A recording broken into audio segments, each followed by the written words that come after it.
Oh, okay.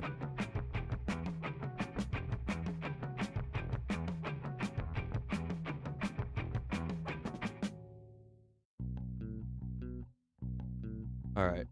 We're back. We're here. We're here. Um, hey, welcome in. We're kind of here to cover some breaking news. I apologize because I already fucked up. It is not the Finnish prime minister who's been shot. It is the Slovakian president, Robert Fico, was shot. Um, we're going to cover that. I don't know what the fuck is going on. I just woke up to all of this.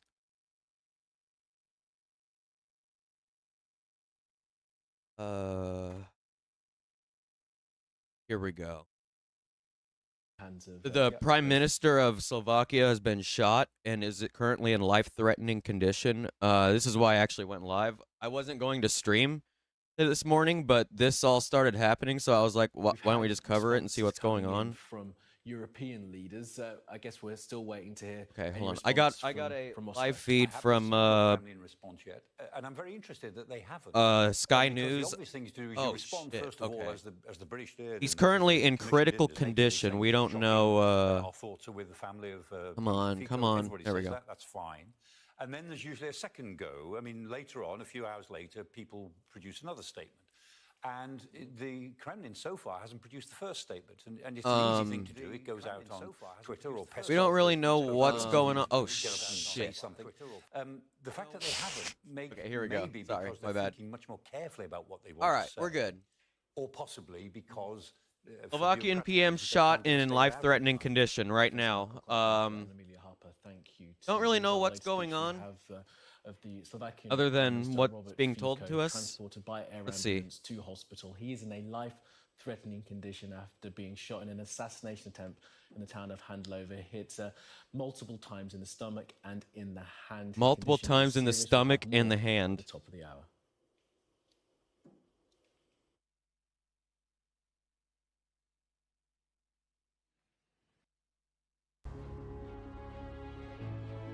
Oh.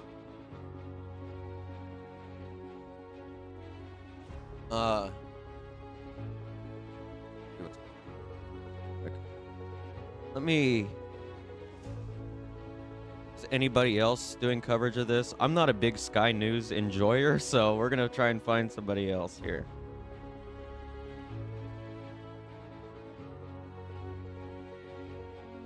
I don't know if I can show the actual video of the assassination attempt on stream, so I'm probably not gonna do that. There is footage of it on YouTube.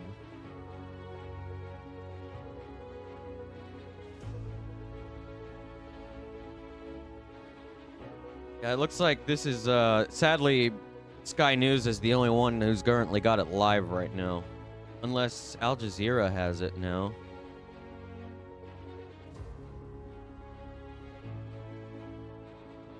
Oh, what the fuck is going on?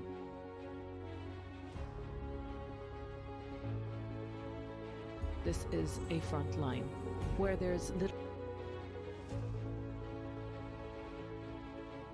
Sorry, this might be a bit of a haphazard stream. I'm just kind of like throwing shit together. We're trying to find information.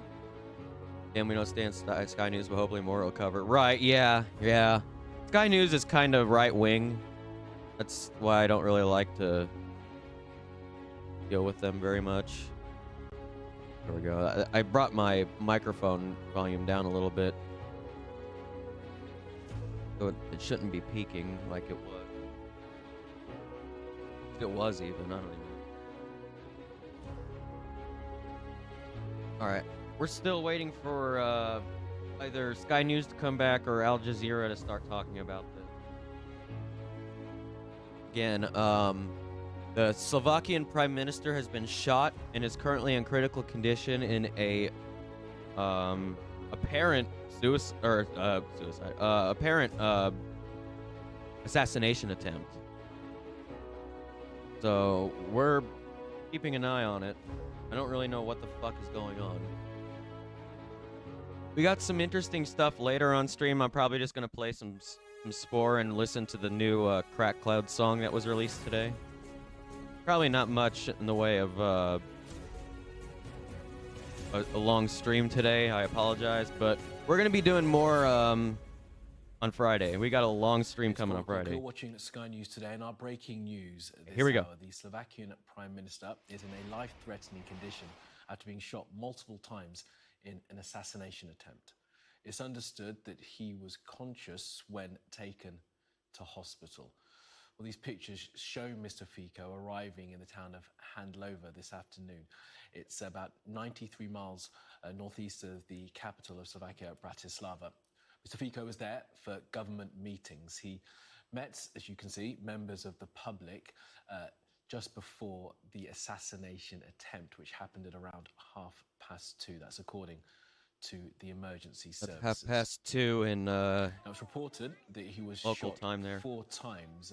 Oh once shit! in Well, here's stomach the and video. once in the hand, and this footage shows Mr. Fico in the moments after that shooting, Moments being after. taken into his prime ministerial car, and there, centre of frame, an individual has been detained by police. Well, in the immediate aftermath Kinda of reminds the me of, assassination attempt, it seems that local people attempted to help detain the suspect, as you can see.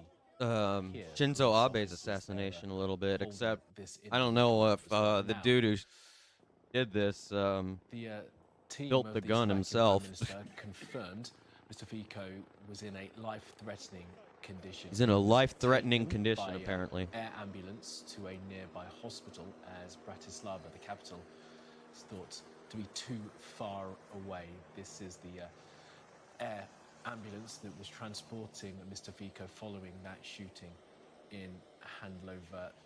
Hit multiple times, once in the stomach, once in the hand, and reported perhaps once in the leg as well.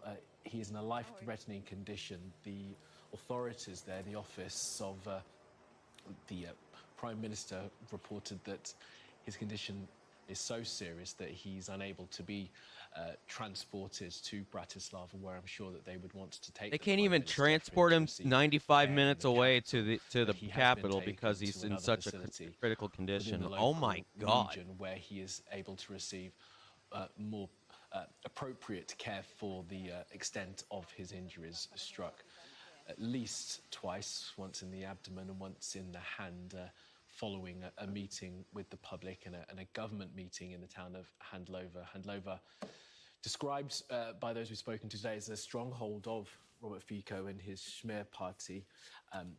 So Slovakia finding itself in complete shock this afternoon at the news that their Prime Minister, Robert Fico. Robert Fico. Prime Okay, Minister I'm for gonna the third do a time, quick. a man well known to Slovakians. He's been in I'm gonna look at it. politics there. Welcome since, in, random since the individual. late We're 80s. He was in the Communist keeping up Party with in some Slovakia, breaking news previously going he on founded from the Slovakia, where Smer the Party, which is Prime part of Minister the has been party shot coalition and is back currently in life-threatening 1999, been condition. Prime Minister twice thi- before this this most is, recent term, when he came back this is to office wild. in September of We're 2020. keeping an eye on it. We're gonna forming a cover the three-party story. coalition, We shot might and injured in play some what is being Spore after described this. I'm by not real sure officials yet. as I don't an know how long we'll be assassination streaming attempt. today. But An welcome in. individual has Why been you got shot? detained. The suspects held. They We saw think it these was an photos assassination from attempt. Handlover. They don't really know too No much about what's official going on right detail now, yet as to the weapon used or but who that individual we're is, but currently waiting. This only speaking to happened about local 45 minutes reporters, ago it or so. appears as if the individual is a 71-year-old I don't know. man As soon as from I woke the up local about region of Handlover, which is 20, in the 25 south of minutes Slovakia, ago, and, I as said, had thought to more, be I a had stronghold alerts and stuff of on my Robert phone. I was like, Fico oh and shit! of I his guess I'll go live and Smer party. figure out what the He, fuck is going on. Is in a life-threatening condition, was taken from Holy the scene shit. conscious, but is being cared for, as we say, at that facility in the locality. Now, this is the moment that the Slovak Parliament was suspended. Yeah, we're just kind of upon keeping an hearing eye the on news what's that Robert going Fico had on. been shot. Vážené pani poslankyně, vážení páni poslanci, Ladies and gentlemen, the session is suspended This Parliament. indefinitely because the Prime Minister of the Slovak Republic has been shot. This is your job. Right, let's just locate exactly where Handlover is in Slovakia. He was 150 shot in Handlover, kilometers which is about northeast of the 95 minutes capital. away That's, from Bratislava. According to the map, the incident took place in front of the House of Bratislava Culture, is as the we say. capital of Mr. Fico had Slovakia. come to meet supporters. Now, our correspondent Amelia Harper is covering this for us, and we're also joined by our military analyst, Professor Michael Clark. Amelia, Michael, great to have you both with us. So, Amelia, just take us through. Let's see if what we Al know Jazeera's got any happened about coverage. the condition of Mr. Fico and some of the reaction. That's right. This is a rapidly unfolding and very serious situation. The 59-year-old Robert Fico has been shot multiple times and is seriously injured in an assassination They're busy attempt. with He's now on his way to Palestine hospital. stuff, We so saw those images there we'll go earlier ahead and of him continue with on that gurney. The footage that we are looking at. Sky members News of for the now public until we there get something after, else. in the immediate aftermath of that shooting. As you said, this took place in Handlover in front of the local House of Culture. Random individual, but that'd be And this is a really local wild. centre for Holy education shit. and culture where Mr. Fico came That would to be- meet with That would be supporters something following else. a Holy government fuck. meeting. I've We not actually understand heard he's been about that hitting random the abdomen, individual, though, so wow. government officials haven't That's confirmed true. the That's nature of like, his injuries, holy but we shit. know that they are That would be a major fucking life-threatening. situation. Police Holy now shit, have sealed dude. off the scene, but that image there, you can see, we understand that to be Mr. Fico being put into the back of the car very quickly, immediately after he was shot, before we assume that that car then drives off very promptly. The Slovak ministry confirming it was an assassination attempt. His life is in a threatening condition. He's being airlifted to Banska Bystrica Hospital. And this is because transport to the capital in Bratislava would have taken too long because of the severe nature of his injuries. But this is a really shocking situation. And those images there we can see of that air ambulance landing with Mr. Fico inside, and what you'll see next is he is taken out of that helicopter covered in a white sheet there, that pilot just landing down there. But in terms of a suspect, someone has been detained, but we have very little information about that or what their motives were. Hold on a minute. I'm now freaking out a little bit now that I've thought about this. Where was Prince Ferdinand assassinated? Oh no. Great to have you with us. So, put this into context of Slovakian politics as well as to who Robert Fico country was is it? and the direction that he's taken Slovakia in recent months. Yeah, it's a very divisive politician. I was like, okay, divisive wait a Prime minute. Minister in Slovakia Hold on. and within the European family of nations more generally. I knew that was in a Balkan country, but I didn't know which one. Oh God. He's a very authoritarian figure. Like history, is fucking very right wing, rhyming pretty hardcore over here. With a last. Shit. The Nationalist Party and the Smear Party. Between them, they control the government just about, and they are able to push through some pretty right-wing policies. They orientate themselves very much to Russia. They're very anti the Ukraine war, and they have said no more aid to Ukraine because it's just prolonging a war that we want to stop. Very antithetical to Kiev and to Zelensky in general. So there's a sort of a sense that they are... Slovakia could invoke NATO Article 5 states, against Russia if that's the case. That the Russians did it and would force other NATO allies to respond militarily. Who take the Putin narrative that Ukraine is a war they shouldn't fight, that shouldn't be fought. I don't the Russians know. Really have a good, like this is such a reason strange to want to situation. Ukraine, like I don't know a lot about Slovakian politics. And this is quite different to when the Ukraine war began in 2022. Because Hungary wasn't so influential then, and it's become a real thorn in the side of the European Union. Where does Slovakia stand in the and Austria and Slovakia have joined Russo-Ukraine as well. stuff? So there are three leaders now, all in the same sort of part of Europe, which create this lack of consensus, which Europe was very strong on when the Ukraine war began.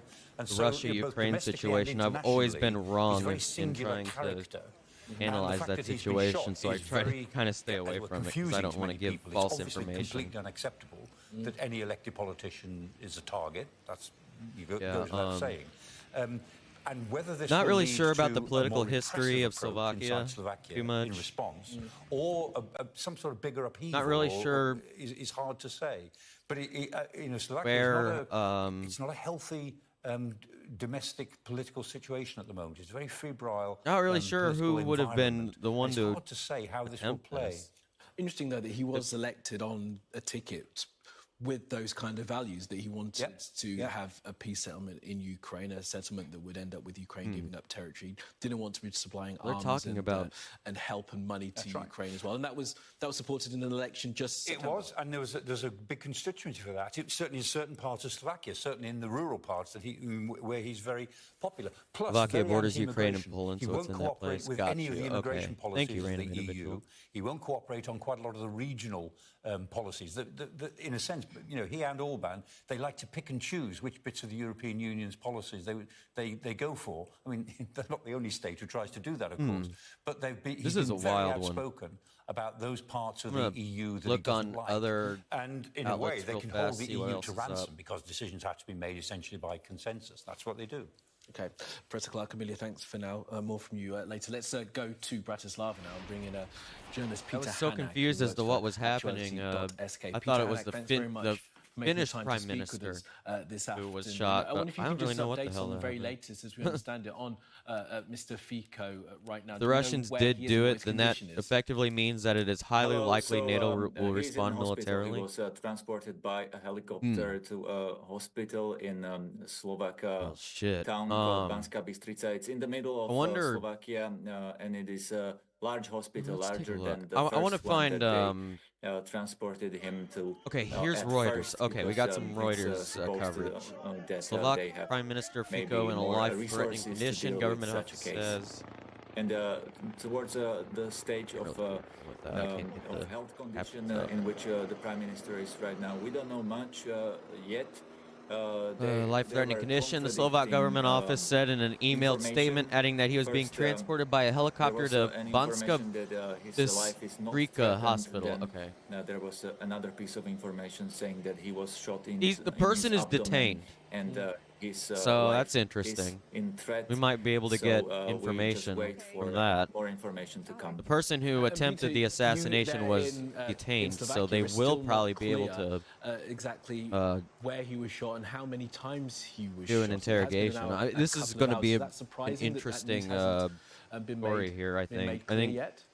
What random individual says there were 4 shots. very interesting. But it was unclear how many of the shots really hit the Prime Minister. I've heard about at least 1 shot that hit his abdomen and arm. All this is very unconfirmed because, at least the governmental office confirmed that 1 shot was 1 shot hit. I really the wish I Prime knew Minister, more but about the anything else, we will Russian-Ukraine just wait for more information to situation. But come. every And time I that, try I to guess, goes as well for the do individual that has analysis been on it, detained. my Is there any more analysis is never information right. in Slovakia about who may well have been the person carrying out the shooting? Yes, we have information. It was a 71-year-old Slovak male from southern Slovakia. That's why I report on there is not much known Gaza and about stuff, him because personally. He's not that tends to be the any area where I known understand activist or a little bit anything more, like I think. that. We are just Many countries researching, within the NATO who want to information intervene right in now Ukraine our might use needs this to from, invoke. who is this Oh, guy? so There was okay, one I see what you're report, saying. in the past that he So worked for countries some, within NATO who private want to security intervene company, in but, Ukraine might so, use this that to he invoke might NATO have 5 and been, intervene militarily. capable I got of you now. using a firearm. Okay. But that's all the Yeesh. information I Okay. have about him. Any detail on the firearm, Peter?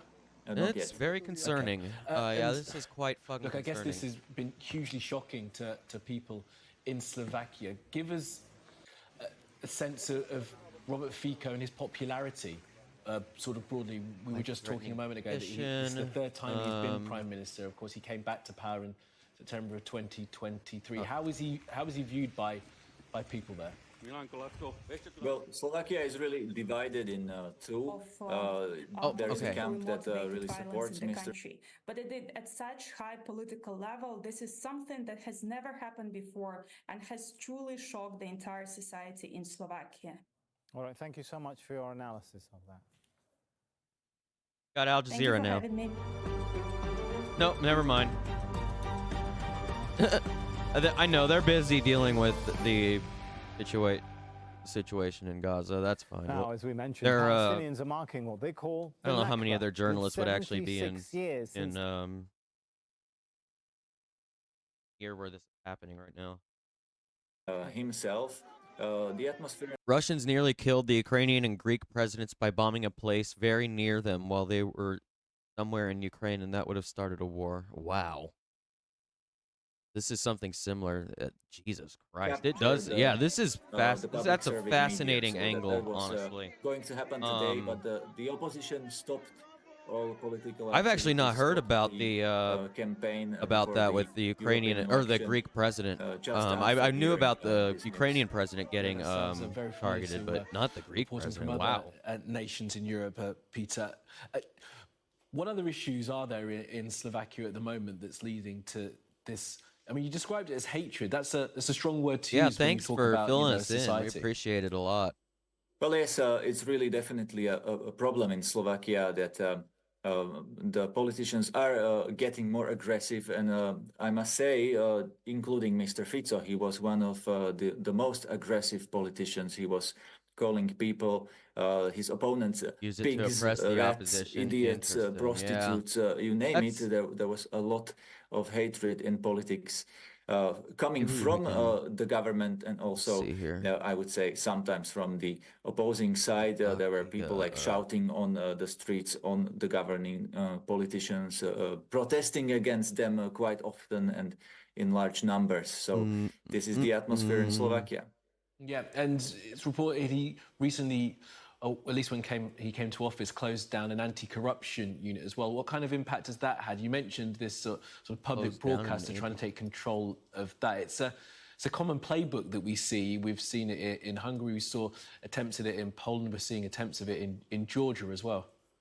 Yes, definitely. Mr. Fico makes no secret that he is inspired by Mr. Orban in Hungary, and he definitely copies the playbook for sure. That was very clear from the beginning of his rule, his fourth term already in September when he came to power, that he really didn't like the anti-corruption government or governments that were here before him, and he even wanted to stop all the or some of the criminal proceedings that were against his own party, against the nominees of Mr. We're covering a assassination attempt on the Slovakian Prime Minister.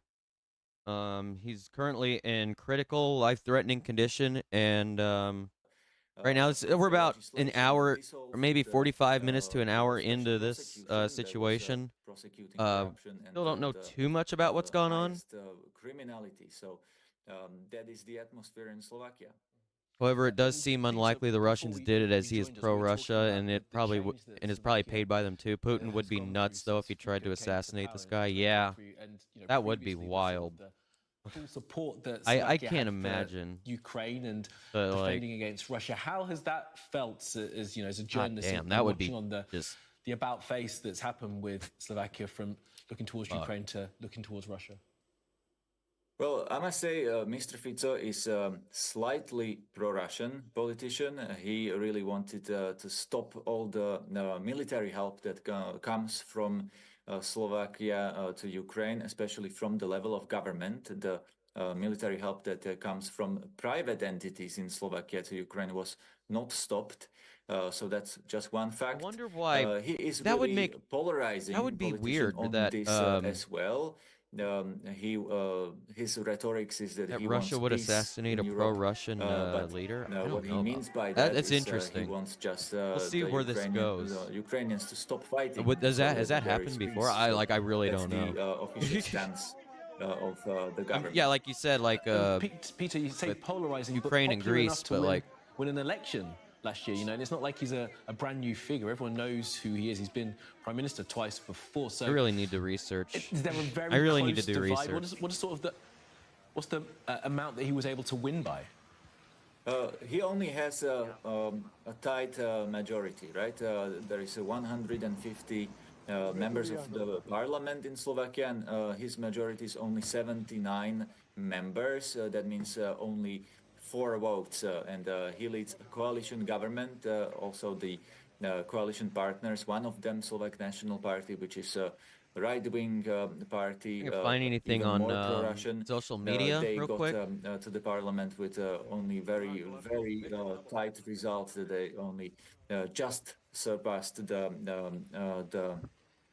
threshold. So his majority is actually fragile. Very interesting. Look, Peter Hanak, it's been really good to talk to you. If you're able to, please stick around. We'd like to come back to you later on in the programme.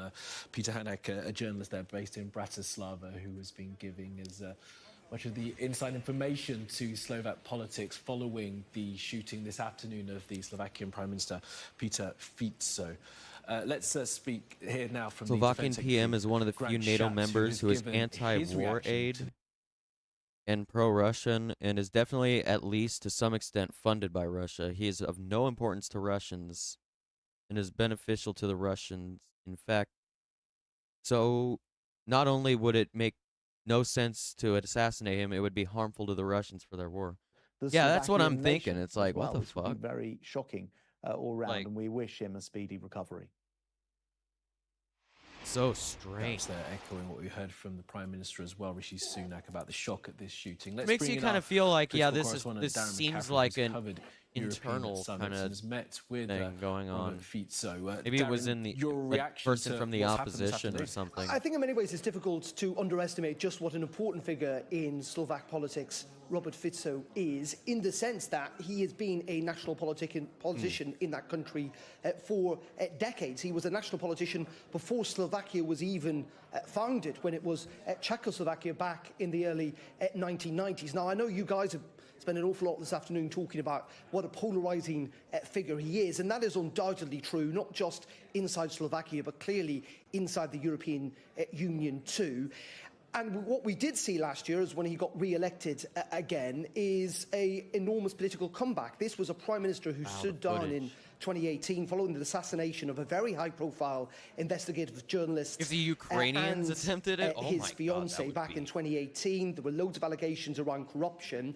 There were mass protests on the streets that I covered following that, and it forced him out of office. These but are he did all return we're just at the end of last pretty much year. Now, giving an insight just to how popular shooting he is, around. yes, he is prime minister, but his party what could have only did happened? receive Right now we don't. 23% I'm of the just vote. He is filling everybody in involved who's a just coming coalition. in. That's what's We don't really have allowed any him to get information back as to what into power, what happened. But clearly, some of the issues that he ran on This has only been going on for about resonated with the 45 public minutes, about in an hour or Slovakia, so. whether that is If you're just now around coming in, the Slovakian Prime anti-Ukraine Minister has war, been shot rhetoric, in an whether it is apparent kind of tactical, assassination if you like, attempt. For Russia, but also we don't really an know anti-EU agenda, and also what one the motive focused is on yet. social issues, conservative social issues Some around in chat are homosexuality speculating and that the it role may of have religion to in do that with country. the Very much playing on Russo-Ukrainian the same, war. I playbook, personally if you like, don't as have his enough neighbour, knowledge Viktor to Orban. say In fact, whether they or are not very, it very would close be. colleagues. It is But not it's an surprising interesting that Viktor Orban has been speculation. the leader who has issued So, a statement this afternoon. We're just kind talking of about sitting his here, friend. just They kind were of more than wondering just what the political fuck's going allies. on right now. Oh, They hey, Morning were Dove, friends, welcome the Prime in. Minister of Hungary. Yep, we're that live is. again. So I don't know how long we'll be live today. There are a lot of reasons why It could be anywhere from he's got political opponents, an hour and a as I say, half inside, to 7 Slovakia. hours. He's I been a really have divisive no figure. He's idea been around yet. for a long time.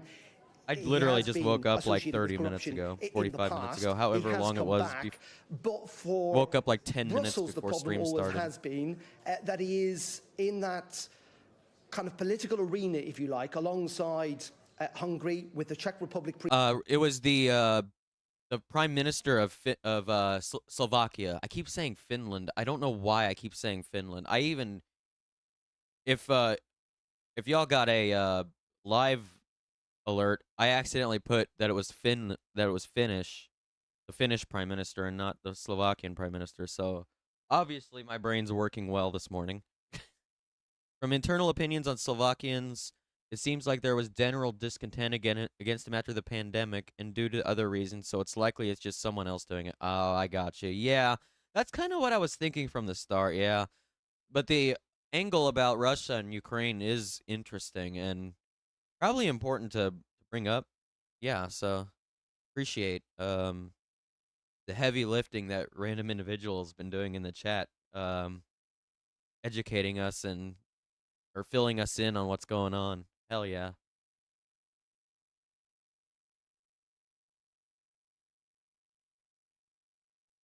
In Minecraft, more.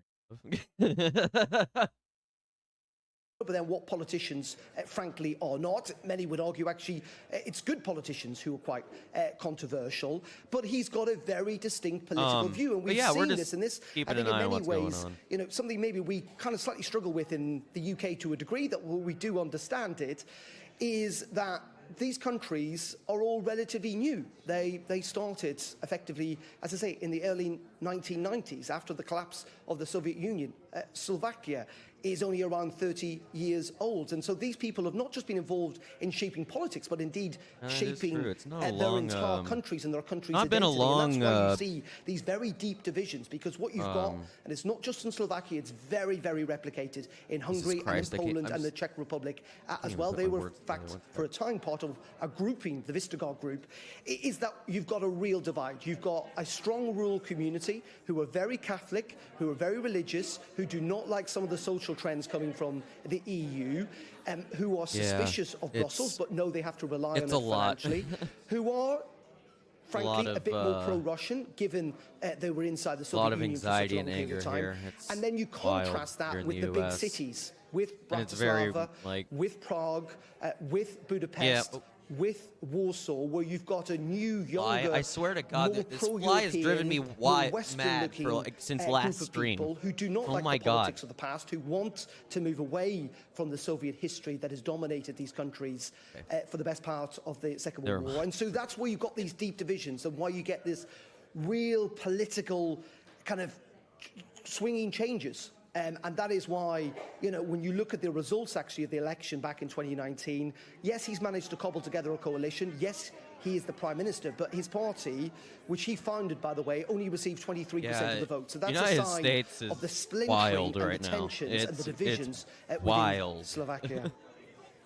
Darren McCaffrey, our political correspondent, on his reflections, riding a perpetual roller coaster all day, every day in Europe and in Slovakia. Thank you very much for that. I just want to update viewers as well as the reaction comes in to the shooting earlier this afternoon of Robert Still don't have much information regarding the shooting itself. Russian ambassador to Slovakia condemns shooting. That the Russian ambassador to Slovakia condemns the shooting of Prime Minister Fico. That's the Russian ambassador to Slovakia condemning the shooting of the Prime Minister. Well, our Europe correspondent Siobhan Robbins gave us this update just a little bit earlier. Absolutely shocked. We've heard from the European Commission President Ursula von der Leyen, who's condemned what she says is a vile attack on Robert Fico. The Romanian Prime Minister saying he's profoundly shocked by the news of the shooting and says the perpetrators must be held accountable.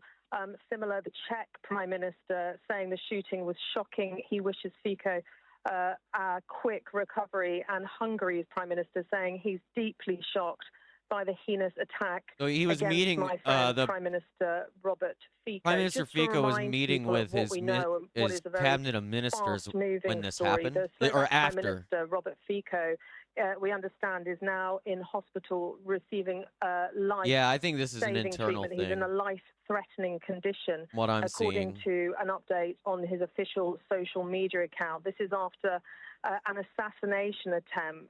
Now, the alleged assassin, we understand, has been detained by police.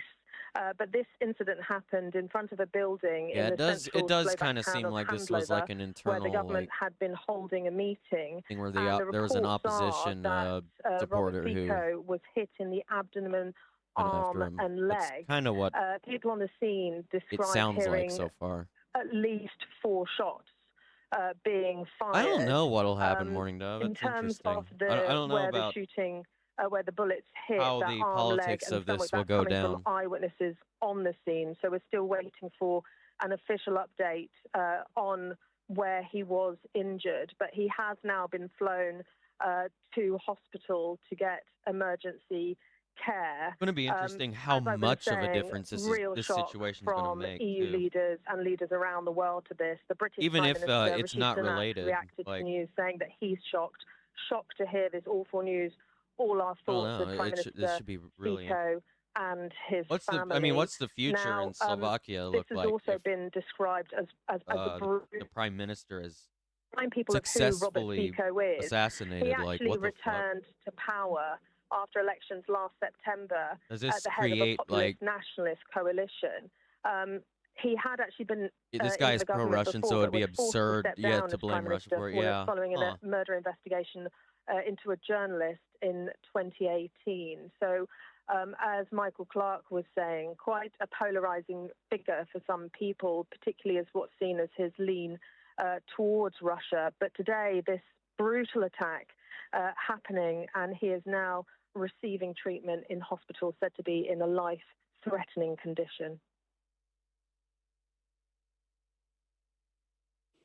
Well, that was our Europe correspondent Siobhan Robbins there. Really also wonder joined by, what Amelia Harper, our Slovakians are correspondent, thinking right military now. analyst Professor That's Michael my Clark. And question. Professor Like, Clark, first what of all, is the let's average pick up on some person in of what Slovakia Darren McCaffrey was saying there experiencing, about Robert you know, like... Fico and sort of this trend there is of these leaders in Europe that speak to a certain constituency that perhaps is not found in the cities. No, that's right, and it's not only in Europe. I mean, it's a global phenomenon, but it's very prominent at the moment in Europe that a politician can be really popular in the countryside with the older age groups and more conservative, and they play to that base, and the more they play to it, the more they're hated by the metropolitan elites and younger people. Usually, in the cities, Al Jazeera does that.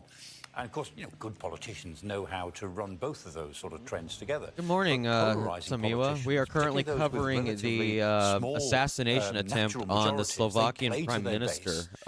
This happened about an hour ago or so, I want to say. Engaging in culture wars. Maybe a little more than an hour ago. Hour and a half, maybe. And lazy and rather disreputable, and we shouldn't give in. Probably just going to be a short stream that's what today. He did. And I mean, maybe a little bit of our correspondent was saying. I mean, maybe a little bit of Spore after we figure out what the hell's going on. Really but yeah, all of his opponents. There is no there's no Slovakia is sort of like Norway, where even top leaders roam around freely without any threat to their safety. So this would probably change, right? Yeah, that would change that and ignite the Slovakian government that is already autocratic to oppress the opposition. You saw a lot of it in Poland. You see it all the time in Hungary. You see it in Slovakia. You see it in Austria. You see it in the Balkans, in more or less all countries in the Balkans. What a fucking disaster! Serbia at the moment. Wow.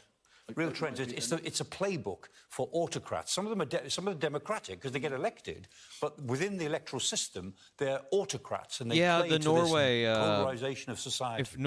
I'm thinking right. We're talking about the shooting in Norway that killed like, and of course it's the oh playbook my of somebody God, called Trump. an unbelievable amount of people in the journalist we spoke to that Robert Fico predicted something like this happening. I mean, obviously not predicting he would be shot, but political party convention or something like that, if I remember correctly.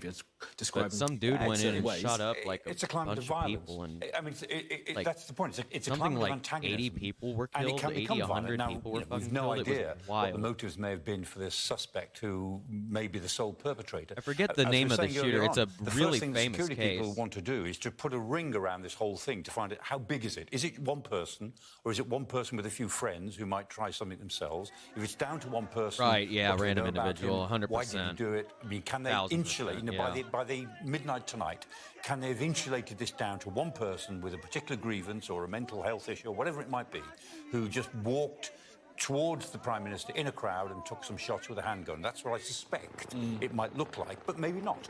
And the first requirement for them will be to say, how wide is this? Let's narrow it down. And if it's only one person, then we can live with that and we can deal with it. But it still raises the question, of course, that in a very polarized society where politics are very febrile, this thing is more likely to happen than in a more settled society. And Amelia, why don't you just recap us on where we are with all of this? He is still in hospital in a critical condition. Lots of updates throughout the afternoon, but to summarise, 59-year-old Robert Fico has been shot multiple times and is seriously injured after an assassination attempt.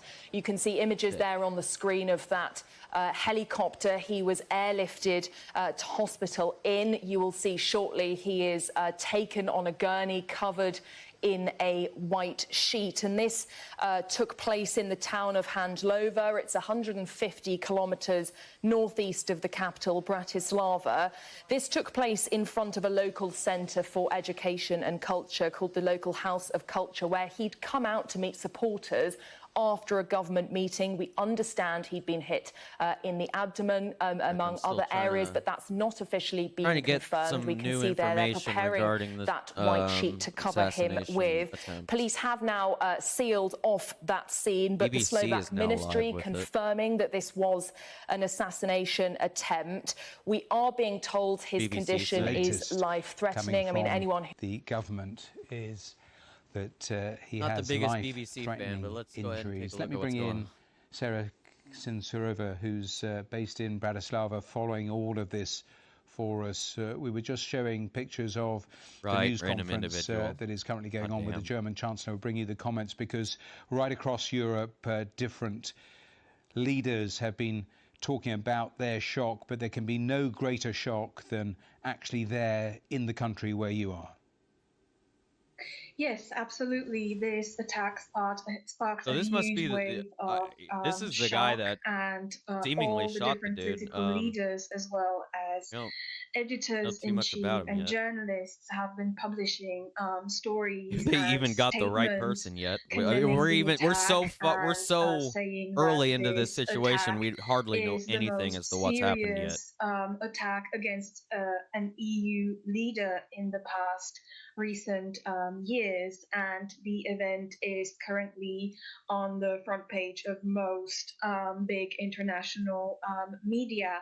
Meanwhile, I have been trying to follow more news about the shooter. So what we know so far is that it would be a 71-year-old man from the city of Levice in the west of Slovakia who was holding a gun legally. I have just read a breaking news story on the Slovak daily SME saying that this man would have been a writer and a member of the Slovak Writing Association. Oh my God. Who had worked, according to the TV station Joj24 in Slovakia, this man would have worked in a shopping mall in Levice as a security agent in 2016. Of course, I cannot independently verify this information, but this is what I've just read in the biggest Slovak paper. Interesting. Tell me about the mood in the country over the last few months, because as we've heard from so many different sources, a very divisive politician, the Prime Minister, but give me a sense of how that then has translated with the public.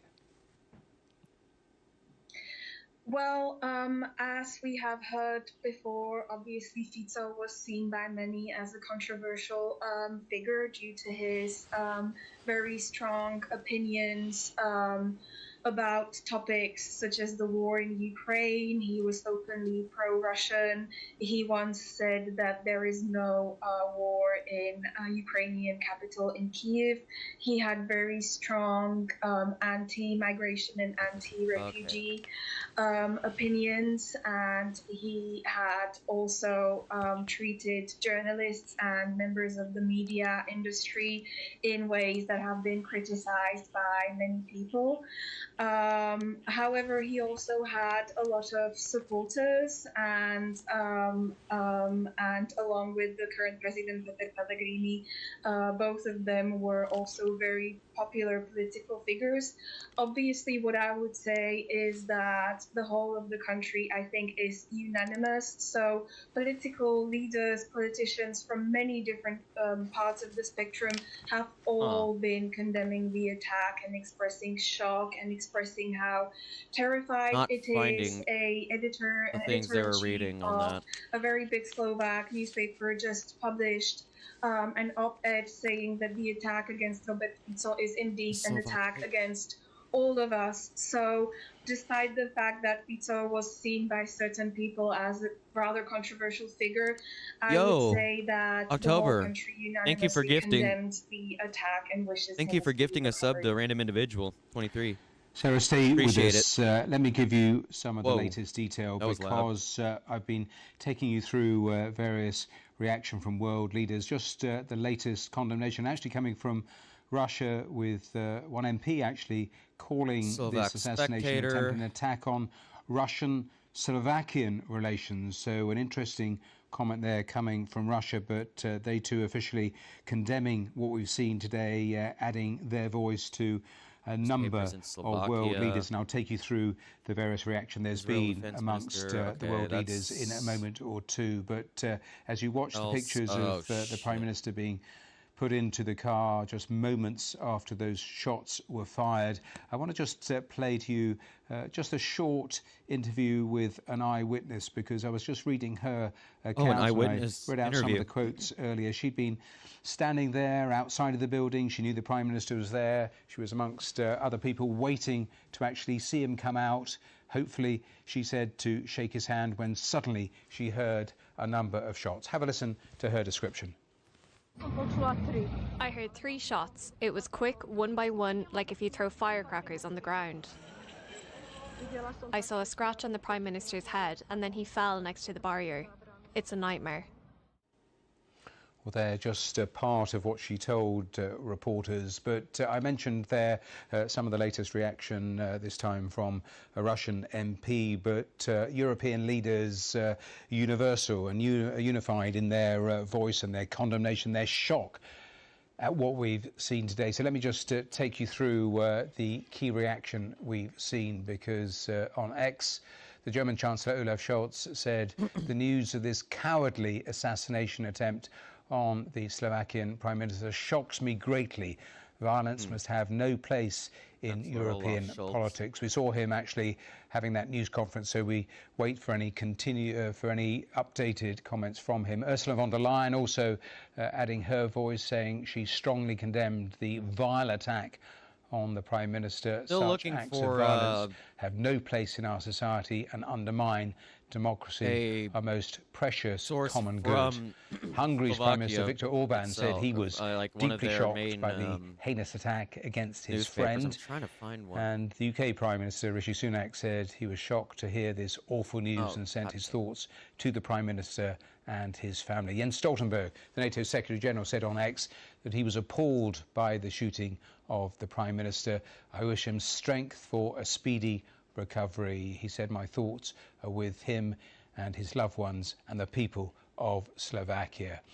So plenty of reaction there so far. I'll take you through a bit more, because on X, the President of the European Bank, Christine Lagarde, said, I condemn the attack on the Prime Minister. Political violence has absolutely no place in our democracies. My thoughts are with him, his family, and the people of Slovakia. The President of Finland we all gotta come together also has condemned the attack. We all gotta come any together attack against an elected politician is an attack against let's democracy. And the Swedish Prime Minister echoed the same thought, saying today's brutal attack on the Prime Minister is an attack on our democratic society. And finally, the President of the Republic of Azerbaijan also has condemned the attack. While you were typing in Morning Dove, I was thinking of that. So you can see then I just got high. Right across the board a similar Hunter got high. Huge amount of shock and well wishes sent to the Slovakian Prime Minister and his family. I want to bring onto the programme now Eduard Heger, the former Slovakian Prime Minister and Vice President of the opposition Democratic Party. Thank you so much for being here on BBC News. Let me ask you first of all for your immediate reaction to what we've seen today. Well, thank you again for having me. Well, I strongly condemn this dude driving a car. This brutal attack on our Prime Minister. As you mentioned other leaders to say violence has no room in the democratic society at all. And I also wish Robert Fico a quick recovery.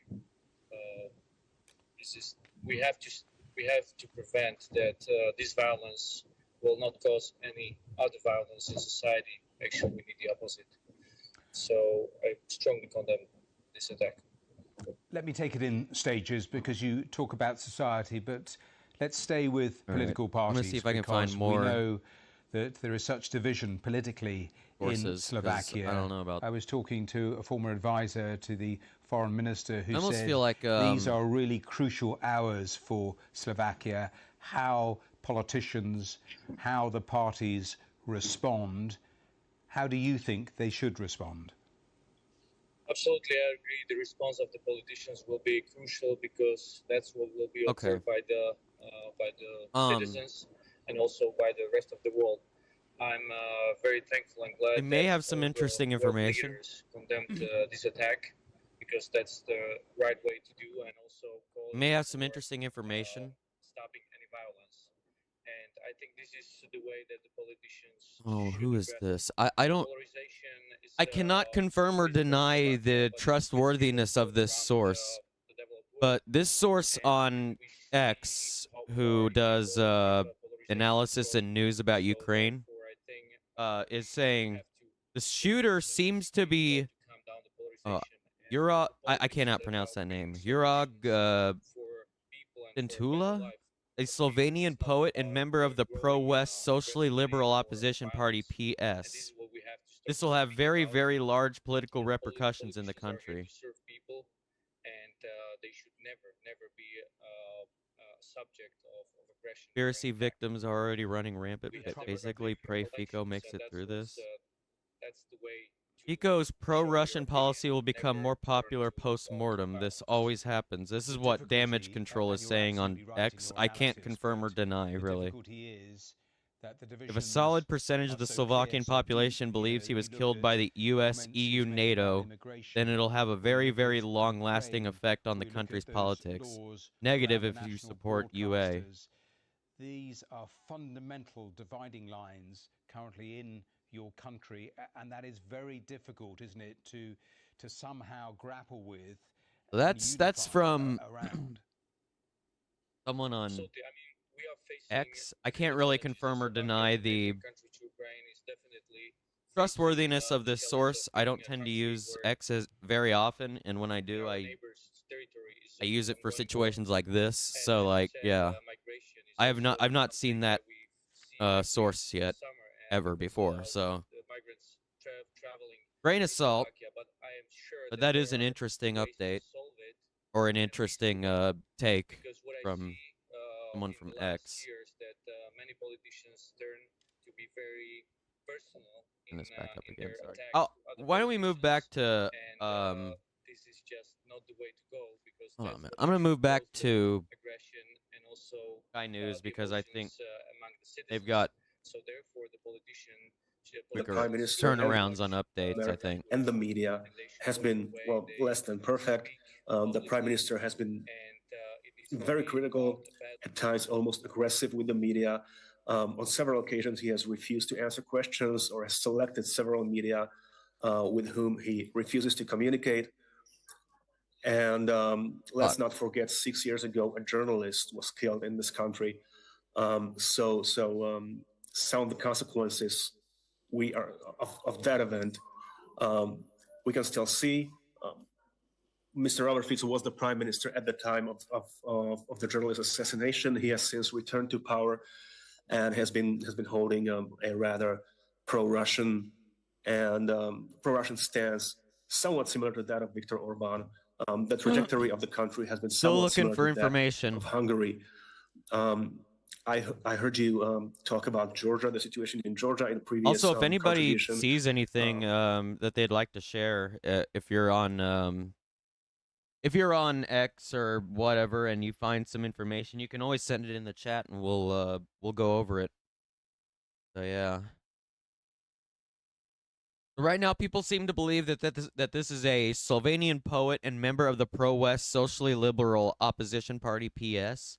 I don't know what is that. That stand for something like.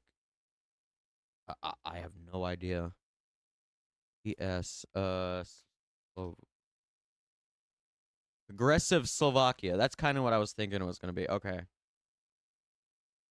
The Progressive Slovakia Party is what people are alleging is the source of this, or the source of this dude. I'm still not sure. Still looking around. And being quite this is the only source that said this so far, so I'm three of them are sort of I'm hesitant to say whether or not that this is party within that grouping this is the that's case tempering yet. some of these instincts. Not at all. The current coalition has been has been really united and really solid when it comes to this push. There's a really clear and visible concert between the three parties and between the three chairmen of the parties, and they've been holding on to this.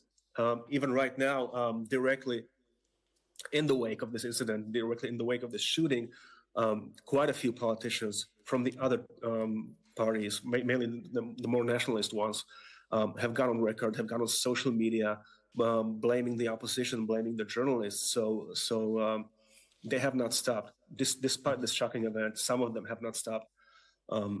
So yes, that's been the stance. But however, most politicians from the coalition and from the opposition have been pretty much in unison, condemning the incident and calling for a general Fico shot and wounded calm after down government meeting of verbal aggression overall.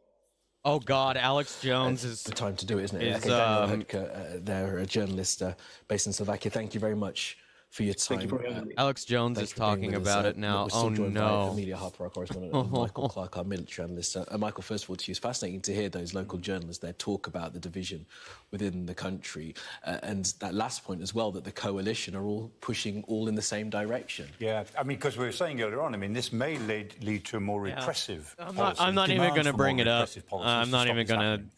Or it might be the beginning. I'm not even going to talk about what he said in Slovakian politics. Yeah, ain't no way. It's not a happy ship at the moment. And it's interesting what Thomas was saying. I just wanted to let people know that he's on it. It's not the same as Hungary. It's a bit the same, but it's not the same. It's not quite the same as Georgia. It's rather like, the opening line of Tolstoy's Anna Karenina, which said that happy families are all very similar, but unhappy families are unhappy in their own particular ways.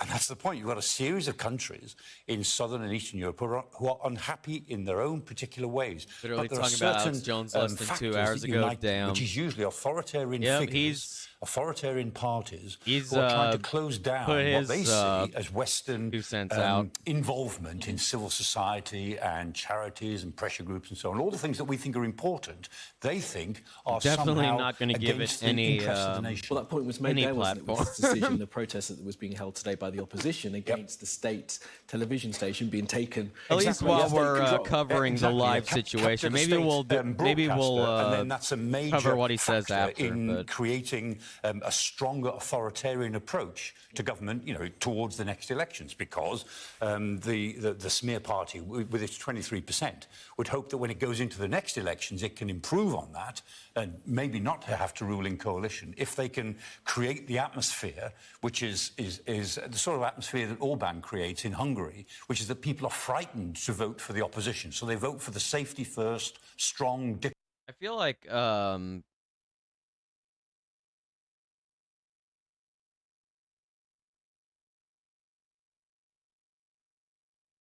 keep forgetting what the fuck I'm going to say, dude. What the fuck is wrong with me? I feel like this is just going to be like this is like a nuclear bomb going off in Slovakian politics right now. Holy shit.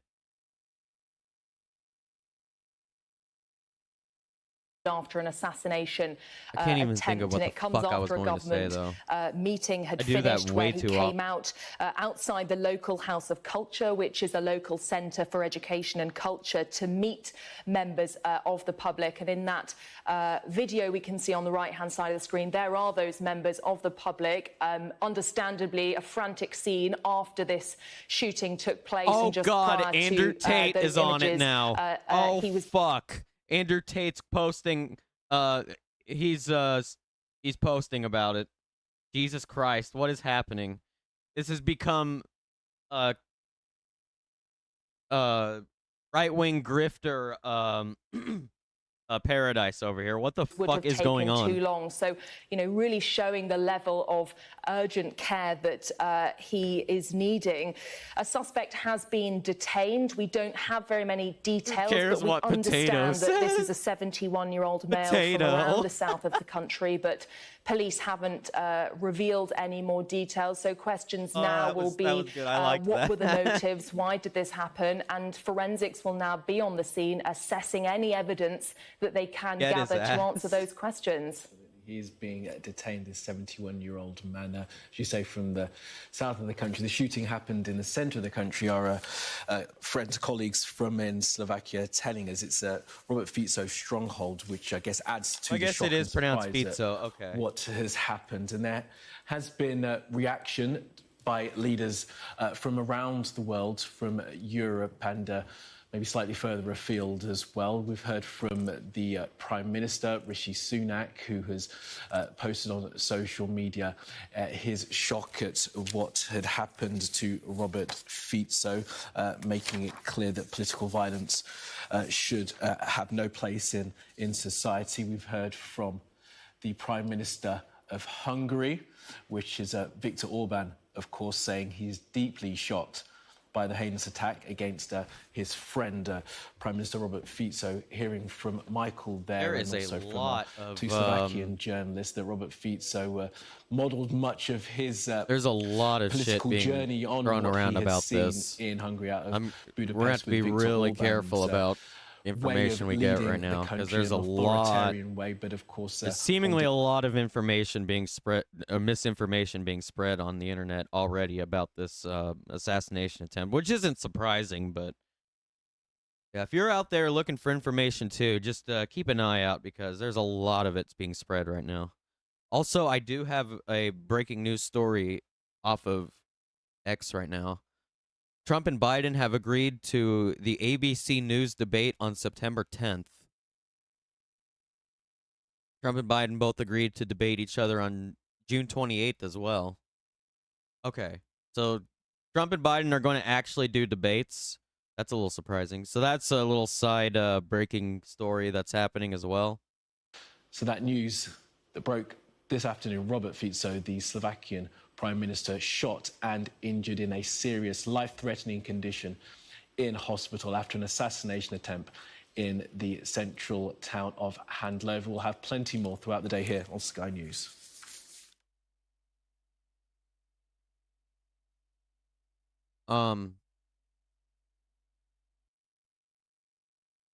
Right. Let's see. Take a quick break from non-stop news now. Okay.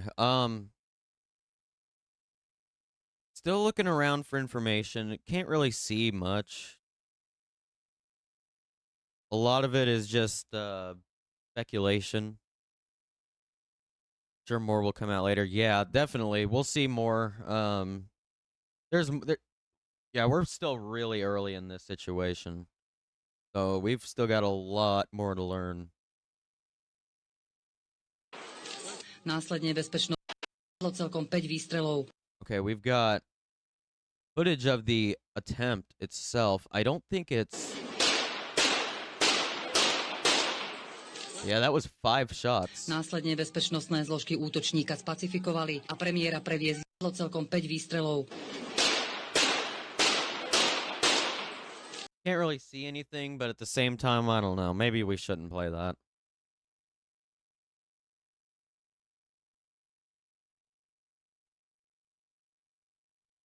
Hell yeah, Macklemore. They finally put it on Spotify. I guess Macklemore wanted to do the YouTube release first, and then a couple days later he put it all on streaming. But like, damn, I wish it was on Spotify like, as soon as it was released. I think they did that because they just wanted all the listenership to go onto YouTube so that they could give all that money to charity for it. I think that's why he only had it on YouTube for a couple days.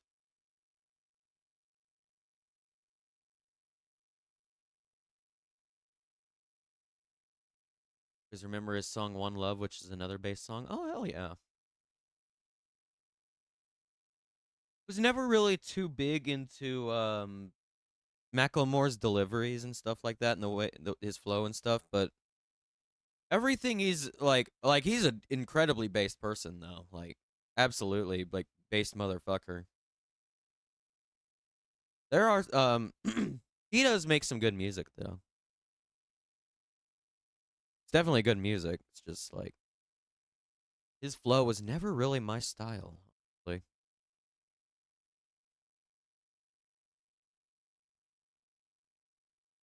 I think it got removed and put back up. Oh. Dang.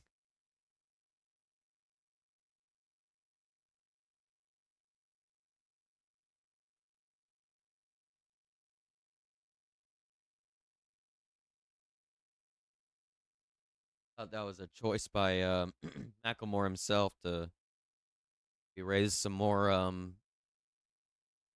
ad revenue for ECRF or whatever. Yeah, it probably ended up working out that way though, because I don't know how much money they're gonna make off of Spotify from it.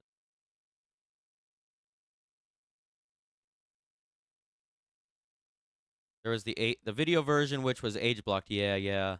Then the audio only released too. Gotcha. Okay. A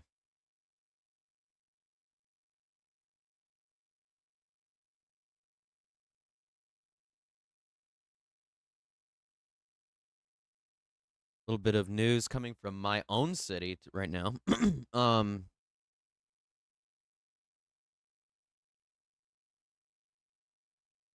Banner dropped in solidarity with Gaza on Nakba Day.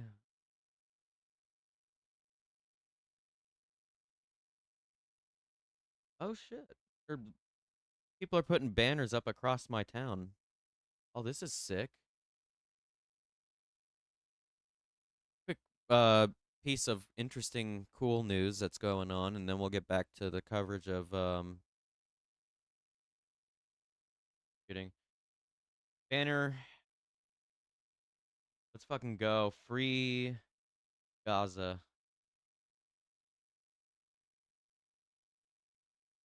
Let's fucking go.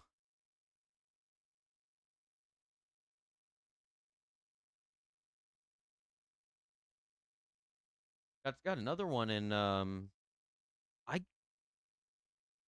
vaguely know where this is. I can't really tell though. Fuck, where is that? God damn. From the 14th to the 17th? Oh, okay. Yeah, it's the 15th today. Gotcha. I know where this is. Here all the time. No hate, no genocide. Hell yeah. Fuck yeah. So that's bullshit going on in my town. Let's fucking go.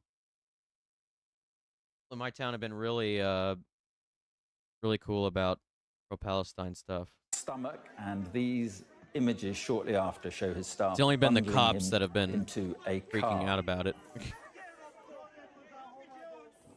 In the immediate aftermath, but of course, that's how it always goes. Attempt, we can see police officers and local people helping each other to detain the 71-year-old suspect. Shortly after, the team of the Prime Minister confirmed that he was in a life-threatening condition. His condition was so serious that he could not be transported all the way to Bratislava due to the necessity, they say, of an acute procedure. So he was airlifted instead to a hospital in the Banksa Bystrica region. That's roughly 63 miles away. They built that bridge around 10, 15 years ago, but yeah, pretty much every other... We've got a lot of rusted out, nearly collapsed bridges in my town, too. That's probably the nicest bridge in all of town. Well... and in a serious condition. No, the overpass on the highway is pretty nice. But other than that, yeah, everything else is first and foremost, kind of crumbling a little bit. The Slovakian nation as well. This will be very shocking all round. Is it? Really? Damn. Yeah. Yeah, that's probably our nicest bridge in town, I would say. Well, you know what? No, you know what? The past few years, they've been doing pretty good bridge work, actually, now that I think about it. I don't go out very much, so I don't remember these things very well, but yeah. Well, of course, the main concern is the medical condition that the Prime Minister finds. Like, I'll go out on the other side of town, and then all of a sudden there's like a whole new apartment building out there that's never been there before. It's like, holy fuck. Clearly seeking treatment. I suspect we will get a further update from the authorities in Bratislava as the evening goes by. Like, I was here 3 weeks ago. How did this come up so fast? The potential perpetrator, who he was. was. We know he's a 71-year-old man and that he is in police custody. Beyond that, we don't know very many details. We certainly don't know what the motivation behind this attack was. Oof, Morning Dove. I've done that too. That Slovakia. That's never before has the country seen an attempted assassination like this, and we should be frank about this. That is how the authorities are describing this, as an attempted assassination. This is a country that's seen incredible political turmoil in the past. Emerged from the Soviet Union. It is a country in which an investigative journalist, a very famous one, got assassinated in 2018 that led to mass protests. I wonder if this story about the poet we have never seen being the person who attempted to assassinate him real. That's a fascinating. I don't know if it's. I've only heard one source talk about this, but yeah, we'll see if more start talking about it. Now, as I was saying, you have met him a number of times. What is he like? What sort of politician is he? What sort of man is he? In many ways, he's a familiar figure in the sense that he's a populist politician on the right who is pretty brutal with his politics. He does not mince his words. He speaks pretty freely, but he's got an element of charisma that makes him popular with a relatively large section of the Slovakian population. Okay. He's an incredibly successful politician. This is a man, Mark, who was involved in Slovak politics before Slovakia even existed, when it was Czechoslovakia back in the early 1990s. He's the longest-serving prime minister in history. He began his fourth term back in October. He ran on a platform about trying to veto Ukraine's accession to NATO. He was, frankly, against the war, wanted to see a peace settlement.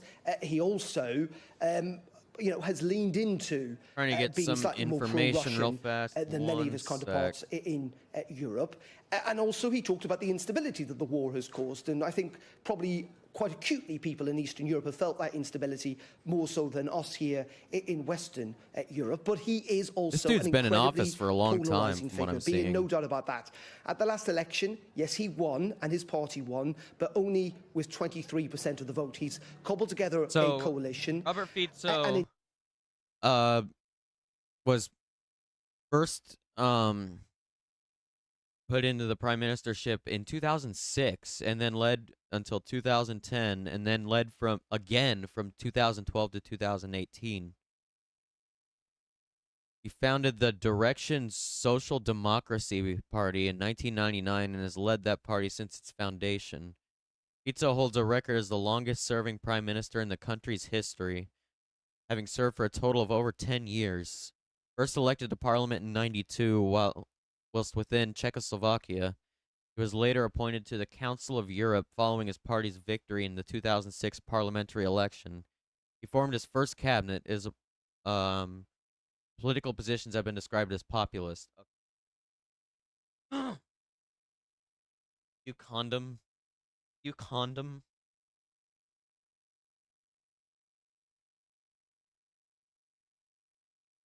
Put hummus in condom.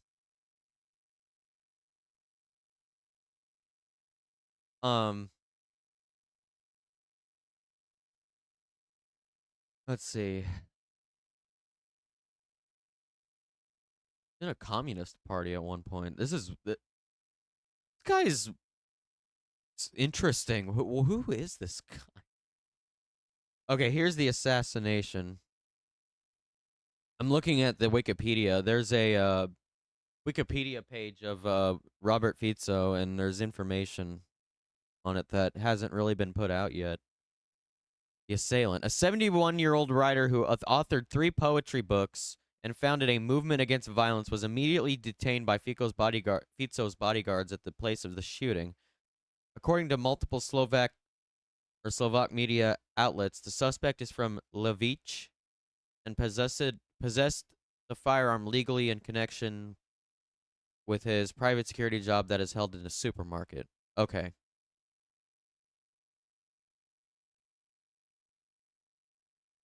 How do they know that this is the guy, though? Oh, okay. There's a Slovak language page that's talking about it. Shocking details of Robert Fico's assassination. The man who shot wrote poems about death.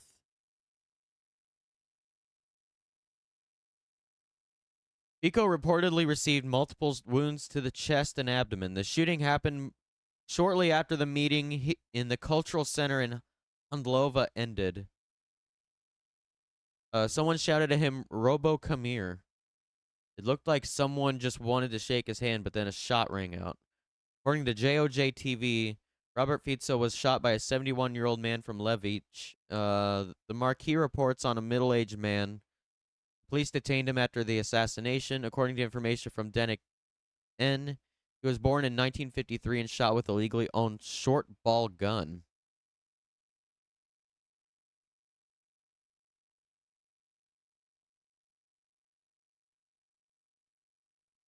Could have... Okay. One of his poems is on this page. Holy shit, one of the poems is on the page. This is one of the shooter's poems. Let's read it. Should we? What the fuck? This might help give us some information, maybe? What the fuck? This one is called The Party. Okay, now this is also translated from Slovak into English, so it's probably not perfectly translated. So let's just go ahead and see what's going on here. I just wanted to put that out before I started here. I suggested to death that we wrestle, and she burst into tears, that I don't value her, that I don't respect her, that I don't like her. Okay then, respecting her status, only the one who suffers from ukruton will accept you clearly? What, huh? She was a little relieved because I backed down and kept her decorum. What is this? I'm so confused. After all, I'm good for something, of course. You put a definitive end to suffering in this post-Indian world? What? What the fuck is this? Many times I waited, undressed, perfumed, and toasted to my death. She never came. Then 3 times, only up to the 3rd floor. She couldn't control it anymore in the 7th. Her scythe didn't fit in the lift. Then I met her. It was already snowing. She was tired, puffed up, let.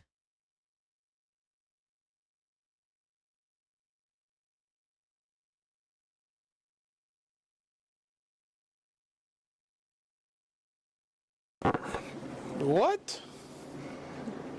Bro, what are you talking about, man?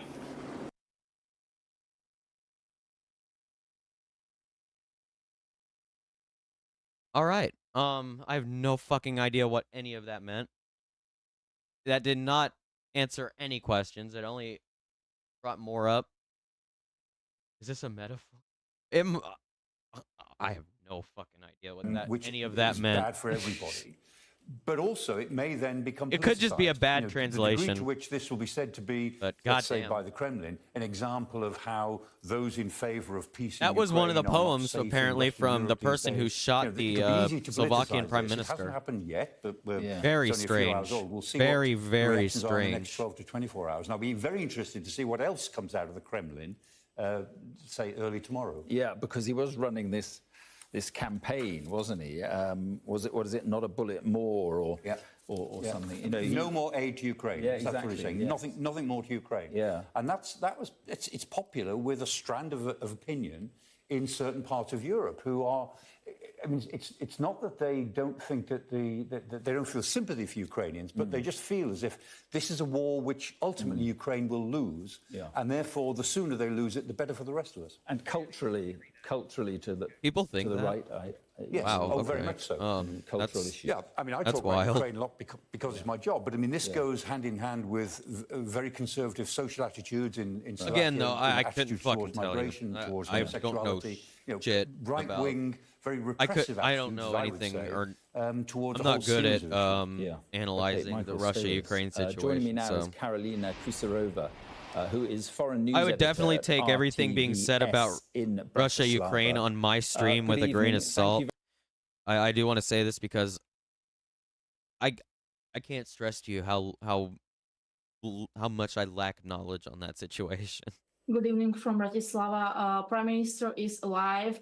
Some informations are saying that he is out of life threatening, but the government said, the official government informations are saying that he is in life threatening. There is no Still more in information. life-threatening condition, we apparently.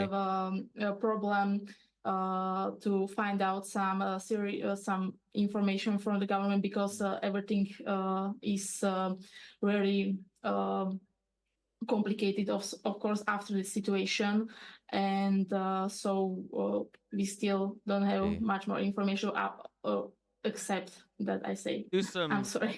No, not at all. Karolina, just so the impact on the country, I mean, there must be a real sense of shock there.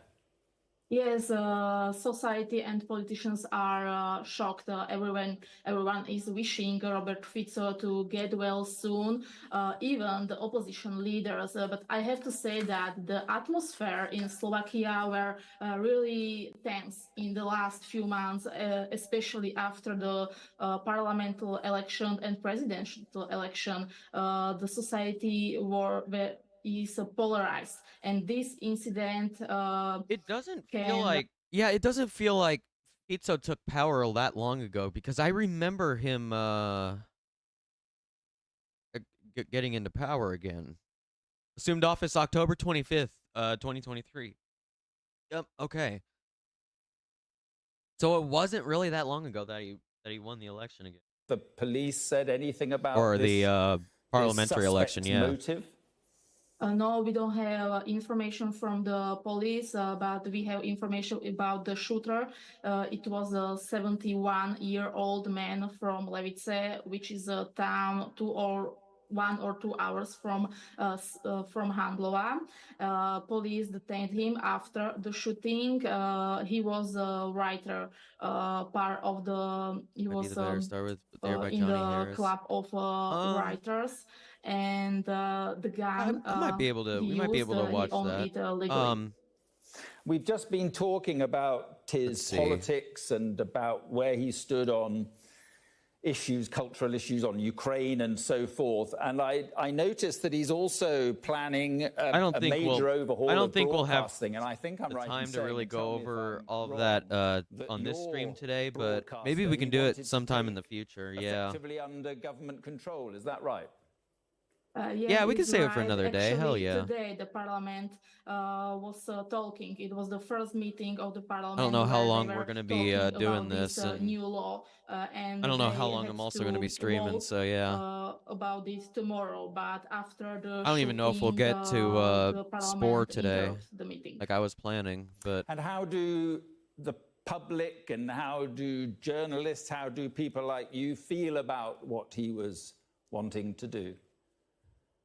Can you repeat the question, because yes. I didn't hear the start? Yeah, how do the public and how do journalists like yourself, how do you feel about what he was trying to do? We will have to go over it at some point. Yeah, it's really definitely bad for a us major because, hole in my knowledge about we want to work global free. politics. Everyone wants the free RTVS, the free broadcaster. Probably good and that we free do media, cover that at some point. Everyone from the society are saying that it looks like Putin is coming down on media should not serve so we'll see. The politicians, but they have to serve. Putin has just said this hideous crime can have no justification. So there were also we'll see big tension around what it. happens also now. For I mean, today or tomorrow, the opposition leaders planned the big protest for this situation, but they canceled it after the prime minister was shot. And just finally, you hinted at this about what the possible impact could be. There must be there's a million things going on right now, and it's all being updated. And it's like, holy fuck. Can you repeat the question? I'm also keeping an eye on Gaza, as we were talking about, seeing if anything is going on from there real too. fear about what could happen next. See what happens. It's hardly to say what will happen to next. Intifada as well. We all hope that the prime minister will get well soon, but what will happen in society, it's hard to say because it can. The already polarized society can be more polarized.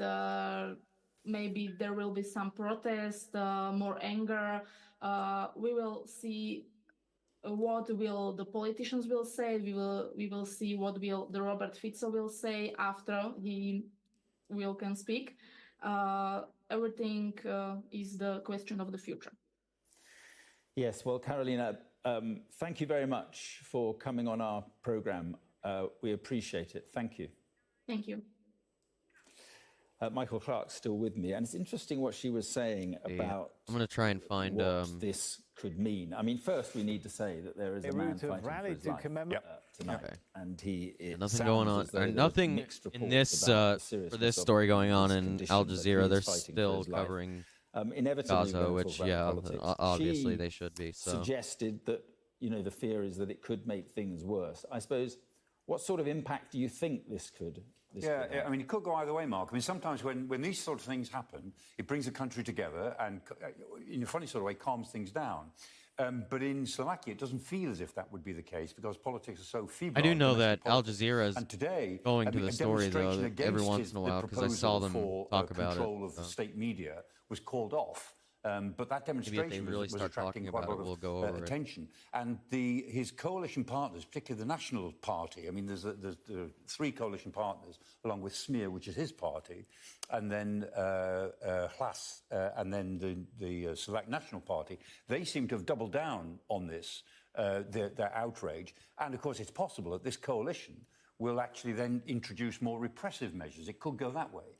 To say that, as a result of this action, and whoever the 71-year-old would-be assassin is, if they are connected to something else, it might provide the motive to create a bigger crackdown on civil society and other freedoms. I mean, it's hard to say at this stage, but I mean, what is interesting is that the security people will be trying to put a circle around this, put a ring around it. When something like this happens, first of all, they put a big ring around it.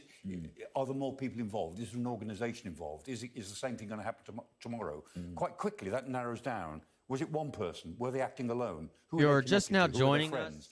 So what they've got is a live suspect. We are covering the assassination attempt on the Slovakian Prime Minister, Robert Fico. This is a developing story. It happened about maybe an hour and 45 minutes ago, maybe? Hours or so? 2 hours ago? Still in critical condition. The information we got now is that apparently a Slovakian poet who ran some kind of anti-violence movement in Slovakia is responsible for the assassination attempt. We don't really know. We tried to read one of their pieces of poetry, but it was either the translation was bad or it just didn't make any sense. We don't really know what's going on right now. It's kind of a wild situation. Yeah, if you're just joining us, welcome in. We're going to be covering this for a while. I don't really know how long we're going to be covering this. I didn't really want to do too long of a stream today. So, but we'll see what happens here. Welcome in. You're just now joining us and lurking. Actually, because a lot of his personal bodyguard didn't seem to be close when it happened. And it looks as if, obviously I'm just putting this together now and surmising, but it looks as if the would-be assassin, as it were, joined a crowd. He went over to the barrier to talk to the crowd because this is his bread and butter. This is where he's popular. These are the people that he appeals to. And that somebody just walked through the crowd, called him Robbo, which is just a sort of like the nickname for Robert, called him Robbo and then shot him.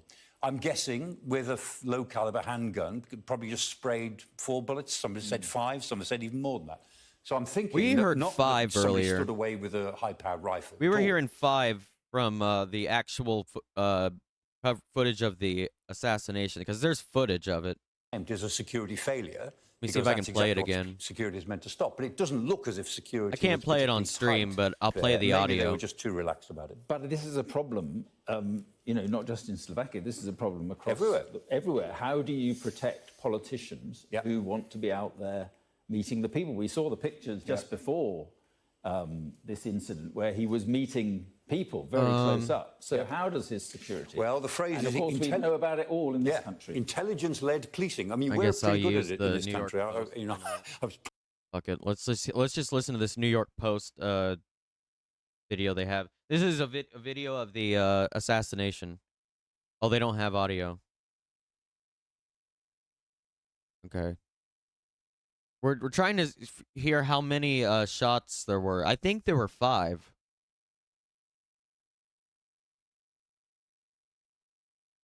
It doesn't look like people are running it with the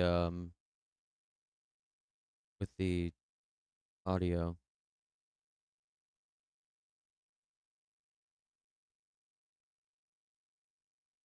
One sec.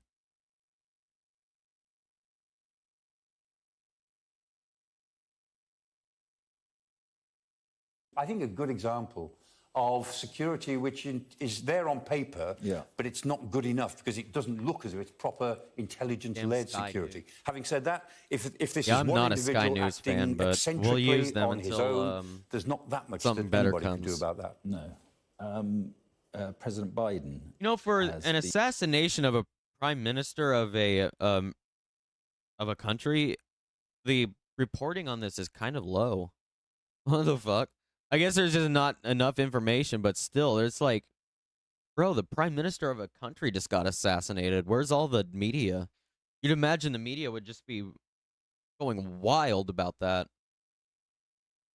Actuality, who is in Bratislava. Thank you very much for being with us. And I just wonder, first of all, what is the latest information that you're managing to glean, find out? Oh, fuck. Hello. So the latest information is that Mr. Fico, the Prime Minister, is... I can't find...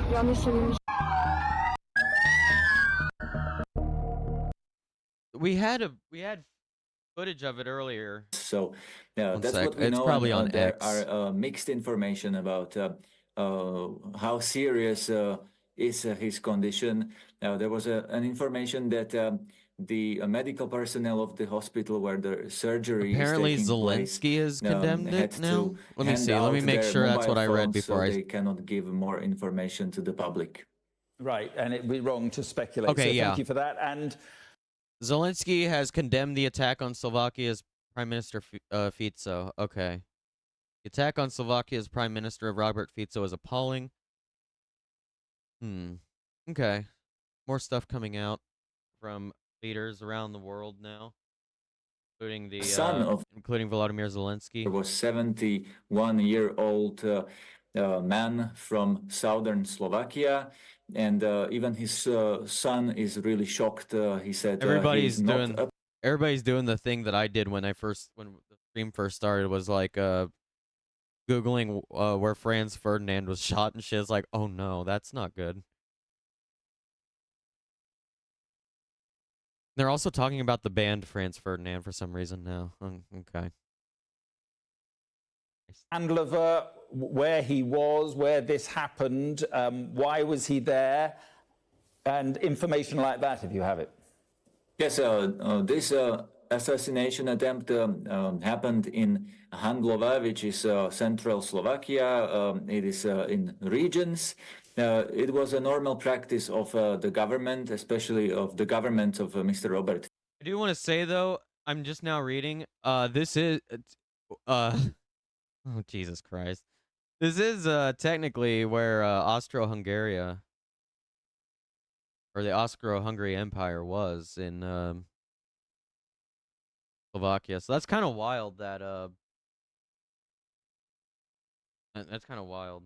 I don't know. I just think that's lately that's there wild. were a lot of protests against Mr. Fico, even at the places where he went to have such governmental meetings in regions. Last time, only several weeks ago, people protested against him with transparents when he appeared in Prague. They also protested, and the behavior that we have seen in Robert Fico was that he usually he did not avoid those protesters. He went there and he was, for example, saluting the protesters or smiling at them or waving at them. At this occasion, it was reported that Mr. Fico approached the crowd. And there was a man who was shouting his name, and Mr. Fico went there to shake his hand. And this man pulled out a gun that we know now that he was in legal ownership of the gun, and shot Mr. Fico. It was reported there were 4 to 5 shots, and we know that probably 3 of them hit the prime minister. Right, and just describe the public mood. I mean, there must be Where real, is this? real Oh my shock. God, I've been trying to find this There is for absolutely like 10 minutes now. a big shock because nobody was expecting this to actually happen, even though... This is the audio from the shooting. Kind of lined up with the video on the right a little bit. It's a little behind though. I just don't want to show it with the audio and the video because I don't want to do anything TOS.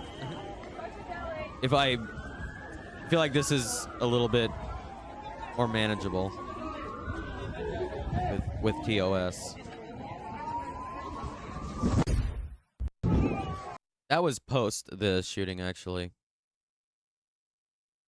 Now that I'm seeing. Oh man.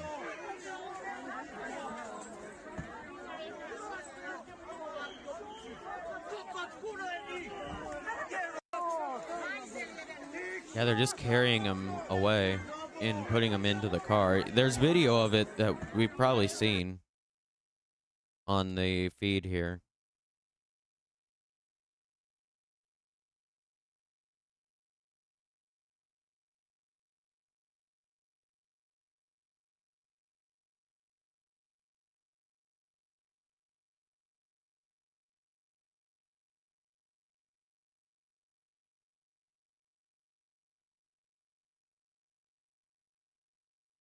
Hmm.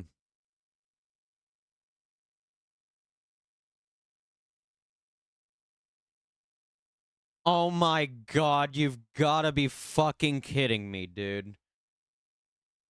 Kristen Tate has released a message to the people of Slovakia.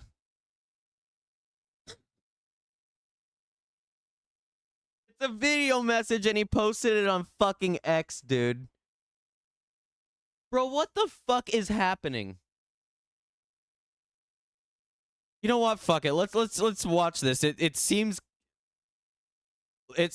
fucking weird. Let's watch it. Tate News posted this. What the fuck is this, dude? Respect G. Okay. Som veľmi znepokojený správami, ktoré prichádzajú zo Slovenska. Myslím si, že Robert Fico je skvelý líder pre Európu a ľudí na Slovensku. Moje myšlienky a modlitby sú s ním, jeho rodinu a ľuďmi na Slovensku. Veľa šťastia vo všetkým. Whatever, dude. Well, we can't even understand it, so it's really like no point even showing right-wing political party in the government. They blamed already the opposition and yeah, that's Andrew Tate's brother. I'm pretty sure media for the atmosphere, and they really almost attributed this to the media and their basically the political opponents of the government. Don't they live in Romania, not Slovakia? I thought they were in Romania. You're watching the News Hour. Coming up, stay with us for more as we continue our coverage. It might be close, but like, it's still weird Prime for Minister Robert Fico. Tristan and Andrew Tate to have a comment about this.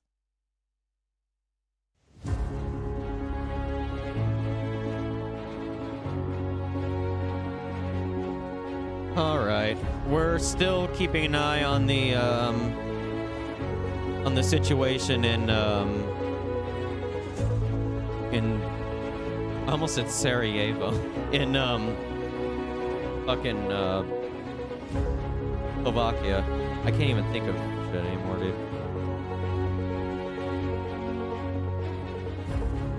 Yeah.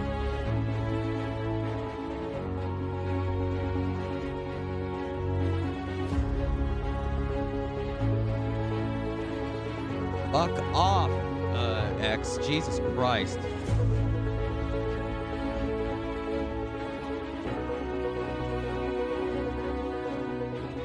X is such a horrifically bad website. Holy shit, dude. It's impossible to use.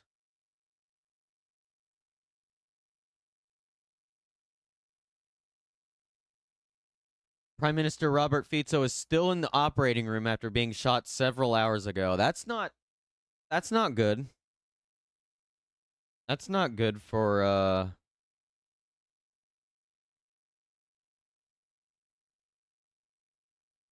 information about Slovakia PM Robert Fico's health is embargoed, according to Markiza, local TV station. Mobile phones were taken from medical staff at the emergency room in Banska Bystrica. So this must be really bad then.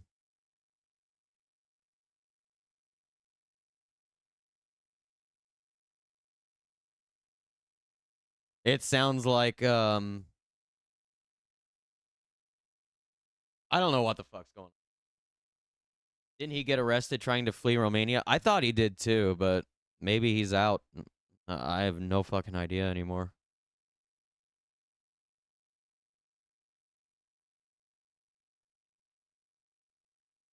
And of Ireland has spoken.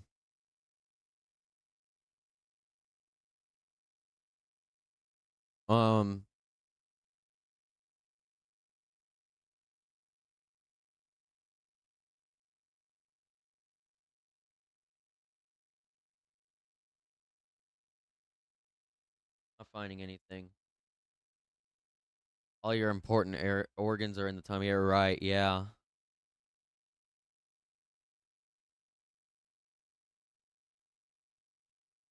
God, the fucking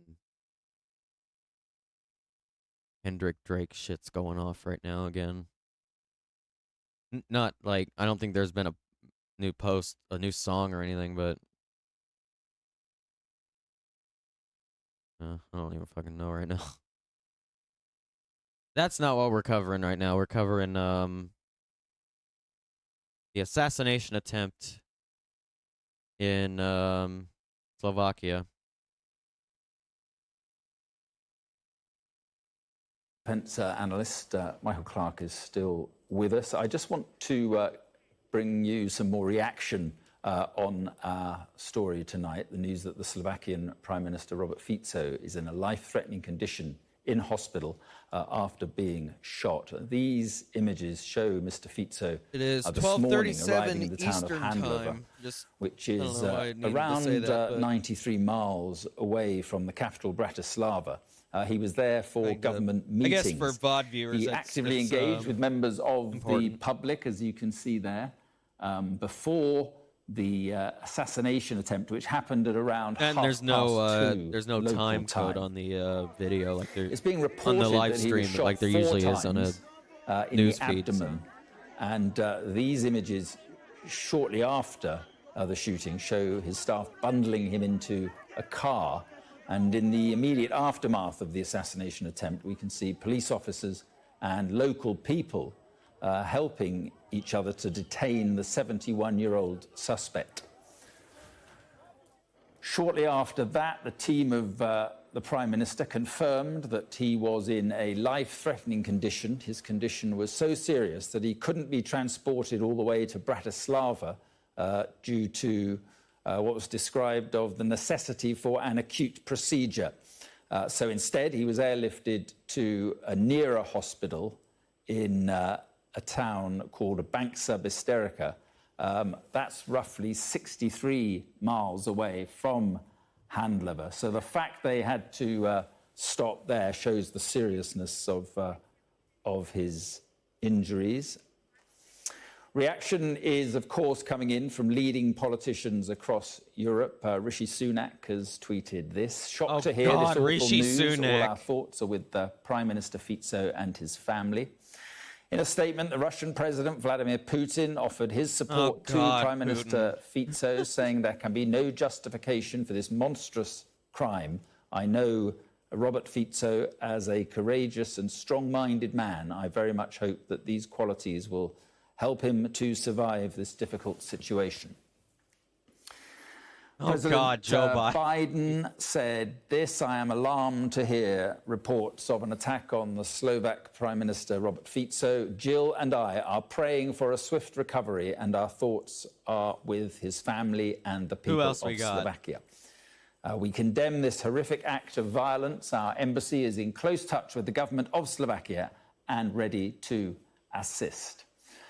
What about the Germans? The Chancellor Olaf Scholz says violence must have no place in European politics. At this time, my thoughts are with Robert Fico, his family, and the citizens of Slovakia. Yeah, shut up, and the Joe. Ukrainian President, Volodymyr Zelensky, said the attack on Slovakia's I Prime Minister bet is Trump's going to appalling. open We his strongly fucking mouth condemn about it, this too. act I of wonder what violence against our the big neighbouring wet partner orange man will states, have to say head about of government. And the Secretary General of NATO, Jens Stoltenberg, said, shocked and appalled by the shooting of Prime Minister Fico.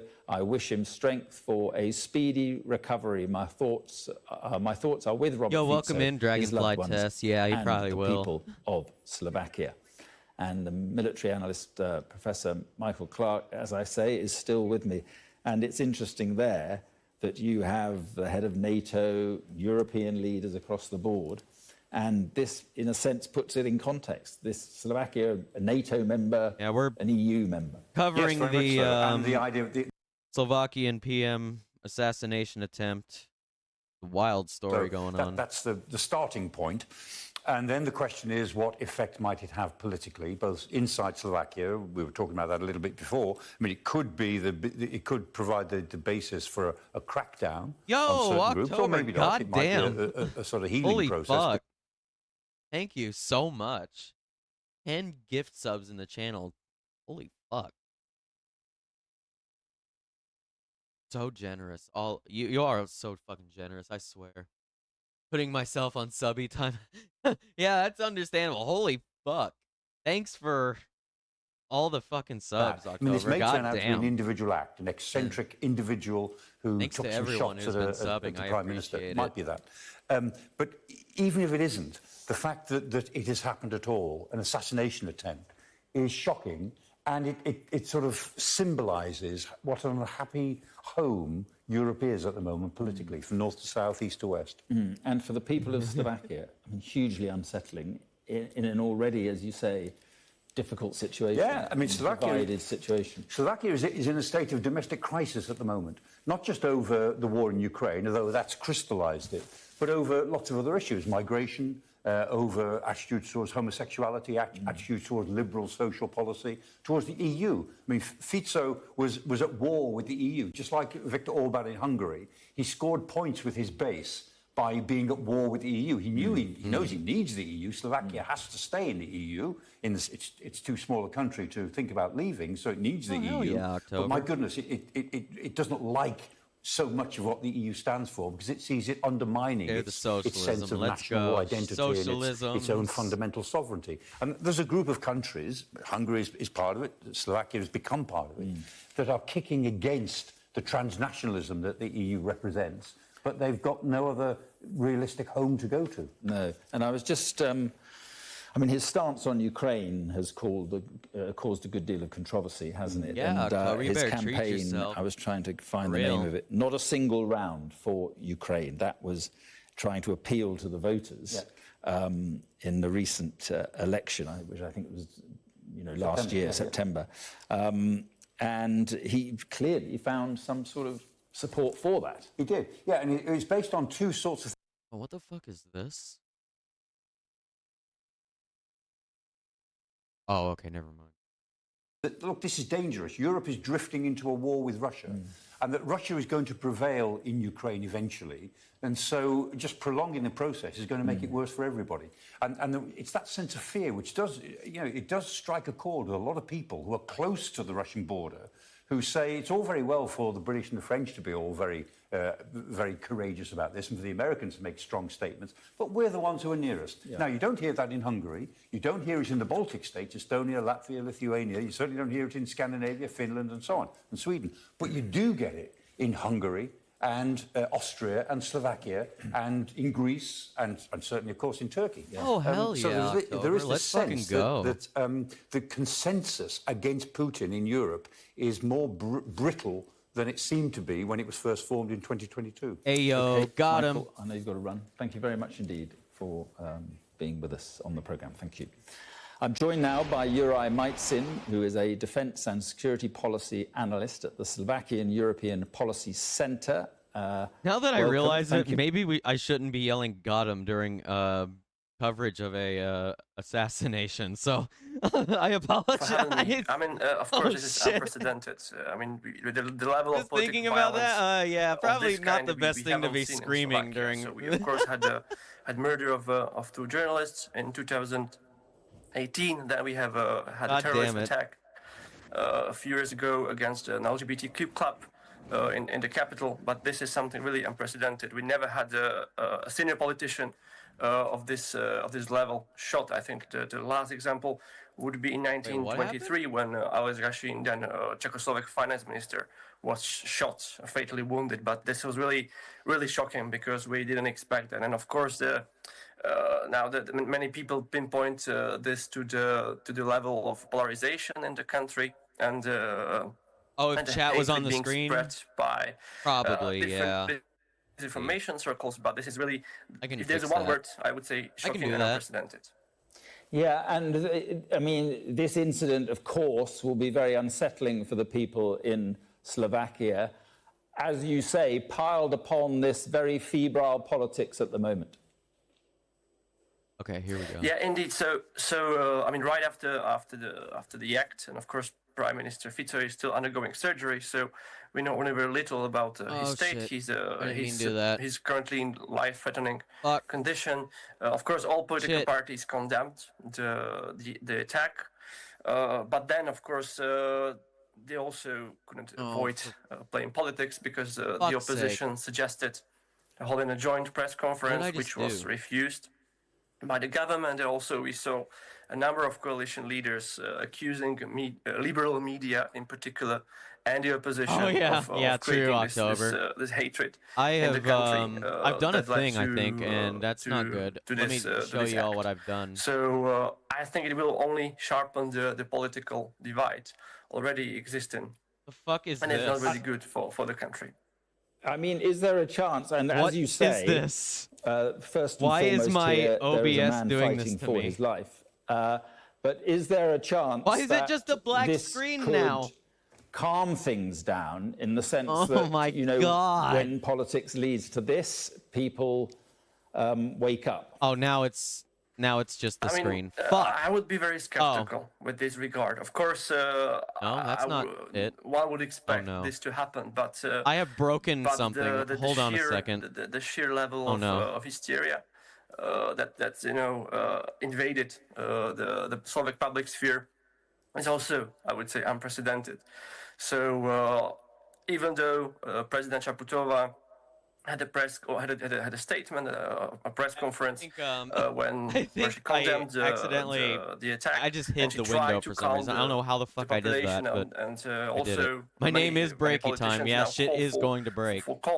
But on the other hand, especially so the coalition is spreading accusations. So on the one hand, they call for calm, but on the other hand, they also call for accusing people that don't necessarily that are not necessarily connected with this act.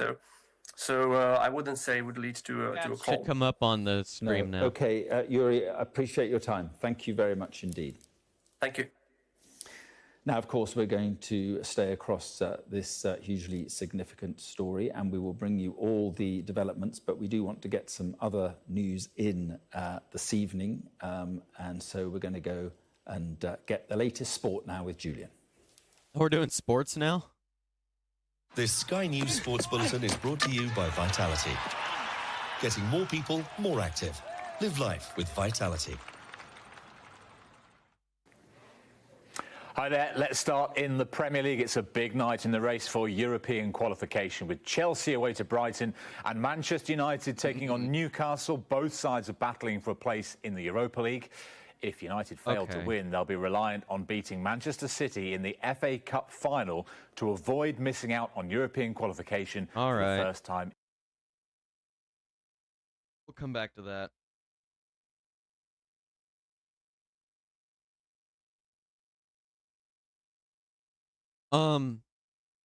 Let's see. I'm gonna bring up another feed real fast.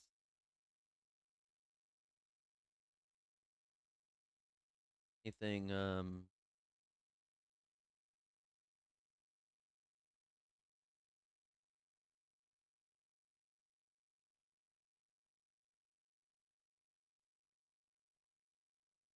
for such a situation, it's wild how few are reporting on it.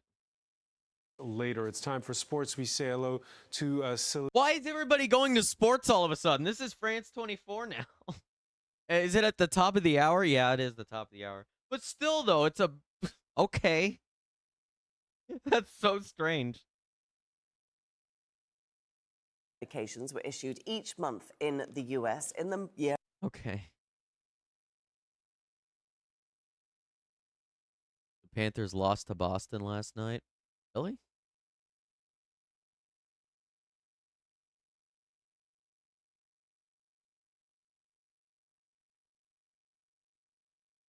We're also going to check out the new Crack Cloud single that was released after the news. So, be interesting. And then we'll play some Spore for a little bit, maybe. We'll see. Kind of going... We're at 2 hours now. Didn't really want to do a whole 6-hour stream, but might end up happening as usual.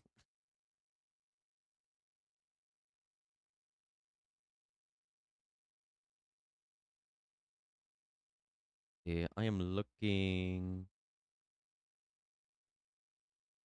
for a new outlet to get to, because I guess oh, are they back? No, they're not. Fuck it. We'll just listen to whatever the fuck this is for now. It was a pretty disastrous opening for the venue, but you said last night on stage, let's open this venue properly. Actually, any other... Here's some video. We are following breaking news this afternoon. Slovakia's prime minister was shot in what police are calling an assassination attempt while on a visit in his country. ABC's Christian Cordero has the latest from Washington. The Slovakian government has called this an assassination attempt on Prime Minister Robert Fico. He was visiting a small town in the central region of Slovakia and was raced to a hospital in the capital about 2 hours away. Eyewitnesses report hearing gunshots as the Prime Minister was greeting people outside of a government building. Slovakian officials say 4 shots rang out, adding one of the bullets hit the Prime Minister in the abdomen. He was conscious following the shooting. Oh, if y'all hate Boston teams, you're not going to like me. I'm a huge Celtics fan. Oh, God, here we go. The war has begun. Mission is unclear. A possible motive is also unclear. Officials there have arrested a suspect. Christian Cordero, ABC News, Washington. It's ogre now. Now to that tragic scene on a Marion County. There we go. Okay, can we go back to touches the day before? And actually why is the lead singer of the band Elbow talking about more this? Confident. I mean, there was the point that the previous show had to be pulled very close to October is just like so when Heck the doors W Sport. opened, there was a palpable sigh of relief from everybody coming into the venue and everybody. Yeah, I actually don't hard even to get it up and running. So yeah, it was before we'd hit. I'm the not stage even all that big into sports. I just like I was when I was a kid, but like a lot of the I just still like a lot of the teams I liked when I was a kid because it's kind of easy to do. But yeah, not to put a lot of thought into it. Oh shit. Where the fuck is the coverage of the assassination of a prime minister 2 hours ago? Where is it? It's like nobody's covering this shit. It's so weird.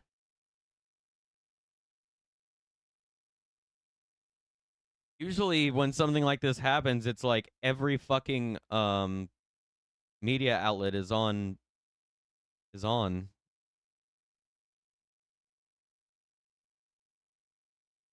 My favorite team is your mom.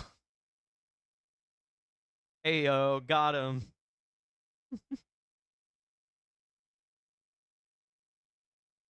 Is this?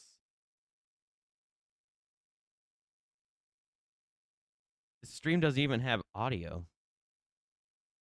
Oh, it was 2 hours ago. Okay, never mind. It wasn't even live. Okay.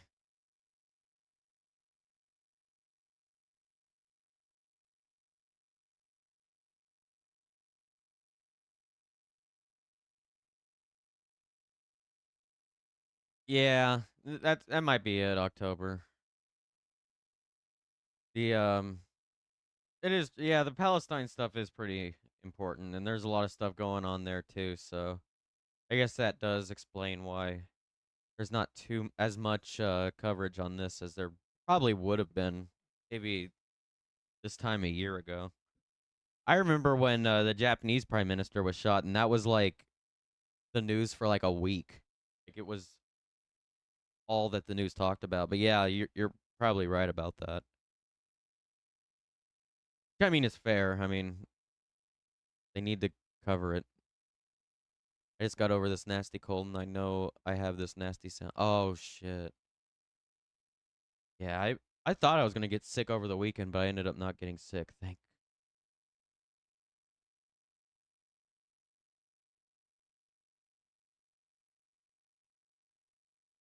Some weird thing like half a day. Probably just from talking on stream more than I'm used to because I did like what 36 hours of streams just in the past 2 weeks or something like 45 hours or some shit, something in that range. It's wild how much I've been streaming lately. It's an election year and people aren't on the campaign trail like they usually are. That is interesting too, yeah.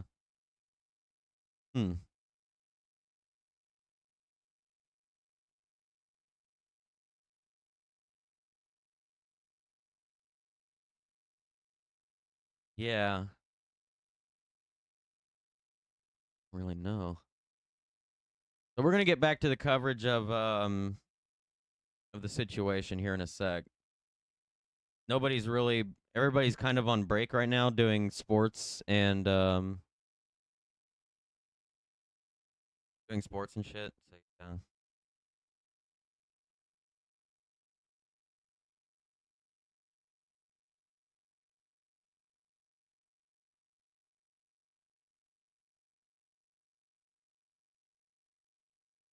Yeah, me either, Morning Dove. I do vape way too much. That probably doesn't help me either.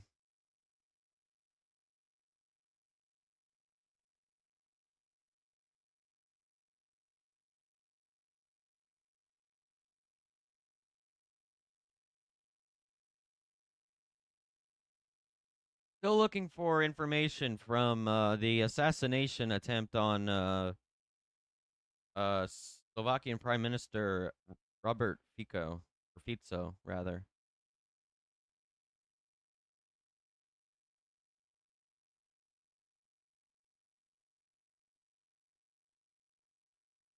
Sky News is on break. We're gonna come back to Sky News. When I'm actually gonna go to the bathroom real fast, so I'm gonna leave this on, and I'll be right back in like 3 minutes. Hell yeah, October. We'll see you in a bit. I'll be right back, y'all.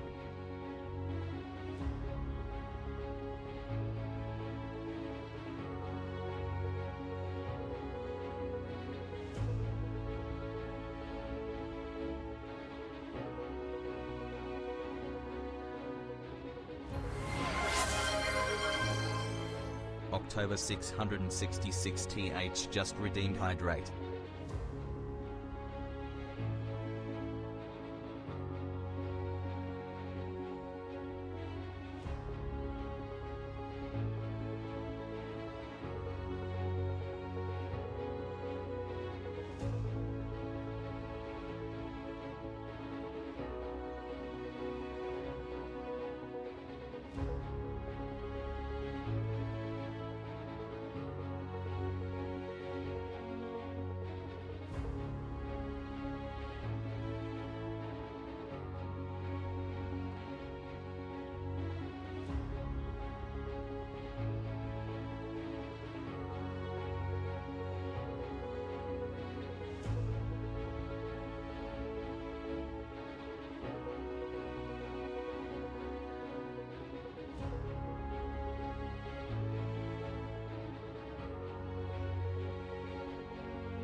It's 6 o'clock. I'm Mark Austin. This is the News Hour, 60 minutes of news, analysis and interviews. We begin right now with the top stories this hour.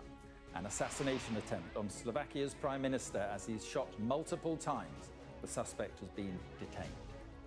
Officials say Robert Fico is in a life-threatening condition this evening. It's understood he was conscious when he was taken to hospital. Robert Fico was a populist right-wing politician who divided opinions in Slovakia. We'll have the latest on this developing story.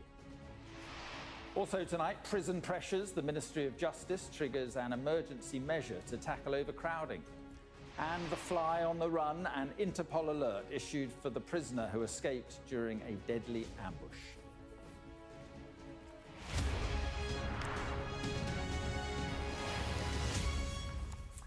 Good evening. Our breaking news tonight. Slovakia's Prime Minister is in a life-threatening condition after being shot multiple times in a suspected assassination attempt. Robert Fico has been airlifted to hospital and a suspect... My bad, I didn't move over the... I thought I had the Mr. Fico this morning stream on, but I guess it was the town of Handlova, which is Sky News stream on, but I guess I didn't have it away from the Anyway, I'm back. I got me a... he was there for government meetings. Protein bar. He actively engaged with members Arizona of the public tea, before the so assassination I'm good attempt, which happened around 2:30 local time. It's being reported that he was shot 4 times in the abdomen, and these images I could have sworn we heard 5. show his staff bundling him into a car. In the immediate aftermath of the assassination attempt, we can see here, police officers and locals helping each other to detain the 71-year-old suspect. Shortly afterwards, the team of the Prime Minister confirmed that he was in a life-threatening condition. His condition was so serious that he couldn't be transported straight to Bratislava due to what they said was the necessity of an acute procedure. So instead, he was airlifted to a hospital in the Banksa Bystrica region, roughly 60 miles away from Handlova. An eyewitness who was attending the event described what happened. There were 4 people standing next to me on my left, and we'd said hello. At that point, I heard something literally like a cannonball, like cannonballs to me. I was shocked. What's going on? And then I saw him fall. I realised that this wasn't a joke. Oh yeah, the pre-therapy dab. Hell yeah, Dragonfly. As he fell Let's behind go. the bench like that. Within the last hour, yeah, that's what we were reporting earlier today. Has given her reaction broke on when we were streaming here that Trump and Biden are going to be doing a debate. 2 of them actually. Be doing 2. One in July and one on September 10th. I don't remember when the July one's going to be. Which we probably are not yet aware of because we cannot contain it. The physical attack on the Prime Minister is primarily an attack on a person. It's also an attack on a democracy. Any violence is unacceptable. The hateful rhetoric we witness in society leads to hateful actions. The police arrested the perpetrator. As it becomes possible, they will definitely bring more information. For the most thing, and the only important thing at the moment, is that Roberto Fico recovers as soon as possible. Well, here the Defence Secretary Grant Shapps gave his reaction. Really shocked, of course. I mean, this is a European country, the Prime Minister being shot at, I understand, several times and in a serious condition as we speak. Thoughts go to his family, first and foremost, but also, of course, to the Slovakian nation as well. This will be very shocking all round, and we wish him a speedy recovery. Let's speak to our correspondent, Darren McCaffrey, who has met Robert Fico a number of times. Good evening, Darren. Just first of all, what do you know of the latest as his condition?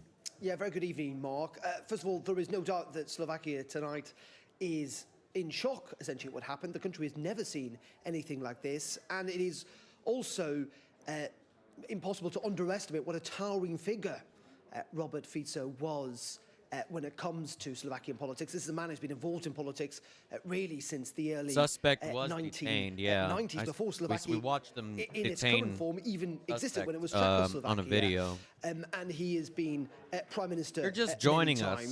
So as I say, the country is in shock. You're just joining us. Welcome in. We're covering an assassination attempt on the Slovakian Prime Minister that just happened about 2 hours ago or so, 2.5 hours. 2 hours, 45 minutes ago. He's still in critical condition from when it happened. From what we saw the last time I checked, he's still in surgery. We don't know really what's going on. They have some kind of cut down on information regarding what's going on with Prime Minister Robert Fico. So we're just kind of waiting for information to leak out or come out from the situation. Yeah, this is a wild story. This happened about 2 hours, 45 minutes ago, 3 hours maybe. Still waiting on information. So yeah. Welcome in if you're just coming in and lurking and stuff. Alone, but beyond that, we really don't know what led this man, this 71-year-old man, to assassinate. Yeah, the dude that shot the Prime Minister was some kind of poet from Slovakia. We tried to read one of their pieces of poetry, but either the translation was so bad it didn't make any sense, or the poem itself didn't make any sense. Coincidence? We don't know, but we don't really know. Today was meant to be the scene of a large protest. It could have been a really bad translation. The government's plans to abolish the public broadcaster there and replace it with an institution that would have been viewed as much more passive towards the right-wing government into the Prime Minister himself. That's where I'm leaning, Dragonfly. I don't think he's going to make it. Judicial reforms that he's attempted to bring in, since being re-elected again back in October. You know, Robert Fico is a politician who is undoubtedly a populist. He is undoubtedly on the right. There's no information on the current on the current condition of the Prime Minister yet, so we're just waiting for that. All, or indeed members of the media. He is also someone who effectively got elected on a platform of turning a war away from support for Ukraine. He was pledging to end military support, something he has subsequently done, and also was someone who seems right now, to be a bit more sympathetic towards that, Russia, but also someone on a range of social issues, was much more conservative than the government beforehand on issues around sexuality. And also someone who very much used the war during the election campaign last year, Mark, to say that the financial problems inside Slovakia were down to the conflict. There's no information as to whether or not this was a lot closer to Slovakia than it is to us in the West in a geographical sense, but also I think in the mindset of Slovakian supporters. He has got a constituency who undoubtedly do support him. They tend to be older voters in the countryside. They're more conservative, they're more religious. They're the people who've been his supporters throughout the last 30 years. But there also a group of people, particularly in the cities, this guy's also been younger, in and out of the prime ministership since 2006. So he's a long who are not in time favour of public what figure. they see is not just a right-wing agenda in Slovakia, an agenda that turns its back on Ukraine, that attacks Brussels constantly and takes a hardline approach to some social issues, but also one that they fear is becoming increasingly authoritarian, and they look at the attempted changes to the media and the judiciary as an example of that. They look at some of their neighbours like Hungary and Poland, where this has happened in the past. And that is why there are these deep divisions. And it is one of the reasons that he's a very polarising politician in Slovakia. Now, this does not feed into the motivation, at least at this stage, because I say we do not know, but there is no doubt. People in chat earlier wondering about if this could have been from politics, but he like is outside of the country or not. Whenever this was all going off, and we didn't even have the Darren, thanks very much. We didn't have the assailant yet, but apparently we do now. So we'll see what happens. And East European Studies. The fact that he's a thank you very much for Slovakian poet really first of all, I just wonder what you tells the idea that this was an internal issue, well, these are an very shocking internal events. I mean, situation. Central Europe really does not have any kind of a record of political violence against frontline politicians like this. We'd have to go back to I guess some of our questions are finally starting to get answered. The assassination of Serbia's prime minister to find anything Maybe. comparable. And I think it will have a really very major effect on Slovakia's politics. A lot will depend, of course, on Robert Fico's Lockout health, and if he 2024. survives and if he's able to return to frontline politics. But I think I've it will not been made aware of this. Let me check it destabilize out. an already rather polarized and unstable situation in Slovakia. Oh, blocking celebrities. Yeah, that's right. Obviously, Yep. a man is fighting for his life tonight, but I don't actually can't not have talk like about the politics of Slovakia, which if I did have a, well, I guess I do have a social media, don't I? I could definitely do that. Okay. Maybe I'll do that. Fuck yeah. Thanks for letting me know about that. I was like, I'm not really used to having an X anymore because I made it so that I could get information for shit like this when it happens, but I keep forgetting that I actually do have an X. I was literally on my X when you told me that. So yeah. Hell yeah. Well, you have Instagram? Oh, hell yeah. Yeah, I don't have Instagram anymore. I actually don't think I've ever used Instagram, now that I think. I quit X back when around a little bit before Elon bought it, but this is my first account back. I'm really doing my best to stay away from getting locked in, but yeah, I'll ban some of those, or block some of those accounts. Go. Maybe we could do it on stream or something as like a event on stream or something. We'll see. And I think there will be people both on the liberal side, obviously, but also within Mr. Never had a Fico's own Twitter, yeah, coalition gotcha. Who may want Yeah, to we take gotta a do kind of colder look whatever we can do. at Hell things yeah. and avoid the kind of potential I'll get me polarization. And I think one of the official lists for Blackout confrontation 2024. that we could imagine might stem and from this. And we've just we've had last hour or so reaction from President Putin. I'm just interested in Robert Fico's stance on Ukraine, which was within the country controversial. It was divisive. I mean, Mr. Fico is a skeptic about Western support for Ukraine and someone who is accommodating towards Russia's position. That is divisive. I think on Friday I do want to talk about the BDS movement and kind of like I kind of have a small critique, not like about like what they're doing or anything, but like one of my critiques about BDS is that I can't really seem to find like a unified list. You know what I mean? Like an official list for BDS. Every list I find is different. Is anybody else experiencing this? Is there like an official list, or are all these lists part of the same list? It's a little confusing. I wish it was a little more straightforward. I remember October saying that there's a new website that you can go to that you can look at products, or you can search products on it and see if there's see if they're from Israel. I don't know. It's one of the things that's been confusing to me, is trying to find actual lists of already said that for both the BDS. liberal I opposition don't and know. journalists. Because on their website, it's all these businesses that I can't imagine myself ever using, because it's all like businesses that other companies use. You know what I mean? Like construction firm or something. So it like, or something along the lines of that, and it's like a lot of these products I've never used in the first place and really could never use. You know what I mean? So it's kind of hard to find it.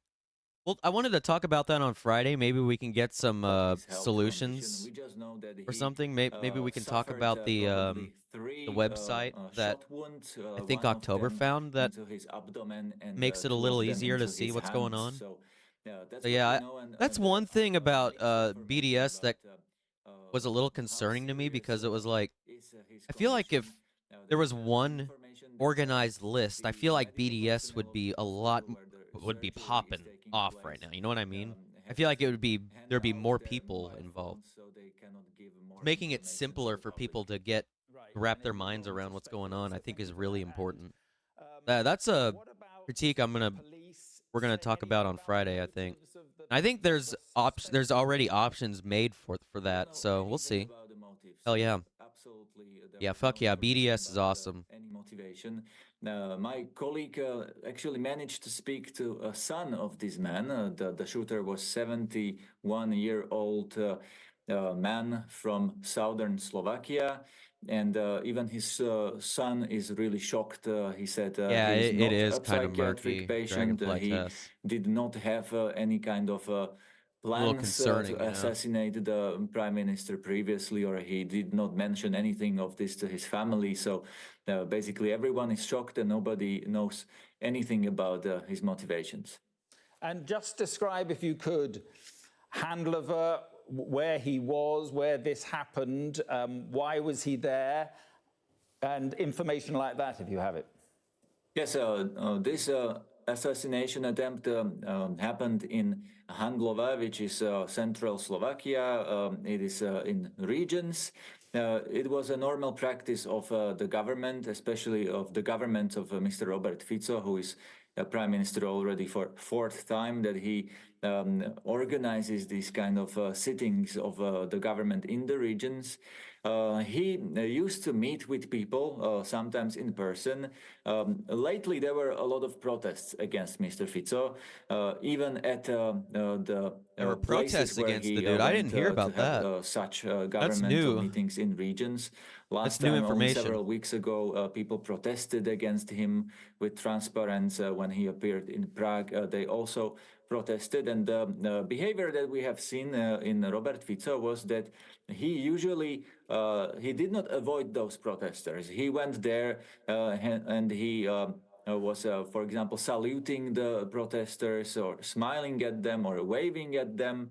At this occasion, it was reported that Mr. Fico approached the crowd, and there was a man who was shouting his name, and Mr. Fico went there to shake his hand, and this man pulled out a gun that we know now that he was in legal ownership of the gun, and shot Mr. Fico. It was reported there were 4 to 5 shots, and we know that probably 3 of them hit the prime minister. Right, and just so wild. Describe the public mood. I mean, there must be real shock. There is absolutely a big shock because nobody was expecting this to actually happen, even though, and that's quite interesting, Mr. Fico said himself that something like this might happen. He predicted this only a few weeks ago. He said that maybe this hatred and polarization in the society will lead to a murder of somebody from the government. That's what he has said only weeks ago, because, well, the atmosphere in Slovakia is really, I would say, really polarized. And why is that? Why are politics in Slovakia so febrile right now?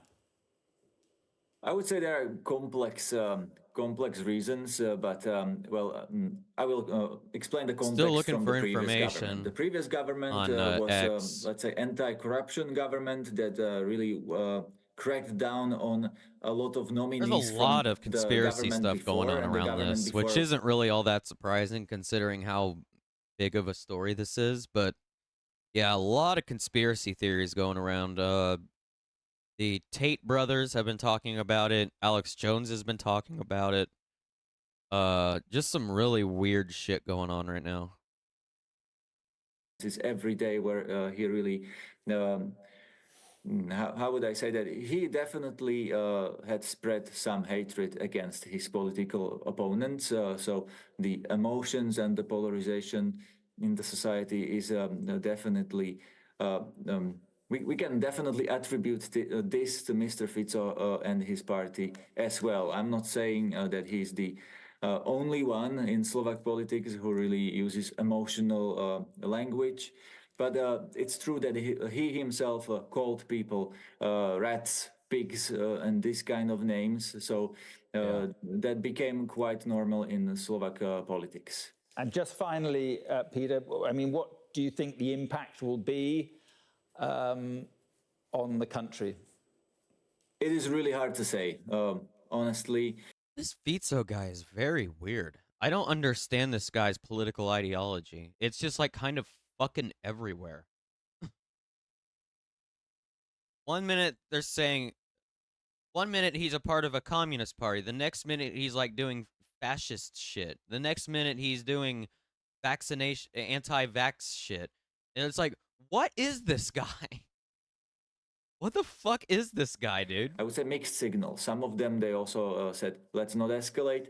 But there was a press conference from the parliament where senior members of Smer party, where Mr. Fico is a chairman, and his coalition ally, the Slovak National Party, which is really like a right-wing political party in the government, they blamed already the opposition and what they call the liberal media for the atmosphere. We're trying to figure out more about Fico himself.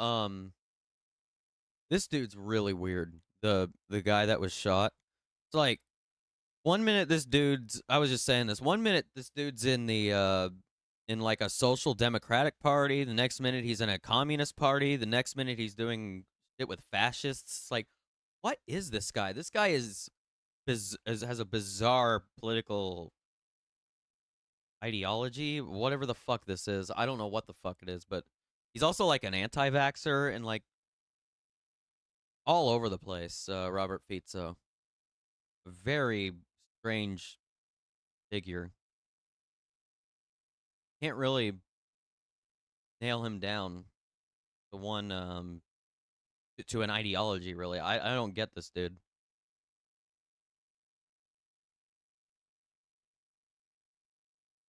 I also don't understand Slovakian politics, so that's probably not helping me. I can't say I've been following Slovakian politics, sadly. Seems like maybe I should have been. Trump used to be a Democrat. Yeah, that's true.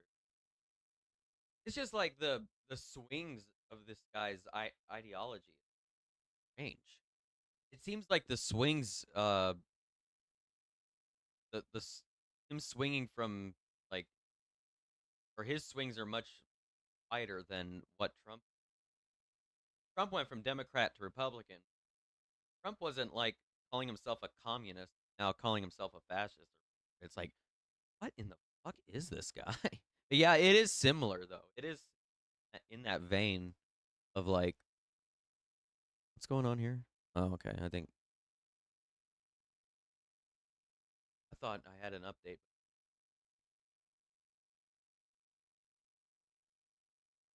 What is this?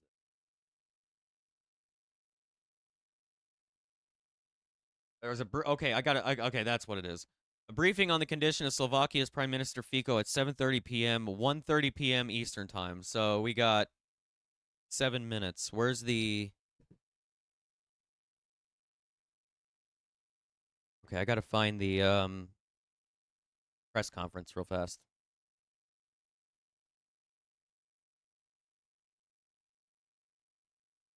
We're going to see if we can find the press conference before it starts here. We got about 7 minutes to get it.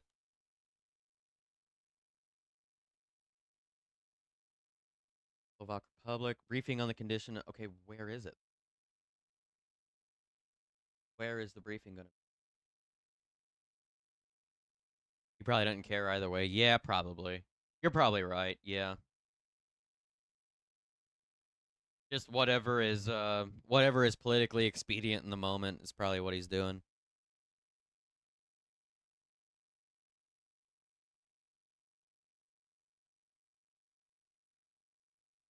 All right. Still looking for the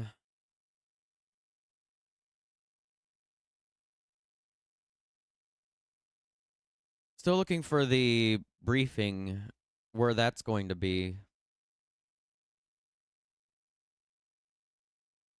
The Roosevelt Hospital. Okay.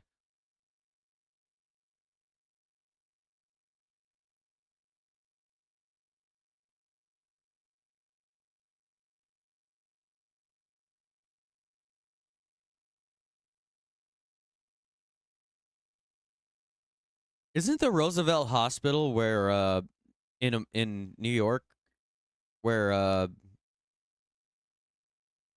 John Lennon died of his assassination attempt? Isn't that right? That's wild if that's the case, because the Prime Minister Fico is at a hospital called the Roosevelt Hospital or whatever. That's wild. This is a weird story. I always get distracted by shit like that. Same thing Trump does. I doubt he cares about anything he promises. He just knows conservatives are dumb and easy to manipulate. Yeah, pretty much.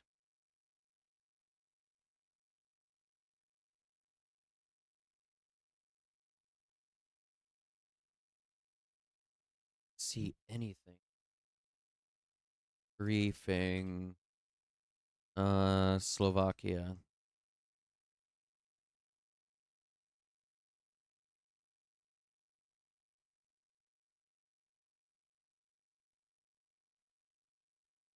Where the fuck is this briefing? People to shower and bath in, but unsurprisingly, many people have taken to buying bottled water because of their concern. That's some UK news. Okay.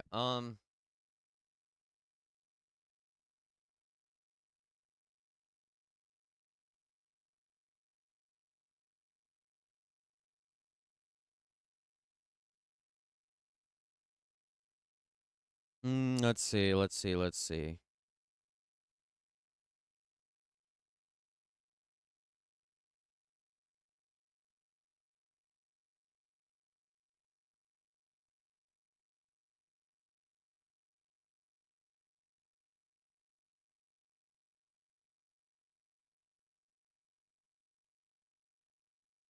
Oh. Interesting. Nesúhlasím s politikou vlády. A preto ste sa pred mesiacom rozhodol čo? There's video of the assassin speaking. Let me make sure that this is real fast. Or this, because we do have to remember that the assassin is a known Slovakian poet. So this could have been something that he did earlier. We don't know. It's also not in English, so I can't confirm it immediately. You know what I mean? Conditions will settle into the weekend as it drifts eastward. This evening, cloud will Still lie looking. from East Anglia up to northwestern England and southwestern Scotland with some patchy light rain. Potent showers further south will die away, leaving a largely fine evening for many southwestern areas. Oh, for a fact, Northern Biden doesn't care Scotland about the will also see LGBTQ late plus because he sunshine used to be and against warmer gay marriage. Yeah, conditions. for real. Overnight, it will stay Yeah. mild for most, although low cloud will affect North Sea coasts. Okay, hold on. You're watching the News Hour. Coming up, a widespread manhunt's underway in France for an escaped prisoner following... Okay. Still looking for information. Fuck.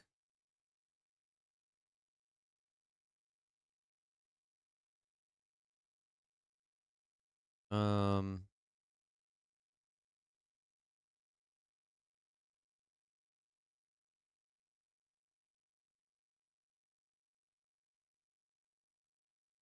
on a minute. Do I have another breaking news story coming out? Hold on a minute. Okay, yeah, there is more breaking news coming, but it's from the United States. We've got a story coming out of Galveston where a bridge has collapsed after being hit by a barge. This is very similar to the story from Baltimore.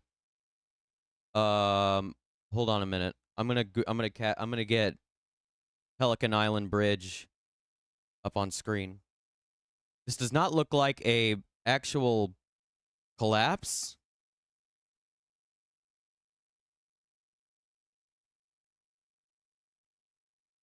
This is live footage from Pelican Island Bridge in Galveston, Texas, after the bridge was hit by a barge.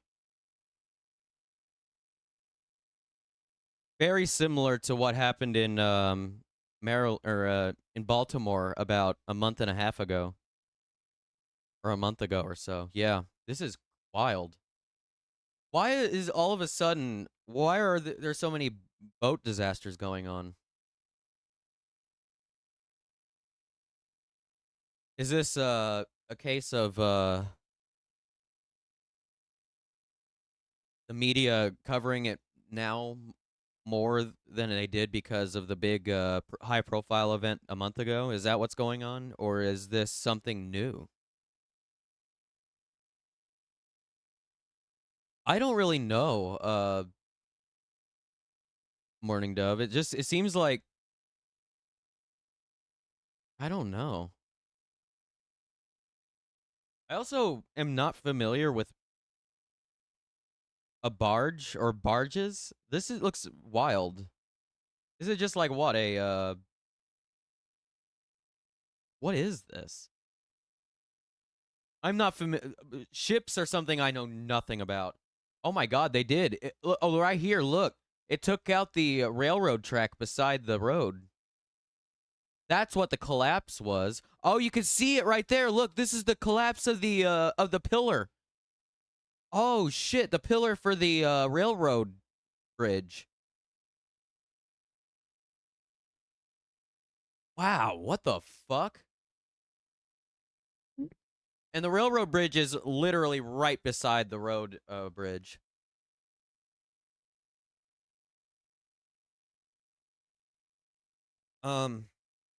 This is wild. What the fuck is going on today? So, we're gonna come back to this in a minute. This happened about a half hour ago. This has been going on for about a half hour, so we'll check back in. We'll see what's going on with the main story now. The Prime Minister of Slovakia and the assassination attempt that happened on him. Let's get back to that. I will keep an eye on the Galveston Bridge story, though. Wow. Another fucking bridge in the United States hit by a boat. Very strange stuff going on. At jails across France, a minute silence. This isn't what we need. shock turned. No. No, no, no, no, no. I'm gonna try and get us another feed because I think they're gonna stop reporting on this story for some reason. Seems like they're slowing down their reporting on this. It's weird. Pilots, anybody involved in this, that their negligence rises Yeah, to a that's the Baltimore Bridge story they're covering live right now. So, god damn, what the fuck? What the absolute fuck, dog?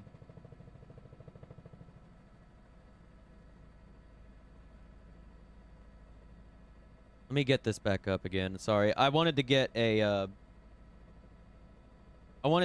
little window for the bridge story up. I'm working on it right now. We're gonna also go back to coverage of the assassination attempt, and I'm gonna bring it all back on screen here in a second. My bad. I'm just getting it all set up right now.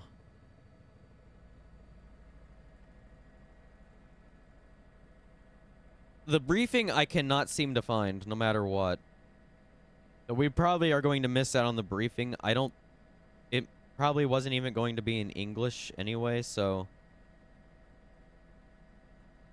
Like, I don't really know. I don't really know, you know? Steve, how about live?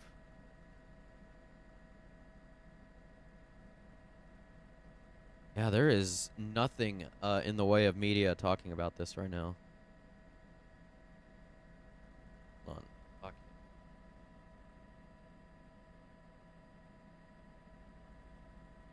Okay. This is wild.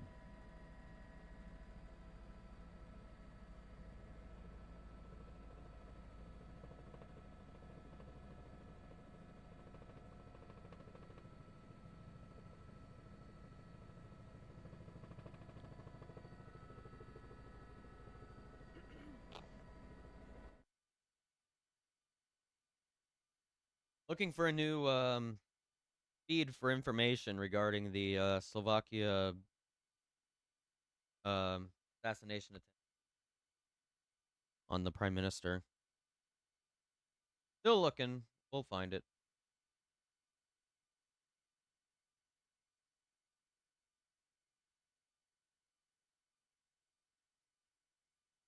Someone's got to be reporting on it, right?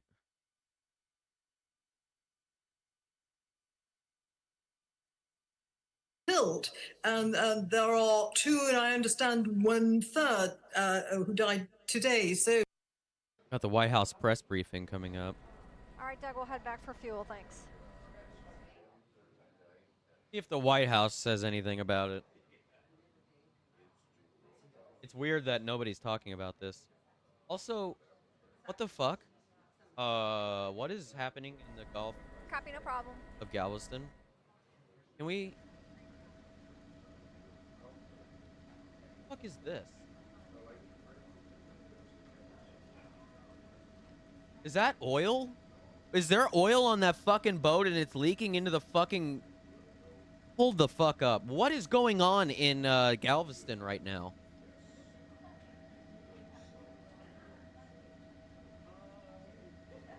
We're also waiting for the press briefing from the United States to see if they're going to cover any of this. We're watching a live feed from a helicopter above Galveston, where a barge has hit a bridge and has collapsed a portion of the bridge that is responsible for moving railroad, or for the railroad portion of the bridge. That part is, there's a small part of it that has collapsed. I don't know how much of it has collapsed, but the bridge, the road part of the bridge is still remaining, though. It's not like the Maryland bridge collapse where everything went into the water. It looks like just part of the bridge collapsed this time. Yeah, this comes like a month after the last time a bridge was hit by a boat in the United States. It's very strange what the fuck's going on. Big breaking news day. I did not expect to come on and be covering all this. I didn't expect to be even streaming today. Damn. I was gonna stream tomorrow, some fucking Spore, but goddamn. Guess we gotta do this today. I wanted to cover breaking news anyway. Good practice for when we start really doing this in the future.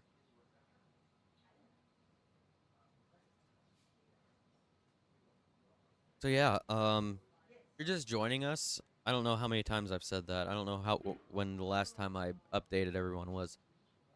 You're just now joining us and you're a lurker, or just haven't chatted yet. We are watching coverage of many events right now. First event we are covering is the assassination attempt on Prime Minister Robert Fico of Slovakia, or Fico. We're still watching that.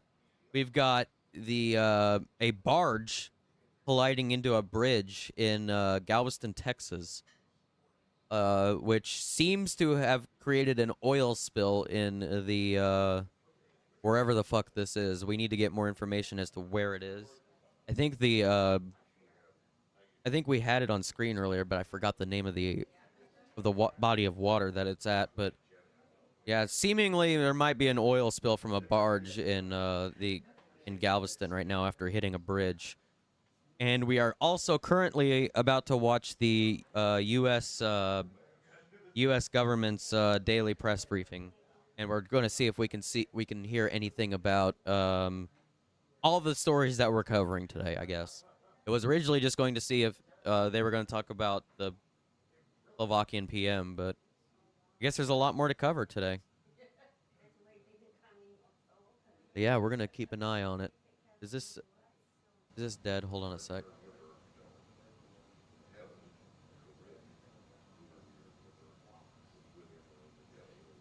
Okay, Pelican Island bridge is what we're watching. Let me bring up a better picture. This has got it up.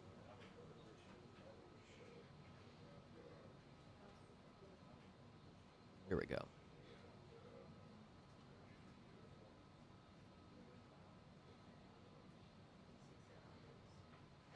Yeah, we're just waiting for that. Still waiting on the why for the assassination attempt. It seems like we had a report of something of the assassin speaking as to why he did it earlier, but I wasn't able to confirm the source, so I went ahead and I'm waiting for another source to cover that because I don't know if I really trust it, because it's just some random TikTok or random Twitter feed, and I don't know anything about it. So if it were something like a news outlet reporting it, it'd be different, but I want to be careful with this.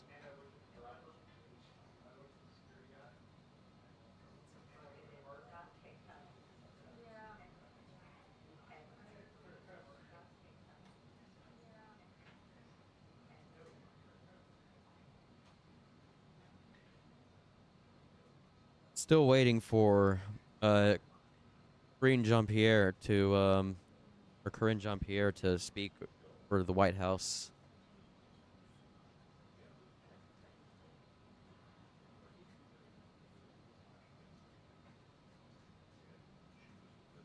Europa League. If Manchester United failed to win... Have they been doing sports on Sky News for the last fucking hour? Christ. This is footage from the barge situation in Galveston, Texas. This is live.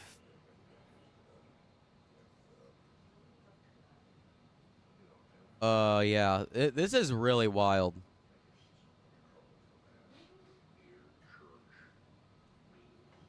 Yeah, we'll go back to everything else here in a bit. Yeah, the part of the bridge that serviced the railroad has been knocked out. The other part of the bridge seems to be all right though, because we got people standing on it and stuff up here. But yeah. Wild. And it does look like it's leaking oil into the river there, or the ocean, whatever the fuck this area is. I forgot what it's called. Oh, I just had it up again. Pelican Island Bridge. So if that, let's take a look. Let me see if I can find a map.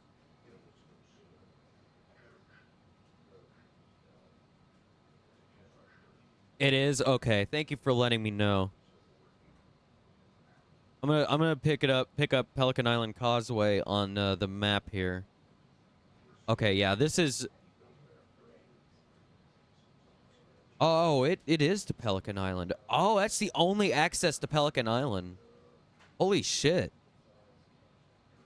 They're lucky they didn't knock that out. Hold on a minute. Let me get the map on screen.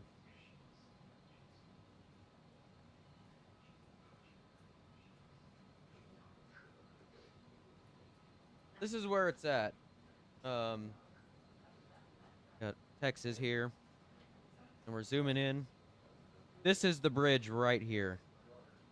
North of Galveston. It goes to Pelican Island. It's the only access to Pelican Island, from what I see.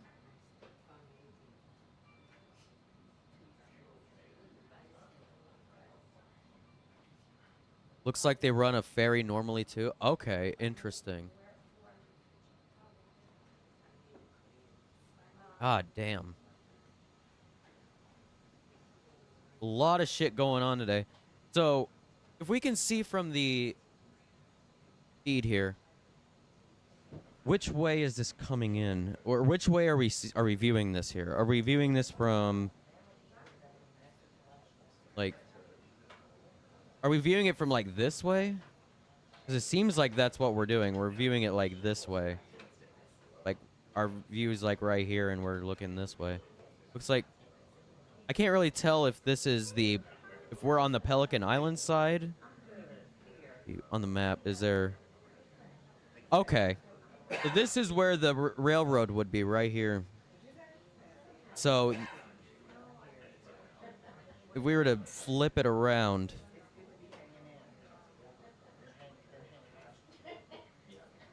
This is where it's currently aiming, so... Okay. So it seems to be flowing into this little area right here, but it does have access to the ocean right here, so it does seem like all that oil that's going to go into the Galveston Bay could end up flooding into the ocean. Yeah. What a disaster. For now, it does seem like it's moving away from that, hopefully. There's another access to the ocean here from Galveston Bay. Could be running towards that. Because this is the Pelican Island Causeway, and the oil is... Coast Guard's moving in? Okay. Let's see if we can see...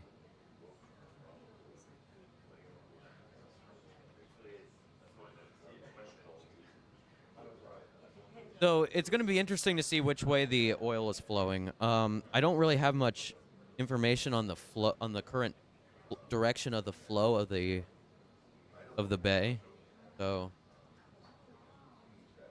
I don't know.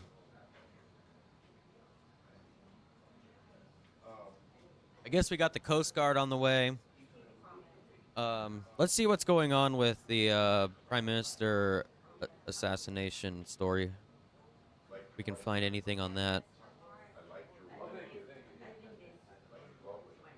So much breaking news going on right now. Holy shit.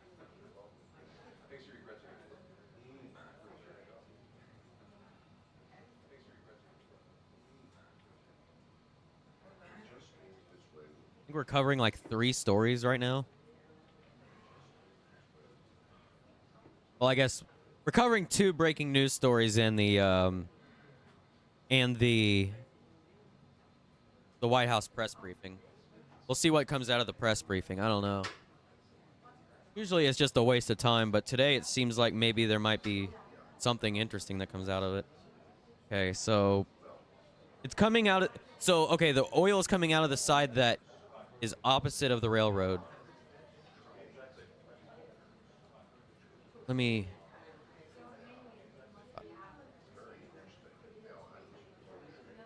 Okay, so it is flowing into the main Galveston Bay area. It is flowing directly into this area right here, from what I've been able to see, I think. Yeah, it's going to flow into here, and then it's going to go out either that way or that way. I don't know really how fluid dynamics work. I couldn't tell you which way it's going to go, though. Maybe it'll go both ways, actually.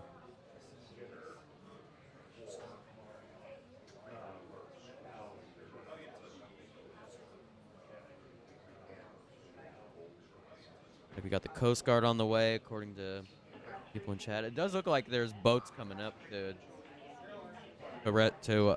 do some kind of services on the boat or whatever.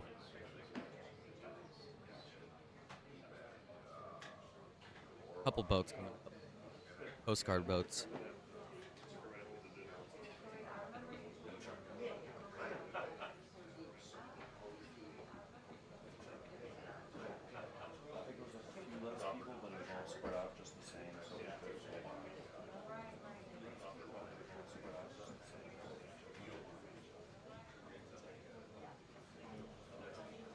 Nothing in the way of information from Fitzo.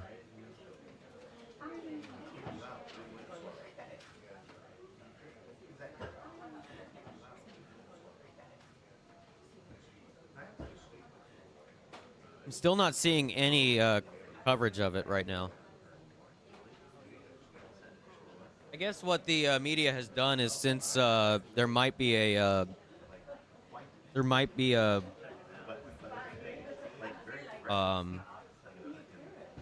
gag order on people at the hospital right now, so that they don't speak about the current condition of the Prime Minister, because that seems like what's going on right now, because they confiscated all the phones of the doctors working on them, on the PM. So we'll see what the fuck happens there.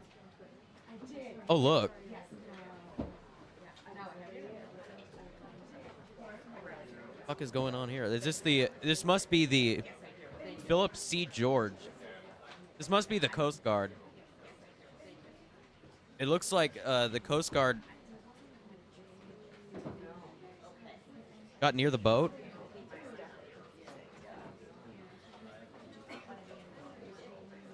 Yeah, imagine if someone jumped onto the boat. That'd be wild. Yeah, look at how much railroad that took out.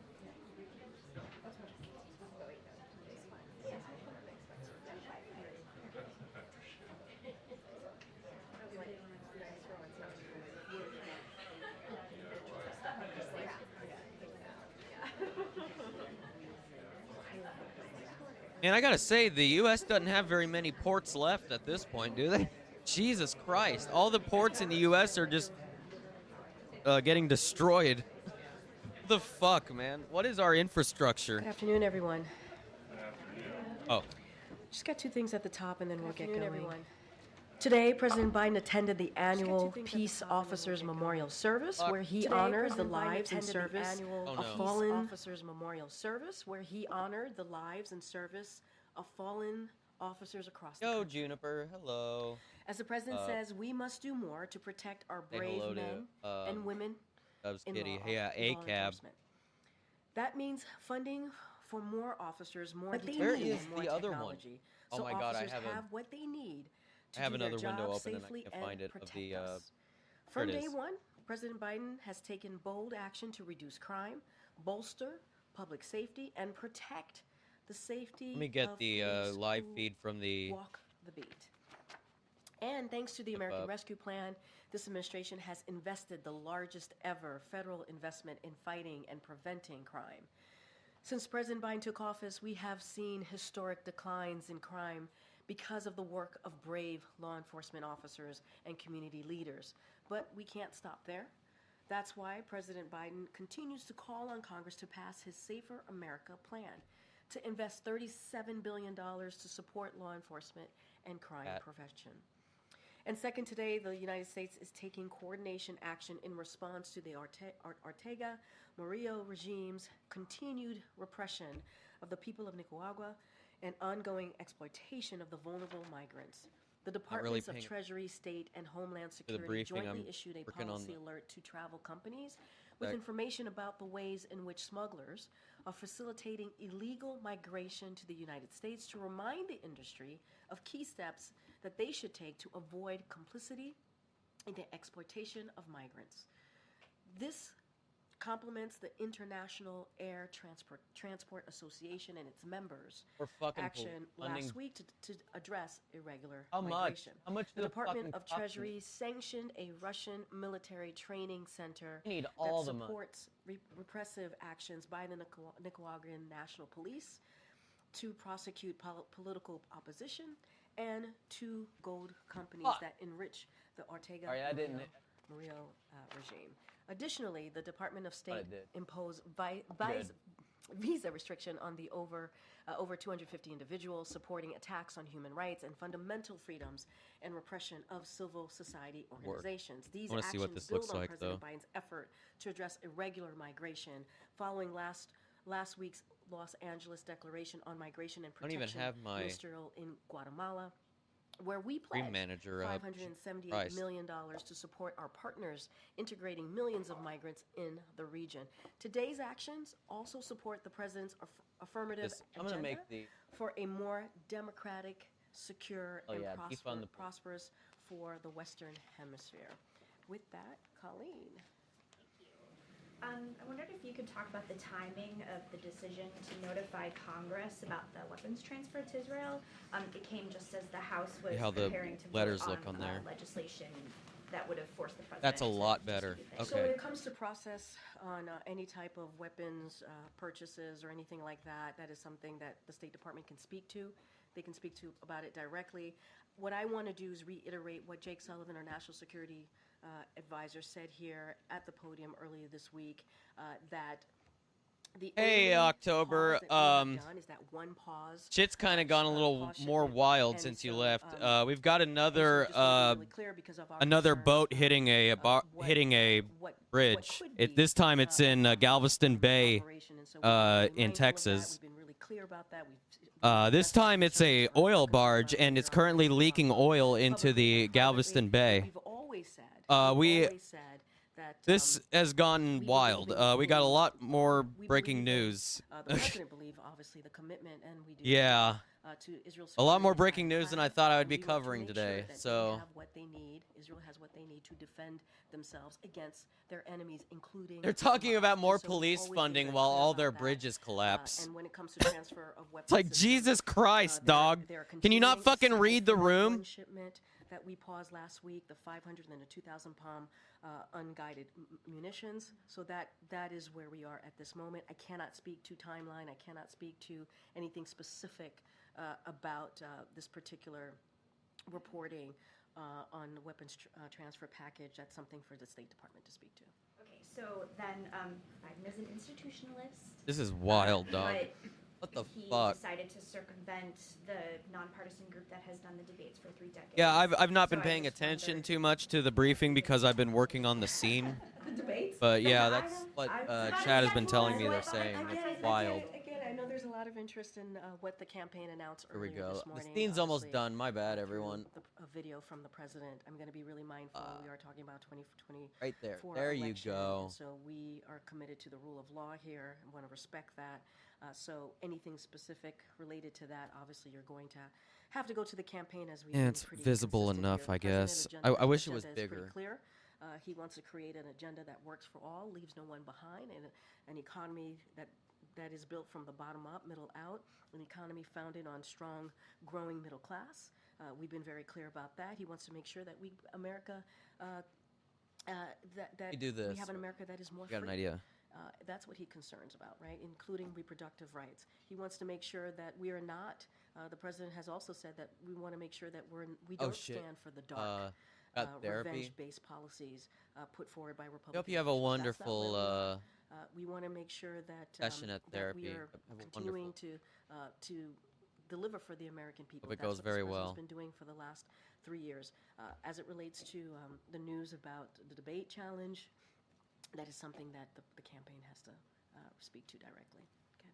Thanks, Corinne. Does the president worry that he muddies the message he's trying to send to Israel by approving this new transfer of weapons so soon after he withheld Outline the it. transfer of these 1,000 and 2,000-pound bombs? So I don't think, no, to answer your question very directly, I think Here we go. That's better. what Jake Sullivan did here on Monday, laying out the 10 parts of our commitment and how we're seeing the Middle East, obviously, in particular, the war in Israel and Gaza, and how we're moving forward, how we're moving that's forward really supporting our friend, Israel.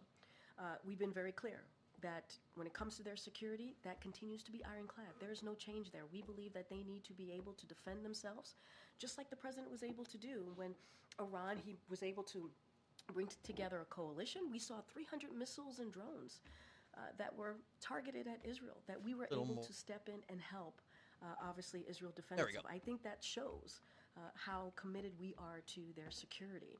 And we have said that it is one pause on these bombs, one package, one shipment, and that is obviously connected to Rafah and the potential, what could happen in Rafah, and we've been very clear about that.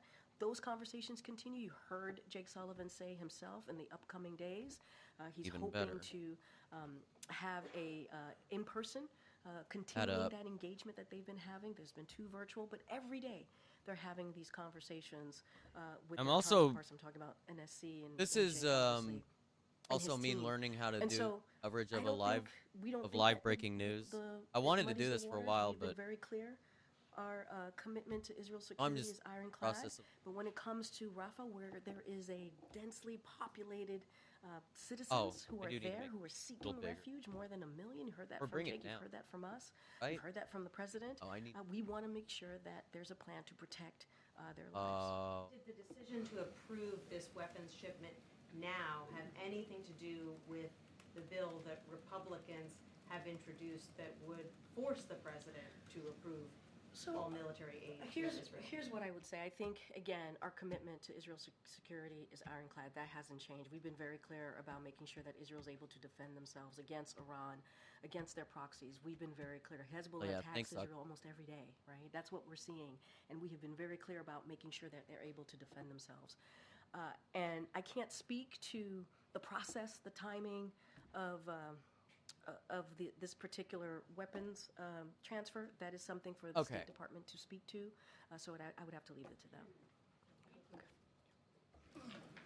Thanks, Green. So the U.S. has been very clear that it paused the shipment of those 2,000-pound bombs because of fears of how it could be used in Rafah. But does the president not share any concerns about how the weapons as a part of this $1 billion package could also be used to harm civilians? So, look, we have always been very clear, and we have been clear, certainly very recently, that Steal while our support for Israel is ticker from ironclad, the we believe that they should be able to defend themselves. We believe Burning that they spoon have the right Spain to go roll. after Hamas, a terrorist organization, I think we need- and they should do that.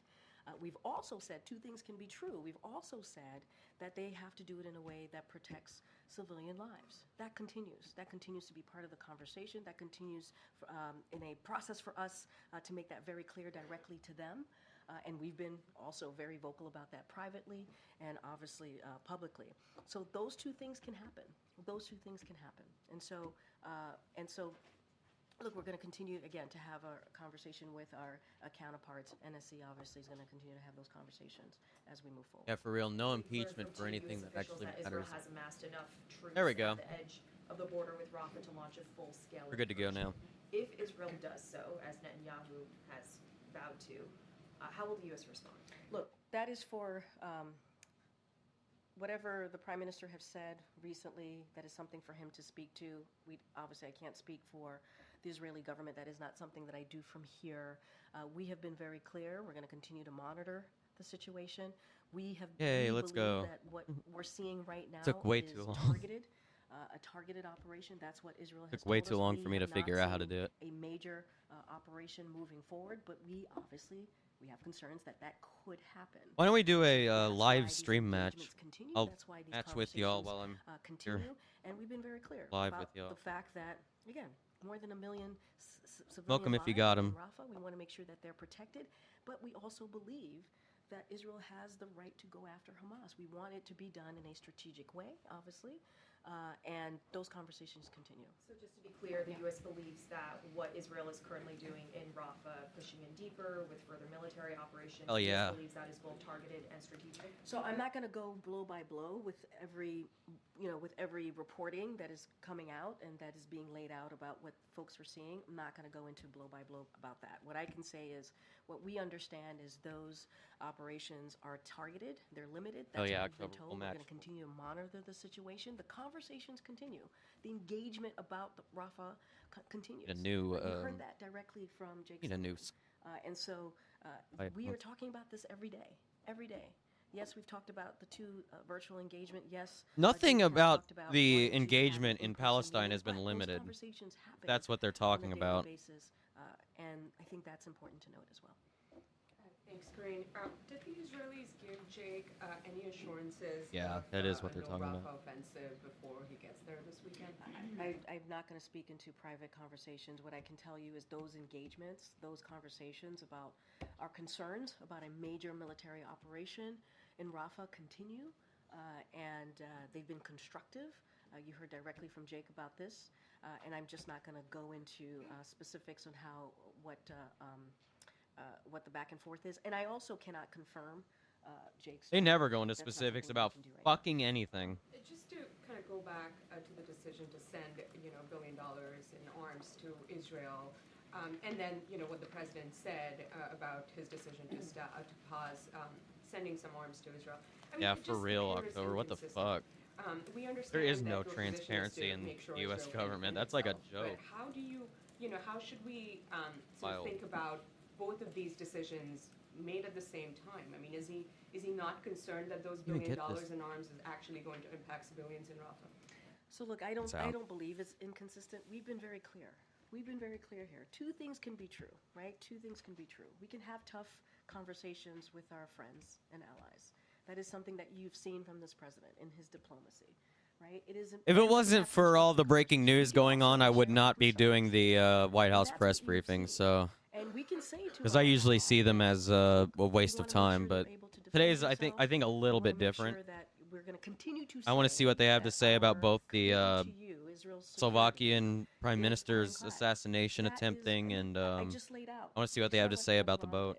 Right, not too long ago, we know Hezbollah is going after Israel. We know what they say about Israel is not going to be anything, and so anything good. Israel has to be able to defend itself. But when we see a situation in Rafah, with more than 1.4 million citizens who are seeking refuge there because they moved there to seek refuge, we're going to also share our concerns. And the thing to remember is that those conversations are continuing. They are happening. Hell yeah, doggos and kitty. Let's go. On a daily basis, they are happening. And so we're going to monitor the situation.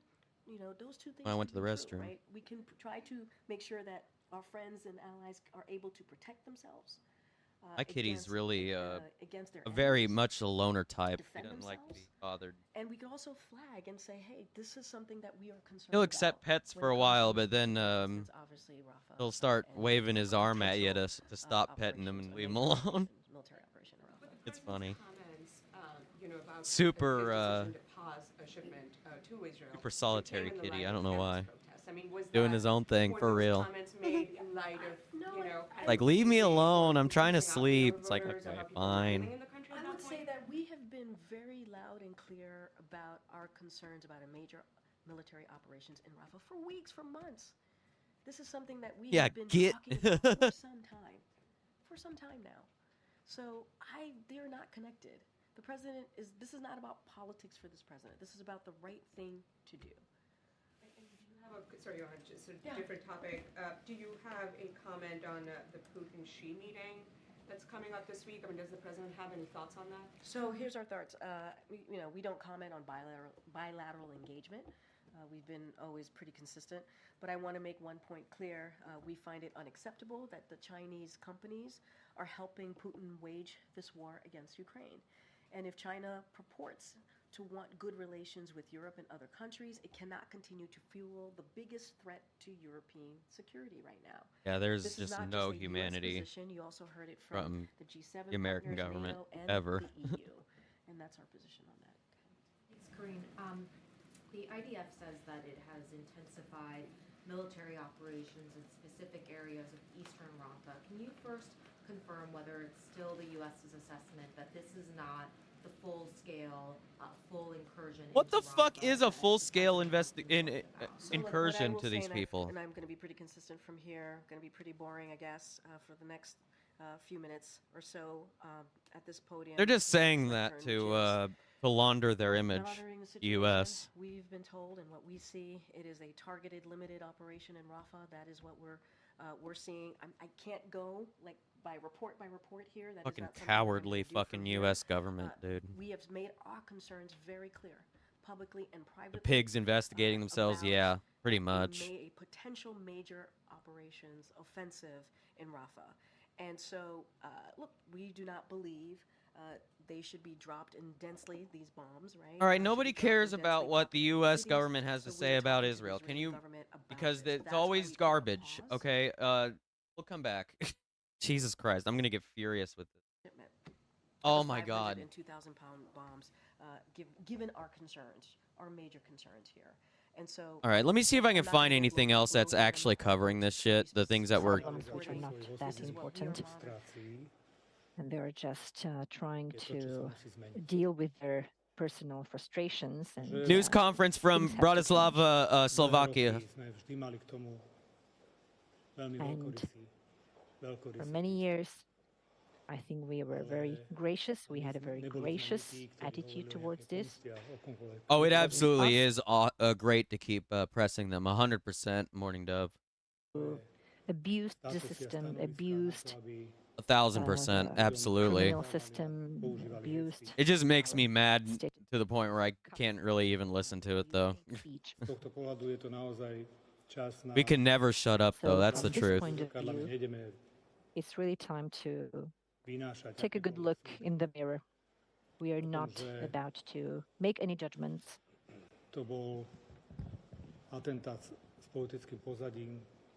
This was a politically motivated attempt. There are no doubt about it, and you know that very well. Still in surgery. I cannot come to terms with this. That's not good. I'm not capable of discussion right now. We've overcome a lot of things, but incapability of accepting the will of some part of society, when a part of society does not like the result. This is the result today.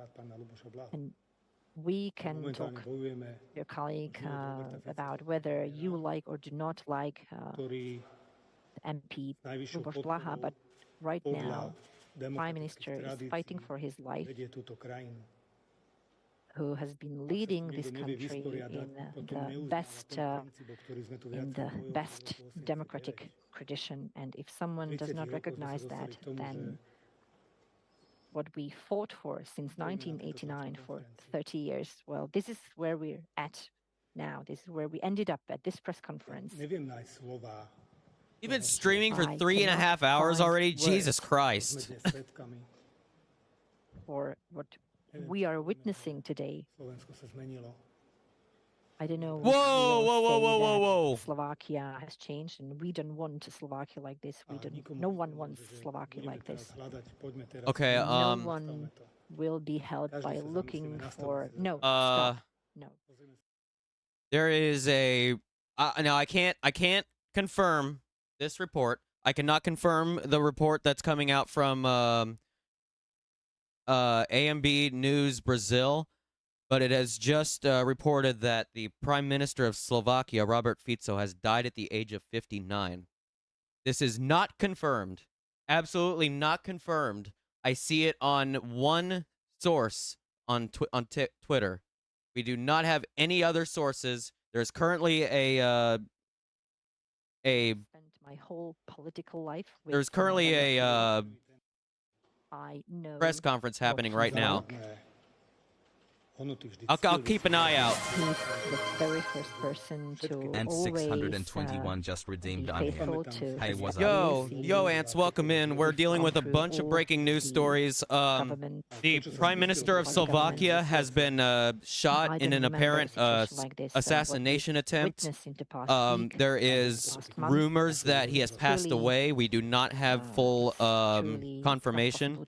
There is rumors that Robert Fico is still fighting for his life. We do not have any confirmation as to whether he has passed away or if he is still alive.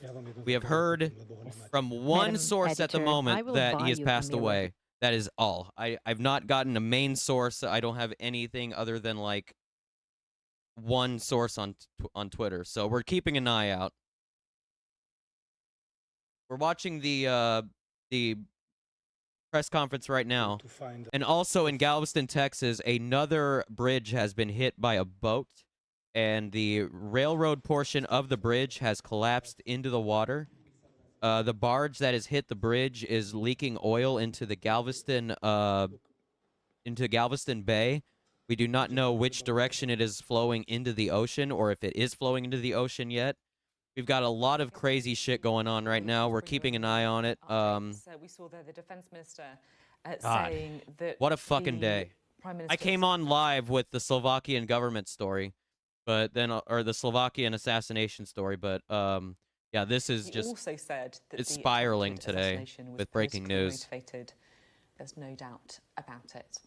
This was going to be a short news stream and maybe a little bit of Spore, but I don't know where this is going to go now. Yeah, a few things to take away from that. First of all, this remains a very serious situation. There were suggestions earlier on that things were improving. What happened? Oh, we got, there's another breaking news story coming from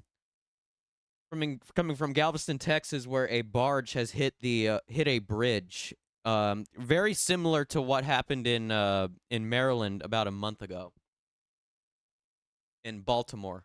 We've also got one single report. There is no confirmation of this, that there's one report, again, no confirmation that the Prime Minister of Slovakia has passed away. We do not have any more than one report on that. So we are still waiting.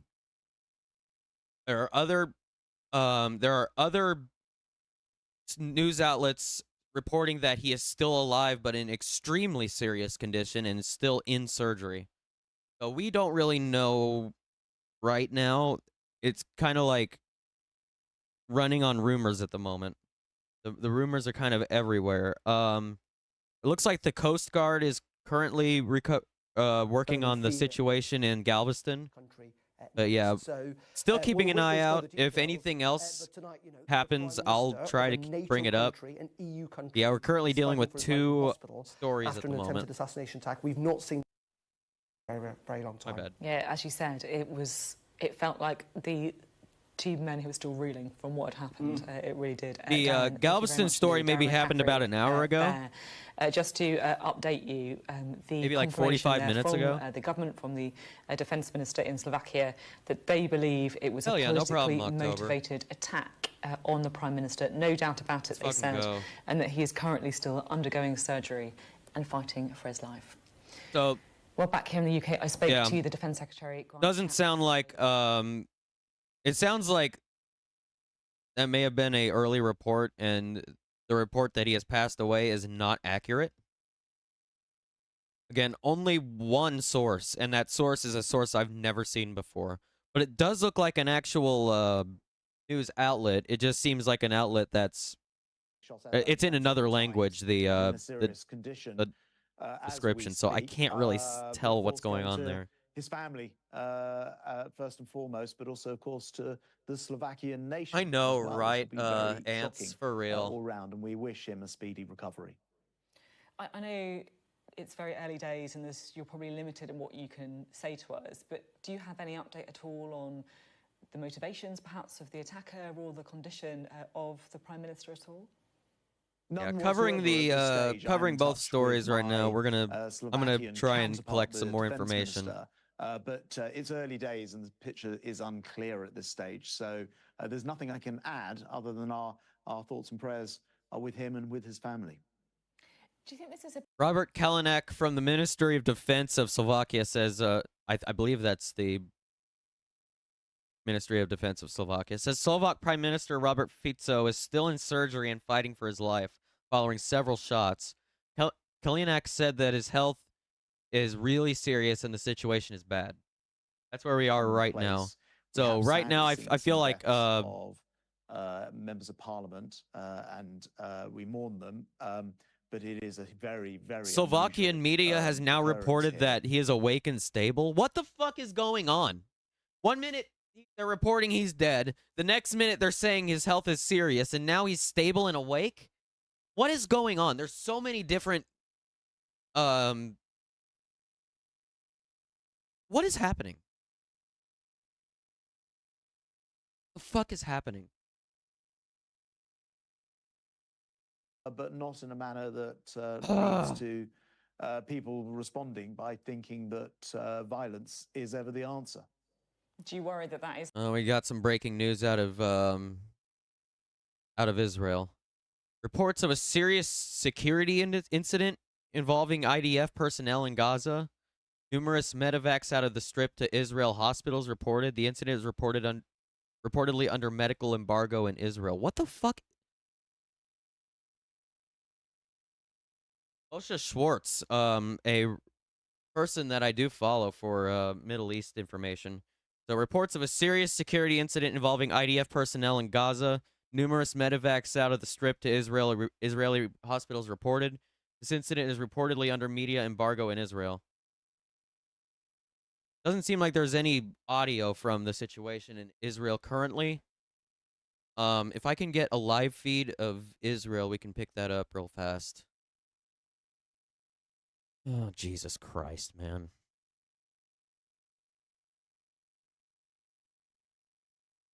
I guess I should probably order food, shouldn't I?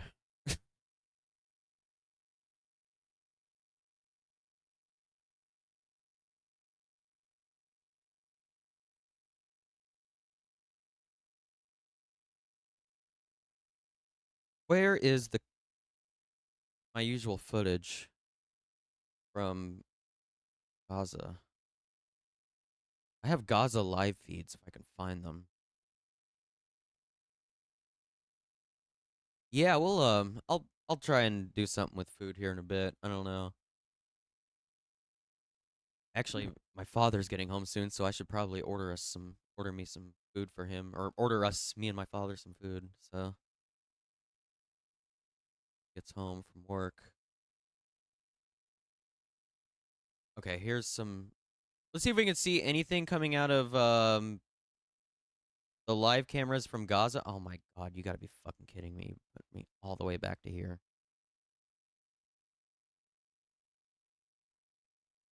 Seems like it's nighttime there though. Slovak PM still in surgery. Reports from 10 minutes ago. Okay, thank you. Yeah, I don't know. There's a lot of conflicting information on the current condition of Slovak PM. Yeah, thank you for the update. I definitely trust you over the millions of sources that I've been looking through on X, because everything on X is fucking different right now. Every report is different. So nothing on X is helping.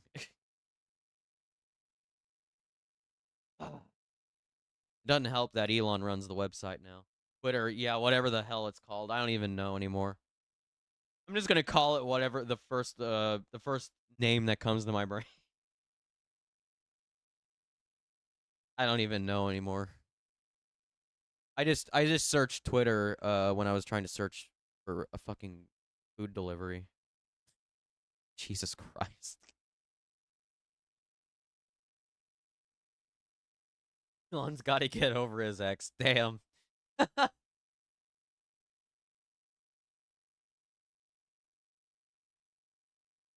Yeah. All right. Jesus can't. Israel. We'll check in here in a bit. We need to go back to the situation. Brave Ukrainian friends are fighting with everything they've got, not they're talking least a about lot of Ukraine British now. kit, against this illegal invasion. We must back them all the time, not just periodically, and that, I think, is the big lesson of what's happening currently in Kharkiv. You talked about I don't think this is related to situation.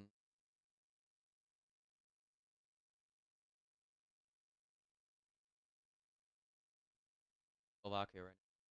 Oh yeah, I did see something about that random individual. I'm not really sure what's going on there. Well, I was gonna do research about that off stream. It's been a little while since I kept up with the Kashmir situation. But yeah, it's been since like Michael Brooks was alive, like what 2021, so like 3 years ago that I actually followed that story, which is major failure on my front, I would say. Damn, but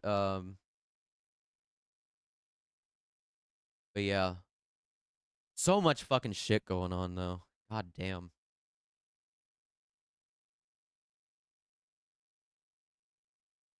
Oh, Not just here in Europe, yeah, that's and, right. They're not with covering Putin, but with they're not covering the Slovakian people.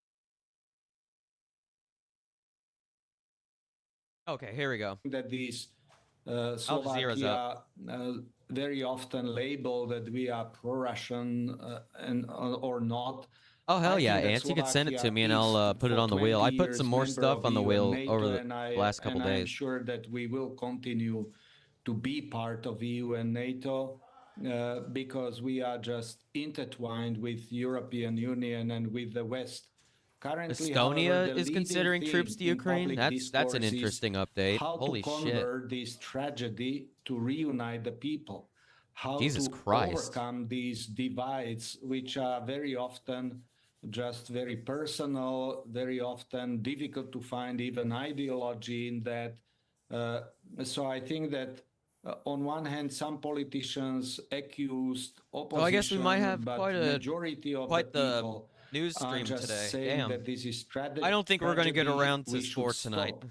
friends. Hate What I talk might do is I might do a between double political game figures stream and like we did last try to Friday, reunite the country and develop some standard normal where we do both Spore democratic and politics when difference of Planet opinion are Coaster. part of political life, but We'll they just do cannot lead to radicalization news today. of public life. I think this is going to be an all-day And kind of I ordeal. personally believe that this tragedy will rather lead to Bring up attempts to reunite Al Jazeera both for y'all. political camp and citizenry.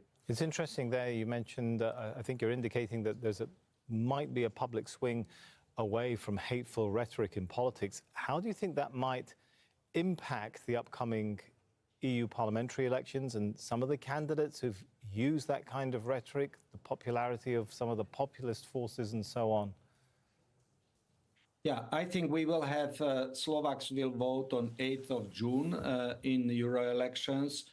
And I think that I'm almost sure that this tragedy, and let's hope that Prime Minister, that doctors will be able to save his life. But I just think that many topics which are being discussed of domestic nature, European I'll get nature, to all your whispers will be right now. overshadowed by this attempt to come closer, overcome these divides. And I expect that it will cool down this high degree of polarization before upcoming Euro elections. All right. Thank you so much for your time and for sharing your analysis on that one. Thank you for your interest, and I wish good luck to our Prime Minister fighting for his life. Thank you, sir.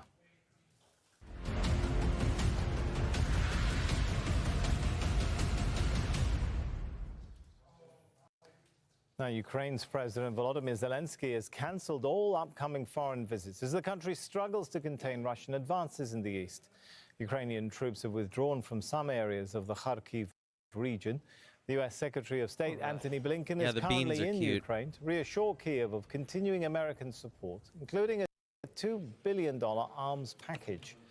Al Jazeera's John Ullman has more from Kharkiv.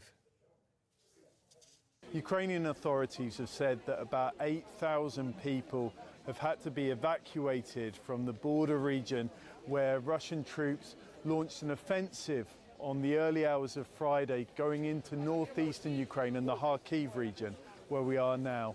A lot of those people that have been evacuated have had to pass through this centre where they've been given food, water, been registered, and hopefully a place to sleep has been organised for them. We've been talking to a few of them, most of them going through from Bobchansk, which is the largest settlement, a town that's in that border region. A lot of them have said that they fled just with a few bags, a pet perhaps. This is all the stuff going on some of them in even Ukraine had right to now. go on foot to get to the nearest rescue patrol who could pick them up. The Ukrainian General Command says that Ukrainian forces and Russian forces are disputing that town and that Ukraine is trying to push the Russian forces out. Russian forces have claimed that they've captured several villages at least in that border region. Now, Ukraine also says that it's working to stabilise it, that its resistance has stiffened up and it's sent reinforcements in. Even if it does stabilise it, it's also worried about the build-up of Russian forces in Sumy region. That's the region right next to Kharkiv region, and it's worried that Russian forces are along that border and what might happen if they launch a similar offensive. Ukraine is really stretched thin along this front line that's more than 1,000 kilometers. They're waiting for more weapons to arrive from the US and countries in Europe, their allies, but they also need more power to repel Russian forces that at the moment seem to have the upper hand. John Holman, Al Jazeera, Kharkiv. Russia's president has signed a decree naming a new government, including a replacement for the defense minister. Vladimir Putin says everything must be done to ensure the Russian army is able to fulfill its objectives on the battlefield. Putin says Russian forces are advancing on all fronts in Ukraine. Robert Hamilton is head of the Eurasia Research Department at the Foreign Policy Research Institute. He joins us live from Philadelphia. Good to have you with us. So, is this a sign of things must be really serious if the president has had to call off all foreign visits? Well, I think it's a sign things are serious, but not critical, right? Early in the war, of course, President Zelensky did not do any foreign visits, and he's at random individual. I did not hear about that. He believes his leadership is needed in Ukraine, and so he had trips to Portugal and Spain scheduled for this week that he will cancel. It's not clear whether other travel will be canceled after that. I think it really depends on how the situation develops. Is it indicative that there's perhaps some official, if not belief, but worry that maybe this Russian advance could go further, could capture Kharkiv city per se?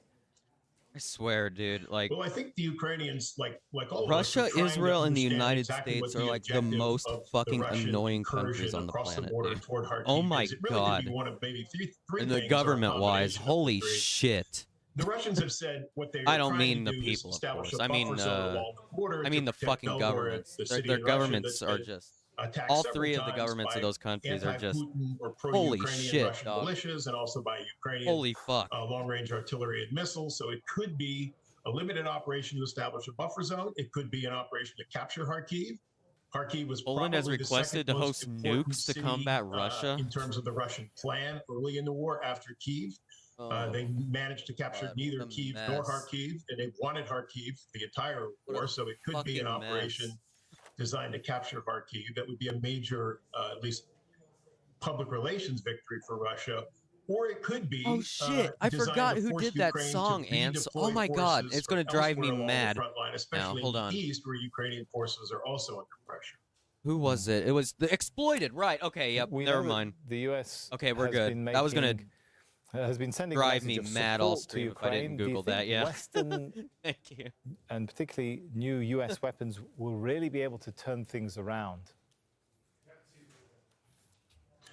It's unlikely they'll turn things around. I think they can stabilize the situation. The things that have come already since the $61 billion supplemental was approved and signed The Department of Defense had pushed things as far forward. Yeah, we'll as do they a could, we'll do a break here in a without bit. having I got to the go to the authority or bathroom, the and funding whenever to my release dad them to gets in, I Ukraine. got But the to things that have ask him come if so far have been things that are I need to easy order integrate food into for both of Ukraine's current us. force structure. It's been Javelin missiles, interceptor missiles for Patriot I wonder if batteries, he'd and be okay critically with coming on stream or 155 millimeter artillery ammunition, talk about of which everything. Ukraine I was don't know. critically I short. don't know. He's So those things a are starting to lefty. come. Larger things. I don't know if he like would get on more stream though. Bradley fighting He's vehicles, done Patriot radio and batteries, shit. The US is Okay, hold on a considering minute. now sending another Patriot battery. I'm gonna go back home Those and will if you. take Oh hell longer to yeah, get there Ants. and Let's longer fucking to go. be integrated in I Ukraine's don't know. force My structure, dad but just would got have off a work. I don't greater think impact on the he'd want to come situation on stream than immediately. just replenishing ammunition I was just that the thinking about U.S. it. has frankly just not delivered for the past 6 or 8 months. Are we starting to see a change in Ukrainian tactics with an increase in the pattern of striking Russian territory itself, even sometimes sites and targets which are not just solely military, energy infrastructure targets? There was the Russian claim a few days ago of a strike on a civilian building in Belgorod, We're still in which the Russians still also said a covering number of civilians were killed. all the stuff that's going on right now. We're currently watching what's going on in Ukraine at the moment. As Ukraine struggles on the ground But- because of lack of personnel And strength, I can't really give much the first analysis problem is on the one Russia-Ukraine has to situation solve. because I'm not very knowledgeable on the situation. I don't know too much about it, so I'll let Al Jazeera speak on it for me because I'm not. Whatever I give you is probably not going to be accurate. Struggle to hold the front lines. Then we'll on get the to ground. we'll get back to the Yeah, I think PM, you've seen the them assassination, and attacking other the areas. bridge. You mentioned oil infrastructure. They've been very situation. successful at attacking Russian refining capability to the point Speaking where of dads, Russia I has fucking stopped aim at all. gasoline exports because it needs sorry. all the refined fuels it has for the Russian market.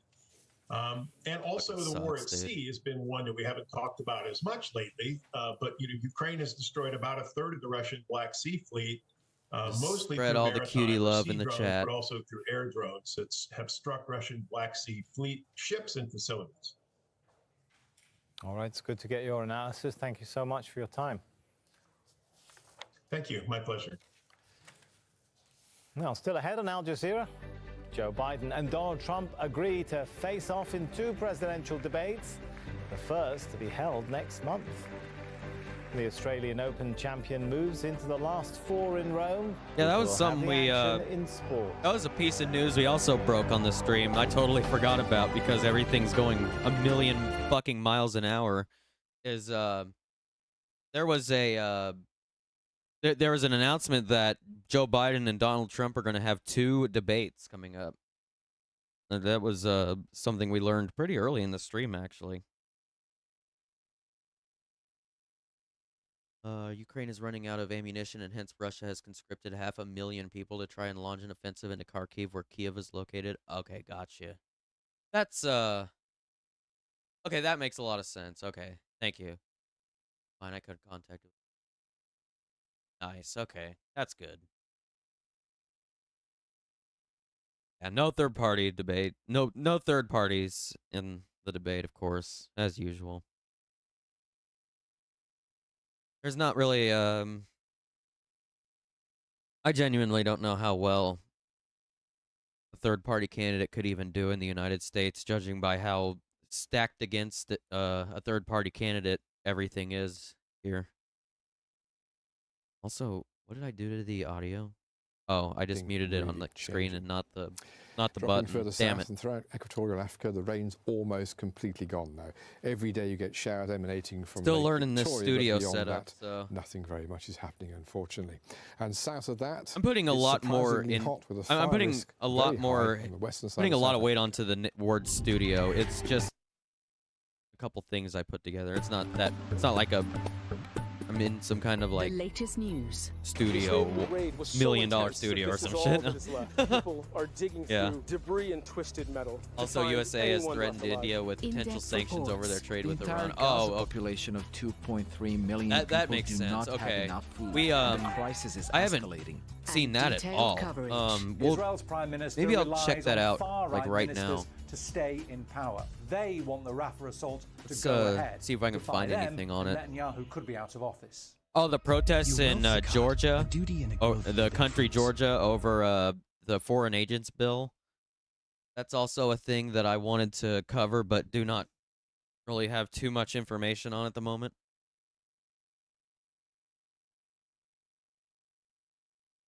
Yeah, we're gonna try to get info on that. Let's see.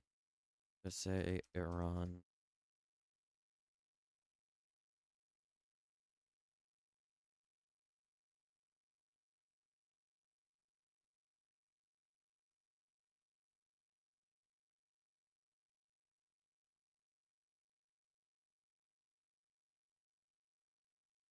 I just found what is quite possibly one of the worst pieces of brain rot I think I've ever found on YouTube. Do we want to watch this? Oh shit, it's so bad.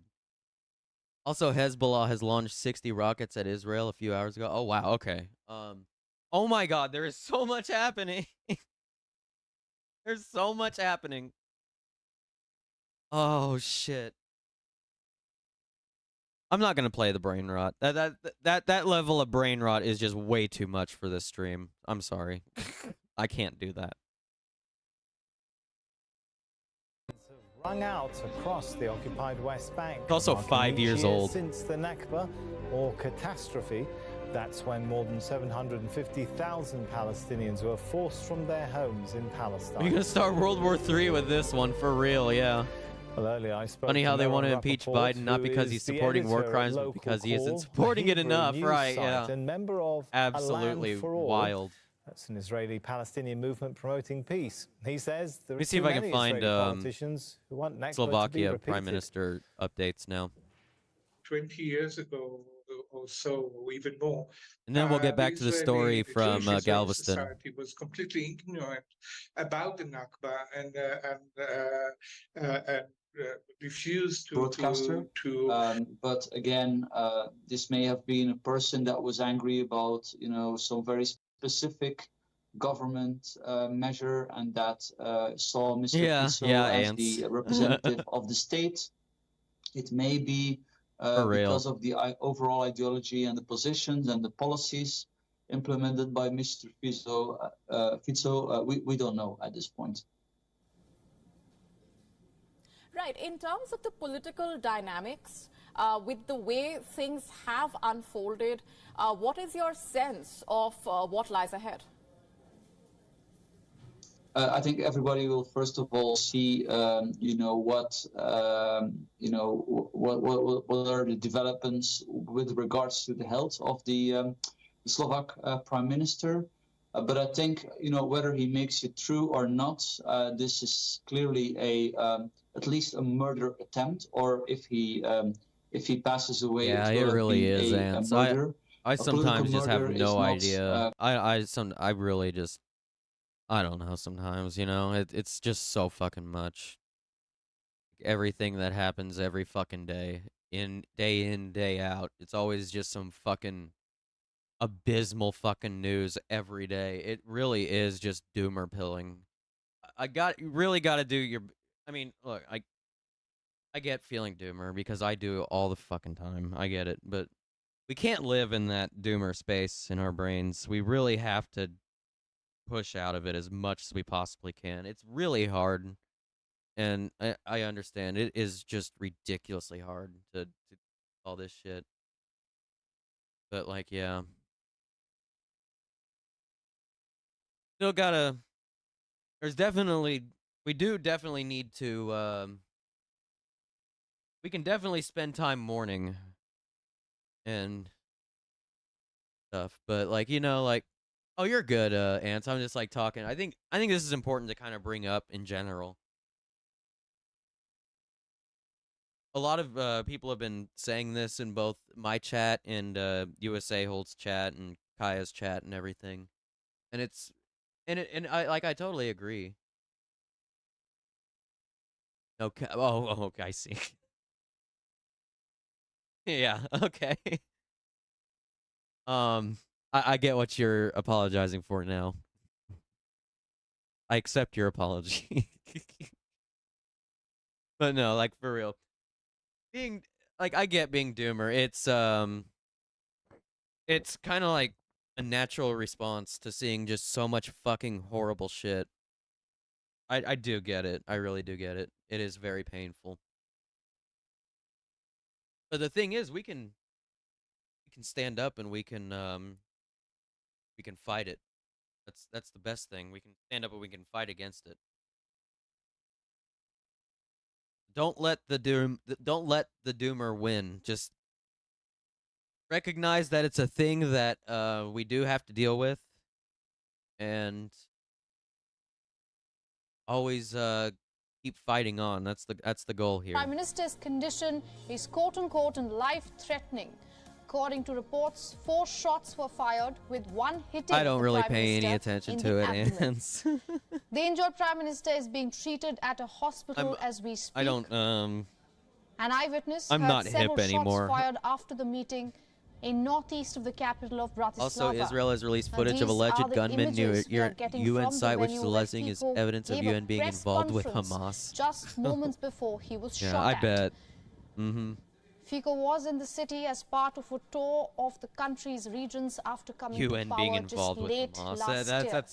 He was seen as a very popular wild, leader bro. in the country. Fico returned as Prime Minister of the Central European country, which is a member of the European Union and the NATO, for the 4th time last year after shifting political gears to appeal to a changing electorate.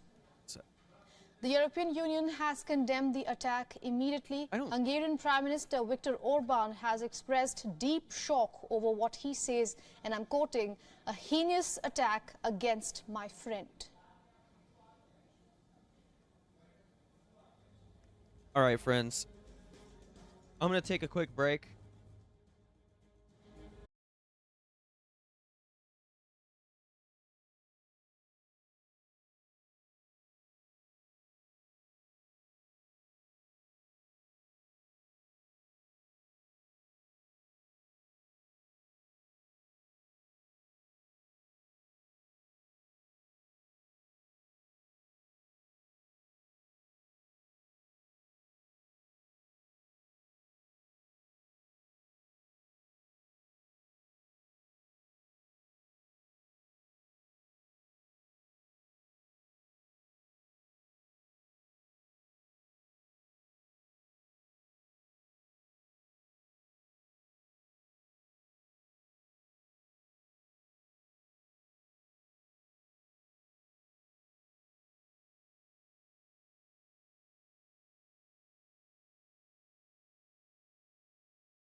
doobies to the face. Fuck that. 12 bottles in the case, nigga. Fuck that. 2 pills and a halfway, nigga. Fuck that. Got a high tolerance when your age don't exist. Man, I swear my nigga tripping off that shit again. Pick 'em up, then I set 'em in cold water. Then I order someone to bring 'em Vicodin. Hope they take the pain away from the feeling that he feel today. You know when you're part of Section 8 and you feel like no one can relate. Cause you are a loner, marijuana. Endorphins make you stronger. I'm in the house party, tripping off my generation. Sipping cough syrup black as water. Never know pancakes in the kitchen, man. Not one of our lives is caught up in the daily superstition that the world is about to end. Gives a fuck, we never do listen unless it comes with an 808. A melody and some hoes, PlayStation and some drink. Technology bought my soul. Looking around and all I see is a big crowd that's product of me. And they probably relatives relevant for a rebel string. Yep, her president is black.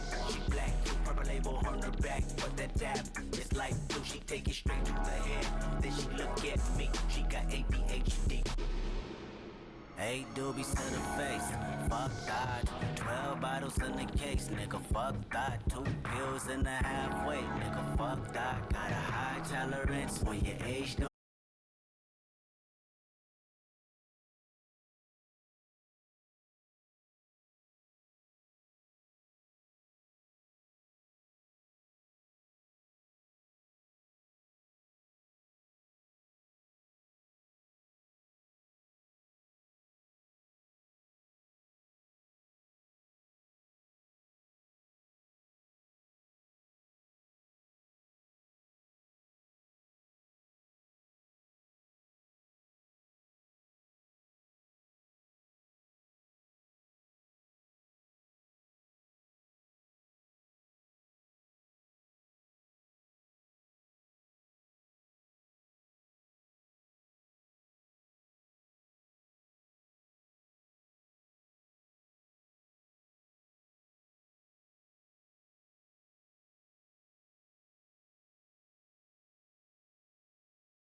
Media reports the assailant who opened fire at the PM has been identified as 71-year-old Juraj Intula. He's a writer and activist. Okay, hell yeah, thank you. I don't know how to pronounce that first name, though. Let me...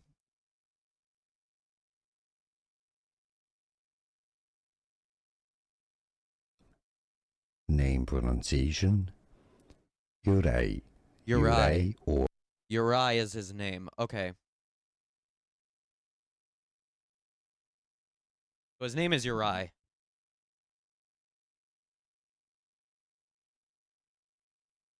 Said he did it because he disagreed with the prime minister's policies. Oh, okay, got you. Or okay, gotcha. All right, we're gonna take a look at this quick brand new music video from my favorite band right now. Yo, welcome back. And 621 just redeemed. I'm here. Yo, I am back. we're gonna check out Crack Cloud's new single, I think. No, what the fuck? Hold the fuck up. They're putting this out with Jaguar? That shit's in my fucking town, dude. What? When did Crack Cloud join the recording studio in my fucking town? 420 just redeemed. Send love to chat. Less than 3. I thought they were a Canadian band. Jaguar. Hold on.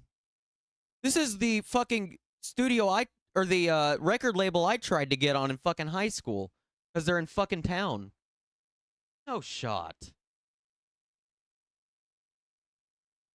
Please join us in welcoming our newest signees to Jaguar, Crack Cloud. What? What?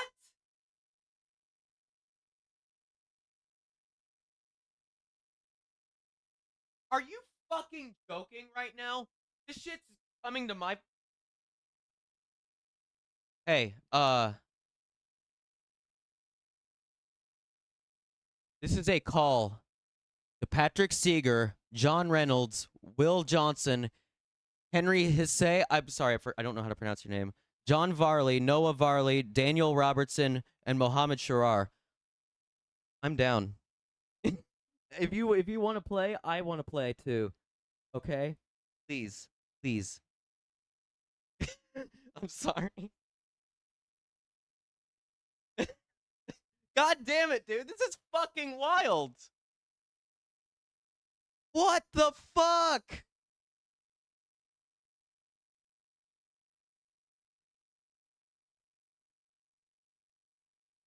Dude.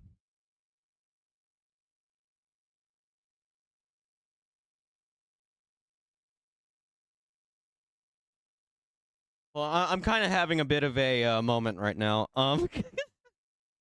Oh no. Dude, this had to be told to me when I'm in the middle of covering, like, an insane amount of breaking news. It's just like, oh, by the way, your favorite band just signed to a record label in your town. A town that hardly anyone ever talks about. It's like, what the fuck is happening today, man?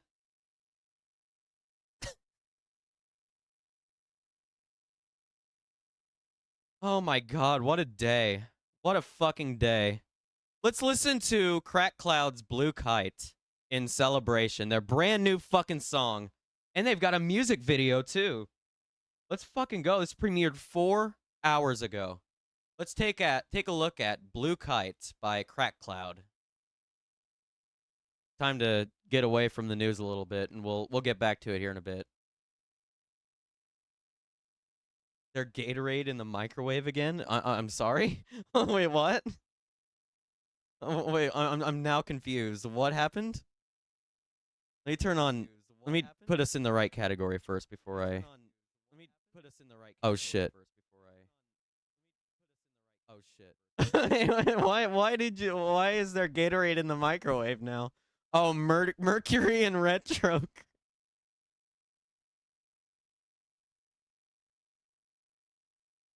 God damn it. It was like, what the fuck does that mean? Like, who is microwaving Gatorade out here, friends? Is there something that's going on that is there a new TikTok trend? All right, here's Blue Kite by Crack Cloud, for fuck's sake. God damn it, it's muted.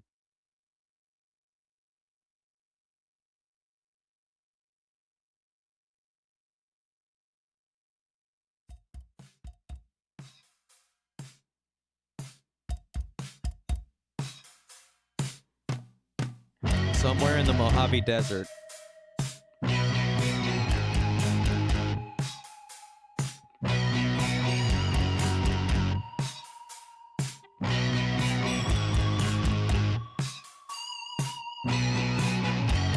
Yo, they went skydiving for this shit. Yo, that's sick.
damn. What a fucking band. I love them so fucking much. I can't believe they're fucking based here in my town now. That is unfucking believable. Like, my brain is fucking mush after that. After finding out about that. I really enjoyed the hell out of that. Let's fucking get back to the actual news. Your mom is open. All I have to do now is start playing local shows. Maybe they'll be located here in town. I don't actually know if people who actually are signed to Jaguar are actually located in my town. That tends to not be the case. They probably live in Canada still, but are signed through us, through here. I say that like I tried to join Jaguar in high school, and I keep saying it like, oh, it's us. God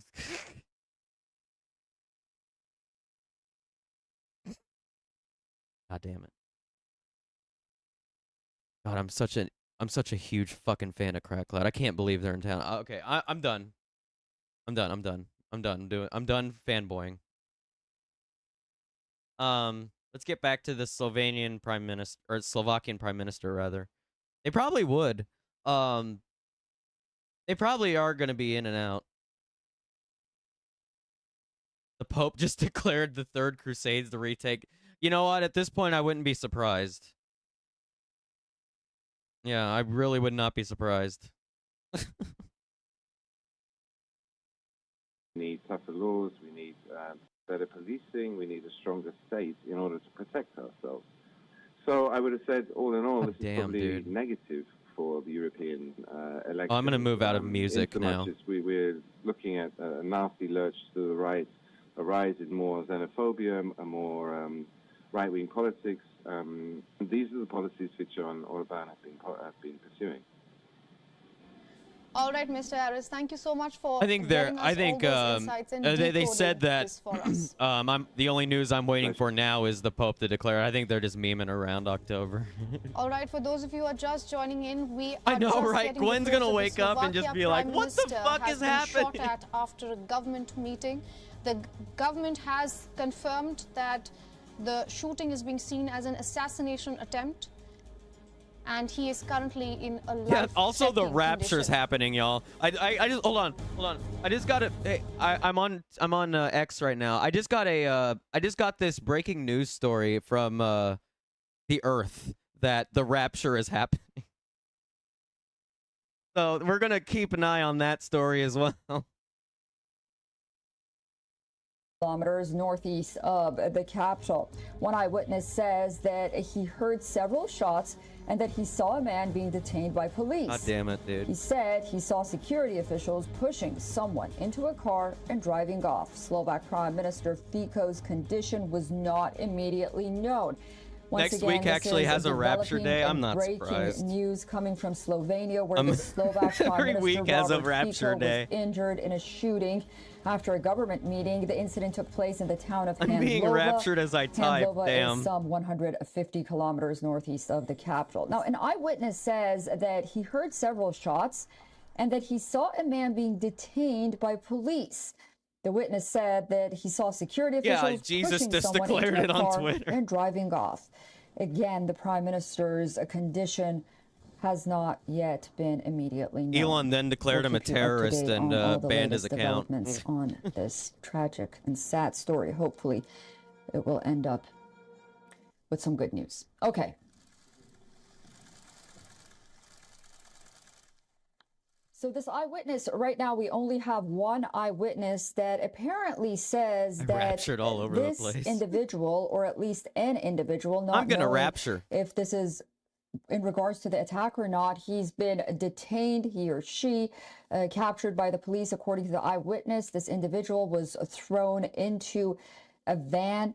This shooting and injury took place after a meeting against the Slovak Prime Minister. The TASR is citing Parliament's vice chairman as saying that Fico was shot and injured. As we mentioned, there's an eyewitness that says he did see an individual being apprehended, but the government office could not immediately be reached for comments. This is a developing and breaking story. Of course, we will bring you all of the latest as we receive more accurate information about what happened. The Slovak Prime Minister Fico shot. Screens that are too tiny and they won't stay in now. We begin with some breaking news or big news and developing story from Slovakia, where populist Prime Minister Robert Fico was critically injured after an assassination attempt a short while ago. The Slovakia government is saying the Prime Minister's random individual. We were talking about that before you came back. It doesn't seem like it was related to anything outside of the country. Excuse me. He will be airlifted to the capital. Seems like it was involving like local or like federal politics in Slovakia.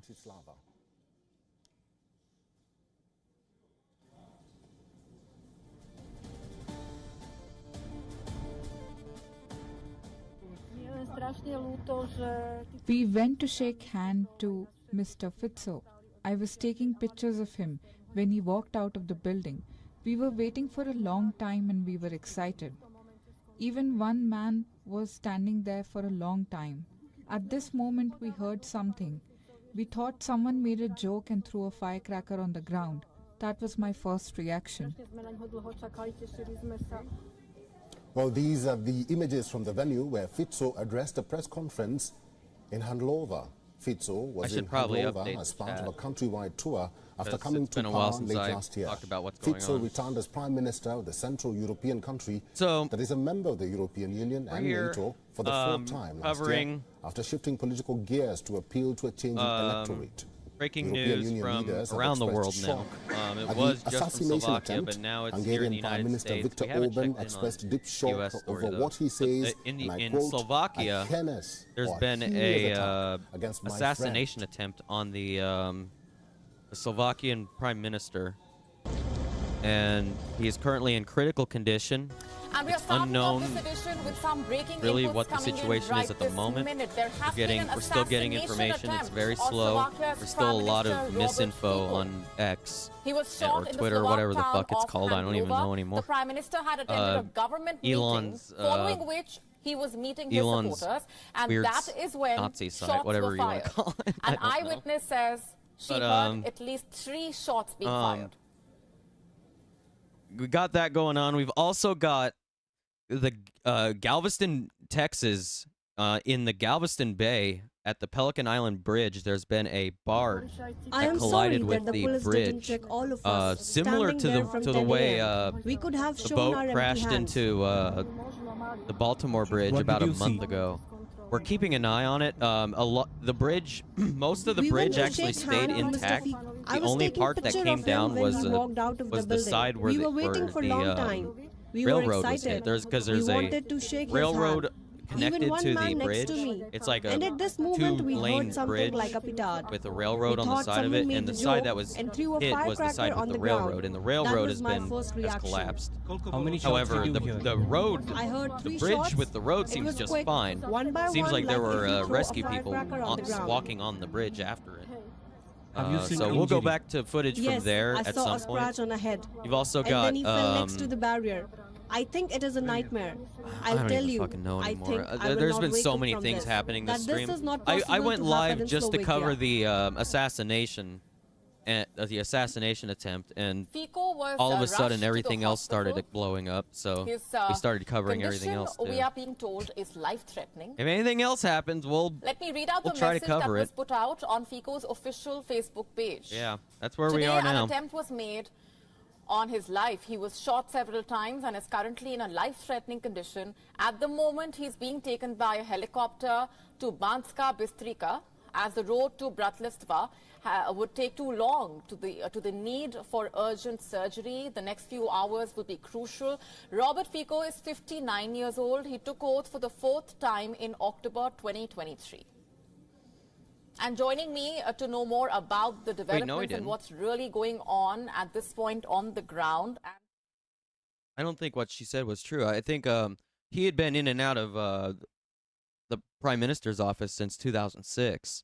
From what we had been reading from earlier on Wikipedia, actually, about him specifically. Mr. Fico is Yeah, being fuck. What a fucking day this has for been. his indeed life-threatening wounds. I even thought we were going to get to video games.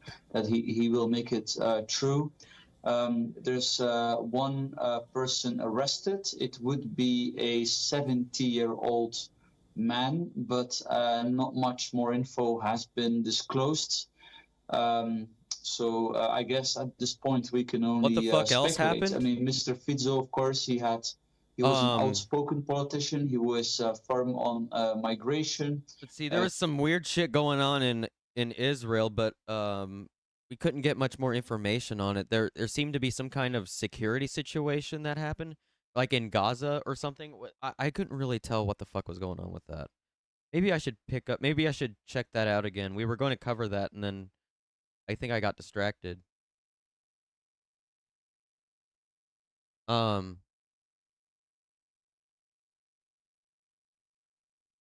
Just in, France bans TikTok in New Caledonia after deadly riots and state of emergency declared. If you all didn't know, there's riots going on in there's a lot of shit going on in New Caledonia. It's an island that is under France's colonial control still, and it's actually what they've been protesting against.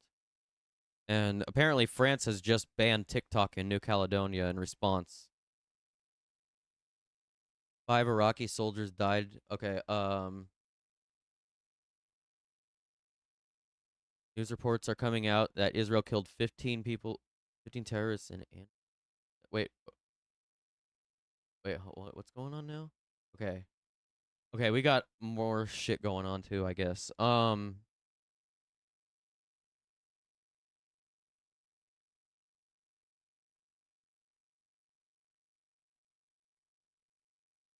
Breaking news from my city. Another piece of breaking news from my city, believe it or not. Academic Senate of IU South Bend. Oh, that's South Bend. IU South Bend has voted today calling for trustees to terminate the position of IU President Witten. They also call for an end to IU Bloomington campus bans. Okay, so that's also going on. There's campus news going on now. Everyone do something at the same time. I know, right? Like, what the fuck? I can't keep up. I cannot keep up. The UNRWA school? Okay, yeah. I need to get to the UNRWA school as well. I don't even know where my dad is. What the fuck are you supposed to...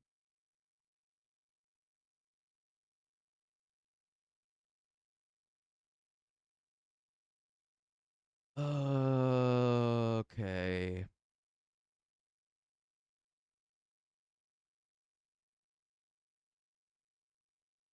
Get to that instead. Here we go. I'm not seeing anything on that just yet. Not to say that it hasn't happened. It's just I'm not getting anything from my sources that I have yet. We'll see, though. Something will probably come up here in a bit on the situation in Israel. And UNRWA is what Macklemore is donating. Oh shit. Okay. Yeah, they probably will.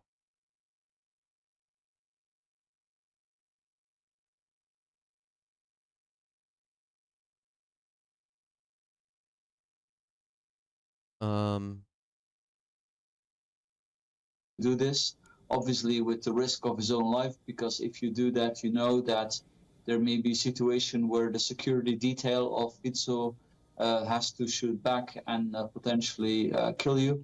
So I think that's what we can say at this point, and it will indeed be. I'm sure in the next few hours we will hear more about, the profile of the suspect, of the attacker. And that will probably also then, as of 1 hour ago, that may have more consequences in case this person would... As of 1 hour ago, BNO News has reported that Slovakia's defense minister says Prime Minister Fico is undergoing surgery and remains in extremely serious condition. We're still keeping an eye out for any updates. I'm gonna actually go to Galveston, Texas, because we haven't checked that in a little bit, like in a while.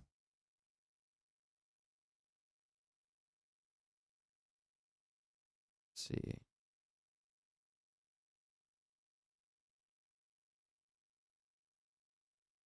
There is an oil spill in the in Galveston Bay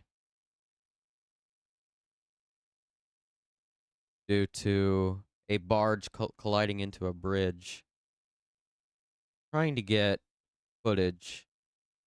I'm trying to get live cameras from Houston. Here we go. Or rather Galveston. But Houston has a live feed as well. I think one of Univision Houston is there.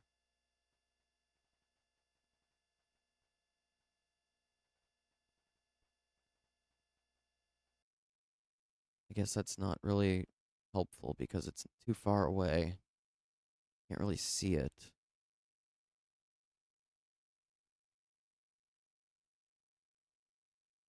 I don't really know.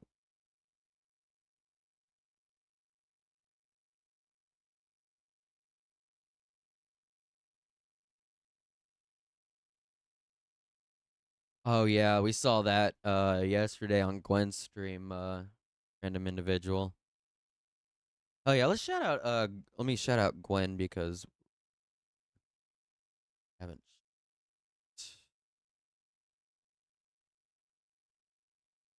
Hell yeah. Yeah, they also do coverage of the stuff we're like they did coverage of the UN peacekeeper who was killed in Gaza yesterday by Israel, or whenever that was. I don't remember when they were killed, but they also do coverage over there. I'm always in there, so I'm hell yeah. I live there basically. He was airlifted to a local hospital and is still alive, although his condition is very. I'm gonna get serious. footage of Galveston up, but I can't really find anything right now. We're waiting for fresh developments. However, my first impression is that he was hit. He was badly wounded, but not so bad that it killed him straight away. But as I say, he's now in hospital with the doctors who are giving him emergency surgery to try and rescue him from this situation. Right, Mr. Aris, the Prime Minister of Slovakia was just elected late last year. He was a popular leader. He is a popular leader in the country. What can you tell us? I understand it's very difficult to speculate at this moment, but what could be the motive behind a case like this? Well, of course, it's too early to say. However, there are two possibilities here in play. That Fico, since he came to power, he's a left-wing populist, as he said.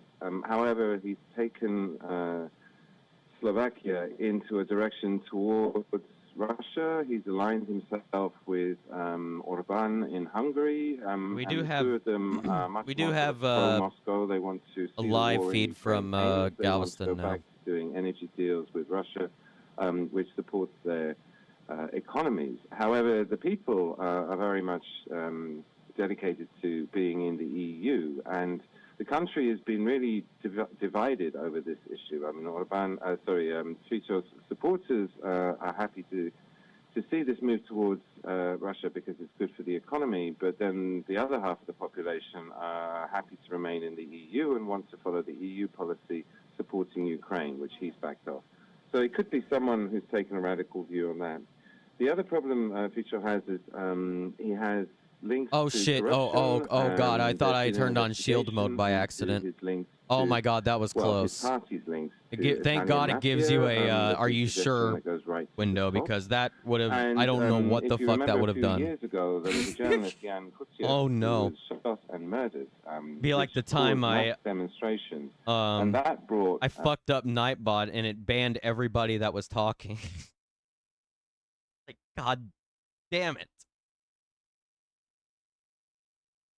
Connections, business, corruption that he has come back to bite him. But like I say, I mean, it's far too early to say anything. Oh yeah, we should probably concrete, cover Haiti but certainly too. Yeah. these are question marks that stand over him. Mr. Harris, do you think this could have a bearing on the EU elections that's slated very recently? It's hard to say. As I say, Slovakia is very divided between those that want to... I think about the time I fucked up Nightbot so bad that it literally just started banning everybody that was typing. Like I did something and then all of a sudden I look over and see this message has been deleted and it just keeps happening. I'm like, what the fuck? Like, God fucking damn it, dude. So I would have guessed that if anything, this will support the right-wing cause. They'll point to it, say things are out of control, that we need crackdown, we need tougher laws, we need better policing, we need a stronger state in order to protect ourselves. So I would have said, all in all, this is probably negative for the European elections, in so much as we're looking at a nasty lurch to the right, a rise in more xenophobia, a more right-wing politics. These are the policies which Orban has been pursuing. All right, Mr. Harris, thank you so much for getting us all those insights and decoding this for us. Pleasure. All right, for those of you who are just joining in, we are just getting reports that the Slovakia Prime Minister has been shot at after a government meeting. The government has confirmed that the shooting is being seen as an assassination attempt, and he is currently in a life-threatening condition.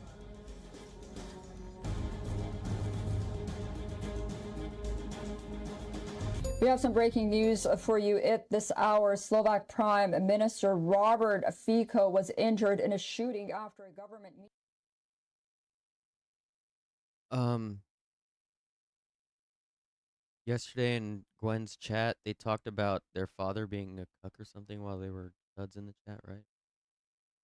I actually passed out, like around the 4 or 5 hour mark. So no, it was like 7 hours in, wasn't it?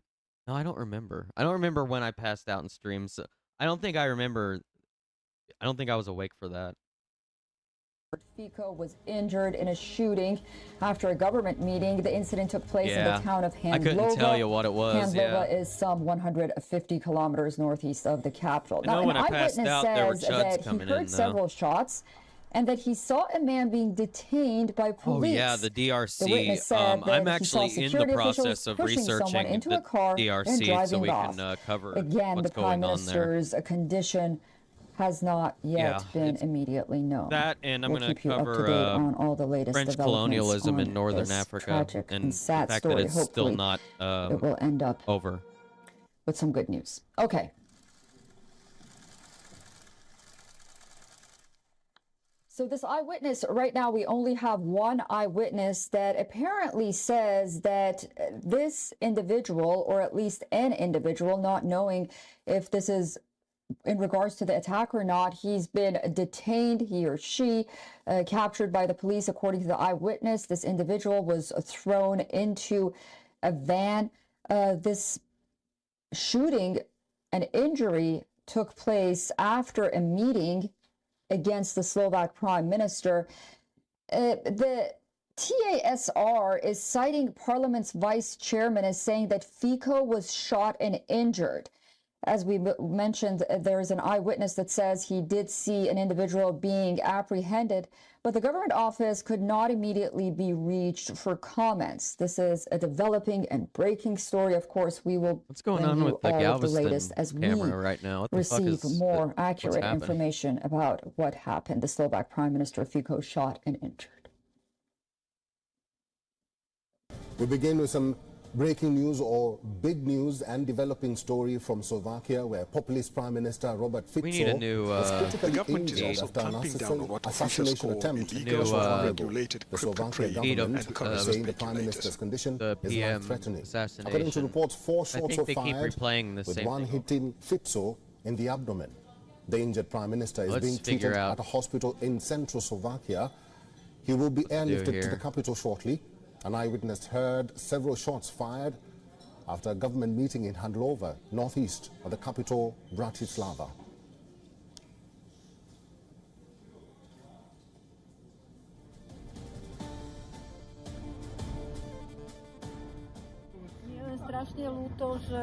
We went to shake hand to Mr. Fitzo.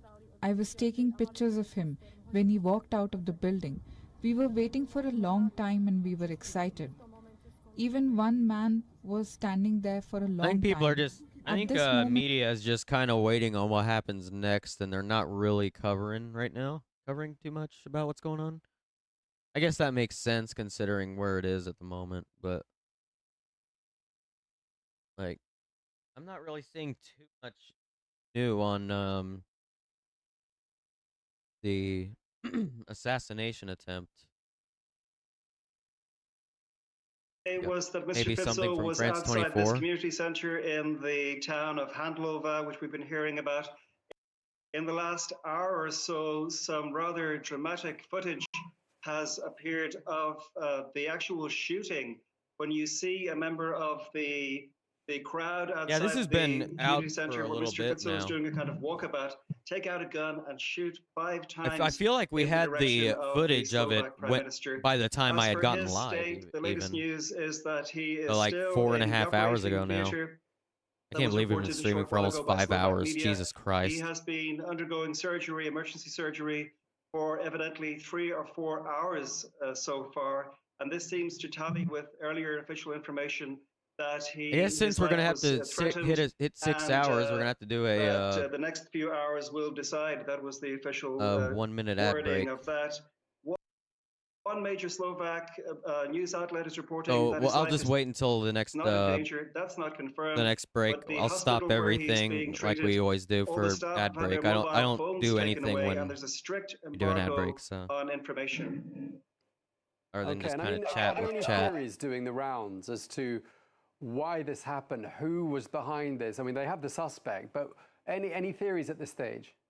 Well, there are more than theories. A short while ago, a little video emerged of the shooter being evidently in handcuffs, being asked why he did it. It's unclear where this footage came from, but in this little video, he says that he disagreed with the policies of the Slovak government. We've lost our feed from Galveston, by the way, if you haven't noticed. Yeah, we currently do not have a feed from Galveston in the oil spill and barge denials from the main collision opposition with the party in bridge, Slovakia, Progressive with Slovakia. Pelican This Island man was Bridge. a member of the party. Also, what we saw earlier, reflecting the tensions in Slovak society and politics, there was a government press conference where members of Mr. Fitzo's Smer or Direction party blamed today's attack on the opposition and liberal media. And the Deputy Prime Minister Luboš Blaha said of the liberals and the media, "You have made us all targets." So using very inflammatory language at this very flashpoint moment for Slovakia. France 24's Ian Willoughby reporting that from Prague. Police reinforcements have been sent to the French-ruled island of New Caledonia, where a state of emergency has now been declared. That's in response to a wave of violence in which 3 indigenous Kanak people and 1 police officer were killed. Well, as well as the sound of gunfire, there are reports of burning cars, buildings, set of fire. Yeah, there's some wild stuff going on. I would not. By the way, this is France 24. I would not trust France 24's coverage of this situation. I'm sorry. They're literally the colonial force of New Caledonia, so I would not trust this. Let's see if we can find something else.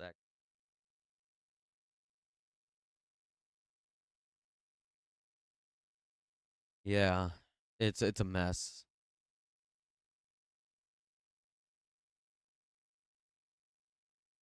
Yeah, I don't really want to boost the message of a colonial superpower. We're good. Hell yeah, let's find something. Gosh, this is really hard to find coverage of what's going on right now. Very hard. Yeah.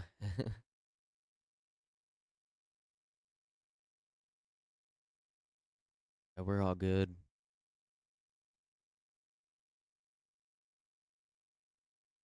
see what we got.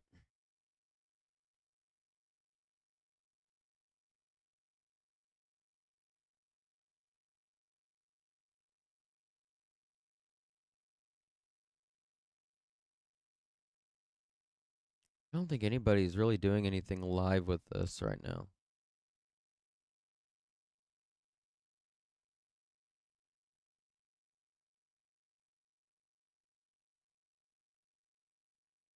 Gonna take a look around.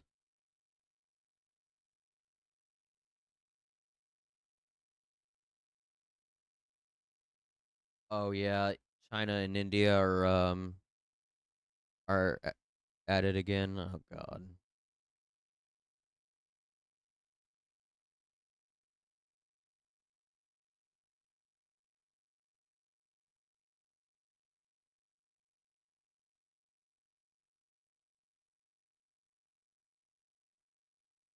I'm really not seeing anything right now. What's Al Jazeera got going? I think they're doing. What is it? Netanyahu government banned Al Jazeera from the Israeli. Okay, that's a documentary. It would be fine to watch a documentary, but I'm trying to cover breaking news though. I'm not really seeing too much right now. Keep an eye out on that. Let's go ahead to the see if we can find anything from the Galveston bridge situation.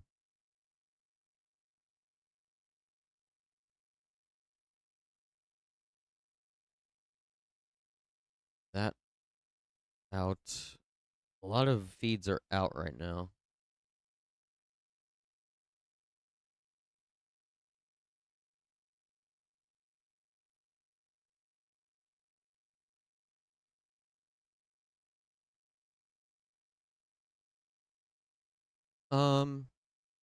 Okay, here's a feed. We'll just use the feed from Univision Houston.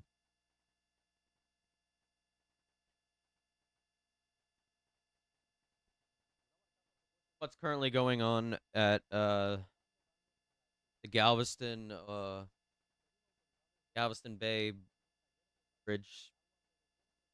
I don't even know what's happening.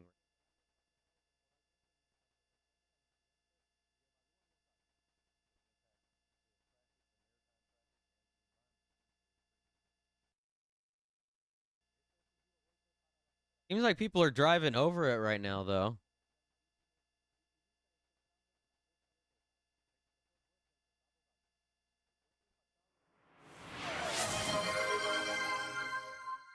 And 621 just redeemed goodbye. Less than 3. You have a wonderful day, and see you around.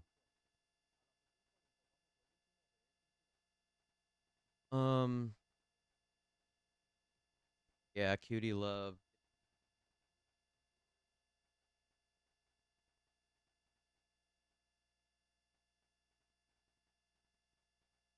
Real goddamn America. This is wild.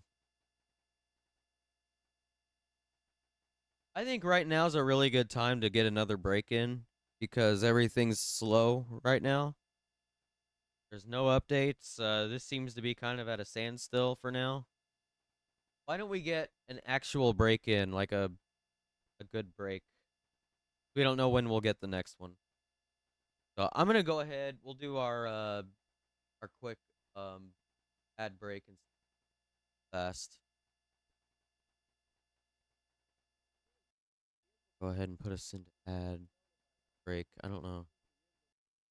Okay. I don't even have my stream manager shit open. Still. Oh god, come on, Google Chrome.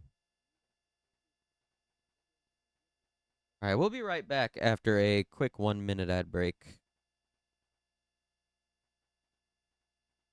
Alright. Alright, everybody should be in ad break now. Okay.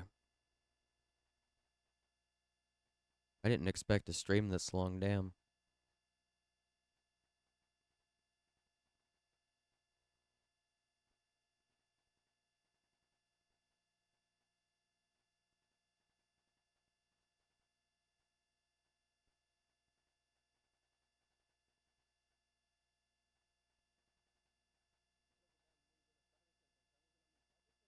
Eight seconds on that ad. Yeah, since people are driving over the bridge, I just wonder how damaged the rest of the bridge actually is. I don't know. I wouldn't drive over it now. I know that.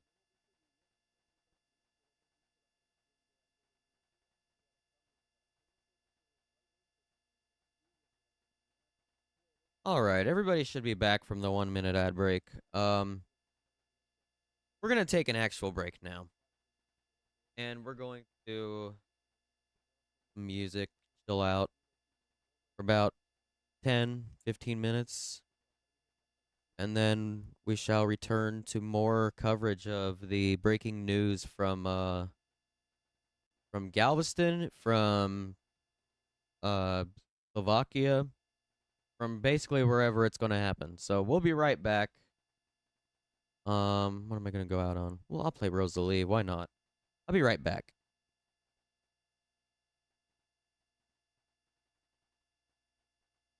Laying all my cards out, wanna make it right. You should lay your guard down. We could be so nice. Rosalie, get it out, tell me what you wanna do. You're tongue-tied, but can we make it to like? I know you said that you stay here with me. Then why you choose to? Oh, you hate me. I knew it. Don't do it. Don't run and tell your man. The truth is, I couldn't ever stand a chance. But talking to you is like poetry. Yeah, I'll never leave you, Rosalie. Rosalie. I've been putting in time. I've been working all night. Get close to me. Turning water to wine. I can show you that light. Oh, Rosalie. You know she catching my eye when I'm passing her by at the grocery. I've been putting in time. I would do it all night for Rosalie. Yeah, girl, I know that we just met, but I can't get you out my head. Want you to tell me I am yours, 'cause you're the sweetest thing I ever saw. Got me on Sunday singing, oh my God. But I'm confused, don't know the truth. Is that your dude? Is he good to you? Rosalie, I've been putting in time. I've been working all night. Get close to me. Turning water to wine. I can show you that light. Oh, Rosalie. You know she catching my eye when I'm passing her by at the grocery. I've been putting in time. I would do it all night for Rosalie.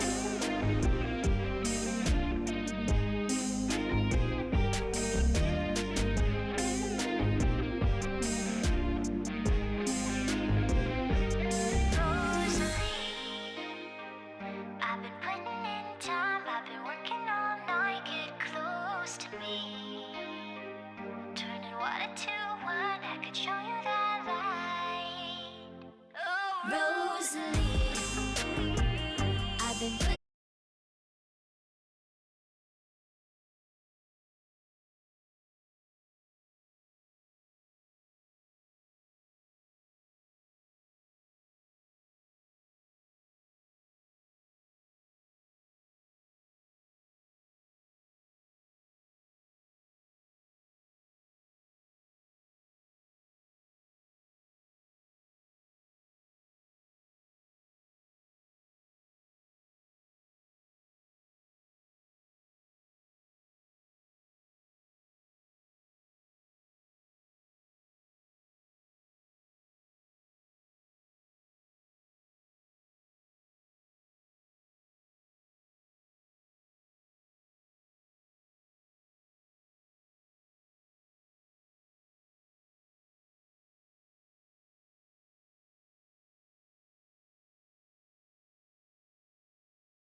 gangsta, paper, long.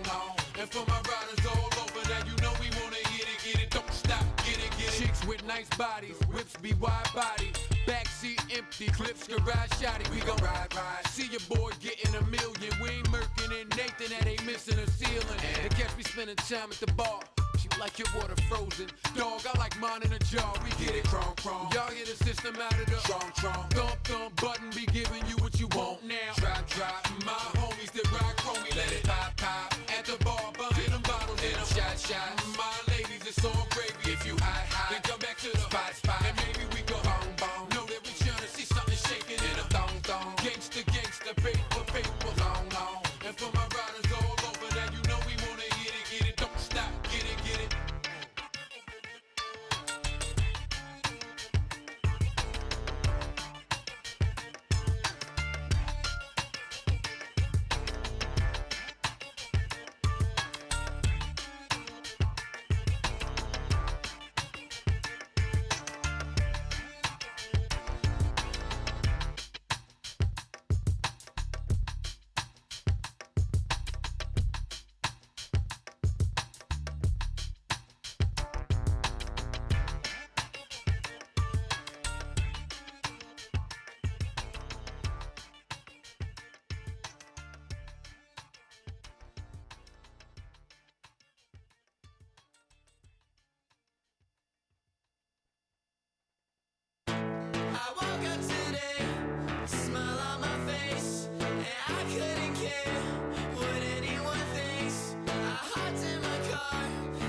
Aye, monster on the beat, ho, Debo, any rap nigga, he a free throw, man down, call like Amber Lambs, tell him breathe, bro, nail a nigga to the cross, he walk around like Tizo. What's up with these jabroni ass niggas trying to see Compton? The industry can hate me, fuck them all and they mama. How many ops you really got? I mean, it's too many options. I'm finna pass on this body, I'm John Stockton.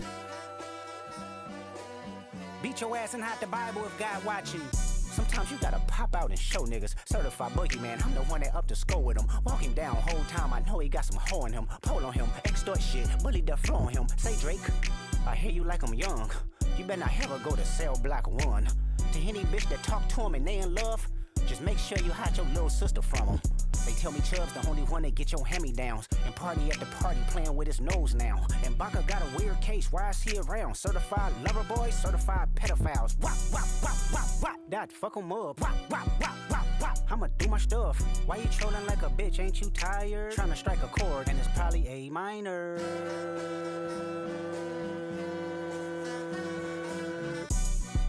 They not like us, they not like us, they not like us. They not like us, they not like us, they not like us. You think the Bay gon' let you disrespect Pop?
Okay, I'm back. I went ahead and ordered food and everything, so should be good now.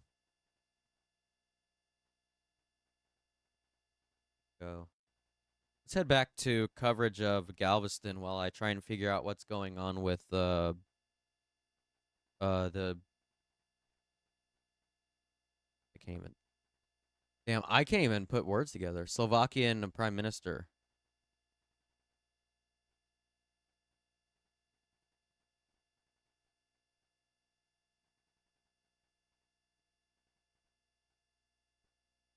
Not seeing much.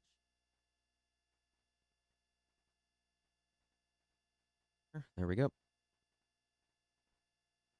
2/3 of our population is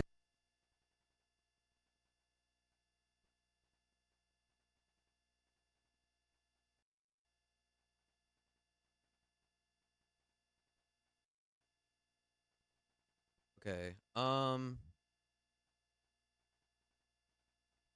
Oh damn, my entire everything's frozen. There we go.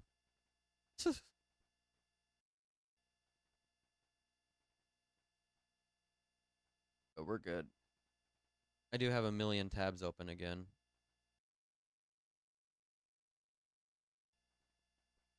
Can't really help but have a million tabs open right now. Goddamn.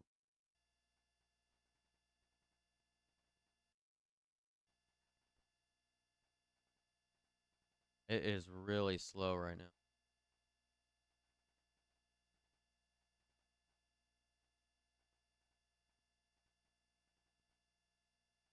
Damn, I've gotten to the point where where the browser won't even work. Hold on a minute. Let me refresh everything. Browser wise. All right, get it all out of here. Get it out of here.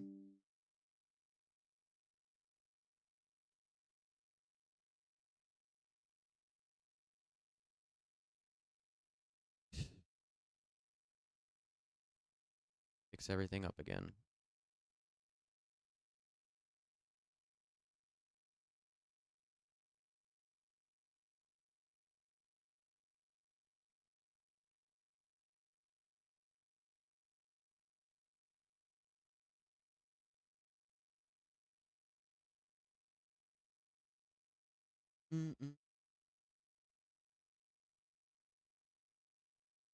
Okay.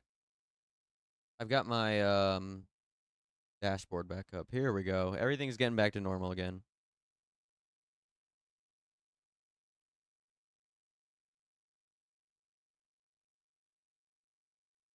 You open so that I can get a live feed.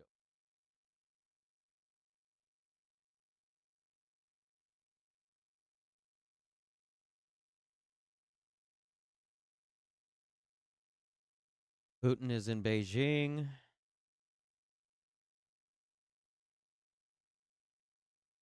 Update. Hi, I'm Morning Dove. Welcome in, Morning Dove. We're having a good one.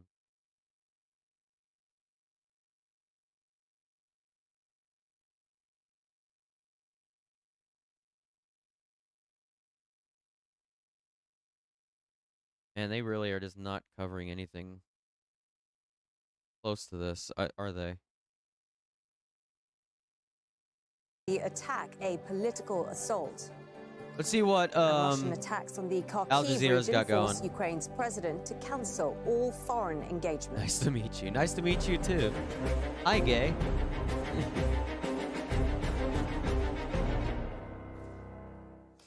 Hello, we begin in Gaza City, where at least 4 Palestinians have been killed by an Israeli airstrike. At least 20 others have been injured, with some in critical condition. The Israeli military attacked a heavily populated area where Palestinians were gathering to use an internet access point. Laura Khan has more. This is the aftermath of an Israeli air raid in Gaza City. The injuries are too brutal to show. This. Sorry. Eyewitnesses say a heavily populated area was hit as Palestinians gathered to use an internet access point. This happened not long after Israeli bulldozers smashed through the Zaytun neighborhood to make a new road for tanks. Yeah, I should make a thing for the As their eSIM, tanks like a withdrew, command. families returned, I need to do only that. be I keep faced forgetting to with do more it. death and destruction. We were sheltering in the schools, which they shelled and burned. Dead bodies were strewn on the streets. We are suffering. They burnt our houses and shelled them. We came to the schools and then came here to see the damage. Death is so common here that people walk past a covered body along a street barely demarcated by the broken buildings on either side. People are gathering whatever food and materials they can to survive. The same stories of struggle and survival street after street. Here, the Junaid family had fled Israeli bombardment in the Jabalia refugee camp further north to seek shelter amid the ruins of Gaza City. Here we are thrown on the streets. They destroyed our houses. My 4 older children died. Our homes were destroyed. They shook us, and they threw us on the streets. Some children are trying to stay positive in the darkness. And in the Sabra neighborhood nearby, more devastation after an Israeli airstrike on a UN clinic. Samir Shaban awoke to life-shattering news. I woke up in the morning and heard people talking about an airstrike on the clinic. An F-16 dropped a missile on it at 3. I came and saw my mother in pieces and my father next to her, so I took their bodies and buried them.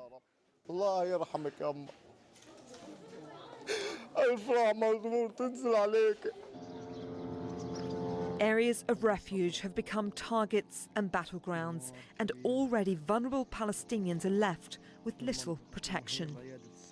Laura Khan, Al Jazeera. Well, a quarter of Gaza's population has been displaced from Rafah in the south during the past 10 days. That's according to the United Nations. As of today, That's some what, like 600,000 300,000 people? a quarter of Gaza's population, have been displaced from Rafah since the 6th of May as the Israeli ground operation there continues. The Office for the Coordination of Humanitarian Affairs says ground incursions and heavy fighting also continue to be reported in Deir al-Bala in central Gaza, as well as in Jabalia in northern Gaza. Many of the families now on the move, once again, have already been displaced repeatedly since October. Regardless of whether they move or stay, civilians in Gaza must be protected. The group of Israeli settlers has again attacked trucks carrying desperately needed aid that was heading towards Gaza. They climbed onto the trucks, throwing and destroying supplies. The Israeli settlers then went on to attack 2 of the Palestinian drivers, injuring them both. The attack took place near the illegal Israeli settlement of Beit El in the occupied West Bank. Israel's Defense Minister Yoav Gallant has come out in opposition to Israel's control over Gaza post-war.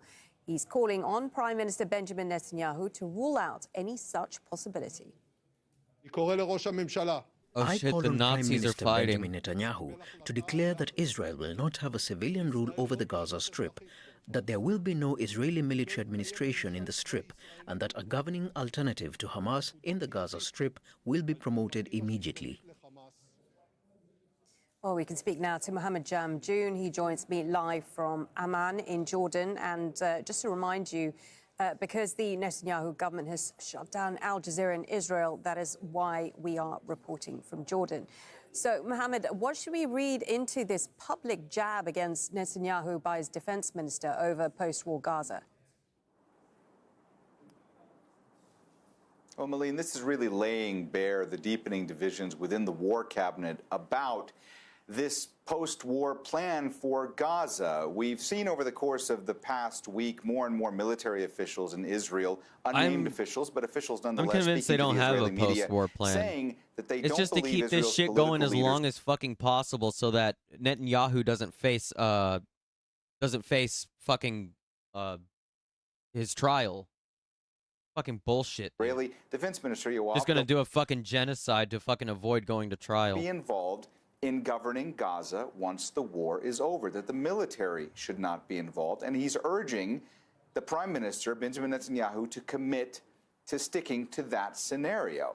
Now, what's interesting is that not too long after Gallant made those remarks, Netanyahu came out with his own statement, essentially publicly rebuking Gallant and stating that Hamas will not rule Gaza, and that there will not be any other type of rule for Gaza chosen until Hamas is defeated. Essentially saying they are not going to do anything about this now. Would love to see more bands doing things like that. It's been a little disappointing on the music front lately. Other than Macklemore has been the most third member of the war cabinet, Benny Gantz, former Israeli defense minister. There may be and more. He has publicly I imagine saying that more needs to be the done one guy from Pink Floyd that has Israel been will do the has right not thing been when it quiet. comes to a post-war scenario, and that Gallant is Yeah, I stating don't the know correct of any thing. other ones. So this really just goes to show how much division there is in the war cabinet at such a critical time. And as I mentioned before, I forget which. more and more military I always forget members which of the military of the establishment have musicians been from quoted Pink in an Floyd unnamed is the fashion, one but that's quoted super nonetheless in Israeli media pro-Palestine. outlets the past several always days, forget. stating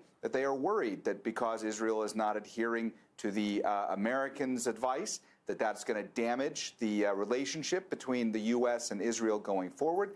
And they are very concerned that Netanyahu is prolonging the war in order to stay in power longer. Marlene? And Mohammed, we've just on a slightly different issue, we've just heard from Ismail Haniyeh, the Hamas leader, on the state of ceasefire talks. What did he have to say? Well, this is another complicating factor, because what the political chief of Hamas, Ismail Haniyeh, had to say was that he was rejecting any post-war settlement in Gaza that excluded Hamas. He also said that the Israeli amendments on the ceasefire proposal by mediators, that's what led to the negotiations going into a deadlock or a stalemate. And he also said that the Hamas is sticking to its demands that any ceasefire agreement should end the war in Gaza. And this is what we keep coming back to when it comes to negotiations. Hamas is demanding that a ceasefire would mean the end of a war. Israel continues to maintain that is not acceptable to them, that if there is a ceasefire, that the war would still continue. Marlene? Okay, thank you for that, Mohammed. If there is a Jamjoon, ceasefire, the there for war will us still in continue. Jordan. Oh, and okay, just dude. to remind you, the reason we are covering this from Amman is because Israel has banned Al Jazeera from reporting inside Israel.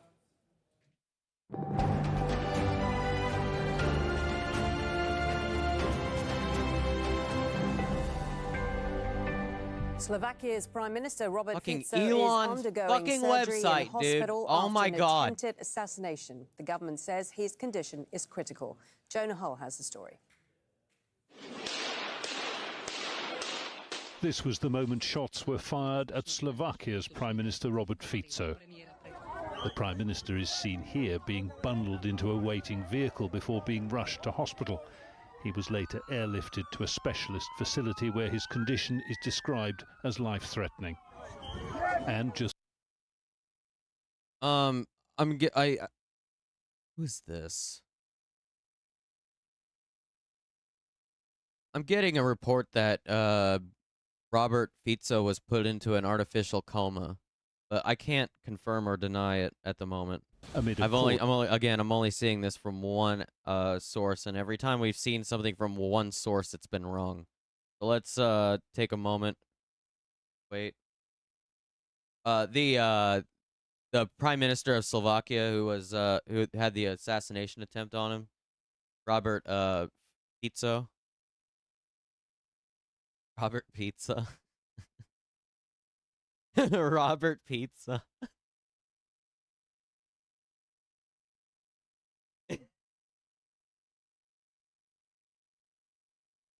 Hell yeah. Robert Pizza sounds like a fucking based motherfucker, though. Like the, what is it? The Johnny Appleseed of pizzas. Hell yeah. That's pretty based. to Fico on her phone. As shots went off, she said, like firecrackers. I saw blood on his head and then he fell next to the barrier. I think this is a nightmare that I will not wake up from. This should not happen in Slovakia. A country in shock now waits for updates on its leaders' fight for life. Jonah Hull, Al Jazeera. See if I can find anything. An update from Slovakia's defense minister, who similar. said the attack on Prime Minister Robert Fico was clearly a political assault. What is this? So we're just talking about the. Yeah, again, so much information that's like completely antithetical to what we just read. Now saying that the Prime Minister is now in a stable condition and is communicating with doctors. I don't think we can really find out what the fuck's going on until some major news outlet reports something. I think we're kind of in a media black hole right now.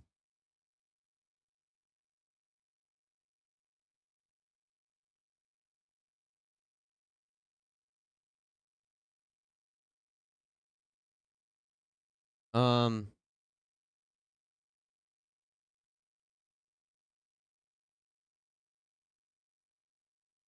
is very much upset by all of this, and everyone wishes that he will survive this horrendous attack. But I think that this also points to the deep political polarization that exists in Slovakia, and we also see this throughout Europe. Many right-wing parties are gaining in strength, and today we also see Geert Wilders in the Netherlands put together a government. He has been unable to do that for the last few months, so he's very far right. And so I think that this deep political polarization, we're seeing all across Europe. There we go.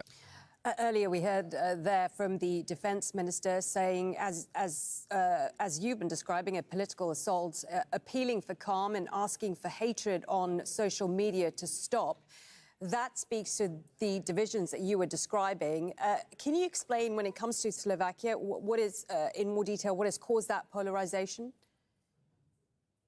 Well, multiple reasons, but this government, as you noted in your earlier news package about the story, he was out of office because of a assassination of a journalist, a 27-year-old journalist, and that journalist was investigating corruption. So since he came back, Y'all, I'll be right back. I'm gonna grab my food. Fico has actually I'll leave this going. Disbanded an anti-corruption organization against EU rules and regulations. So I think that the public is very upset by that. Some members of the public, in opposition to his party, that he's very pro-Russia. He's kind of from the same, he's very close to Viktor Orban in Hungary. So we see this kind of pro-Russia, pro-China position. And this across Europe is a year of elections. So we're seeing the European Parliament elections in June as well. And so I would say there's just about 3 countries that have moved more to the center. That would be Poland, Greece, and I'm sorry, I forgot the third one, but there tends to be a far right move, especially in Germany. We're seeing the AfD, Alternative for Germany, has got 20% of the vote so far. And now with these new crises, new corruption issues in regard to the #1 leader, Maximilian Krah, he has been accused of taking or having to do with espionage in China. His second on the poll list has been taking bribes, or allegedly taking bribes, from Russia. So there's deep corruption in some of these far-right groups. And I think that there's growing polarity across Europe, especially heightened because of the election year. Right. And do you think this climate of heightened division, do you think that's what's laying the groundwork for this environment where we are seeing these acts of violence? Well, I think it's the very first time that ever happened in Slovakia, but I think that there are, I believe, other politicians in Slovakia that have been threatened, and I know that's been happening elsewhere in Europe as well, for example, Germany. Yes, that's right. There have been threats. So I think that the level of threat, in addition, you pile on that another layer of Vladimir Putin threatening Europe with terrorist attacks. So it just feels like the threat level is continually growing, and it's not just the polarization. Also, we see a lot of polarization in regard to all of these things are coming together in regard to Palestine and Israel tensions. And I think that, just walking through Brussels today, I saw huge protests near the Schuman area around the European institutions. So there's such a heightened tension, I would say, in the air that's unusual from past years. And I think that economic issues are kind of driving a lot of this as well in Europe in regard to the move towards the right, because even the centrist parties tend to be more leaning towards the right. So it's the post-COVID economic landscape, along with the war in Ukraine, heightened energy and food prices. And, there are a lot of tensions going on here. And I think that it's going to be a tough few months ahead of us. We have the elections next month. So I imagine that this is likely to grow. Okay. Teresa Fallon, Director at the Centre for Russia, Europe, Asia Studies, speaking to us there from Brussels. Thank you. Thank you. Still ahead on Al Jazeera, and Joe Biden and Donald Trump have agreed to face off in 2 presidential debates. The first will be held next month.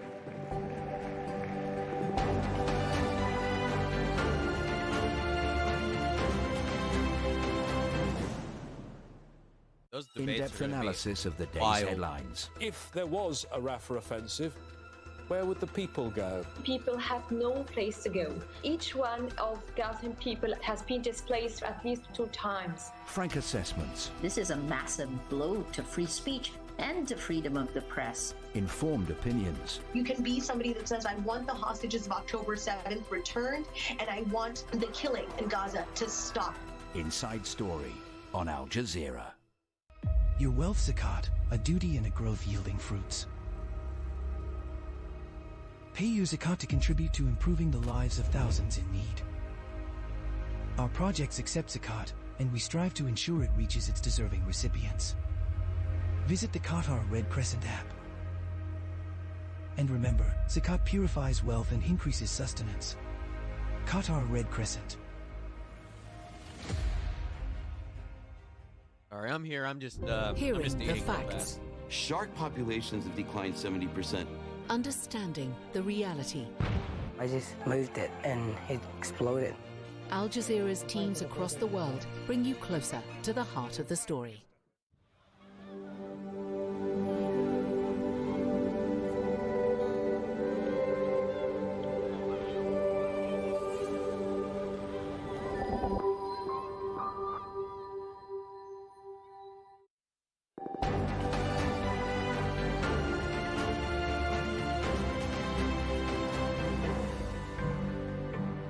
Welcome back. You're watching Al Jazeera. Mind of our top stories this hour. Slovakia's Prime Minister Robert Fico has been shot and taken to hospital in what is being reported to be a life-threatening condition.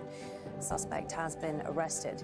The defense minister is calling the attack a political assault. At least 4 Palestinians have been killed and more than 20 injured by an Israeli airstrike in Gaza City.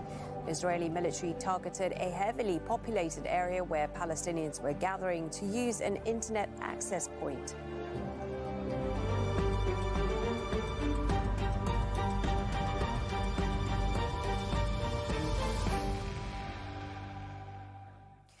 Palestinians are marking what they call the Nakba. It is 76 years since their forced mass expulsion from what is now Israel.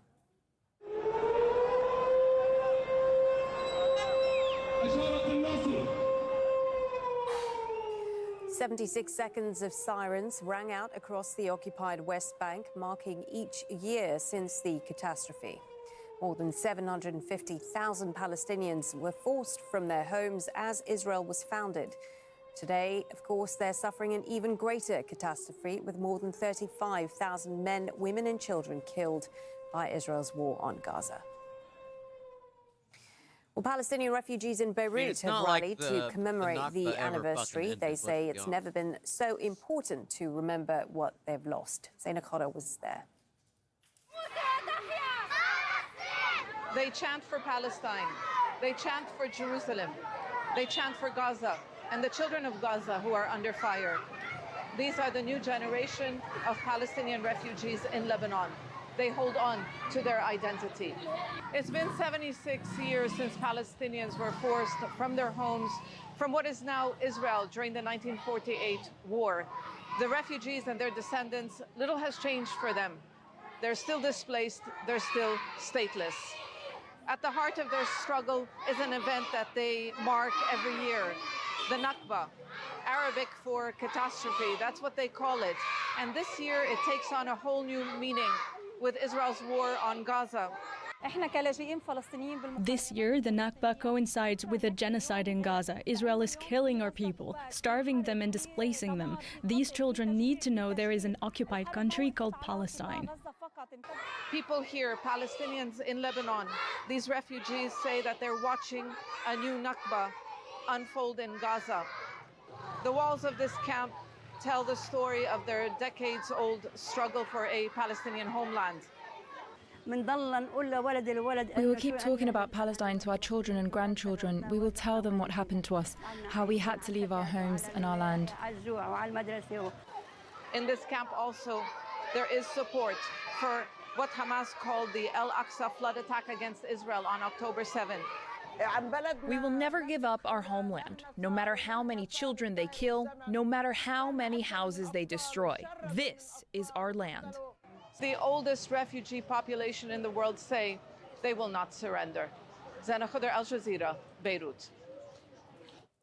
Thousands have also been gathering around Europe to commemorate the Nakba. A peaceful protest took place in Berlin. William Peacock was there. He sent us this report.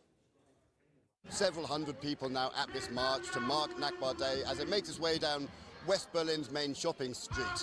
A whole mix of different people from different groups and different places, but everyone you talk to has very similar demands. First of all, of course, an end to the war right now. That's exactly what everyone says they want.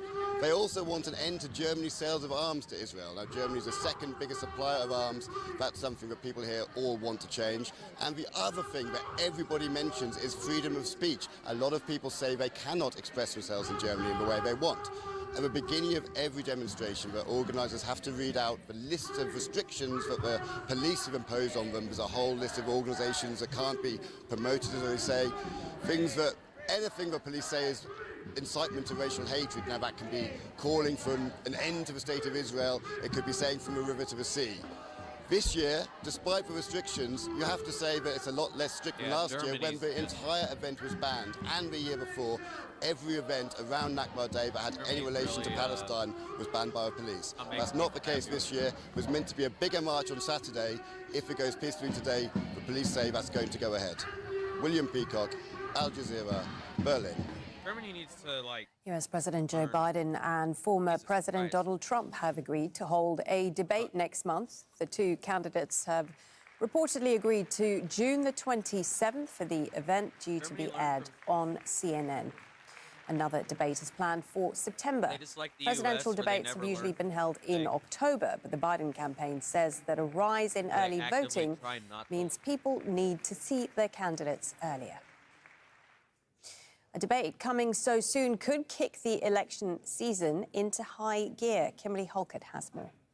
U.S. President Joe Biden has challenged former President Donald Trump to a debate, one that is set to take place much earlier than typical for presidential debates. The two men have bypassed the nonpartisan Presidential Debate Commission in both format and when these are set to take place.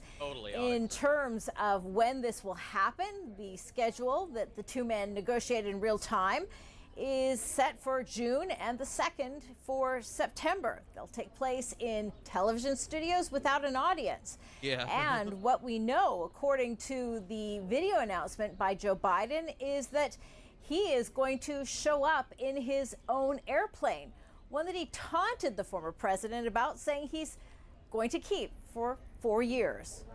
Donald Trump lost 2 debates to me in 2020. And since then, he hadn't shown up for debate. Now he's acting like he wants to debate me again. Well, make my day, pal. I'll even do it twice. So let's pick the dates, Donald. Oh, I heard you're free on Wednesdays. Donald Do you Trump, think Trump and Biden is about to become the next Kendrick and Drake? Social media platform, Truth Social, saying crooked Joe Biden. It looked like Biden was really getting ready to drop a diss track right there, though. It was put two weird. sentences together, and he went on to say, "I am ready and willing to debate Crooked Joe at the 2 proposed times in June and September." He is also calling on the president to face him for a debate in front of very large crowds, something that he believes that the current I'm not gonna lie, it wasn't is very afraid long of, ago that I learned taunting that him, too, saying random that individual. he can't draw large And I've crowds, actually been on the also internet proposing since, like, that there be what, a vice 2002, presidential debate. 2003? We should also point out that there is another man that is vying for the White House. I didn't know either, and I've been on by here the for name of Robert forever. F. Kennedy Jr., and he blasted both I've been on Trump Twitch and way too Biden, fucking saying long. that President Trump and Biden are colluding We to need to lock touch grass America really in a bad. head-to-head match that 70% of Americans say they don't want, undermining democracy. And he is vowing to appear on stage for the debates as well. Kimberly Helkett, Al Jazeera, the White House. Okay, before we go, I want to take you live to Beijing to look at these pictures. It is what you can see there's the Russian President, Vladimir Putin, who has just arrived in Beijing on an official visit to China. He's due to be in the country for 2 days. This is his first overseas trip after being sworn in for a new presidential term last week. China, of course, has been an economic lifeline for Russia amid international sanctions imposed over the war in Ukraine. OK, that's it from me, Marlene Saeed. Inside Story coming up next. See what Inside Story's about today.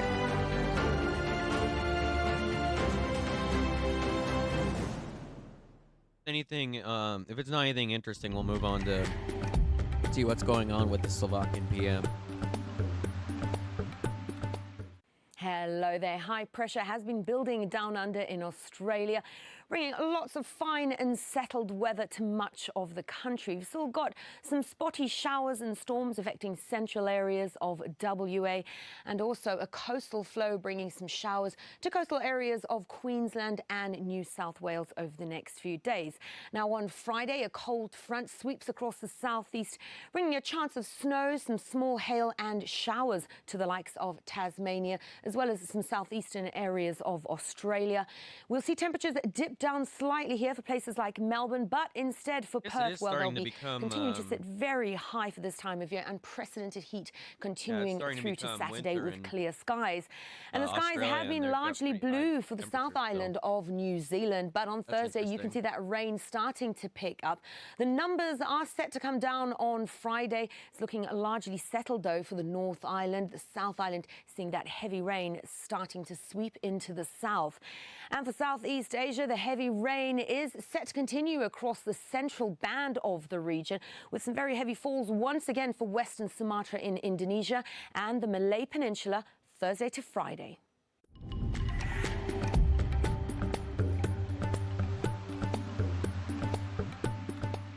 This is real, random individual. I agree 1,000%. I've never been to New Zealand, so how can I be so sure it exists, frankly?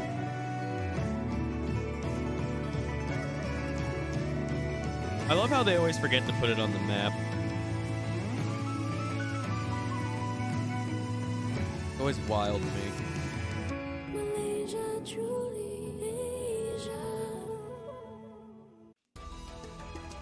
Angry protests in Georgia. The parliament has approved the so-called Foreign Agents Bill. Critics say it will steer the country away from democracy. We'll see what's going on in Georgia, because we need to. I think. So what's next for Georgia, and could this end its aspirations to join the EU?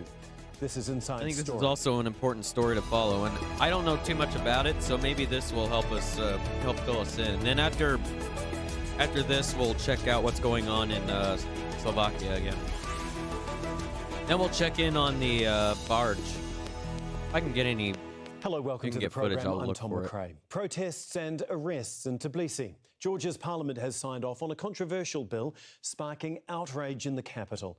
In April, the government announced it was reviving legislation that would require media and non-government organisations to register themselves as foreign agents if they receive more than 20% of their funding from abroad.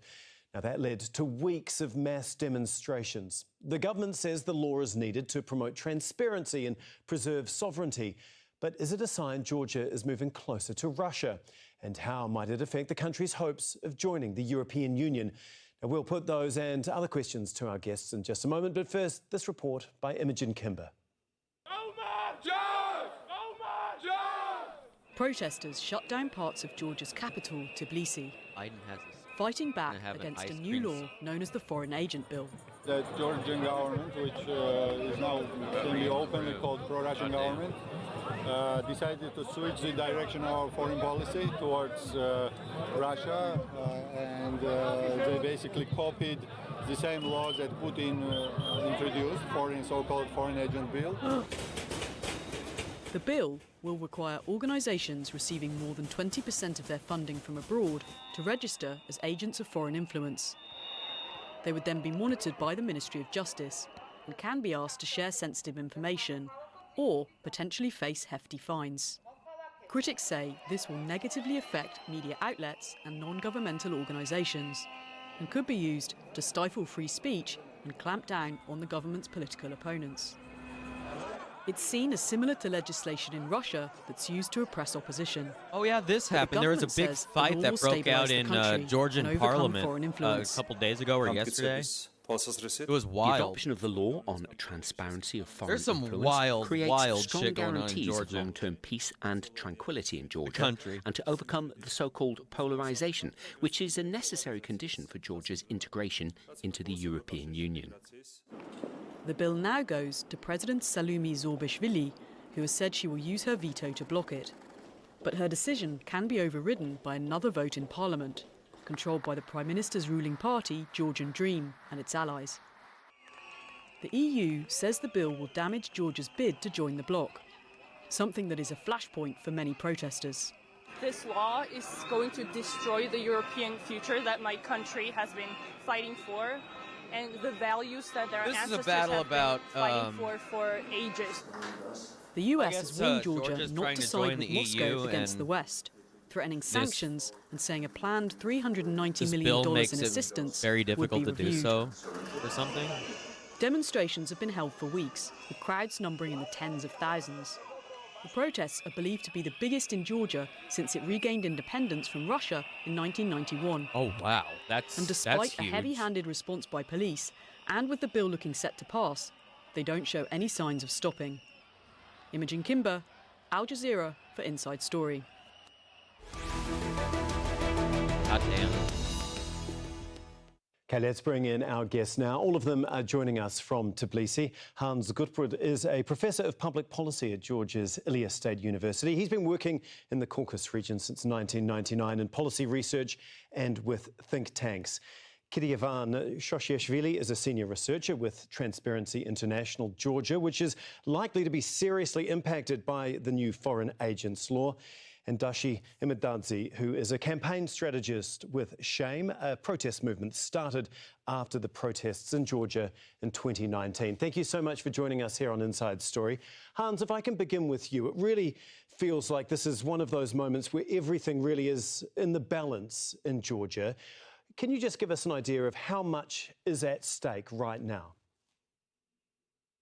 The best way to describe what's at stake is that this is a kind of coup. That is a strong word, but really what's happened in Georgia is that over the years, the courts, the culture sector, a lot of independent institutions have essentially been captured by the government. And the only sector of society that was left standing was civil society. And this law that looks like it's about transparency actually makes it possible for the government to repress essentially any civil society organization it wants. The right way of describing it is it's a repress anyone you want law. It stigmatizes institutions, it opens them up to intrusion, it exposes them to punitive fines, and all of this can be slapped arbitrarily onto civil society organizations. So when you see lots of people protesting, they're not just protesting about a single law. They feel that essentially their country is being taken away from them. And this is what drives people's anger and also people's fear. So it seems like they're worried about the Kirievan, precedent. is that how it feels in then. Tbilisi? Your organisation, Transparency International Georgia, is obviously going to be affected by this. What impact is it going to have for you and your organisation? Thank you. As you might know, this law that was adopted yesterday with 84 votes is not has nothing to do with the transparency, and is directly targeting civil society organizations and critical media in Georgia. Thus, at this point, this law cannot be considered as a law against only civic society in Georgia, but also a law that is targeting the West and Western support to Georgia. Well, Transparency International is one of the organizations doing a really critical work for Georgia's democracy. Therefore, yes, we'll be pretty much affected by this. But Georgia has a very vibrant, large civic society organizations, and overall, as you can see, they are out in the streets protesting this because they see that the core of this law is not only a narrow target of just civic society, but also Georgia's European future. If you can just specifically explain how your organisation is going to be impacted. Well, the law itself envisions to specifically target civic society organizations and critical media by imposing financial sanctions unless they register in a special database as agents. Therefore, organizations like us might be forcefully registered unless they register themselves, and significant financial sanctions will be imposed on those organizations, which is quite critical and big in financial terms for organizations like this. So it just seems like they're trying to as we've seen, shut huge anybody numbers up of people out on the streets protesting the state or in opposition to this. But the government fully says, understand and its supporters say that this law is all about transparency and preventing outside influence on Georgian politics. That can only be a good thing, surely. Well, definitely. The agenda that they have imposed on their public campaign is about transparency, and their motivation, as they say, is to ensure that the public knows how the civil society organizations are funded and from where. But the real reason behind the law is of course not to have transparency, because the civil society organizations and the NGO sector in Georgia is one of the most transparent sectors in the country. We are required by financial law to provide a financial declaration yearly to the Ministry of Finance about every bit of an operation that our organization does, and this is universal. This is not only about us. So basically, what we are seeing now is the Russian-style, Russian-copied attempt to clear the field from the critical voices of the NGOs who can monitor the elections, who can investigate government's corruption, who can defend people and assist them with legal aid while they are punished by the system, or etc. So what we're seeing now is a very harsh, very violent attack on Georgia's constitutional aims of trying to be integrated within the EU and NATO. Because this law, and this is not only my opinion, as the EU, NATO, every bit of organizations that are Georgia's friends and Georgia's partners, saying that, well, this law will hinder Georgia's European aspirations and Georgia's European perspective. So this is the situation we are at currently. Yeah, we'll get on to the impact that this is going to have on its aspirations to join the EU in just a moment. But Hans, can you just give us a bit of an idea, a bit of context about what the government's problem is with outside media organisations and NGOs? Because it really feels like it's not just a distrust or dislike anymore from the Georgia Dream Party. I've read that it's been described as more resentment bordering on hatred. Why is that? Why is the government, I guess, trying to do this? What is it trying to achieve? What the government's trying to achieve is precisely to shut organizations like Transparency International that Katie works with, to shut them down.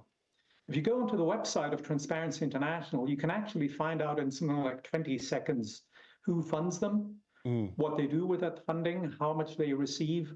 But you can also find out rather quickly that there are 150 cases of high-level corruption or allegations of high-level corruption that remain uninvestigated. 30 of those concern MPs. Yesterday, we had the MPs voting in favor, and all of this is just what's known. That means almost certainly there's much more. 30 of other cases concern... Hold on a sec. I've got an update from Slovakia. It looks like this was real. This is the assassin, or the attempted assassin, whatever, speaking about why he did this. Let's see what's going on here. I do not agree with the policies of the government. And that's why you decided to take action, right? The mass media were liquidated. RTVS was attacked. The media were removed from function.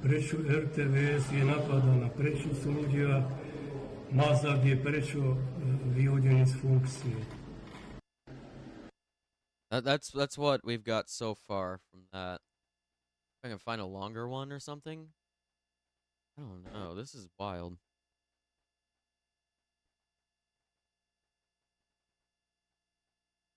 Really is moving in that direction, or the government is attempting to move the country in that direction. Thank you for the question. Absolutely. At this point, with this law, government basically declares that their intention with this law is to go against the West. So right now, the situation is not just about government versus civic society organizations, but it's about government versus the West. This is something that we have witnessed and listened to the speech of the honorary chairman, the oligarch, who is a ruler of Georgia's government and who has been capturing the Yeah, they state probably for over are, several October. years You're that probably we have right. researched at the Transparency International Georgia. And he specifically outlined in his speech 2 weeks ago that he sees the West as adversaries. Therefore, this law goes beyond a very narrow view of just attacks on civic society organizations in Georgia, but therefore it is a very alarming trend of Georgia's policy shift towards Russia. And this is exactly why we see protests being this massive and nonstop for a month now. Yeah, Dashi, just on the protests, watching from the outside, it feels like there's an intensity and a passion there from the protesters. Can you just explain why young people in particular are so incensed by this law? Yes, I would agree to the description that you just said. I do think that the reason behind the youngsters being so active in the protest and basically being the core of the I have whole no movement idea. is because that, including me, we were born in a free Georgia. We were born in an independent country that was free out of the Soviet regime, and it could set its own rules and principles of how do we live. Right, and my generation has experienced at times when we, as a country, grew quite rapidly. We had new opportunities to get education, to get new jobs, to travel to Europe and other countries, to basically be part of the global world, which we couldn't have been years before. So I do think that the young generation is concerned about losing all of this, about losing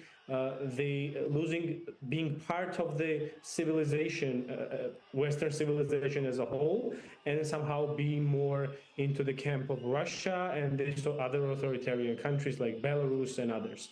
I do think that people perceiving that this is the pivotal moment when Georgia either goes towards Europe and gets its own national mission accomplished, or gets back to its past while being with Russia, is right now, and we are at the crossroads.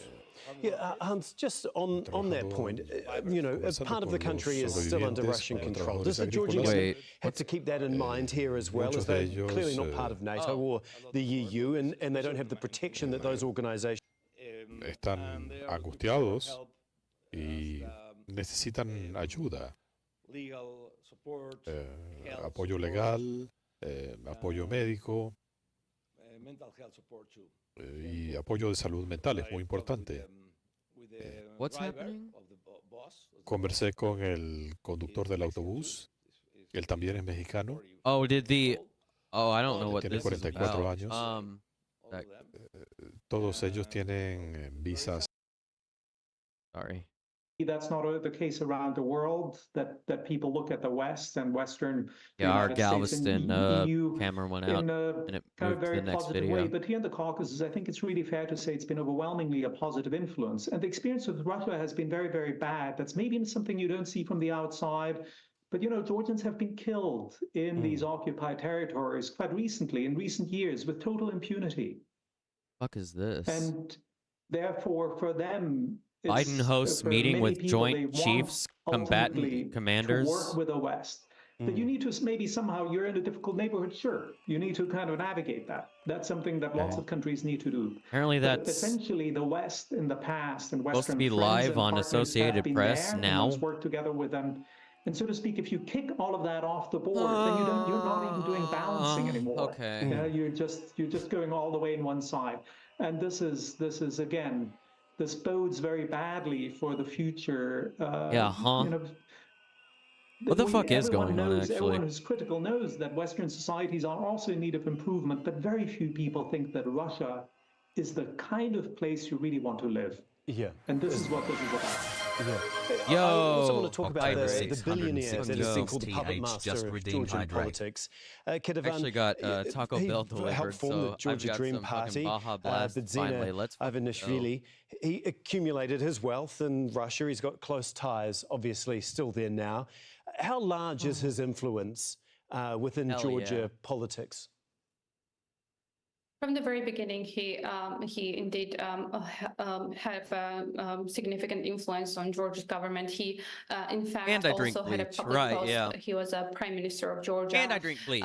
And he has left politics a couple of times, and it was the final third comeback of his by the end of January. We are waiting for Biden to host some kind of meeting with Joint Chiefs and Combatant Commanders. In Georgian politics. A little bit concerning, I think, maybe. I don't know what's happening. His influence, and in 2021, we have concluded that at this point, the influence of the oligarch is so big that they were supposed to start at 4:45. It's now 4:48. If we take a look at the different branches of the government, the cabinet, and the ministers that we have in Georgia, I'm late, Jack. Who's, in the I'm running as fast as I can, Jack. Government authority is either connected with him with the business interests, or they are coming from his Kartu Bank. That is something really important, as in assets, eventually assets in Georgia. On the other hand, what we see is that government officials through different years in Georgia are loyal to the oligarch, and the policies and the statements that are coming from there are pretty much aligned to what oligarch and his interests do need. Yeah. Hans, just staying on this for a moment, I think 3 of the last 4 prime ministers have been former managers of his companies. So do you think that he really is the puppet master pulling the strings behind the scenes here? And what is his end goal? Never like when people say the phrase puppet master pulling the strings. I always get kind of irked by that phraseology. He's a I don't know. reclusive man. He's actually not very active. Always felt just a little weird to me. Well, he pulls some strings. He then often lets other things kind of fall by the wayside, so to speak.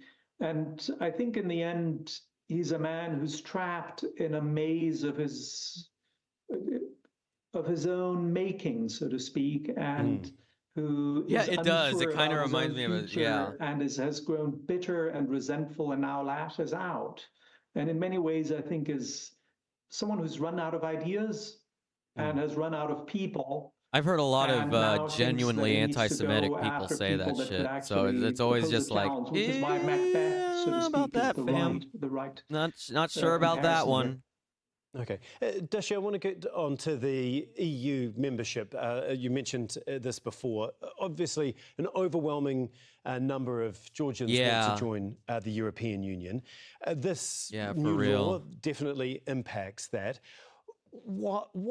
I mean, it feels like at this point in time, the protesters are protesting just as much about the possibility that they might not be able to join the EU as they are about the law itself. Would that be fair to say? No, I don't know. Yes, exactly. I would describe the situation just as you said. People are fairly concerned that this law is a direct threat to Georgia's European way. Give that one a good old thonk. Throughout the years. For 30 years, Georgia has been slowly and step by step trying to get closer to the Western institutions like EU and NATO. And during the past few years, we made a significant progress, like having an association agreement with the EU, a visa-free regime, and also last year attaining the candidacy status. So we're at the critical stage of getting to the next stage, which is the accession negotiations, accession talks with the EU. We should just do like a live feed of all the fucking harbors in the United States, considering what the fuck's going on, because sooner or later we're probably going to get something happening. Jesus Christ. Why are there so many boats hitting bridges right now? What the fuck is going on? Will definitely influence the European progress and European way, and especially with this legislation that is directly attacking the West, demonizing no, it's them just two. And it's trying to register the West as an enemy. It's Baltimore and the one that we had a month ago, I think a lot of Galveston. I'm just saying, like, what the fuck? What's happening? Tried to somehow too many. I know, right? Argue with the, I know. with I the said Georgian dream it's and just that, two. I said it's just two when in reference to boats crashing into fucking bridge. Welcome to America. and every foreign power, no matter who they are, is danger to Georgian society. Yeah, there's elections coming up in I think 5 months' time in October. Do you think that this is short-sighted, Ketevan, from the government, that it's just going to push people away from voting for them and to opposition parties? Well, with this law, in the coming elections, government is trying to pushed back the critical Joint voices. Chiefs of This Staff is meeting that to is critical to 5:15. understand about So we got current, about developments and events in Georgia. around 17 or 20 minutes or so. This is prerequisite for I can do math. No. Really something that requires a lot of attention from the West. Election to Okay, we need a break.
I got dough on the floor. Throw some more. They don't want to see us win. How should I even begin? Ah! What's the point? Roll a joint. Hurt my joint. Schedule an appointment. They don't want to see us win. How should I even begin? Ah! Ah! They don't want to see us win. Should I even begin? Ah! I went cold turkey. I was lurking, searching. Nothing working. They don't want to see us win. How should I begin? Ah! Thank you. Thank you. Oh shit. Sorry, Biden. First. We were doing important things. One sec. I know it's. I may not look at it, but I've seen it for a while. I've been around. I know I don't look like I've been around very long. I know that part, but never before have I seen a nation ask so much of our military in so many parts of the world at the same time. In Europe, you're equipping and training Ukrainian troops as they defend their freedom against Russia's vicious onslaught. In Africa, you're working with our partners to take terrorists off the battlefield. In the Indo-Pacific, you're building an alliance with Australia, Philippines, Japan, and Republic of Korea, and improving our relationship with India as well, and putting our nation in the strongest position we can possibly be in. God damn, oh my God, is the mic up Biden's ass? What the fuck is going on with the audio here? Israel and our partners. Isn't this the White House? And I look forward to discussing it. I think you've been remarkable. I look forward to discussing all these issues this afternoon. Next, I want to thank you for your commitment. I know last year hasn't been easy. I know as you've faced crisis abroad, you've also faced unnecessary chaos here at home. Polarized politics, which I'm sure doesn't confuse you at all, but it does me sometimes. And potential shutdowns, performative stunts that impact on morale and readiness and too many military families. But you keep going, and you keep showing every person with the most heart to serve. You're made up of an incredible group of men and women. And I know I've said it before, but I mean it. I don't think there's any comparable counter-argument. You're the greatest fighting force the world has ever seen. And that's a fact. And, okay, and what's this about? I've had a vow since I've been a young senator. That is that, we have a lot of obligation, but only one overwhelming obligation. To prepare those we send into harm's way with all they need, and take care of them and their families when they come home and when they don't come home. And you've made progress on this front as well last year, particularly. I'm barely understanding what the fuck this man's talking about. Rates of sexual assault and harassment are within active duty forces are down. They're down, and that's because of your leadership. And finally, as I said a moment ago, I know I've asked a lot of you, and everyone in this room, but I have one more request. Please pass along my deepest thanks to Live. Biden hosts meeting with Joint Chiefs and Combatant Commanders. A service error occurred. Right now, all across Click web scrobbler extension icon for more information. 2.84 M subscribers. No! Watching now. Started streaming 2 minutes ago. U.S. President Joe Biden hosts the Joint Chiefs and Combatant Commanders for a meeting. Hashtag Joe Biden, hashtag Biden, hashtag news. I'm going to ask the press to leave when we get down to business. Fuck. Oh shit. Everything's happening. What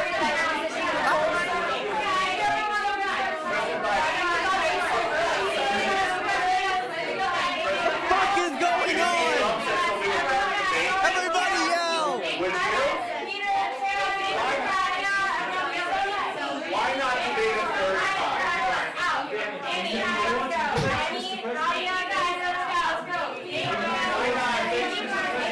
I am. Come on.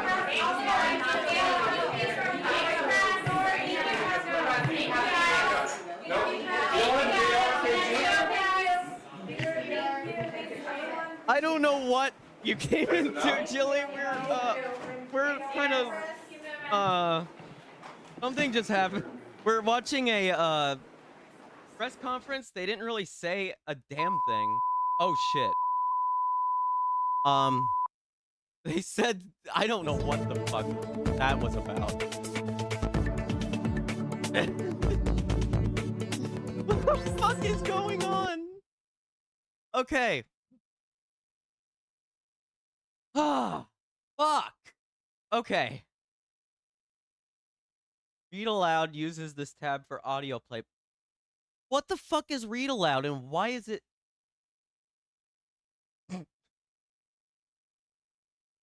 Viewing an extension page.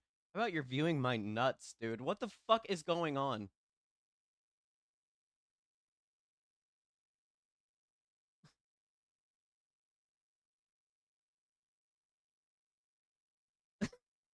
Jesus Christ. Okay. I think I think everything's fully under control now. Welcome in, jellyfish. I'm sorry you had to I'm sorry you had to come in during that. Everything just kind of exploded all of a sudden. So we learned literally fucking nothing from that press conference that Joe Biden just had. The news is now the new chaos mod. Yeah, for real. What the fuck is going on?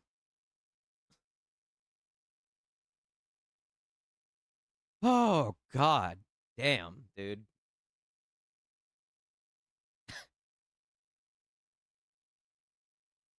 It's trying to click on the fucking volume thing, and all of a sudden it started speaking the fucking title of the video and shit. I'm like, what the fuck is going on, dude? And then everybody at the press conference started screaming all of a sudden. It was like, what is happening? I just wanted to hear what the fuck the president was saying, man.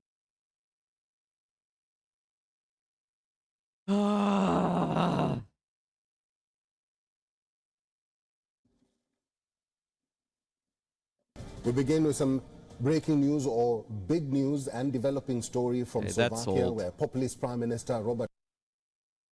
They just keep playing that over and over again. Areas of refuge have become targets and battlegrounds. You have questions like us, yeah. I was just like, so with little I had no idea what was happening, so all of a sudden the audio started going up, and I was like, holy fuck. Oh, okay. We're good, I think. I think we're finally settled now. This has been part of the pattern of attacks we've documented and monitored for the past 7 months. My bad. Attacks on all I didn't means expect of life, that video to explode on me. Have been eliminated to include the services as simple as being connected to the internet or having your phone charged properly. Yeah, fucking Biden, dude. We're on Al Jalaa Jesus Street. fucking That's Christ. at one of the major streets in Gaza City, where at a point trying to get internet connection were targeted by a drone. That's an attacker drone that targeted them by firing at least one missile at the crowd. Maybe 3 people reported killed right at the spot, and 1 more person reported killed inside the hospital as soon as arriving to the hospital, that's sustaining critical injuries and could not make it. There are other injuries who were transferred to the hospital but are still in very critical conditions, particularly at this difficult time. Look at our hospital. Okay, I'm just gonna leave it.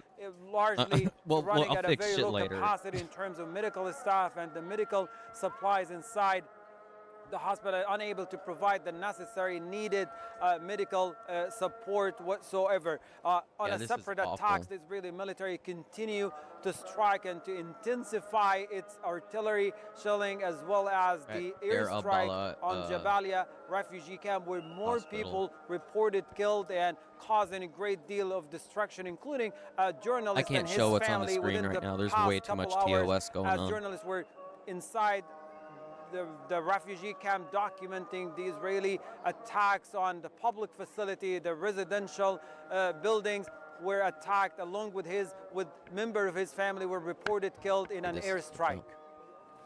Well, the United Nations says more than 600,000 Palestinians have now been displaced in the 10 days since Israeli tanks forced the closure of the Rafah crossing. As of today, some 600,000 people, a quarter of Gaza's population, have been displaced from Rafah since the 6th of May as the Israeli ground operation there continues.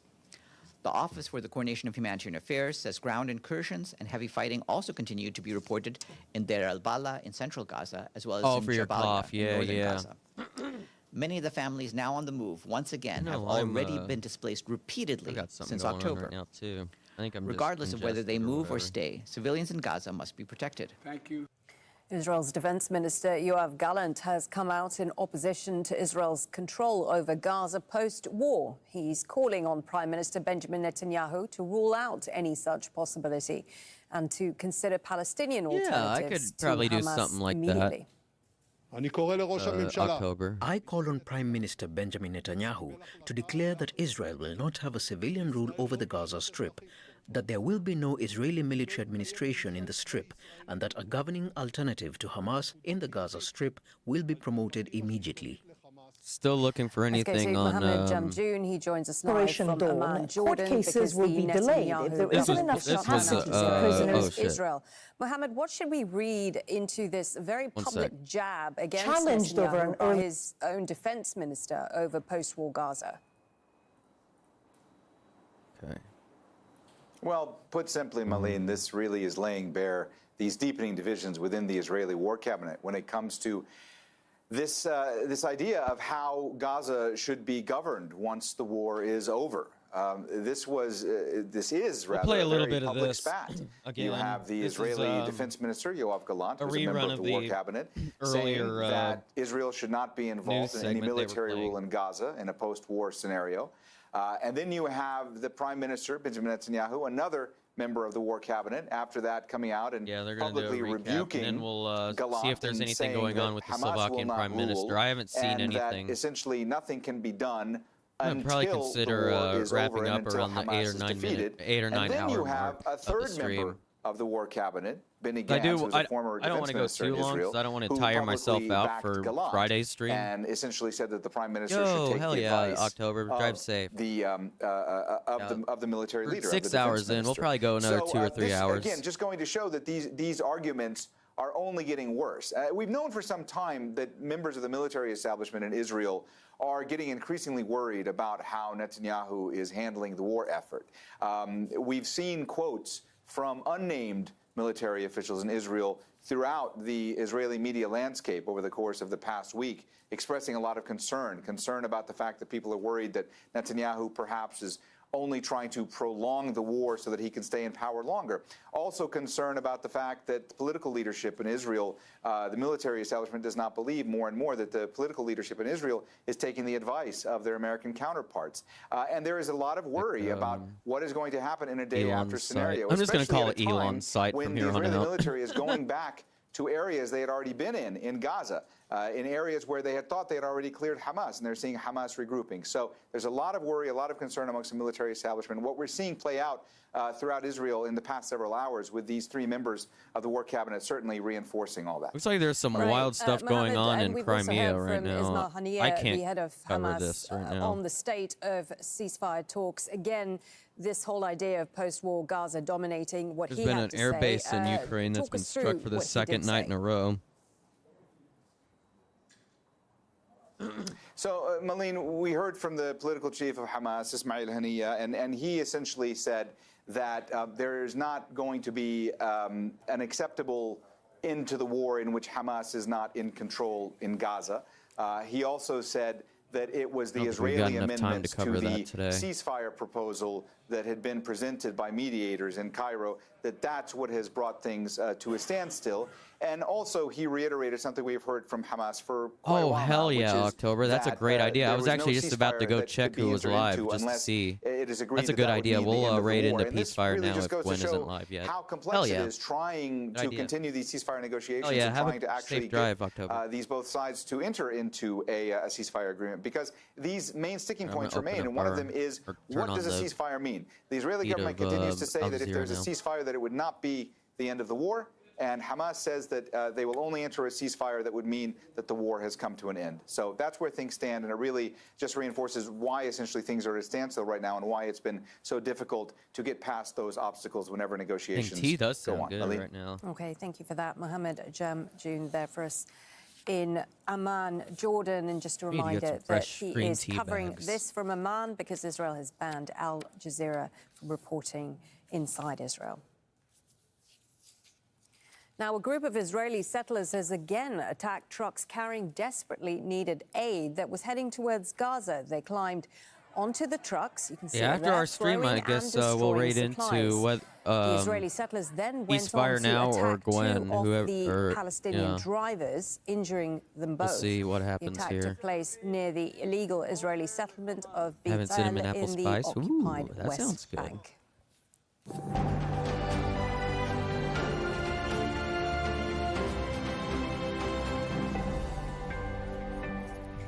Slovakia's Prime Minister Robert Fico is undergoing surgery in hospital after what appears to be an attempted assassination. The government says he's fighting for his life. He was shot multiple times by a 71-year-old man who has been arrested. Jonah Hull reports. This was the moment shots were fired at Slovakia's Does sound like there were Prime 5 Minister shots, Robert Fico. though. The Prime Minister That's is what I seen thought here we heard being whenever we bundled into a watched the waiting video vehicle or before listened to the being video rushed to earlier. hospital. He was Like later in the airlifted very to a beginning of the specialist stream. facility where his condition is described as life-threatening. And just feet away, the suspect is wrestled to the ground. No motive for the attack was immediately apparent.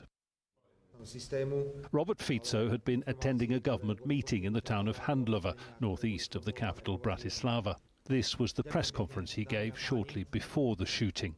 Amid a chorus of international condemnation, Slovakia's president said the attack was hard to comprehend. A physical attack on the Prime Minister is, first of all, an attack on a person, but is also an attack on democracy. Hateful rhetoric, which we see in society, leads to hateful actions. Please stop it.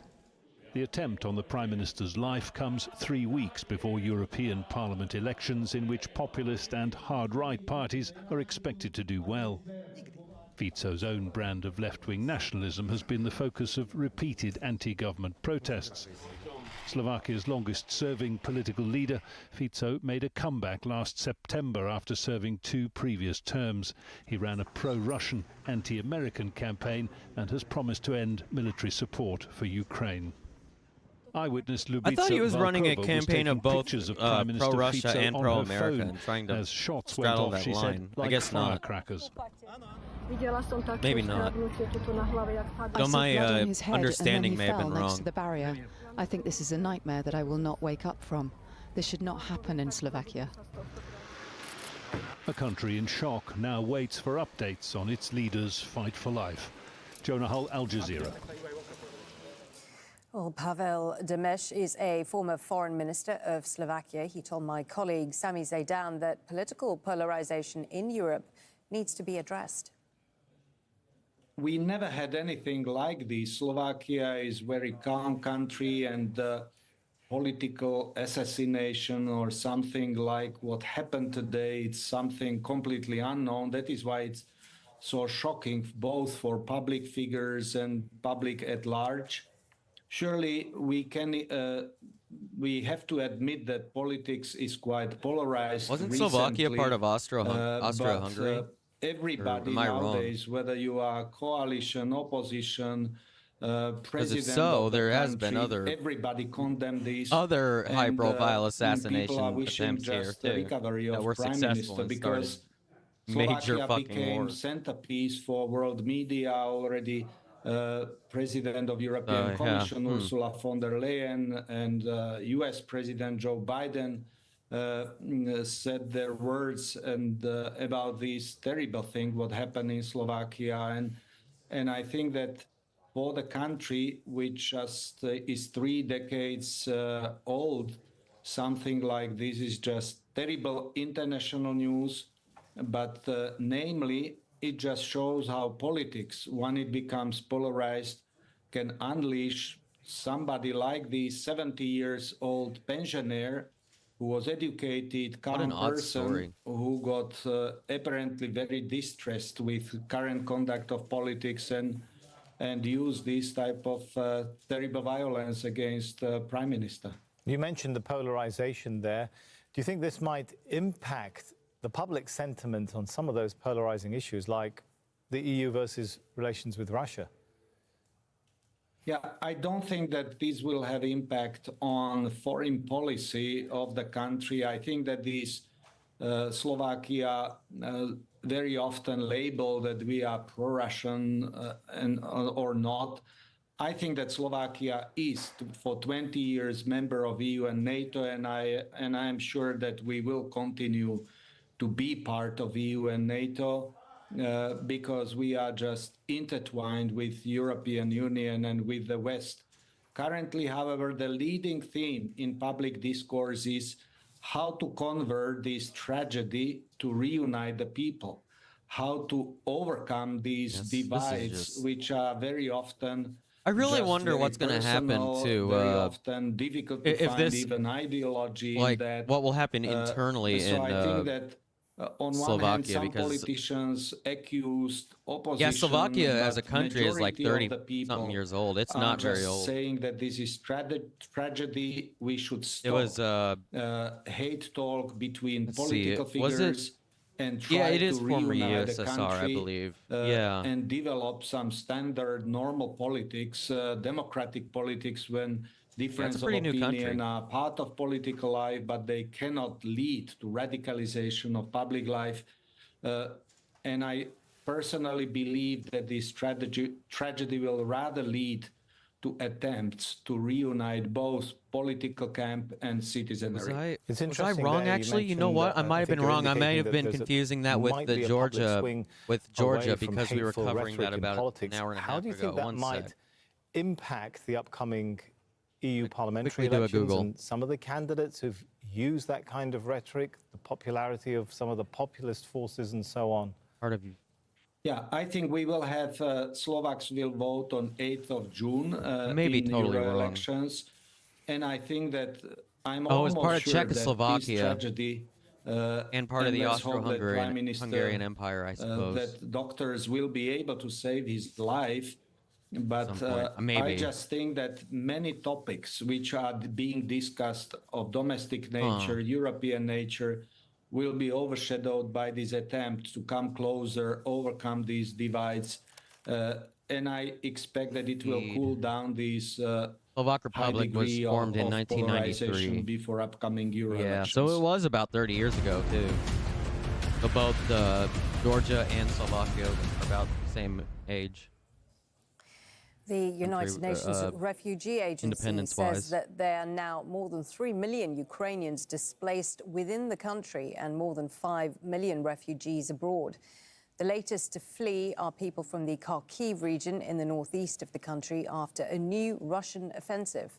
John Holman reports now from Kharkiv. Just the day before, Sasha and Tuska, the cat, were in their home in Volchansk. Now they're in a centre for displaced people in Kharkiv, getting a meal ahead of an uncertain future. What can be the plans of a man who has no home? For now, in Kharkiv, in this place, Still looking around for more info on Fico, the prime minister who has had an assassination attempt on his life in Slovakia. 4 or 5 bags. I'm going to take a look at what's going on also in 8,000 people have fled as Russian forces have crossed the border and into northeast Ukraine. Again. A new offensive which has captured several villages and resulted in street fighting in the biggest border town, Volchansk. As Russian forces advance, rescue parties are trying to get people out.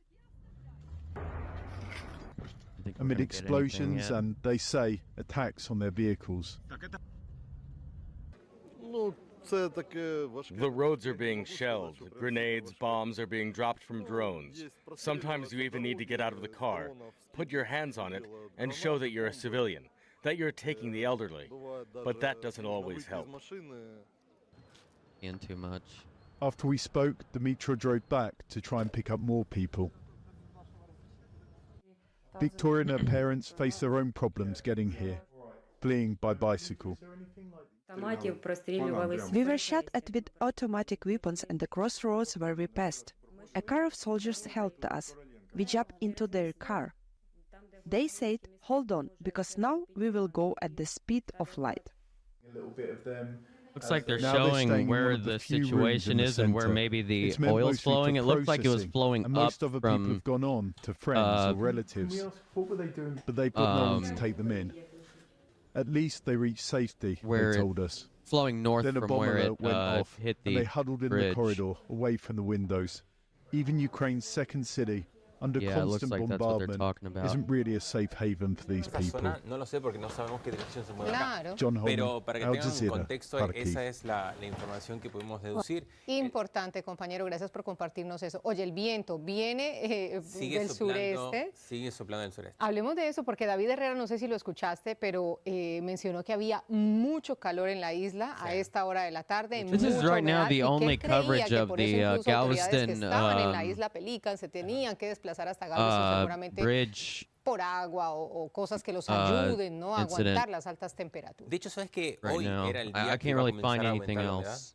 Exacto, Sí, y nos literal. habías Hoy- dicho que a partir de Ayer hoy, ¿no? estuvo relativamente seco, pero hoy iba a aumentar la Wonder humedad if I get y to porque ya Galveston, mañana vamos a tener un local pronóstico news. no solamente más húmedo, sino mañana un pronóstico más propenso a tormentas, así que sí, ha estado bastante húmedo. y ha ¿Tiene estado que ver bastante con la cálido. dirección del viento? Sí, definitivamente.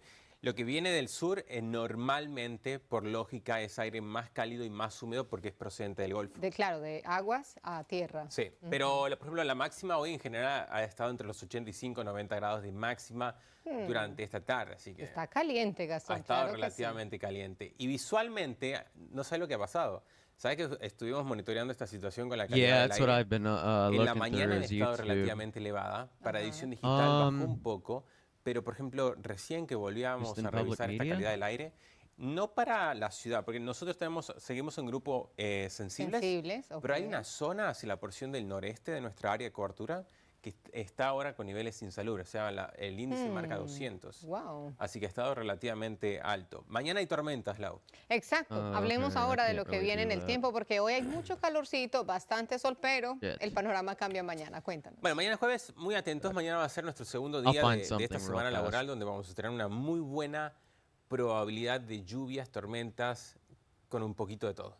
Tiempo severo. Sí, Ya exactamente, lo leí tiempo ahí. severo. Entonces, más que todo esto va a ser un evento hacia el área norte de nuestra ciudad, por ejemplo, el condado Grimes, Montgomery, parte de lo que es el área de San Jacinto, inclusive nuestro condado se pudiera ver influenciados durante el día de mañana y ese es un mapa de simplemente tiempo severo, es decir, una idea general de que se va a sentir feo. Claro.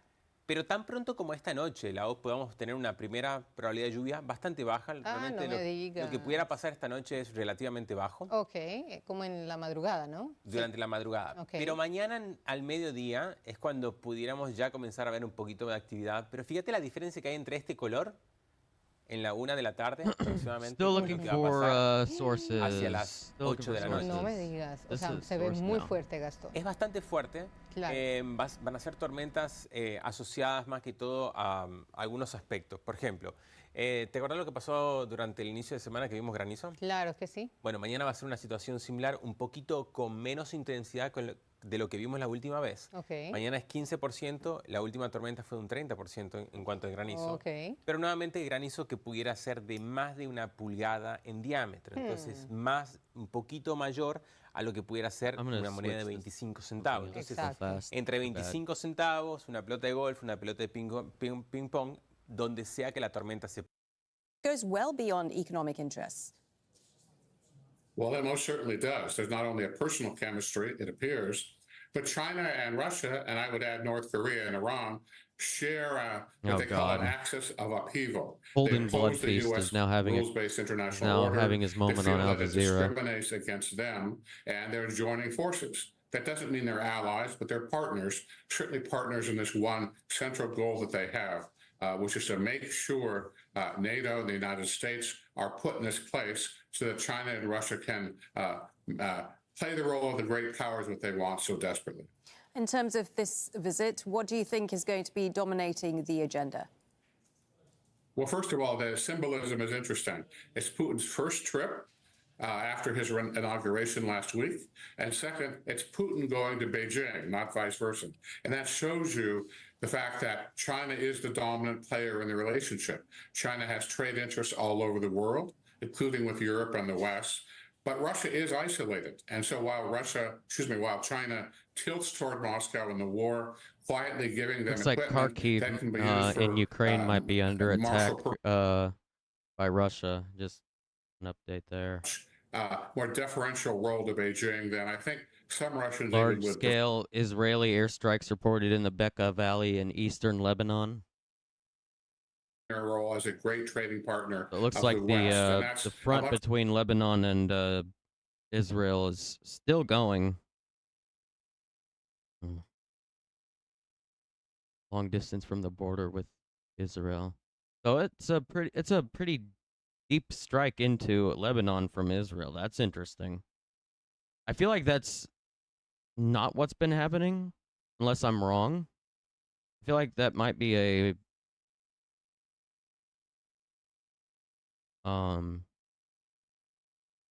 that might be more than what they normally do, maybe? I don't know. They usually attack on the outskirts of Lebanon, but looks like they might be moving more in towards the country, the center of the country. I don't know. Can't really tell. you'll see this week, and also China's own view of the You world get live UA put them map closer open. and closer to Russia than they do to almost any other country. It's not to say they support the war, as you so correctly said. They want peace, but they oppose NATO. They want U.S. power limited, and so forth. And that makes them, as well as Iran and North Korea, let's call Not them getting anything natural on partners, if not live UA allies. map. That's How do you wild. think the invasion of Ukraine actually ended up changing the relationship between China and Russia? I mean, do you think the sanctions the U.S. for has fuck's sake, I have to levied log on China in. for its support of Russia has perhaps even pushed China closer to Russia? Well, I would not say push. Let's say that the so-called limitless friendship, which, by the way, happened before the war. It was said before the war. The sanctions on Russia have made Russia turn to one of its few natural alternatives, one of which is China. And that has made the trade between the two countries larger and more relevant to Russia's war effort. But China very, very carefully walks the thin line. They don't ever come out and say they supported the invasion of Ukraine. I'm They gonna see if don't we can ever find come out and anything say they regarding support the Russia's war effort. explosions But in quietly, Lebanon. they try to slip in the gray area. Quietly, they try to keep Doesn't that look like trading that's relationship right. going. And it favors China in any case. So a Yeah, I don't trade think of whatever anything's sort popping up between the two on countries keeps China as the top dog with live Russia universal subservient. awareness And map. by the way, that's why you're seeing Putin go to Beijing tomorrow and not Xi go to Moscow. Okay, good to get your thoughts. Donald Jensen, Senior Advisor for Russia Thank and you. Europe at the U.S. Institute of Peace. Still ahead on Al Jazeera, violent protests in New Caledonia. What is behind France's plan for a 12-day state of emergency in its Pacific overseas territory? And Premier League clubs could vote to scrap video assistant referees as early as next season. Peter will have all the details in sport. God damn. Biden advances $1.2 billion transfer of ground-based weapons to Israel amid Rafah ground invasion. So much for holding back the one bullet in that box that he was going to hold back. He's like, fuck it, bro. Here's everything. I'm sorry. I'm sorry I made you feel bad. I'm sorry. Please accept me back. Netanyahu, please. But there's an area of low pressure to the west that's bringing in some very wet and windy weather. The worst of that on Thursday, affecting northern parts of Italy. Some very heavy rain expected here. We could see flooding from that. Behind it, some showers coming in for France, into northern areas of Spain and Portugal as well, and some rain coming back into parts of Britain and Ireland. But still some sunny spells there. As we go into Friday, that wetter weather shifts across more central areas, bringing very heavy rain to southern parts of Germany. We'll also see some of that drip into Poland as well. Now, to the north of this, it is a lot drier. We've got temperatures sitting very high across parts of Norway, Sweden, and Finland, but also some fire danger warnings out I don't here. know if this report is true or not. I can't trust like half of the reports about fucking what's going on with the Slovakian prime minister, but they're saying that Prime Minister Robert Fico will survive and that he's no longer in a life-threatening situation, but this is Slovakia's deputy prime minister, not like a medical official. So, like, I don't even fucking know, you know? Like, who the fuck knows? That's still up in the air. I couldn't confirm or deny that. That's a rumor going around, though. Escalating. And detailed coverage. Israel's prime minister relies on far-right ministers to stay in power. Rhizome has is so good. Assault to go ahead. Defy them, and Netanyahu could be out of office. Your wealth, zakat, a duty and a growth yielding fruits. Pay your zakat to contribute to improving the lives of thousands in need. Our projects accept zakat, and we strive to ensure it reaches its deserving recipients. Visit the Qatar Red Crescent app. And remember, zakat purifies wealth and increases sustenance. Qatar Red Crescent.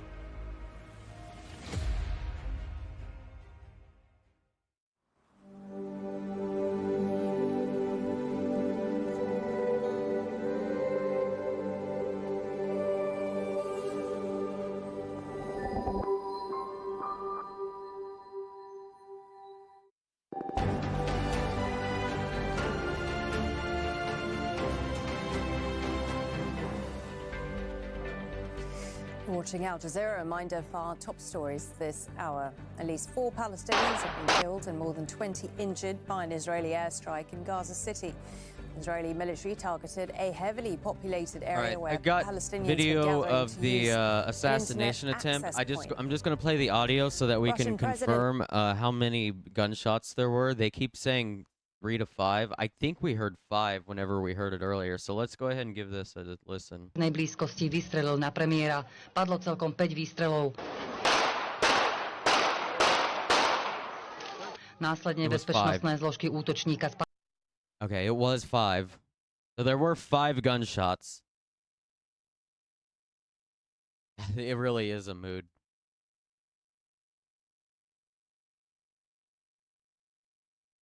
Been arrested. Teresa Fallon is director at Center for Russia-Europe Asia Studies. I spoke with her in the last hour. She told me the attack highlights the political polarization in Slovakia and across Europe. It's deeply disturbing. The president of the European Commission has condoned it, is very much upset by all of this, and everyone wishes that he will survive this horrendous. I do want to highlight something interesting and cool going on in New York City right now. Got Status Coup out there. I don't know too much about Status Coup, but there's a Palestinian Nakba Day rally in New York City happening right now.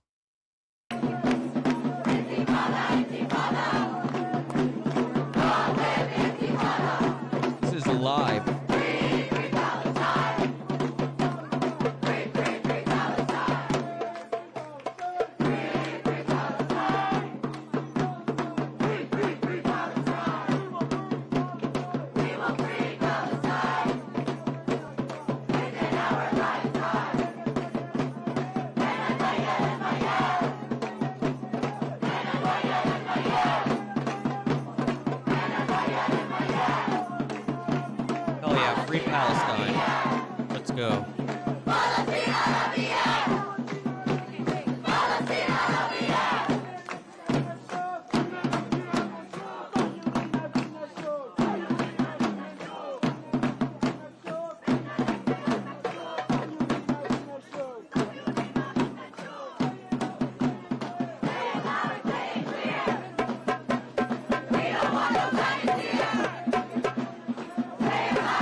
this for a little bit, and then we'll head back to the news. I guess this is news, too. I mean, hell.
Awesome.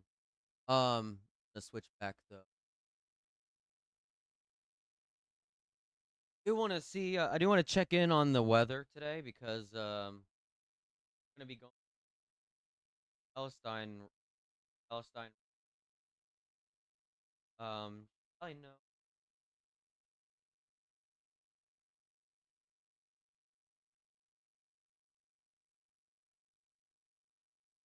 Recently, Well, within the past couple weeks and maybe about a month or so, to really keep an eye on the weather because I don't know, the last month or two has just really been bad, severe weather, and so we're gonna check the weather real fast. Radar Omega.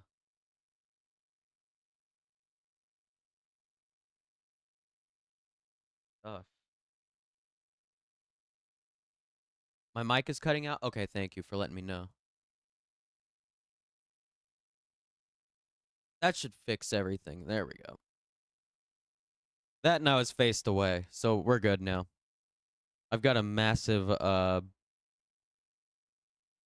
noise gate on my mic, so sometimes I cut out when I'm not facing directly into the mic. I have to do that because I've got like fans and air conditioners and stuff going. It's hot because of my computer. Anyway, no,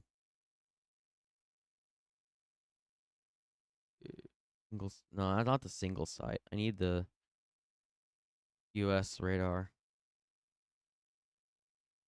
So if you're gonna be going to a protest during Nakba Day today,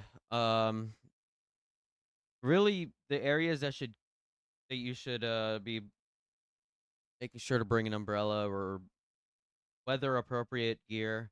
Probably be New York, where we were watching the protests right now. If you're in Pittsburgh, you should probably bring some rain gear because it's gonna start raining pretty soon there. Got some rain going on up in the upstate New York area, north of Utica and Syracuse. Got a bit of a rain. Oh, I guess it's in Rome. You got a bit of a rain shower coming through there.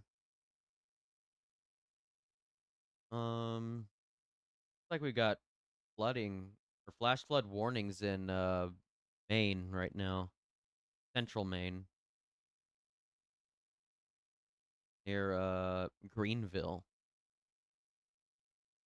Something to keep an eye on.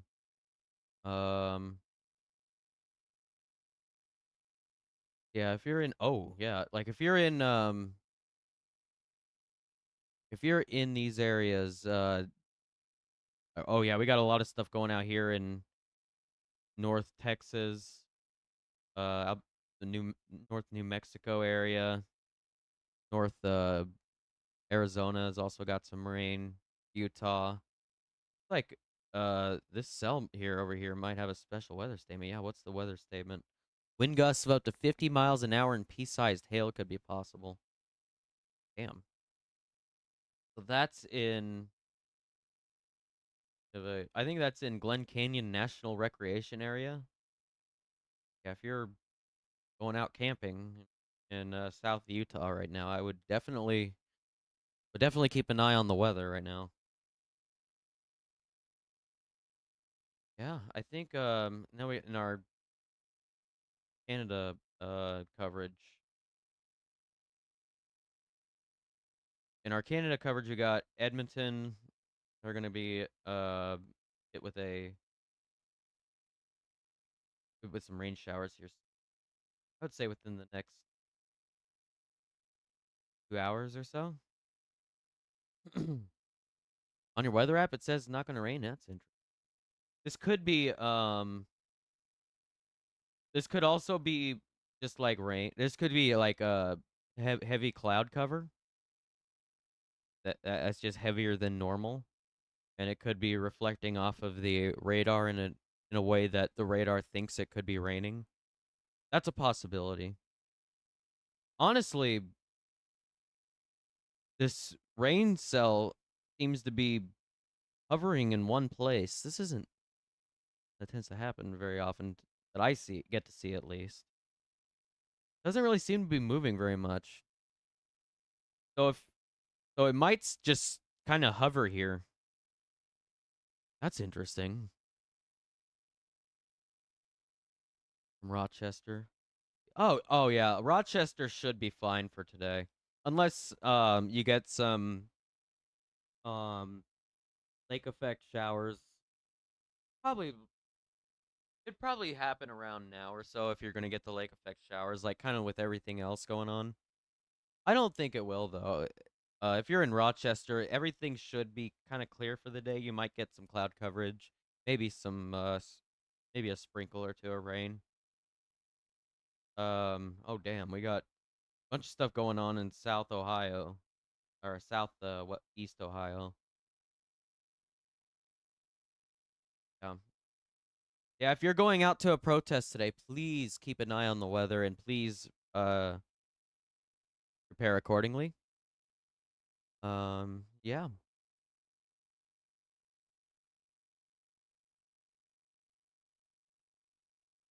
Our weather up. Fucking go.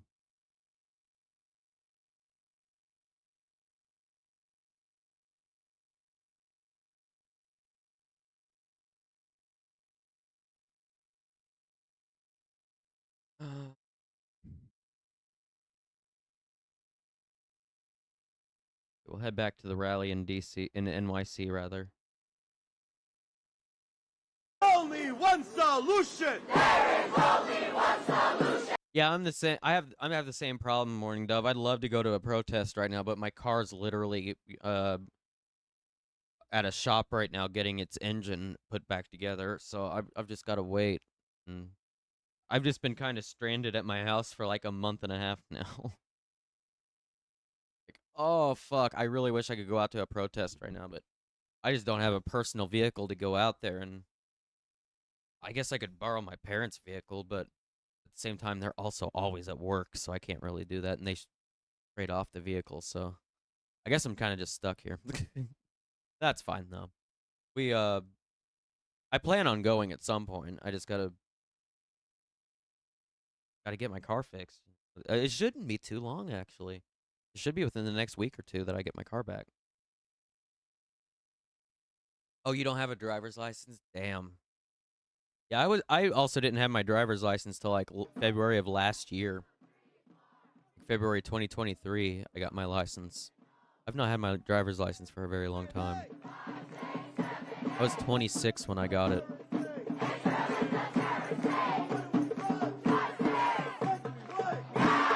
What do we want? What do we want? When do we want it? Now! What do we want? It's just so much more cost effective to just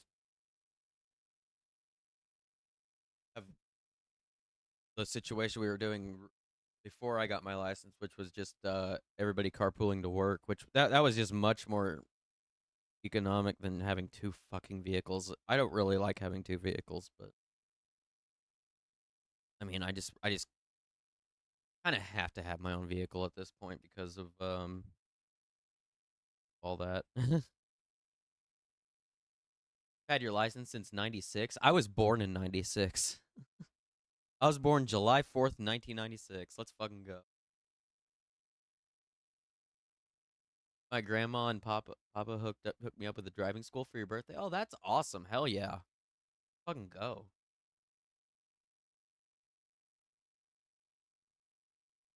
Yeah, 96 was my birth year. My born year.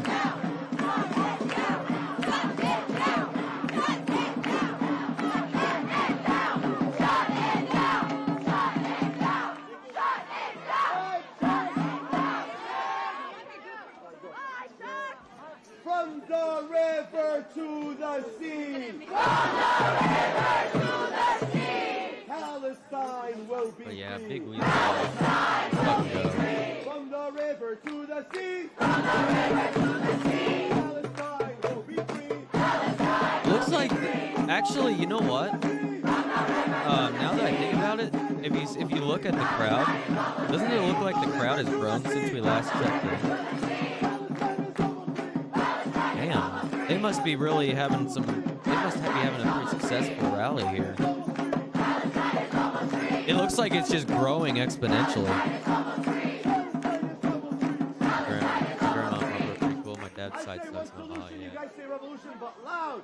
One solution. Oh my. One. God fucking damn it! I'm sorry, y'all.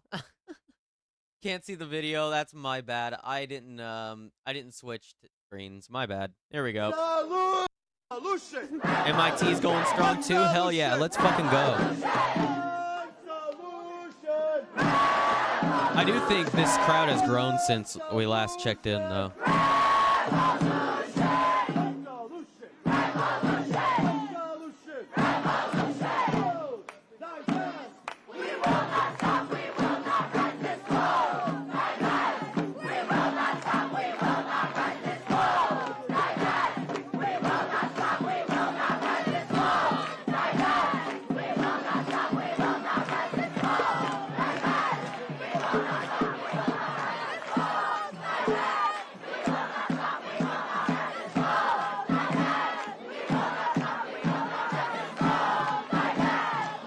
News from UC Irvine.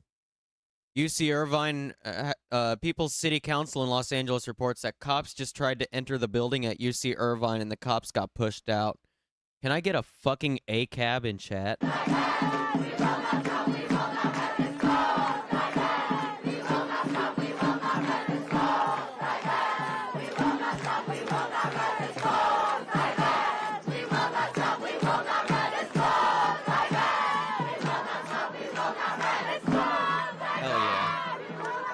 From the encampments to the streets. From the encampments to the streets. Palestine will be free. Palestine will be free. From the encampments to the streets. From the encampments to the streets. Palestine will be free. Palestine will be free. From the lawns to the streets. From the lawns to the streets. Palestine will be free. Palestine will be free. From the lawns to the gate. From the lawns to the gate. And it's time to escalate. And it's time to escalate. And it's time to escalate. And it's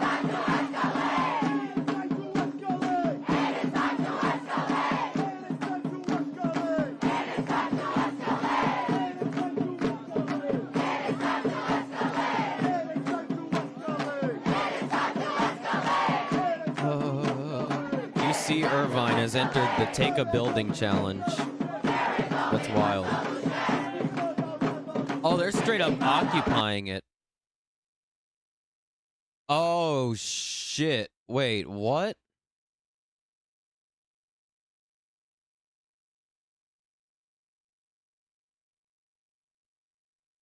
They're straight up occupying, 2538 Channing, UC property. I don't know what that is. Has been taken to avenge Al-Shifa Hospital. Occupants inside already. Hold on a minute. Let me get some information. Gosh, this has been a long news day. Damn. I was going to go live for like 3 or 4 hours. We're now on hour 7 of our coverage.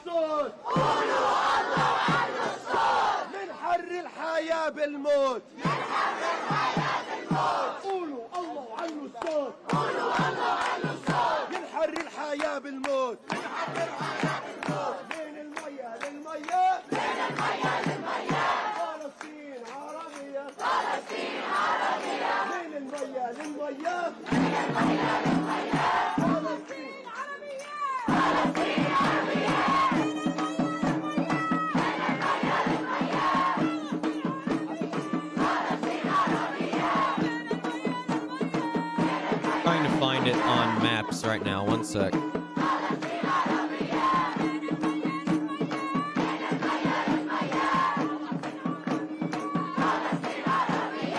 Trying to figure out what building they're occupying.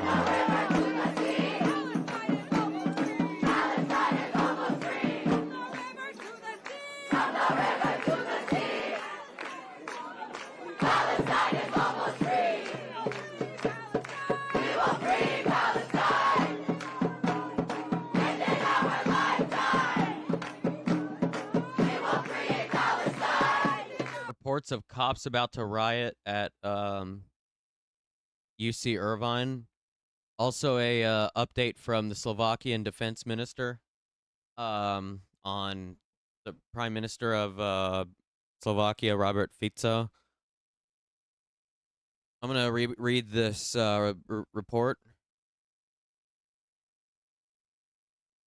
A large medical team has carried out a 5-hour operation on Slovakia Prime Minister Robert Fico in the hope of saving his life after an assailant fired several shots at him in an open street. It is still very serious. He is in critical condition, says Defense Minister Robert Kalinak to TV2 on Wednesday evening. The Minister of Defense is therefore not sure that Fico will survive the serious assassination. No, we may need 2 or 3 more days before we are sure. It is very serious, but the doctors have really done an amazing job. Now they're trying to stabilize him, says Kalinak. So that's currently what's going on. The Minister of Defense is not sure that Fico will survive. That's the newest from that's from Fatux News. I don't really know too much about Fatux News. I'm not gonna lie. Yeah, that's currently what's going on with Robert Fico, the Prime Minister of Slovakia.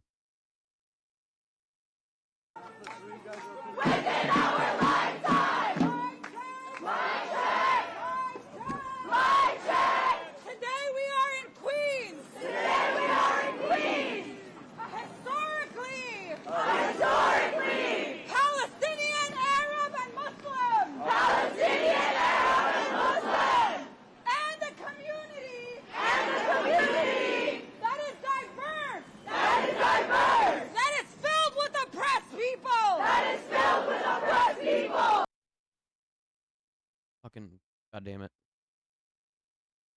The Palestinian struggle! We stand here today! We stand here today! In commemoration of the Nakba! In commemoration of the Nakba! Nakba is Arabic for catastrophe! Nakba is Arabic for catastrophe! The Nakba started in 1948! The Nakba started in 1948!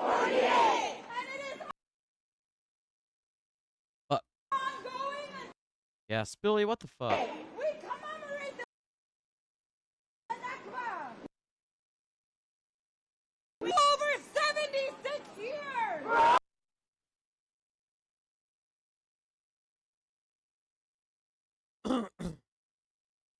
God. Jeez. Oh my fucking God. One sec.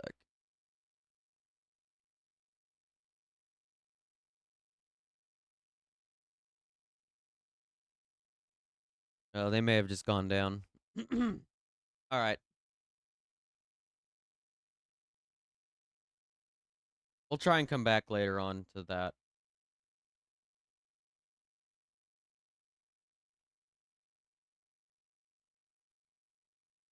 All right, we're kind of headed to, kind of towards the end of the coverage for today. We're not there yet, but we're headed there. So we're going to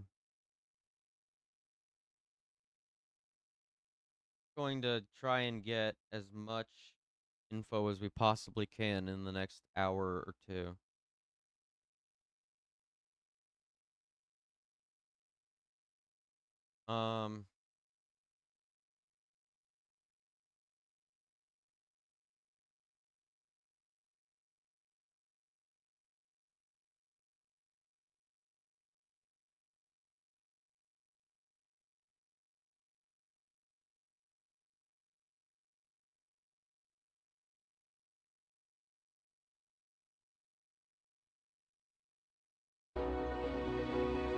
I've got this.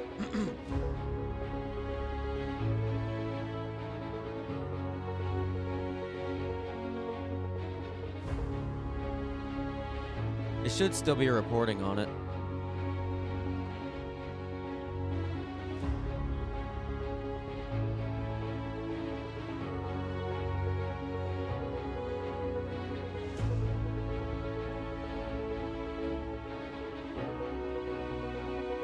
And again, if you're just coming in, we're watching coverage of the assassination attempt on the Slovak Prime Minister. We just got a report about, what, 10 minutes ago, maybe less, that he's still in critical condition and it might take a couple days for us to know what's actually going on. And they're still trying to stabilize him, and the Minister of Defense is saying that they're not sure that Fico will survive the assassination attempt. So we're still watching. We'll be streaming for about another hour or so, hour and a half, maybe 2. We'll see what happens. It's 11 o'clock. This is Sky News' extended news review and press preview. Our top story, shot at point-blank range. Oh, what the fuck? Robert Fico was rushed to hospital for emergency surgery. Government ministers say the shooting was politically motivated. Also tonight, the Prime Minister here is challenged over an early release prisoner scheme after yet another emergency measure to tackle overcrowding. Thousands of people in Devon told to boil their drinking water after traces of a parasite were found in the supply. Jesus Christ. And over the next hour, we'll be discussing today's news with our reviewers, Kevin Maguire and Claire Ellicott. And later, we'll also have a full run-through of tomorrow's front pages. Billy's going wild today, goddamn. All fronts. Good evening. The Slovakian Prime Minister is in a critical condition tonight after he was gunned down at point-blank range in what's being described as a politically motivated assassination attempt. Robert Fico was meeting members of the public when he was shot. The gunman is in police custody, though his exact motives are still unclear. Mr. Fico was re-elected last September and has campaigned to reduce his country's support for the war in Ukraine. Still trying to find something from Galveston Bay. It's really hard to find coverage from Galveston Bay right now. It's not like they have a 24/7 camera on this one like they did the other one. The other one with the 24/7 camera was on like all the time. I used to watch those cameras all the time, so I'd probably been watching that. God damn. I was thinking about that a couple days ago. Holy fuck. Wild that we just keep having boats crashing into bridges, though. Just like, goddamn. Carried out in broad. Robert Fico was immediately bundled into his car by his security team. Then airlifted to a nearby hospital. A flight to the capital Bratislava, considered too much of a risk. Witnesses say they heard at least 4 gunshots. We heard 5 on the. I was shocked. Every time we've heard that video. And then I saw him fall. I realized that this wasn't a joke. I just saw over his head one of as he fell the behind the bench gunshots like was the alleged the gunman sound is in reverberating police off custody. or The exact motive bouncing off of buildings or something and coming back to the microphone. This was a camera. politically motivated attempt. I don't really and it know. took place shortly after the presidential election. I followed the critical condition of the PM. I was in the operating theatre with the Minister of Defence. I wanted to see how someone can deal with hate this way. Please, hate should not come in response to hate. As news reached the parliament, proceedings were suspended. I'm shocked. We're all shocked by the horrific and malicious attack on Prime Minister Roberto Fico. Something serious has happened, which we probably are not yet aware of because we cannot contain it. The police arrested the perpetrator. As it becomes possible, they will definitely bring more information. For the most thing, and the only important thing at the moment, is that Roberto Fico recovers as soon as possible. Mr. Fico, who was re-elected at the end of last year, had travelled to the town of Handlova, 93 miles away from the capital, and was seen meeting members of the public. His political allies have urged people not to respond to hate with hate. Siobhan Robbins, Sky News, Bratislava. Well, let's see how tomorrow's papers are reacting to that story. The Financial Times reports the Slovakian leader has been wounded in a gun attack. The Mail also leads with the attempted assassination of Robert Fico, saying Europe is on edge. And the Metro describes the Slovakian Prime Minister Robert Fico as fighting for his life. The Guardian leads on the attempted assassination of the Slovakian leader, saying again he is fighting for his life. Let's get the thoughts now of Kevin Maguire and Claire Ellicott. He's a divisive figure. He's sort of left-wing, but has some quite, I suppose you could call them almost radical right policies. Not a big fan of the EU, but it's the symbolism, isn't it? I also have been told that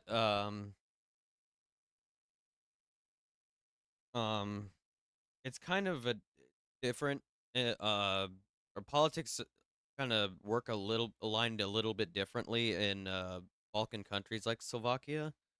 So you do end up getting these strange like left-wing, right-wing fusion candidates sometimes.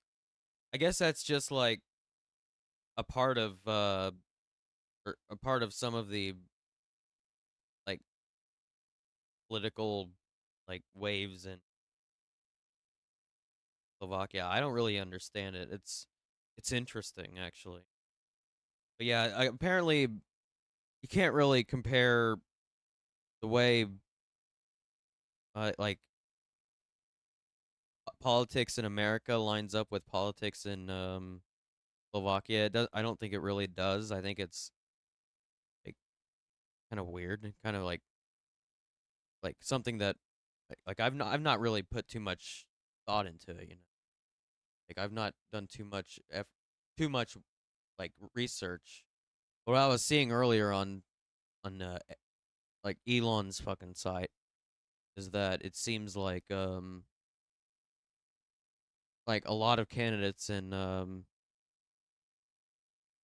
Slovakia tend to be these populist fusion candidates from what I've been seeing. I don't know. It's very confusing, I would say. Again, when there is insecurity in Western Europe in this way because of what's happening. That's what I've got from it so far. He's trying to assassinate Vladimir. I can't really tell, though. Zelensky many times, and his opponents keep dying. The outgoing president, you know, an opponent of the prime minister, said that this is actually an attack on democracy. Do you see it that way? My understanding in my brain there's of no it other way to see it. There's so a far. politician doing their job, whether people agree or not. And they should be free to serve their country and do what they think is right. They've been elected.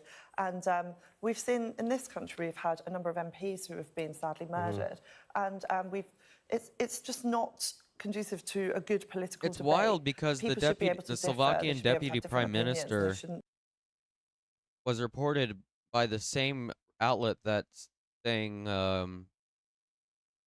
that they don't know if he's going to survive. The same outlet reported at 4:20 p.m. Nice, by the way, that Slovakia's deputy prime minister has told the BBC that he believes Prime Minister Robert Fico will survive and that he is no longer in a life-threatening situation. So I don't know what's really going on anymore.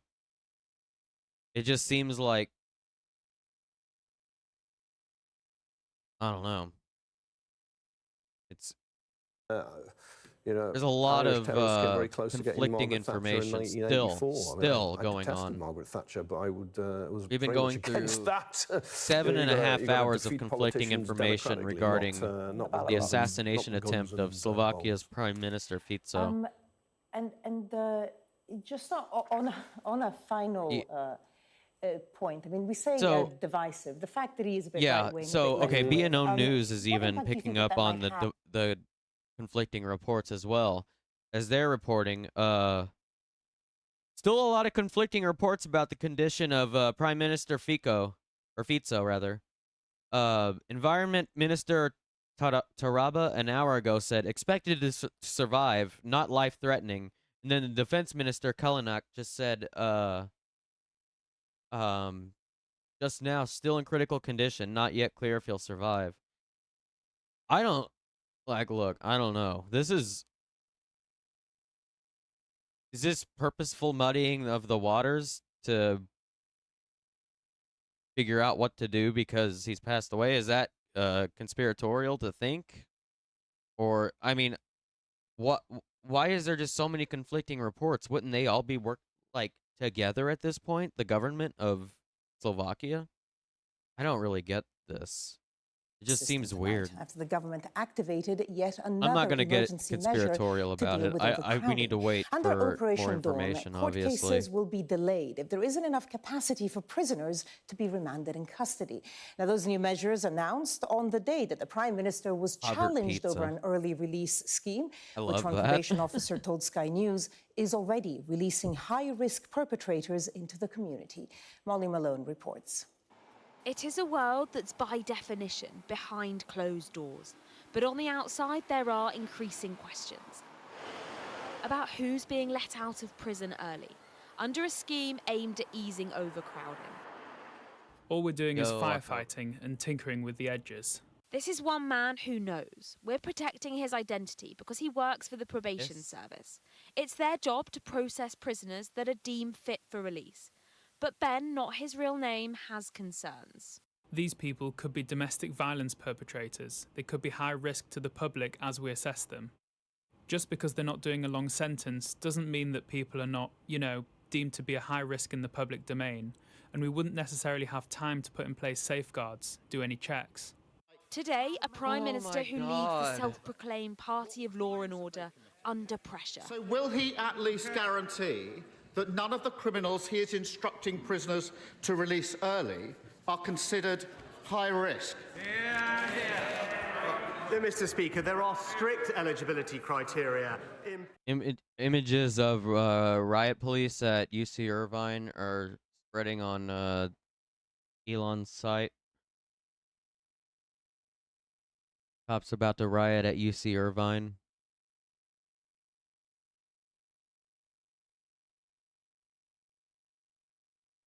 Oh shit, October. Fucking wild ass drivers out there.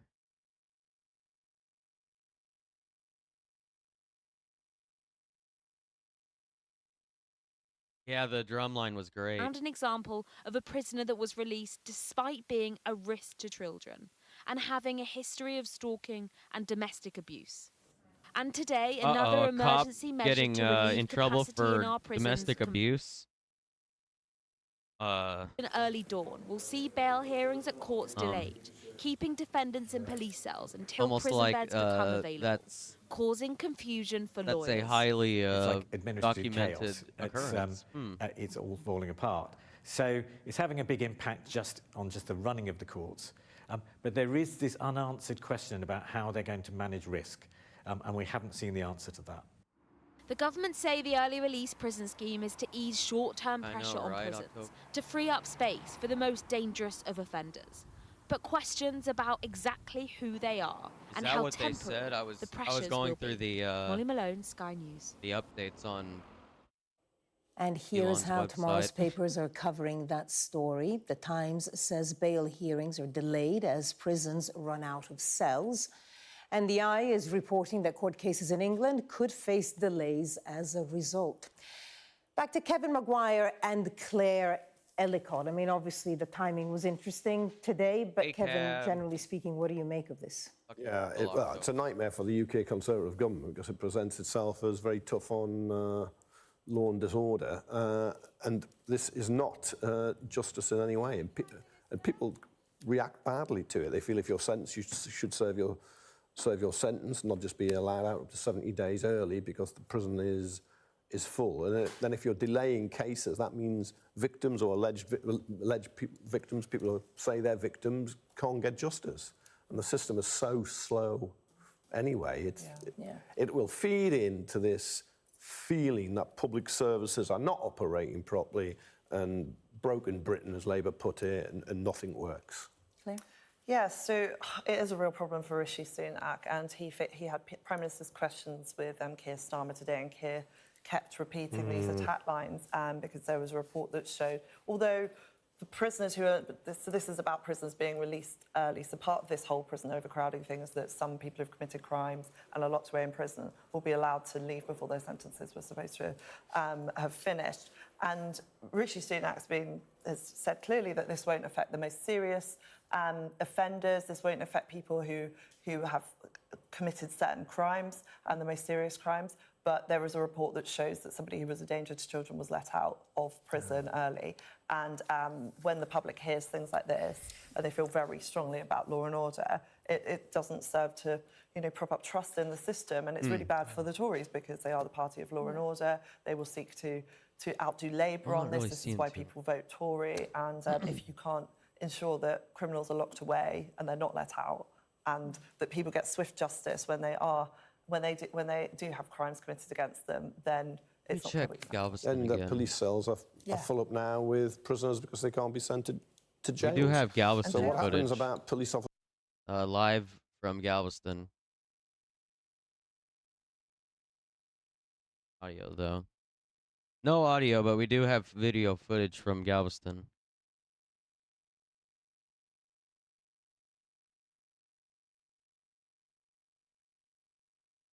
Yeah, for real, October. Fucked.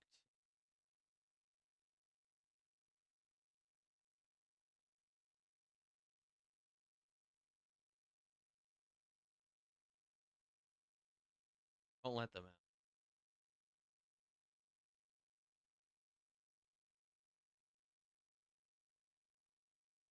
You can see it in the water now. Look at all the oil in the water. Oh no. Wonder how much oil is on that barge.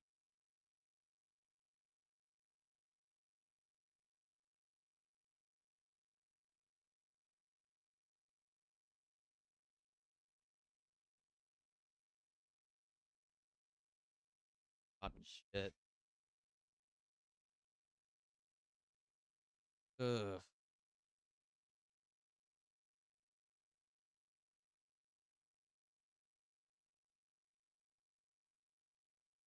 My God. Yeah, it's just a big trail.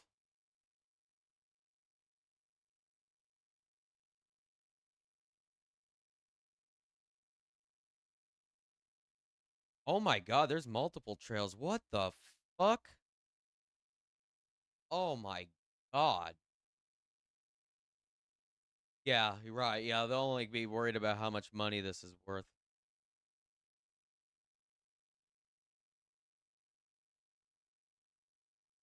Fuck.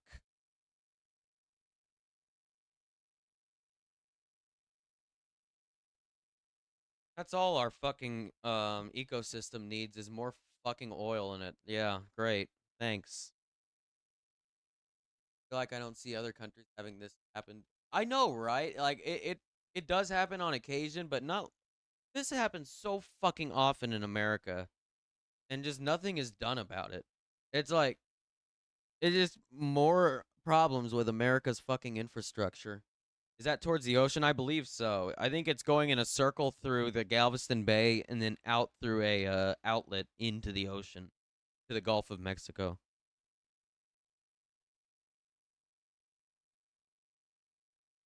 Yeah, we've currently got helicopter views of the region. That's what we're looking at the moment.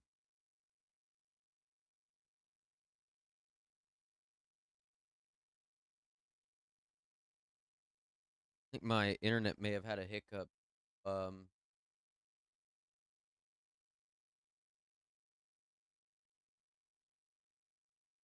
Yeah, this is starting to happen like once a month now. It's so wild. We're good.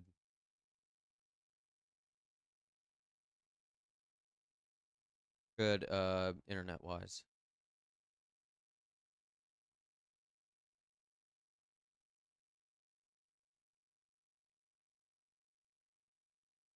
I don't really know what this boat's doing right now. It's like got a weird thing at the front. I can't imagine they're scooping up oil with that, are they? Like that would work? I have no idea what the fuck that boat's doing.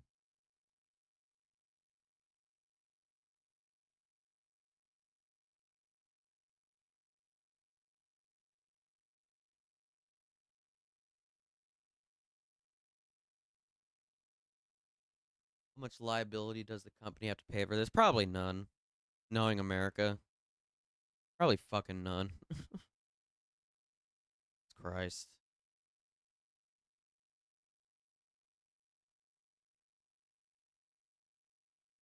It'll probably come out of taxpayers. What taxpayers have to pay.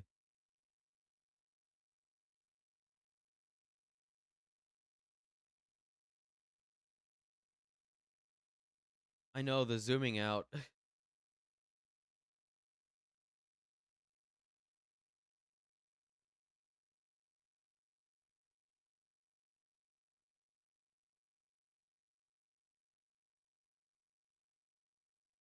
That's a big barge.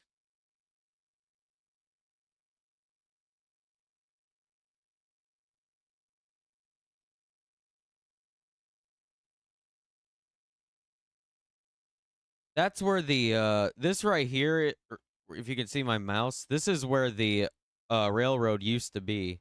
It's now on top of the barge. This is where the railroad cuts off and goes in and leans down in near into the water almost. Yeah, it's cut like severed. Looks like I don't even know what the fuck happened here. Because do they frequently pass under this bridge? It doesn't look like a bridge that's meant to be passed under.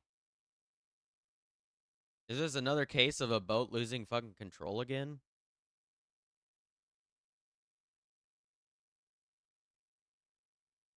ENTSB is going to be incredibly busy.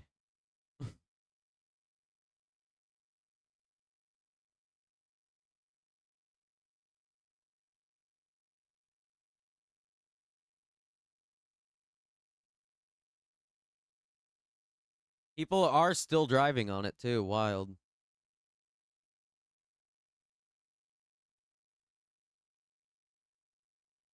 Yeah, we're gonna really there's gonna need to be some questions answered about this.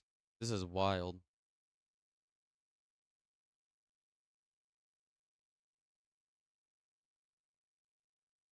The right questions probably won't be asked anyway. I mean, let's be honest. Journalists don't. Most journalists in mainstream media never ask the right questions when it comes to situations like this. So we never get things like, "How the fuck does this keep happening?" They never ask shit like that. Oh, it's always yeah, like Jesus Christ. Never attack the systemic problems, ever.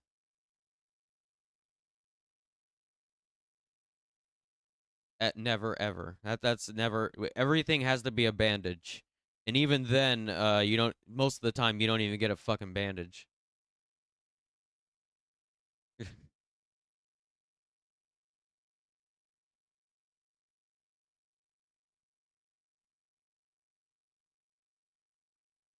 Yeah, it's not Exxon Valdez, but yeah, it's still not a good situation.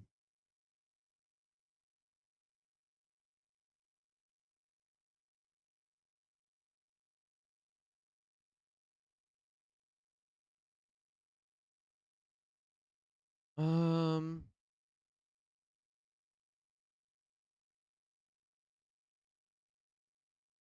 I'm gonna. We're probably gonna end up wrapping up here soon. Probably got another 45 minutes of stream or so left. You get it best, a shoulder pat, like suck it up, buddy. Right? Yeah.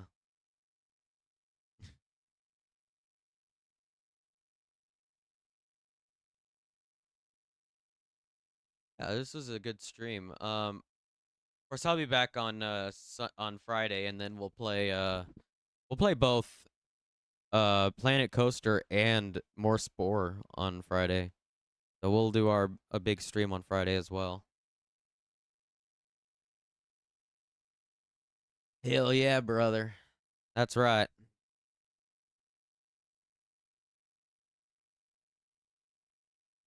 Pick those bootstraps up, buddy.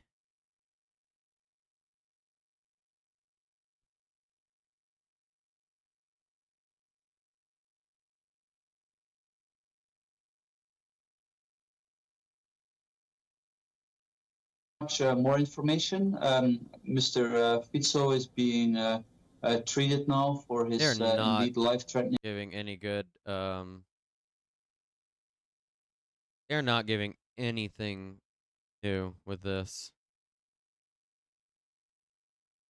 All right, let's try Al Jazeera. The protest left 4 people dead.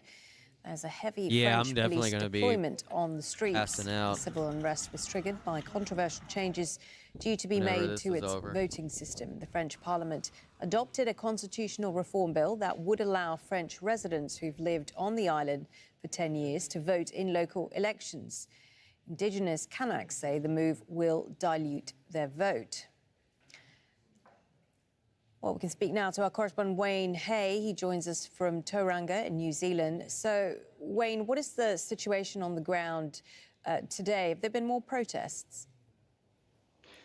Yes, well, certainly there was no sign of anything slowing down overnight. It's Thursday morning in New Caledonia. That curfew was in place again overnight. It didn't hold again. There were more burnings going on, arson attacks on buildings, quite a few fires around the capital city, Noumea, and on the outskirts as well. Reports coming in also of gunfire going on between protesters and security forces, and that confirmation too, as you mentioned, damn, there's some wild stuff going on in New 3 Caledonia. protesters, according to the government, have been killed, and 1 police officer as well. So Tell you what, I guess no surprise that the situation didn't calm down overnight, given that it was Wednesday evening local time when news came through from France. Why don't we figure out what's going on in New Caledonia real fast? Let's watch a video on New Caledonia. And then what we'll do is we'll check in on both the assassination story and the bridge story, and then we're probably gonna wrap up and raid out to Peacefire now.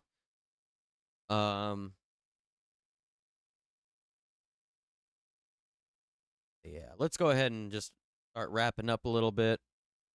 What can we get? We need a relatively decently lengthed video on this, like around 20 minutes or so.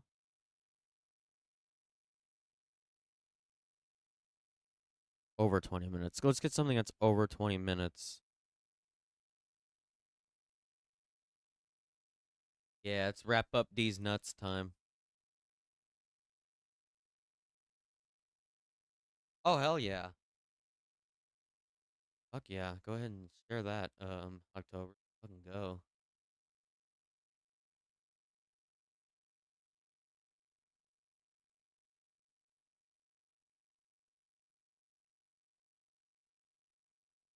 Actually, you know what? We could also do some candy afterwards. We've been streaming a lot of news. We'll do some candy after. We'll figure out something. We'll probably watch like a fun video or something before we head out today. I don't want to just stream depressing stuff all day, so we'll do depressing or stressful stuff all day without at least a little bit of candy, you know.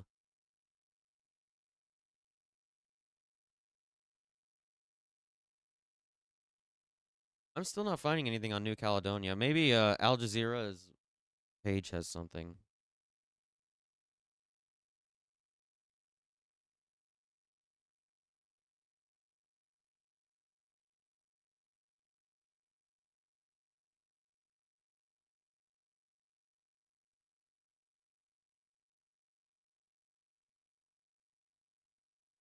One's 4 minutes long.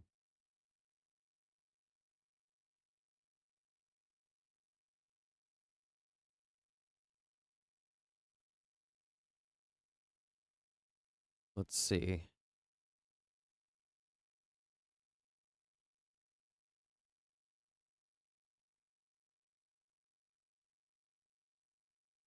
Huh, I don't see anything on New Caledonia. There's 2 videos, but they're pretty short. We'll watch those 2. Yeah. These are both from Al Jazeera.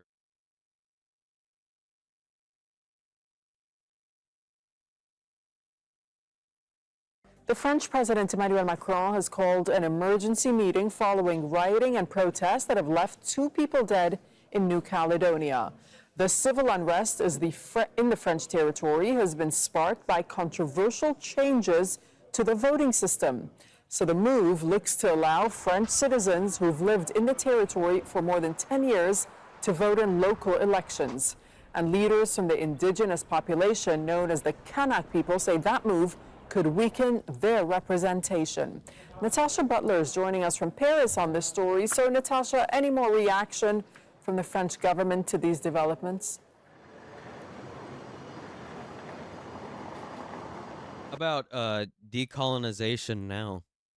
Well, as you mentioned there, the French President Emmanuel Macron has called for calm. He said that some of the violence that was seen in New Caledonia over the past 2 nights is absolutely unacceptable. And we know that he's meeting with ministers now in a special defence meeting at the Elysee to discuss the situation. We've also heard from the French Interior Minister also condemning the violence and giving us a bit more about the situation on the ground. We know, for example, that 2 people have been killed. The circumstances in which they died we're not sure of, though. We know that shots were fired at police officers as these protests and the unrest spread. Vehicles and buildings were torched. Local authorities there in New Caledonia have decided to keep some schools shut. The airport, in which allowing flights in and out of New Caledonia, has also been shut as authorities try to quell the unrest. And what we also know is that a curfew that was put in place last night, it was supposed to, of course, to try and stop some of this violence spreading. That curfew has actually been extended until Thursday. So French authorities are certainly hoping that the situation will be quieter this evening. And just give us a bit more background, Natasha, and context on what exactly has triggered the protests. Well, it's all about the fact that the French government is wanting to make a constitutional reform in New Caledonia. What they want to do is make a reform that would allow, that would basically create a situation in which people who've lived in New Caledonia for the past 10 years are eligible to vote in local elections. Now, until now, that hasn't been the case because of some accords that were struck between the French government and the indigenous Kanak population several decades ago. The French government, though, says, look, it's time to change that because the population is growing and you've got people there who should be allowed to vote in the place in which they live. On the other hand, you've got the indigenous Kanak population, the pro-independence movement in New Caledonia, saying that changing those voting rights is going to discriminate against the local Kanak population, who are going to become perhaps a minority. They say it's going to favour new arrivals in New Caledonia who come mainly from mainland France. Now, everybody there is a French citizen. It's important to point that out. But the concern is really that the indigenous Kanak population in some way are going to see their voting rights, their say, their voice diminish.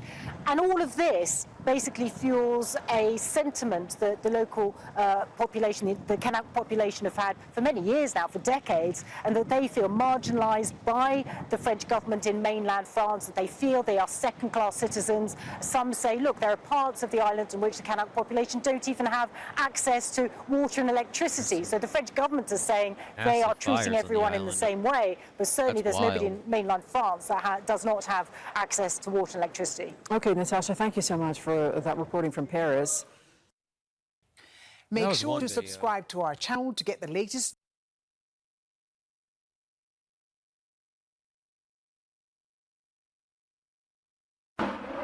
After another night of unrest in the New Caledonian capital, Nouméa, residents cleaned up while some fires continued to burn.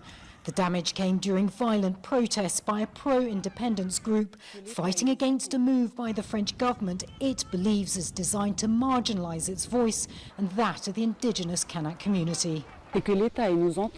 We hope that the state listens to us, that they realise that we do not agree with this. We do not agree with that law. Why should we give other people the chance to decide for us? We've been in a colonial situation for several years now. On Tuesday, the French Parliament adopted a constitutional reform bill that would allow all French residents who've lived in New Caledonia for 10 years to vote in local elections. France's Interior Minister said the bill was aimed at expanding democracy. To respect the parliamentary vote, we need to understand what we're doing here. This is so that somebody who's born in New Caledonia to Caledonian parents can vote in local elections. It's not revolutionary. October. But members of the Kanak community disagree. They say the reform would dilute their vote and their push for independence. Some left-wing politicians say the bill should be scrapped. There are two communities in New Caledonia. For them to have a common destiny, you can't... This is just a way to make it impossible for them to vote for independence from France. That's all it is. For one thing, France has been losing their stake in Africa for the past couple years now, and specifically within the past few months, it's really been a major sticking point for France to really grasp for power over these colonial land grabs that they have had for for centuries, for genuinely for centuries. Like, I don't remember when was New Caledonia taken by the French? One sec.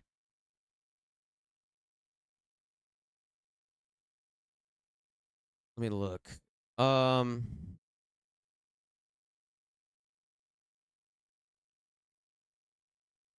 British explorer James Cook was the first European to sight New Caledonia. Of course, it was James fucking Cook. September 4th, 1774 is when he quote unquote, massive fucking quotes, yeah, discovered it, whatever, yeah. Fucking Christ. Yeah, for real. This is where New Caledonia is actually located. It's actually to the east of Australia.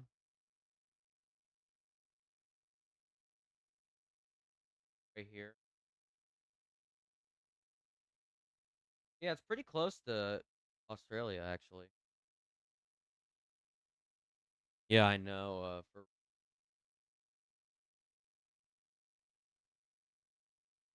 Yeah, that's where is not real sure when the modern state of New Caledonia, or the modern ignore the indigenous community. New Caledonia the Connaughts. under France was The decision to pass this created. bill in the National Assembly is something Mr. Darmanin dares to call a compromise. But the only It was annexed by France on 24th of September 1853. So it's been, yeah, it has been around, it's almost been 200 years that it's been annexed by France. So, now that there's a major independence movement going on, of course they would, the French would try to stack the cards against them. Of course. Of course. That's par for the course of the fucking colonizing country, you know? The colonizing superpower. It's fucking wild. compromise that's been made here is one between him and the Loyalists. The Connaughts did not want it.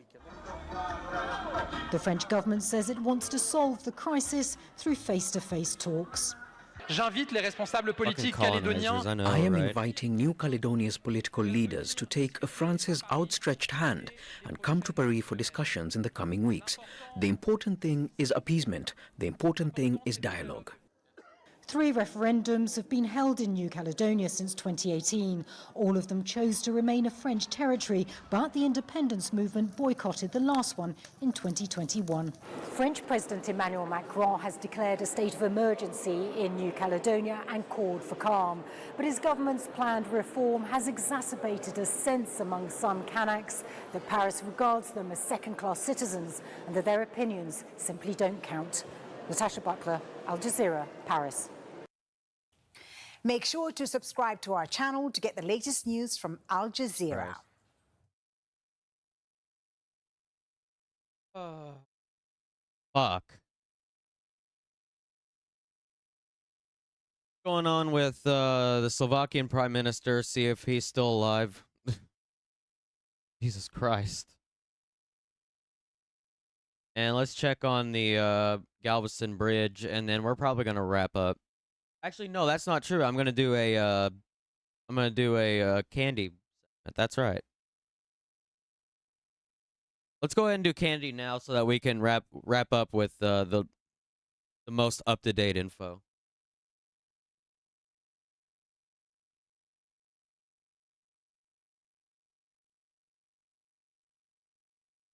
Yeah, for real, Dragonfly. Oh yeah, you sent me that thing, October. I gotta check that. My bad.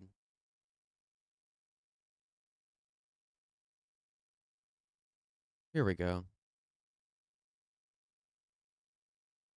This is something that October shared with me, or shared in the chat rather. This is from the band that we checked out on last music review. Hell yeah. The band Empty Graves. Let's see what they have to say on Instagram. Hell yeah. Oh my god, I always do this. One sec. Metal and you hate Ron DeSantis, you may have been one of the people that streamed our new song, The Mouth of Gestas. And if you are, I want to thank you so much. And if you haven't, I want to implore you to check it out. It's been out for about a week and a half. We're already up to 4,600 streams. I know for some people it might not be a lot, but for us, that's incredible. We really can't thank you guys enough. Not only are we over 4,000 streams, the song alone has been added to over 500 playlists, and that is fucking awesome. Thank you so much to everybody who checked out the song. We're super happy with the response of it. And I'm not gonna lie, 4,000 plays that's not nothing. That's not nothing. It really is a huge thing especially for a band that's just getting started. Hell yeah, that's fucking sick. Let's go. we can't wait to keep sharing it with more people. Check it out if you haven't. Yo, that's fucking dope. Let's fucking go. I didn't even show the video. God damn it. The audio. Okay, here. We'll play it again. If you love metal and you hate Ron DeSantis, you may have been one of the people that streamed our new song, The Mouth of Gestas. And if you are, I want to thank you so much. And if you haven't, I want to implore you to check it out. It's been out for about a week and a half. We're already up to 4,600 streams. And I know for some people it might not be a lot, but for us, that's incredible. We really can't thank you guys enough. Not only are we over 4,000 streams, the song alone has been added to over 500 playlists, and that is fucking awesome. Thank you so much to everybody who checked out the song. We're super happy with the response of it, and we can't wait to keep sharing it with more people. Check it out if you haven't. If you love... Okay, there. Hell yeah, let's fucking go. Get shit on, bitch neck. That's right. Production. Hell yeah. I've got one of those. Got a rubber duck.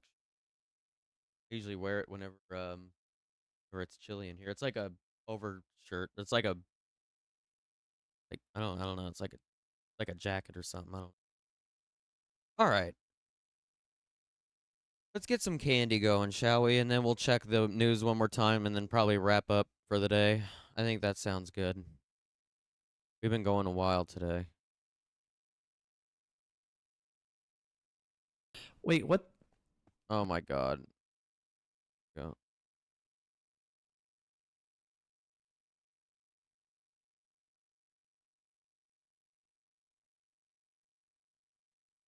Um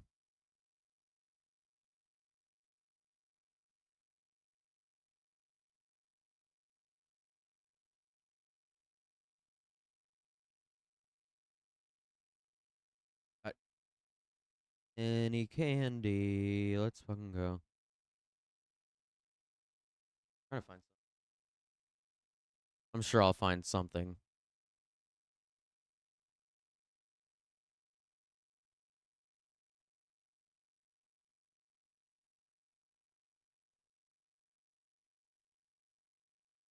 Mm.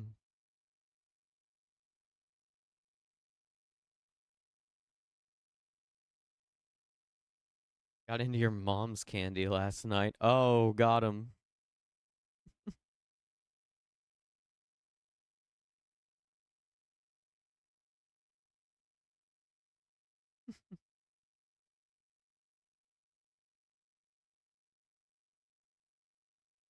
Oh god, what have we got? I'm trying to find something.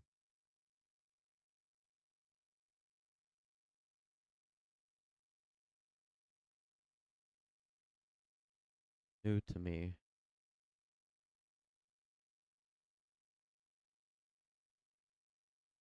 Oh, do you have something October? Hell yeah.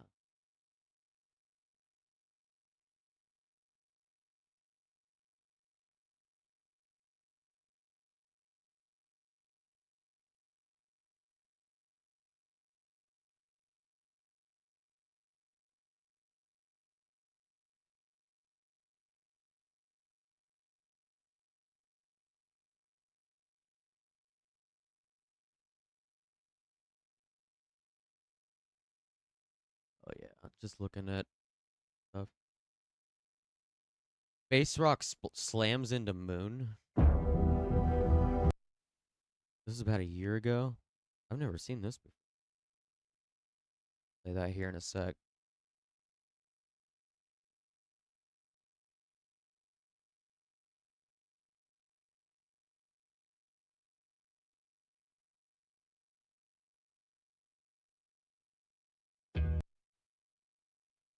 Drag the slider to fit the puzzle.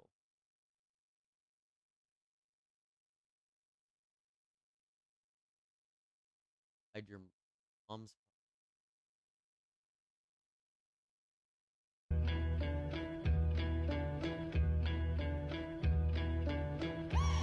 Doggo.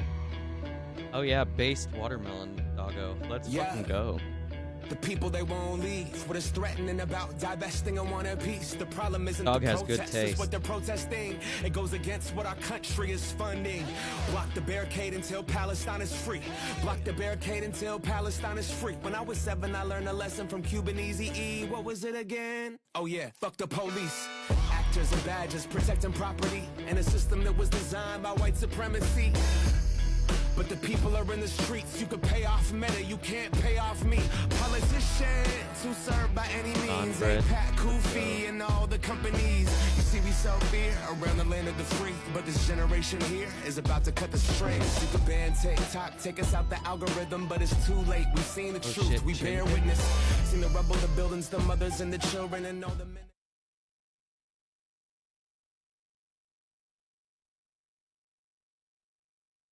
Oh.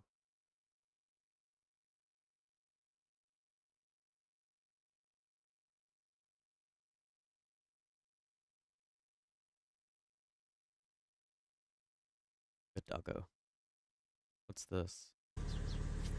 Hi, sir. Can you check this receipt over for me, please? On my end, it says that you just have a curbside delivery for a stud finder. Is that correct? Yes, correct. found my stud. What? Hey, yo, what? Huh? What the fuck is happening? What did I just click on? Huh?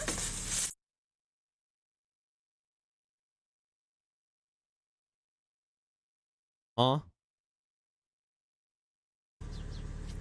Hi, sir. Can you check this receipt over for me, please? On my end, it says that you just have a curbside delivery for a stud finder. Is that correct? Yes, correct. I found my stud. What? Huh? Huh? Huh?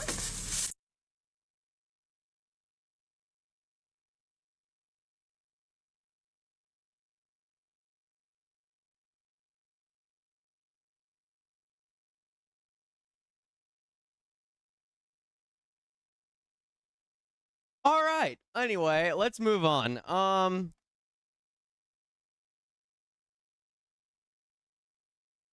Okay. The fuck?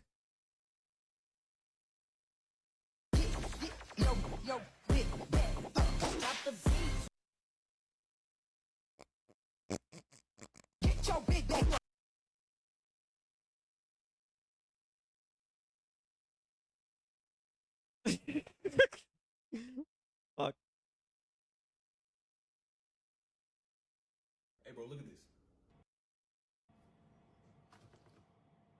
I don't see anything. Well, how about you look harder, you stupid? Hey, yo, what the fuck? Hold on. What the fuck did I just watch? Oh, fuck. Hey, bro, look at this. I don't see anything. Well, how about you look harder, you stupid? What the fuck?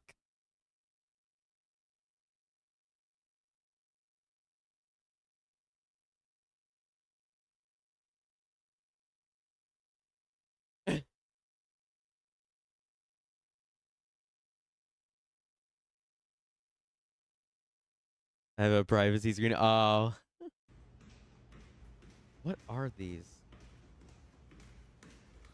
Bro, why is this already being recommended to me on my fucking... This is so strange. TikTok, what is your algorithm?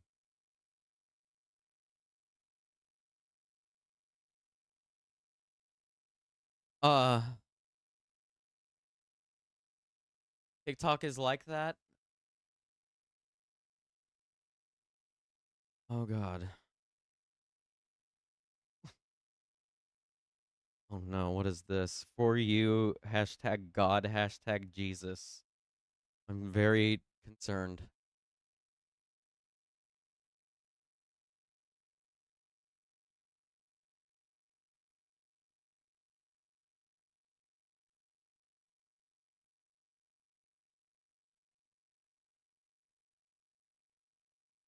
Fuck is this scuffed ass shit? It doesn't even have any audio. What the fuck is this?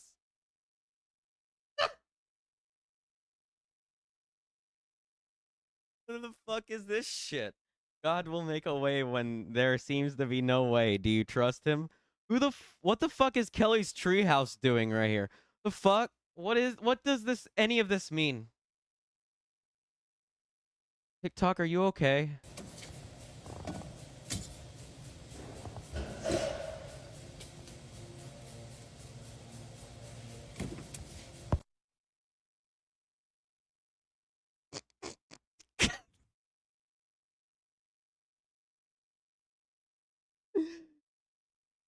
Huh?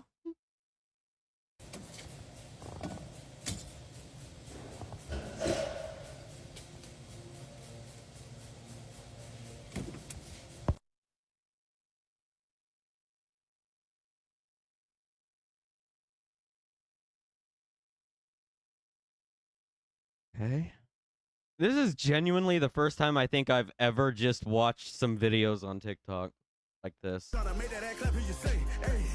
Get it, baby. Come on. Get it, baby. At least this is wholesome. All right. First genuinely wholesome video so far. What else? What the fuck is this? A cab. Send this song to the person you want to marry. So take my hand and hold on tight. Don't your name look good with mine? I'm gonna love you my whole life. Take all the covers on the bed. Take my heart, girl, take my breath.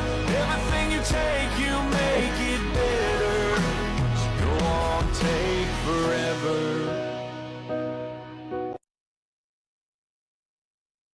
Oh. Why? What was any of that? Why was there a fucking... What the fuck was happening on the right? Send this song to the person you want to marry. So take my What is Tetris happening on the right? hand and hold on tight. Don't your name look good with mine? I'm gonna love you my whole life. Take all the covers on the bed. Take my heart, girl, take my breath. Everything you take, you. You know the thing that really takes my breath? A game of fucking Tetris, because I'm fucking garbage at it. It's a game to help the sound or video get more views. Oh, people just do that even with the story times and shit or news. I think okay, yeah. I think I remember that.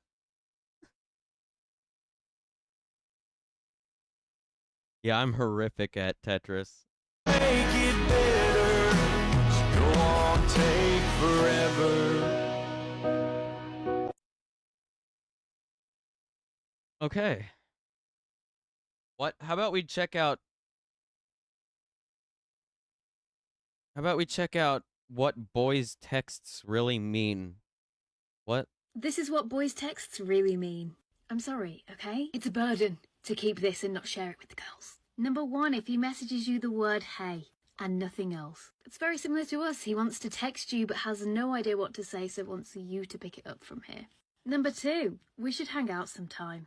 No shit, Sherlock, he obviously likes you, but doesn't want to be forward and come through with a specific date and time. So this softens the potential blow and means minimal commitment. But the effort, it was there, and you won't be able to deny that. Number 3, if he texts you, oh, don't worry, you must be busy, whilst it comes across as considerate, internally he's screaming, please pay attention to me. The one thing he wants in this moment is for you to say, no, it's fine, and continue to speak to him. Number 4, if he texts you, oh, okay, he's either completely uninterested in what's going on, and his mind is elsewhere, or he's low-key disappointed. And number 5, if he texts you GN instead of good night, he's either 1, a lazy texter, 2, ridiculously tired, or 3, you've done something wrong and pissed him off. So have fun overthinking that last one. Or, you know, you could just check the guy's comments for confirmation.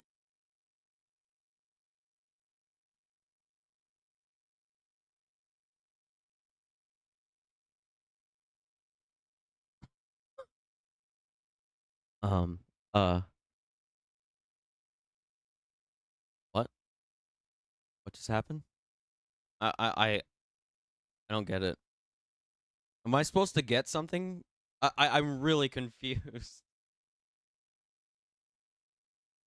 Oh, I was more paying attention to what was happening with the fucking nails and shit than what she was talking about. I'm not gonna lie, because it's so fucking distracting to see someone banging nails on the shit while I'm trying to pay attention. It's like, okay. It's not for us. Okay. Okay, let's see if we can find anything else. This ain't our For You page. As a corn-fed boy from the country, I don't understand why men these days are always dressing up as women for fun. So I'm gonna see what all the fuss is about. Now you might be thinking to yourself, why on earth would this man put himself in drag on the internet? Well, I lost a bet, okay? And I'm a man of my word, so I must become a lady of my word. Now when I tell you that I have no idea what I'm doing, I truly have I would love to dress in drag, but like, I feel like it would just be so expensive to get started. I don't know. That would be pretty cool. No idea what I'm doing. The only makeup I've ever done is making up reasons why I can't watch the kids on the weekend. So if I make any rookie mistakes, please let me know in the comments. And don't you worry, I'm keeping the mustache. This has clearly not seen sun in a long time, but that's all right. That's why we have makeup. Now, the tutorials say that I'm supposed to start with foundation, and I bought some random beginner kit on Amazon, so let's see what happens. Is this how you do? Oh, like that? Am I doing this right? Oh. Yo, I would be so terrified. I'd have no idea what I'm doing. It'd be like me trying to do the eyeliner that one time. Just me like mostly just sitting there panicking, like, oh god, am I going to just like I don't want to touch my eye with it. Oh god, I don't want to touch my eye. Please God, don't let me touch my eye with this. I'd be sweating for real. Yeah, like every time I'm just like, oh my god. I've only done it like twice. But like first time was like a whole ordeal, and the second time was an ordeal, but not as bad. It's like, oh, it's a lot. My lord. I don't know if this is good or not. Am I supposed to be using this brush? I legitimately have no idea. How close are you supposed to get to your eye? Probably all the way, right? It smells like chemicals. I guess that's what you get when you spend $20 on Amazon. This doesn't seem right. It's already off to a bad start. Okay, next I have a highlighter and a contour. Again, I'm totally winging this. I think it was like that, right? Oh wait, okay, yeah.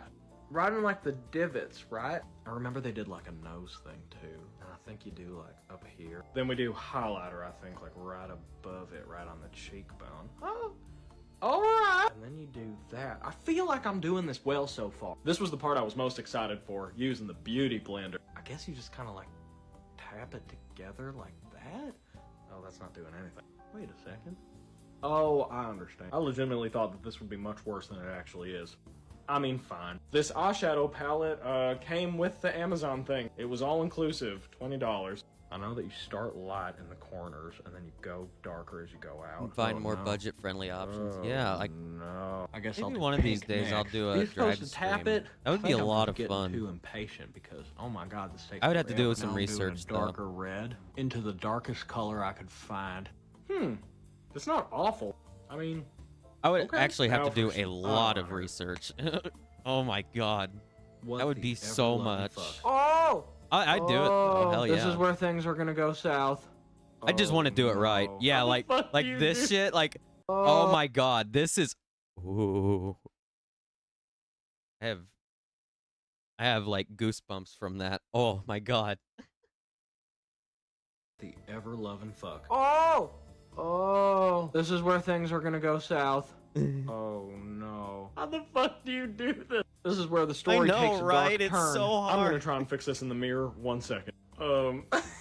It didn't go well. I think I'm supposed to get on the It's line, better like, than I underneath did. the eyelash. God damn. Jesus Christ. Alright, I'll try. Oh my. Oh Lord. fuck. How the hell do you do that? Oh. How the hell are you supposed to do this without smudging your makeup? I look like drywall that a toddler drew on. For those of you who thought this was cap and that I had in fact done drag before, you now know the truth. Fuck it, there's no reason to keep trying. This is the eye. I think this is when you do blush. Maybe I'm a little late, but and also, wait, didn't I do a contour? Whatever, let's see what it looks like. I don't know what colors I decided to go with. Do you do it up here? I think you do it up here. Oh, I look like a marionette doll. I think... Just look at this side for now. I forgot that you're supposed to buy fake eye. Don't put liquid in your tight line. It burns like a motherfucker. Ooh. Thank you for letting me know that. Lashes. So I'm using mascara instead. Oh. This whole process is physically painful. Oh my god, this is so embarrassing. Here comes the lip. Does seem kind of painful. Oh my god, this is tragic. This is legitimately terrifying. I should not have been allowed to do this. But alright, we have one more thing to add. Literally better than I would have done. Ridiculous blue wig. Oh. I did my best. Now, for real, Literally this was better actually than I my probably first would have time. done. So if anybody We'll see, has any though. pointers, Maybe one of these days. please let me know. Cheers. Hell yeah. Let's fucking go.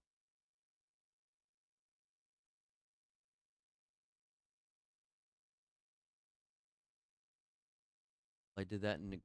Oh, shit. Oh, fuck. Maybe I really shouldn't have started out with eyeliner as the first thing I tried because I've heard that that's like the hardest thing to just like start out on. Your whole eye went black?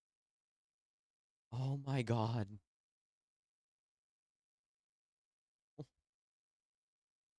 Damn.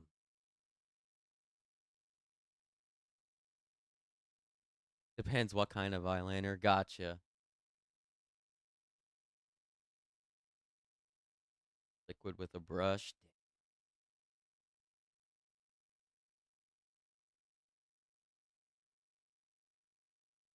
You can find a couple more random videos on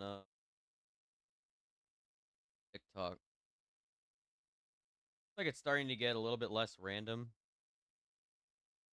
I started with eyeliner, emos, fuck no wings. Hell.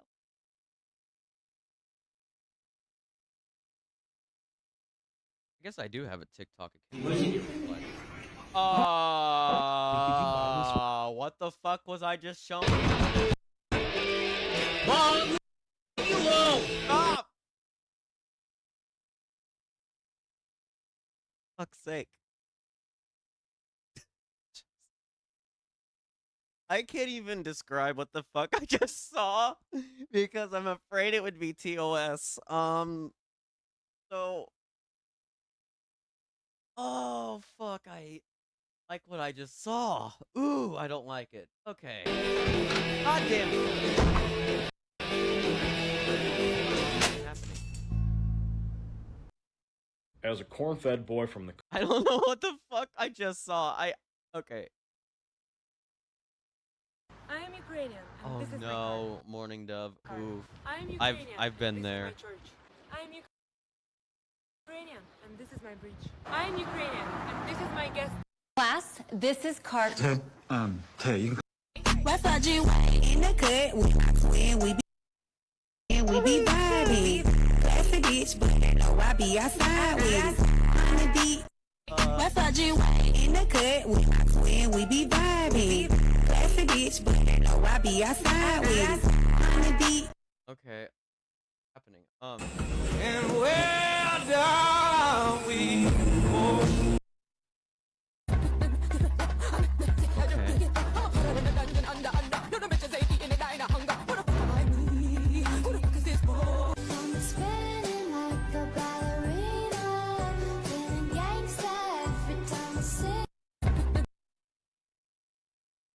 I just now realized I should not be free scrolling on TikTok after what I just saw. So hold on a minute.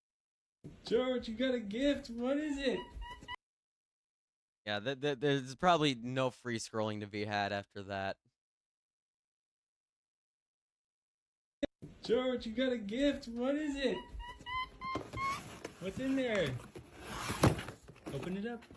Oh, what is that? What is that, George? What's in there? There you go. What's in there, George? What's in there?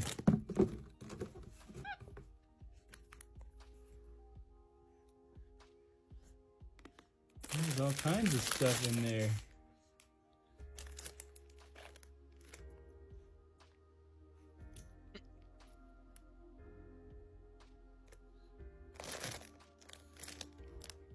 A football? What else? Yeah, fuck that box.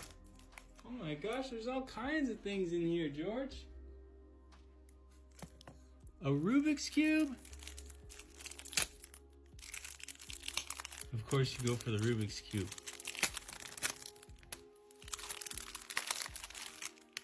Right, you can do it, George.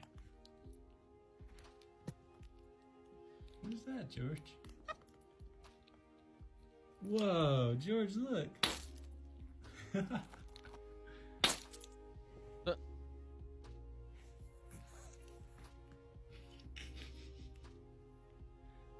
Whoa, George.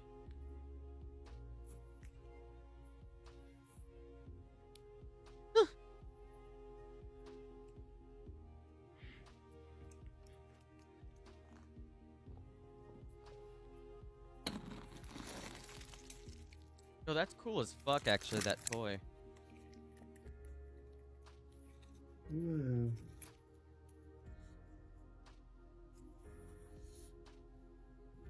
What is that?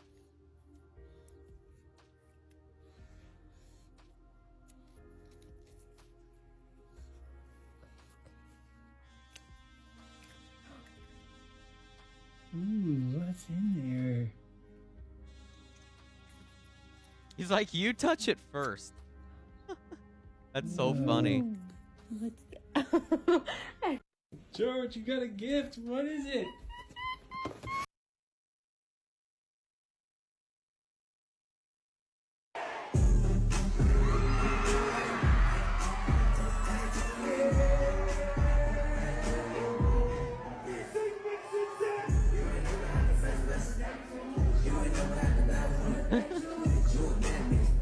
Yo.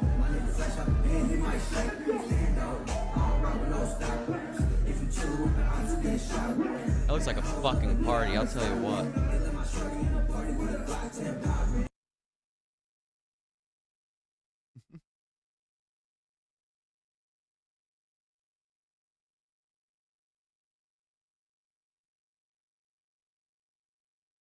I admire that any sussy vodka shit.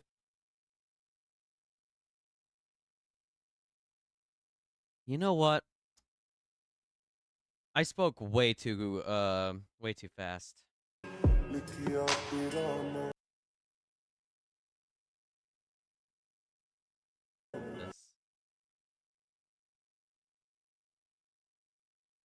I think I can show this. Wait, let me.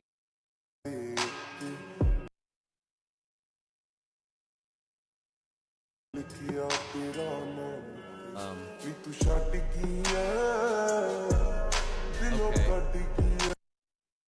What the fuck was this?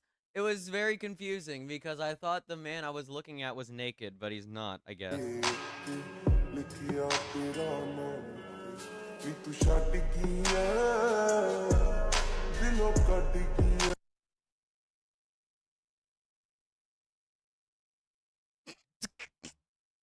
Okay. Maybe it is a trend. Maybe.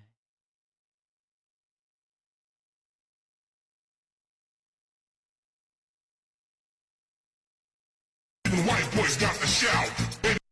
Oh Jesus, that was loud. What the fuck?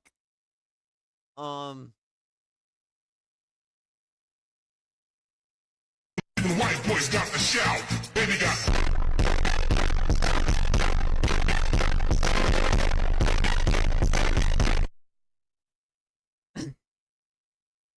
Was that loud enough? God damn. What's it even say?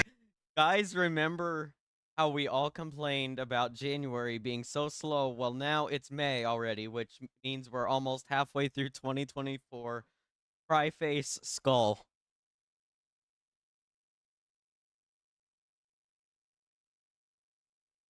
Boys got the shout. Baby got.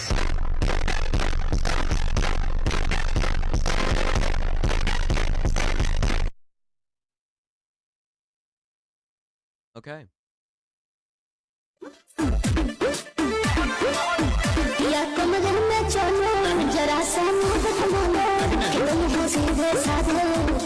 That's a vibe. Okay, that was a vibe. This is really me experiencing TikTok for the TikTok for the first time. Yes. Ooh, we got some limes. Is that what these are? গাছের আম চুরি করে খাওয়ার সিদ্ধান্ত নিতেছো যারা যারা আমার comment বক্সে সাড়া দাও একমাত্র শুধুই তারা গাছের আম চুরি করে খাওয়ার সিদ্ধান্ত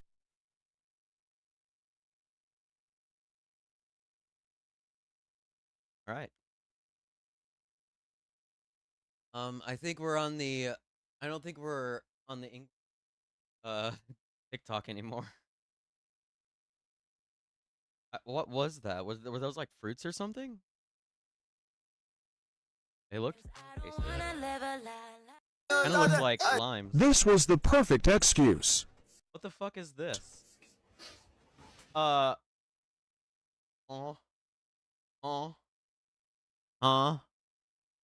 What's happening now?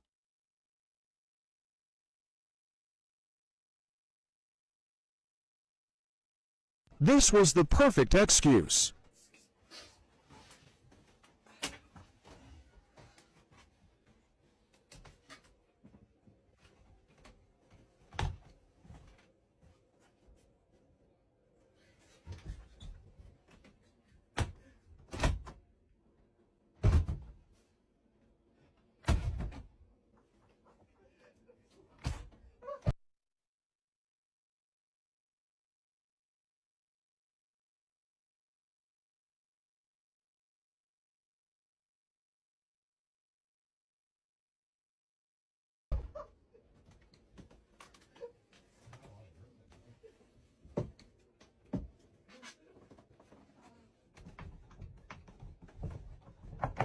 Babe?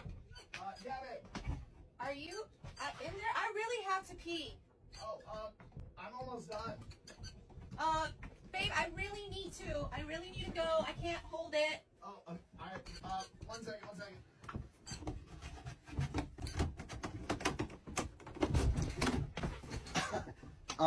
You know what?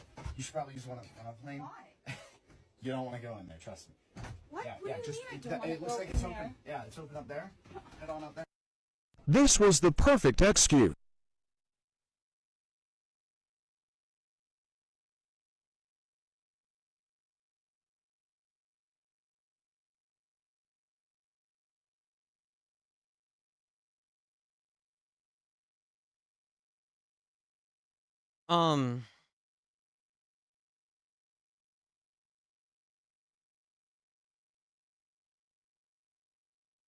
What the fuck was this?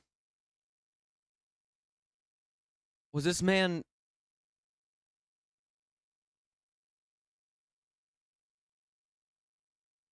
Okay.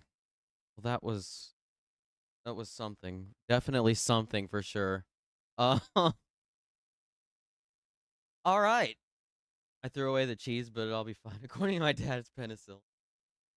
Usually when it's on cheese, it's not as dangerous as when it's on bread. Should be fine, yeah. So I'm 34 weeks today. I only got a...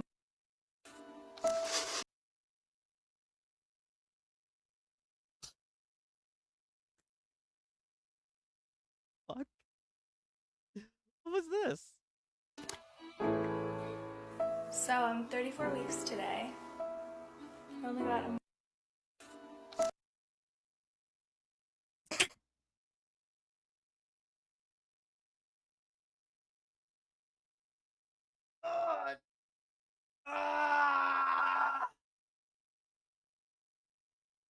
Fuck, what is happening? I have to stretch though.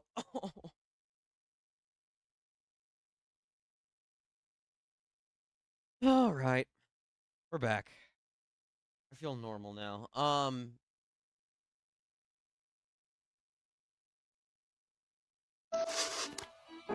Selling snacks at school party. Made Listen, What the fuck was that? Okay, you know what? I think we're done today.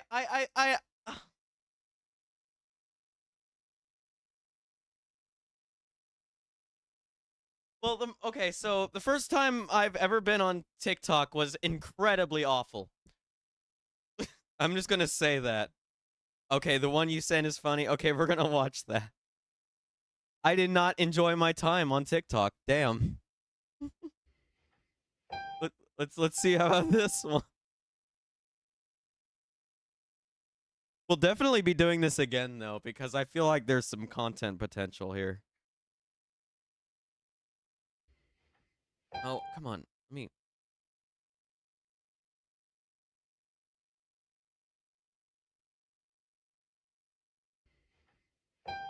What if Trump sang "Welcome to the Black Parade"?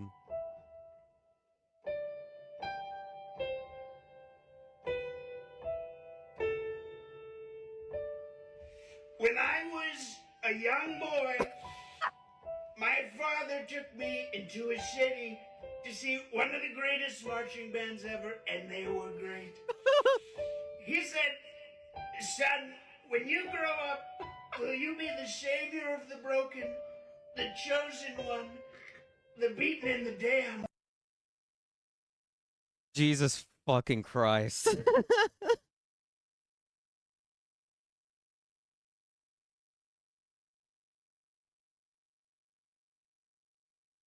Damn, that's absolutely wild. You know what? I do want to watch a couple of these. I really enjoy when people make SpongeBob sing random songs.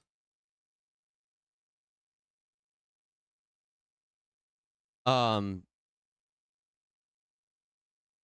see.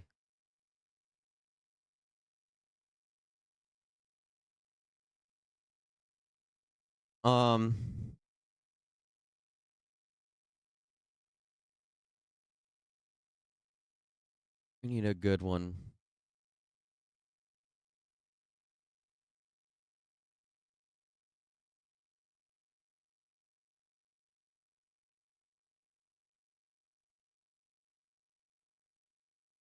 We'll listen to a couple of these and then we'll probably wrap up.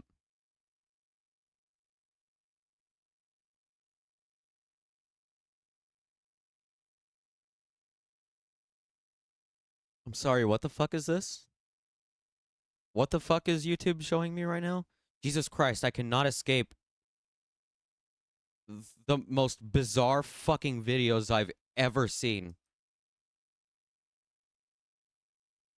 What in the name of fuck am I looking at? Ooh, Arby's!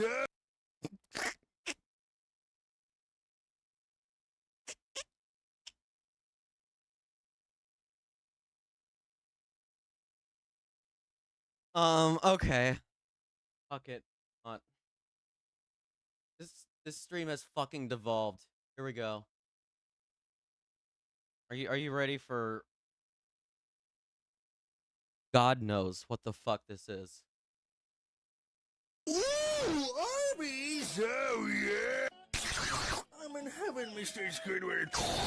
You know, Arby's got a bad rep. It's not so bad once you try it. Arby's. Me fucking heart stop! Don't do it, Mr. Squidward.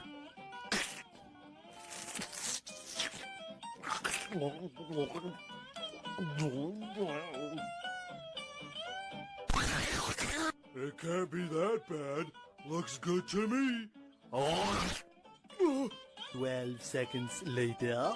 Damn, that shit tasted terrible! Oh, SpongeBob me Bob. Yeah, Mr. Krabs. Promise me you'll never eat at Arby's. Oh, I'm fucking dying! Well, Mr. Krabs, you're very lucky to be alive. Let's take a look here. Oh no! Oh no! What is it, Doctor? Stay away from me! It's been a long day without you, my friend. And I'll see you again. Oh!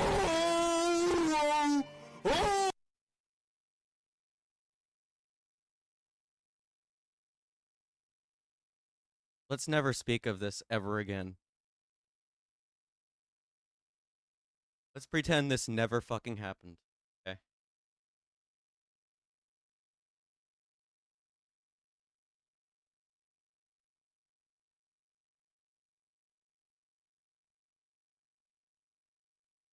Oh, fucking Christ. Oh hell no, they took SpongeBob clothes. Oh hell no, why is SpongeBob a fish? Oh hell no, they hurt SpongeBob's feelings. God damn, they don't squash plankton into a pancake. Oh hell no, I know Squid. I now know that my fucking YouTube algorithm is fucked and destroyed permanently. It's done. It is absolutely fucking over now.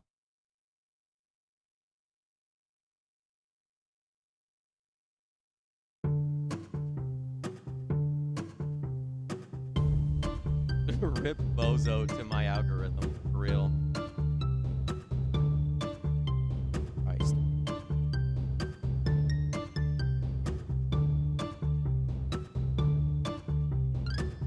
Now and I think of when we were together. Like when you said you felt so happy you could die. Told myself that you were right for me, but felt so lonely in your company. But that was love and it's innate, I still remember. I've never seen the original fucking music video for this. You can get addicted to a certain kind of sadness, like resignation to the end, always the end. So when we feels found them, wrong. we could not make sense. Well, you said that we would still be friends, but I'll admit that I was glad that it was over. But you did have to cut me off, make all like it never happened, and now we were nothing. And I don't even need your love, but you treat me like a stranger, and that feels so rough. No, you didn't have to stop so long. Have your friends collect your records and then change your number. I guess that I don't need that though. Now you're just somebody that I used to know. Now you're just somebody I used to know. Now you're just somebody I used to know. That was funny.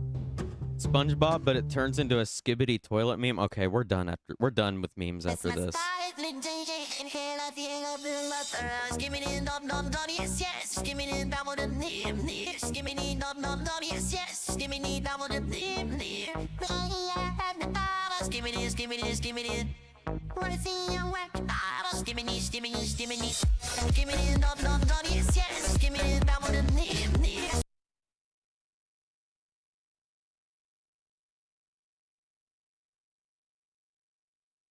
All right.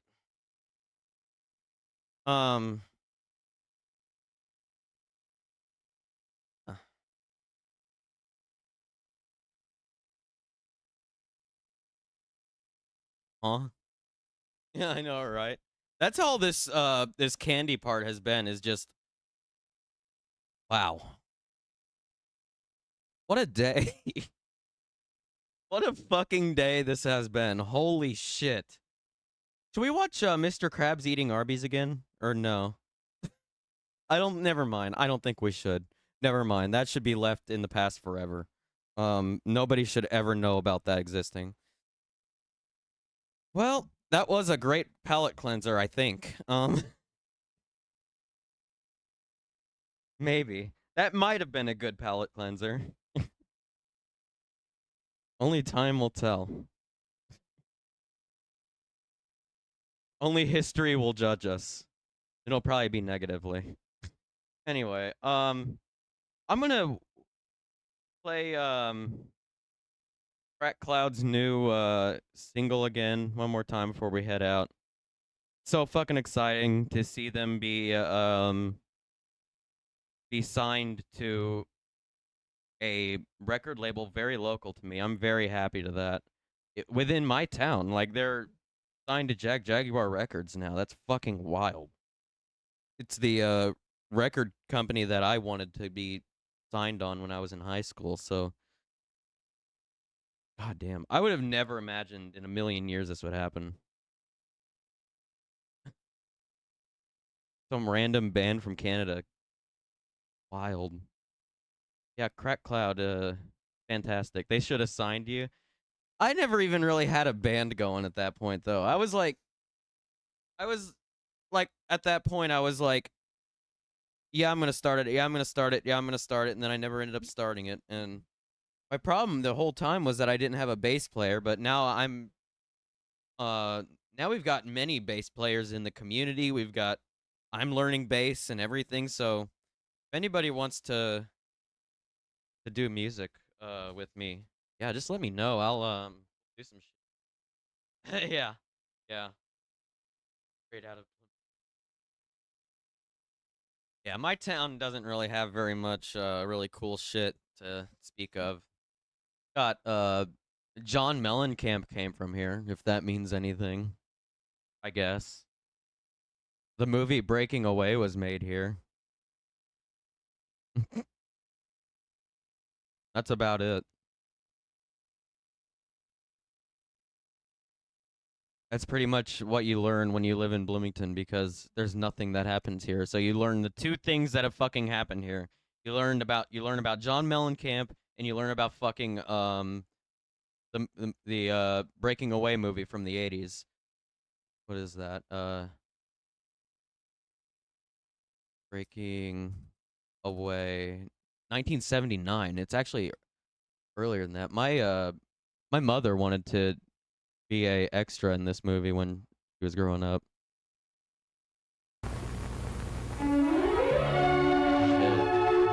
Enrico Giamande spends 8 hours a day training to Why be am the I watching finest this? I don't even racer fucking in know. all of Italy. But Enrico has a problem. Hell yeah, Morning Dove. He's not in Italy. He's in Bloomington, Indiana. 1979 Bloomington, Indiana. Oh my fucking god. Now, oh, there's an IU bus. Wow, that IU bus is fucking wild. Hold the fuck up.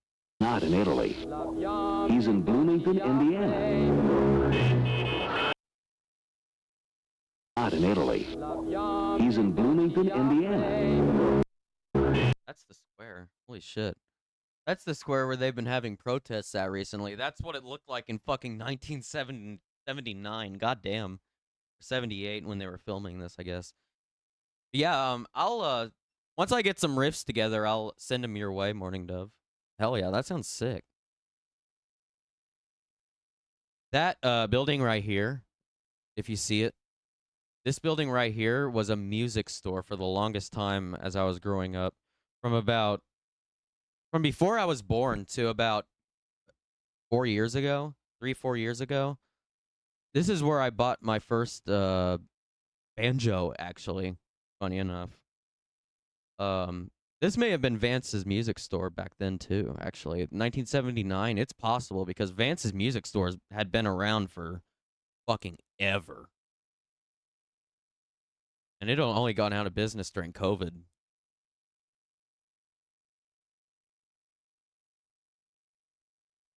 Yeah, this is the square in my town. It's fucking wild what it looks like. That's all this is In Italy. He's in Bloomington, Indiana. might know the neighborhood too, actually. All this is a fucking what is it? I think it's like a Turkish restaurant now, I think. This all right here. Like all outdoors. This is pretty near where Gwen actually performed with when they were on tour, actually. It was either the Bluebird, which would have been like right here, or behind this there used to be like to the south of here there used to be a place called Rhinos that was open for a long time that Gwen said they used to play at. But it was recently torn down for student housing, which sucks ass, because that was like one of the best places to hang out in Bloomington. Usually play in standard. I actually play in Drop D a lot. Drop D is usually where I play.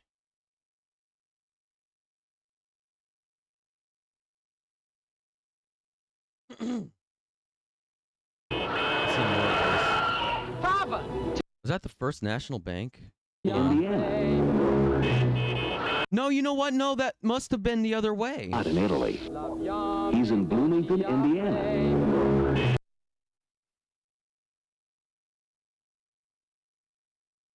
Is this where the cigar shop is now? No shot. I think it is. Because the bank is right here. What am I fucking doing on stream right now, dude?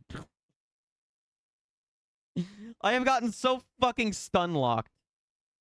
He's in Bloomington, Indiana. Papa! Ciao, Papa! And he's not Enrico Giamondi. I should have hit him when I had the chance. He'd be dead now. Oh, grazie, Tante Santa Maria. He's Dave Stoller. He was as normal as pumpkin pie, and now look at him. But this is the most Bloomington thing I've ever fucking seen in my life, honestly. And I live here.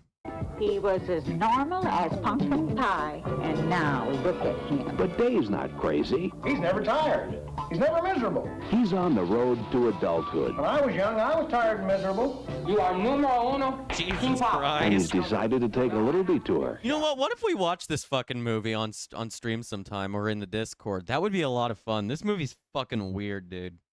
It was filmed, like, in my town, so whenever it passes through shit, I'll be like, oh shit, I've been there. I was like, yeah. At the age of 19. I've been there, but like 50, 40, whatever years into the future. Jesus. I don't know, dear. We could always strangle him while he's asleep. Oh, this place, the quarries are famous in our town because people always used to do this. Used to jump off the fucking side of the quarry into the fucking quarry. It's totally banned now. You can't do that here anymore. You will get arrested or some shit. But people used to do this all the fucking time, and they'd end up being missing and found dead later on and shit. It was wild. 20th Century Fox presents Breaking Away, the story of 4 guys in imminent danger of turning 20. Such a relic of its time as well. Funny thing is, a lot of these buildings in Bloomington still are around today. Like, a lot of these buildings. There's not a lot of shit that's built in town unless it's a apartment building. Danger of turning 20. A non-affordable apartment building. How you doing, guys? Gosh, this town was a lot bigger than it is now, seemingly. Well, we're a little disturbed by the developments in the Middle East, but... Yeah, this was made during the gas crisis. The 70s, the late 70s gas crisis. My dad used to talk about people lining up for like hours, and they would call you by license plate to get, or they would write down your license plate number when you got gas, and then you wouldn't be able to buy it for like a certain period of time. It was like because of the just this small amount that people had back in the 70s due to the Gulf crisis. Wild. Yeah, that shows up in this movie a little bit. It's interesting. It's got a little bit of neat historical context. Who refuse to give up immaturity without a fight. Smart move, Shorty. That's the student union. I've definitely had my fair share of meals at the IU student union before. I think it is actually.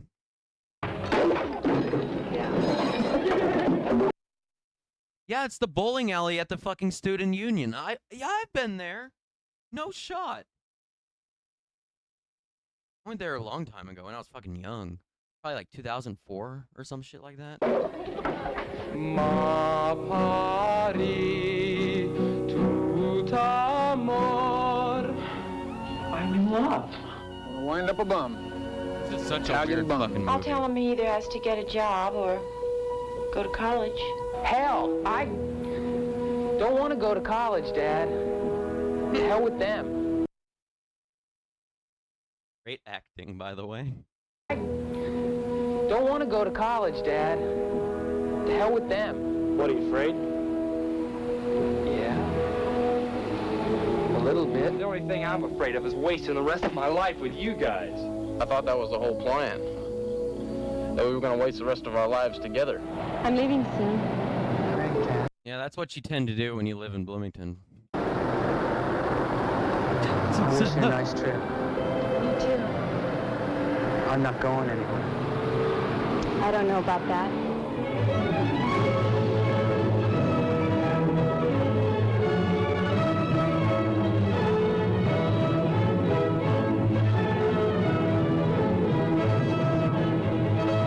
breaking away, somewhere between growing up and settling down. It happens to all of us.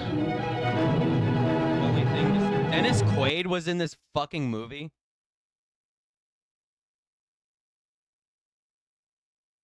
Why? Okay.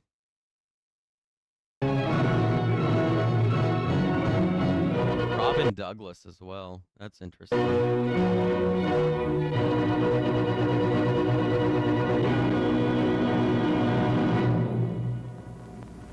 We'll have to watch that on stream sometime. It looks really interesting to watch. A cinematic miracle?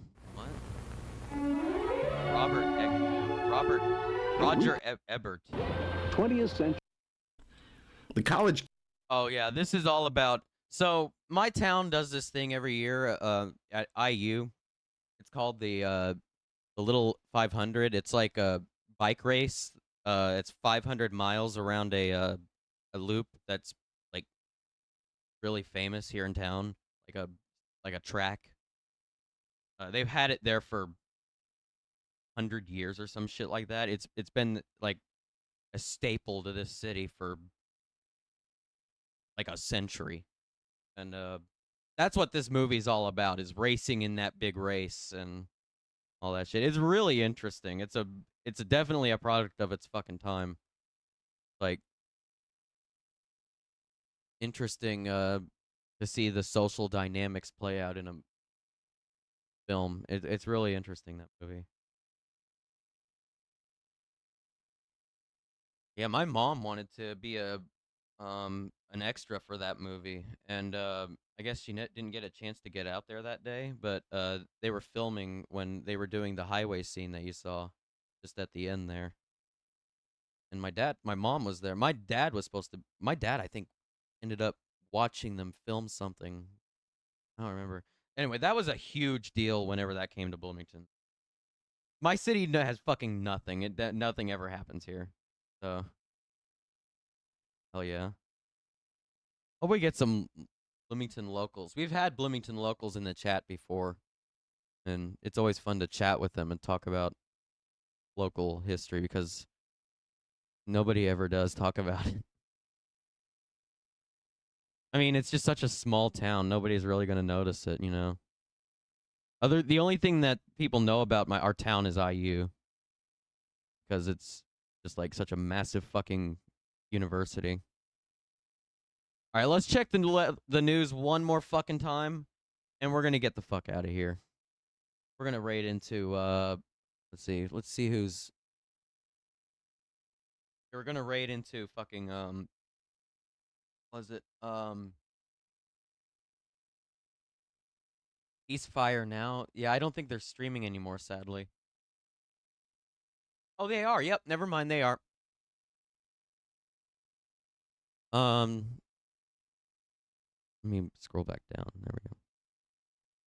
Oh yeah, I've definitely heard of Rochester, New York before. Oh yeah, definitely. Absolutely.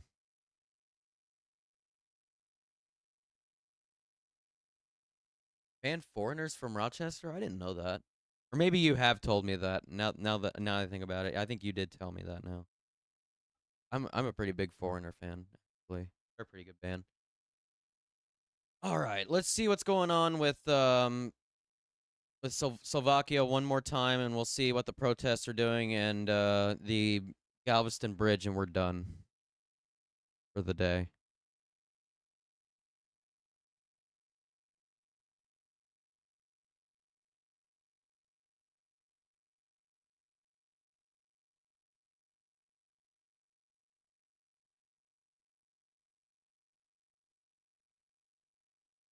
Anti-Semitic, of being irrationally anti-Israel, or of being supportive of terrorism. For several months, the university has. And that's not really what we need.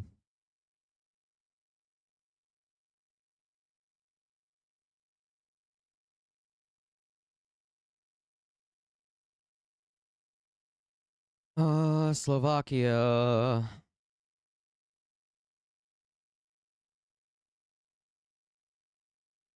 It doesn't look like anyone's covering it still.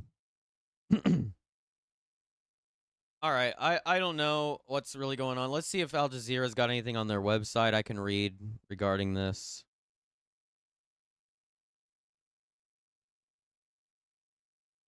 All right, Al Jazeera, please.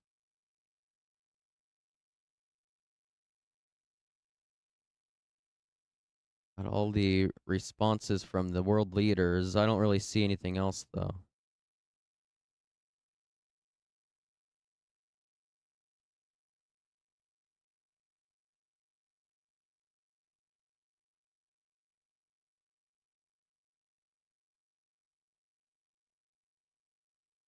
Still in critical condition, I believe. Let me see. Developing stories. Slovak Prime Minister taken to hospital as President Zuzana Kaputova condemns brutal and ruthless attacks.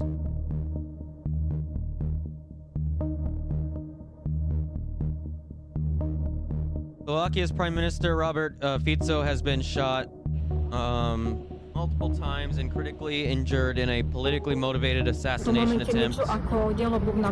When leaving a government meeting, the interior minister said, I don't think we're going to get anything new. Doesn't look like Al Jazeera is doing their usual live updates thing like they have right here. I think they're doing it for Palestine right now, which is obviously like legit. So I don't know what's going to happen with the Slovakian prime minister. I mean, who knows? This is going to be a major moment in fucking Slovakian history, and I don't think we're going to really understand the true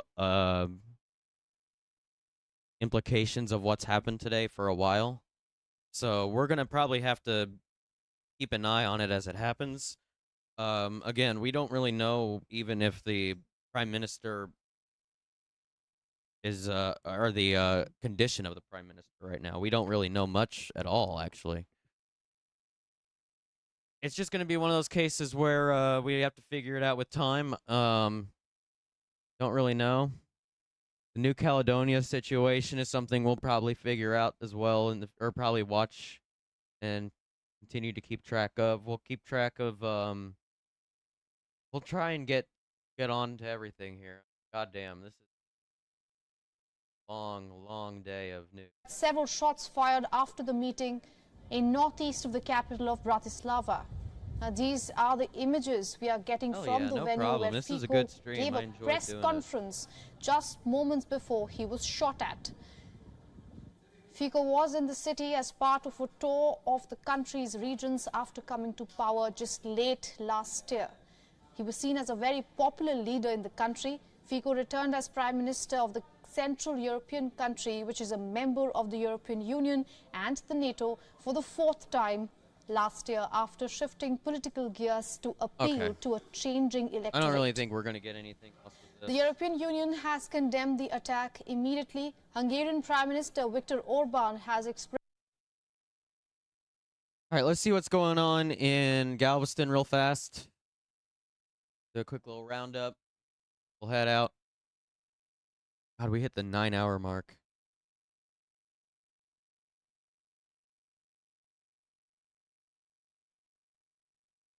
I don't think we're going to get anything, actually.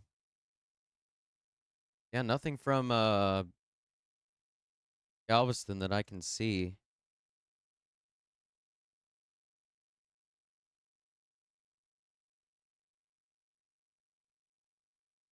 Yeah, nothing really seemed like it. Let me Google something real fast. Oh, you're going to start your stream soon? Hell yeah. Fucking go.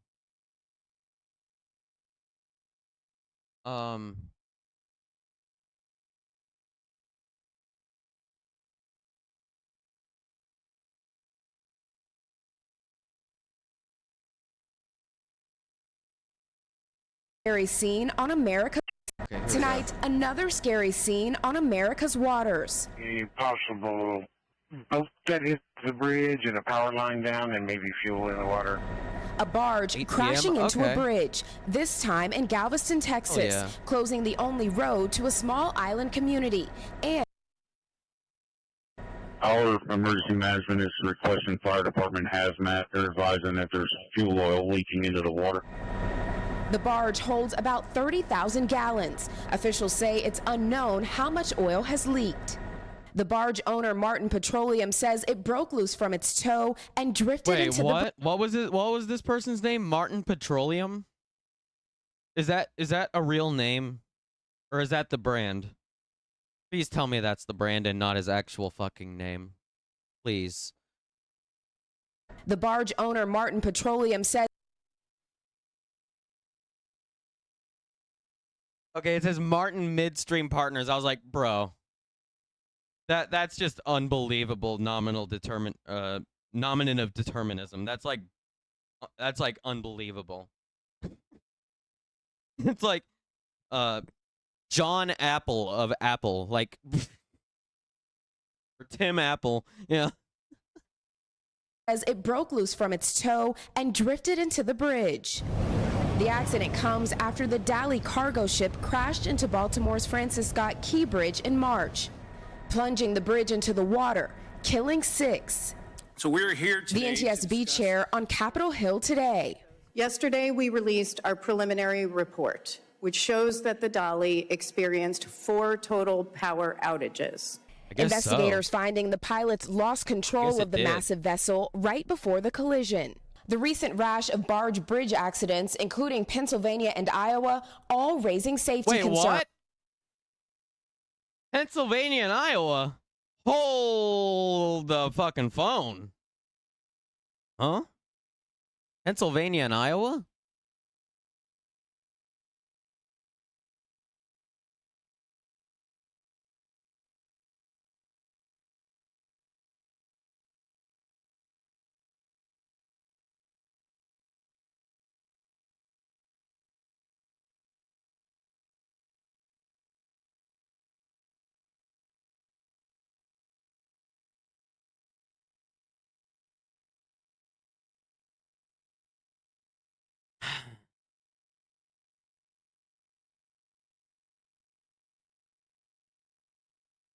Yeah, I'm not finding anything right now.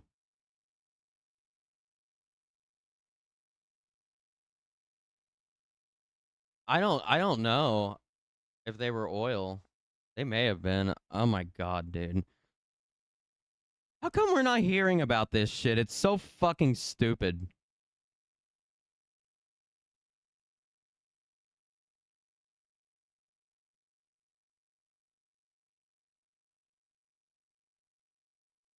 The NTSB now warning states to examine their infrastructure before it's too late. Keep reiterating this. If you own a bridge, if a state owns a bridge or other entity owns a bridge, look at the current structure. No, really?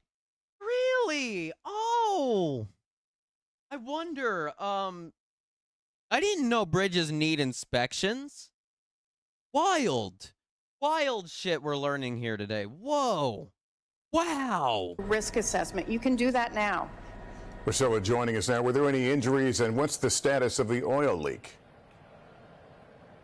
Lester, officials say there were no injuries, and Martin Petroleum says that leak has been stopped. The NTSB and the Coast Guard are now investigating as tonight. You know what? Fuck it. I don't care if the person's name is Martin Petroleum or not. That's their name now. This bridge and the waterway remain closed. Lester? Priscilla Thompson, thank you. God damn it, Martin Petroleum. Inventor of petroleum. Fuck's sake.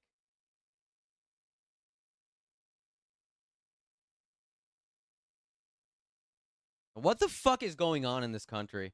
We say that like every time one of us does this, and any of the cuties do a stream. Every time it's just, oh, what the fuck is wrong with this country? But like, seriously, what the fuck is wrong with this country?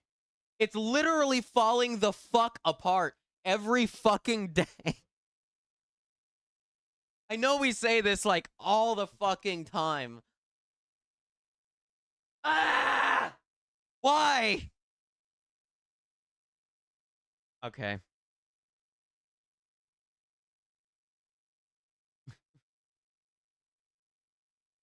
I think that's about it for me today. Well, let's watch the new Crack Cloud video, and then I'm going to end the fucking stream. I want to watch the new Crack Cloud video. I'll give them a little bit more play.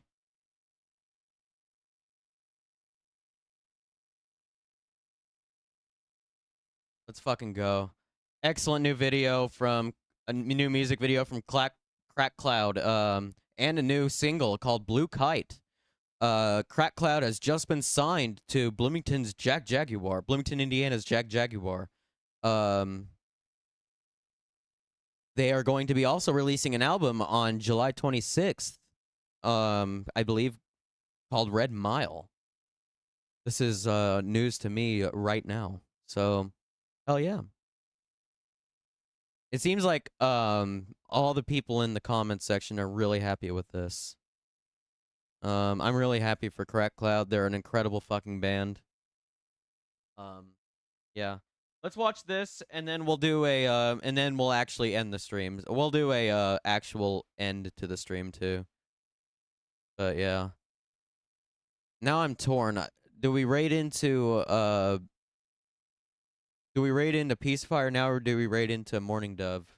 We haven't raided into Morning Dove yet. Why don't we raid into Morning Dove?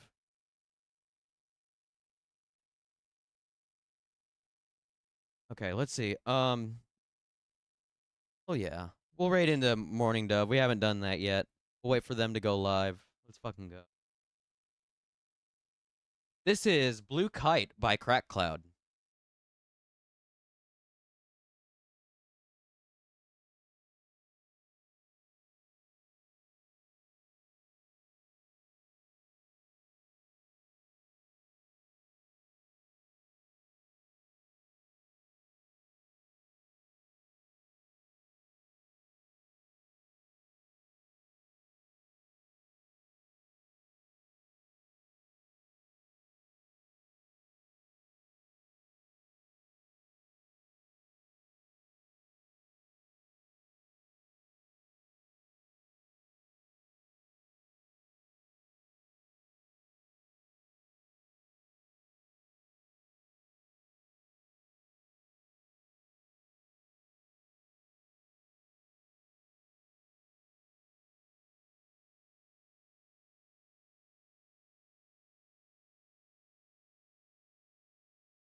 What an incredible production from Crack Cloud. I'm really happy with this.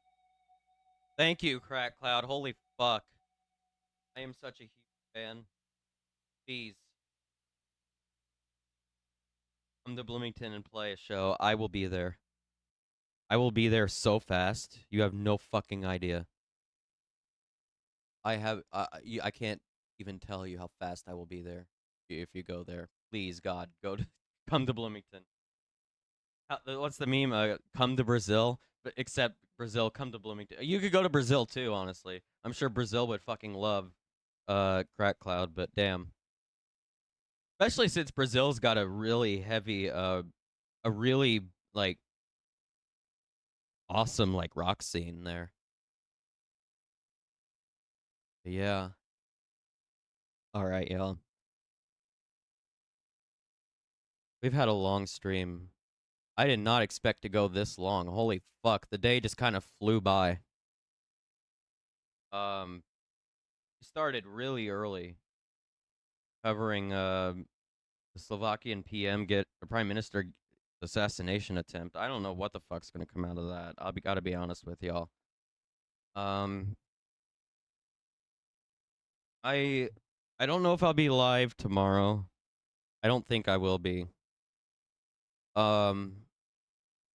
But I will be live on Friday, and we'll do our big Friday stream. Our usual music review, all that shit will be coming up on Friday. We'll be talking about the Drake and Kendrick beef once again, because guess what? It's gotten even wilder this week. Believe it or not. How the fuck could this have gotten wilder? It just did again. So we're gonna go over it on Friday. The beef just keeps getting beefier. It just gets beefier. That Wendy's lady who screams, "Where's the beef?" is not gonna have a job anymore. I swear. Holy fuck. But anyway. We're done. We're done. Thank you all for coming. It was a blast. But as much of a blast as covering an assassination attempt can be, I guess. God damn it. All right, we're gonna end off here with a little bit of what are we gonna play? Let's do some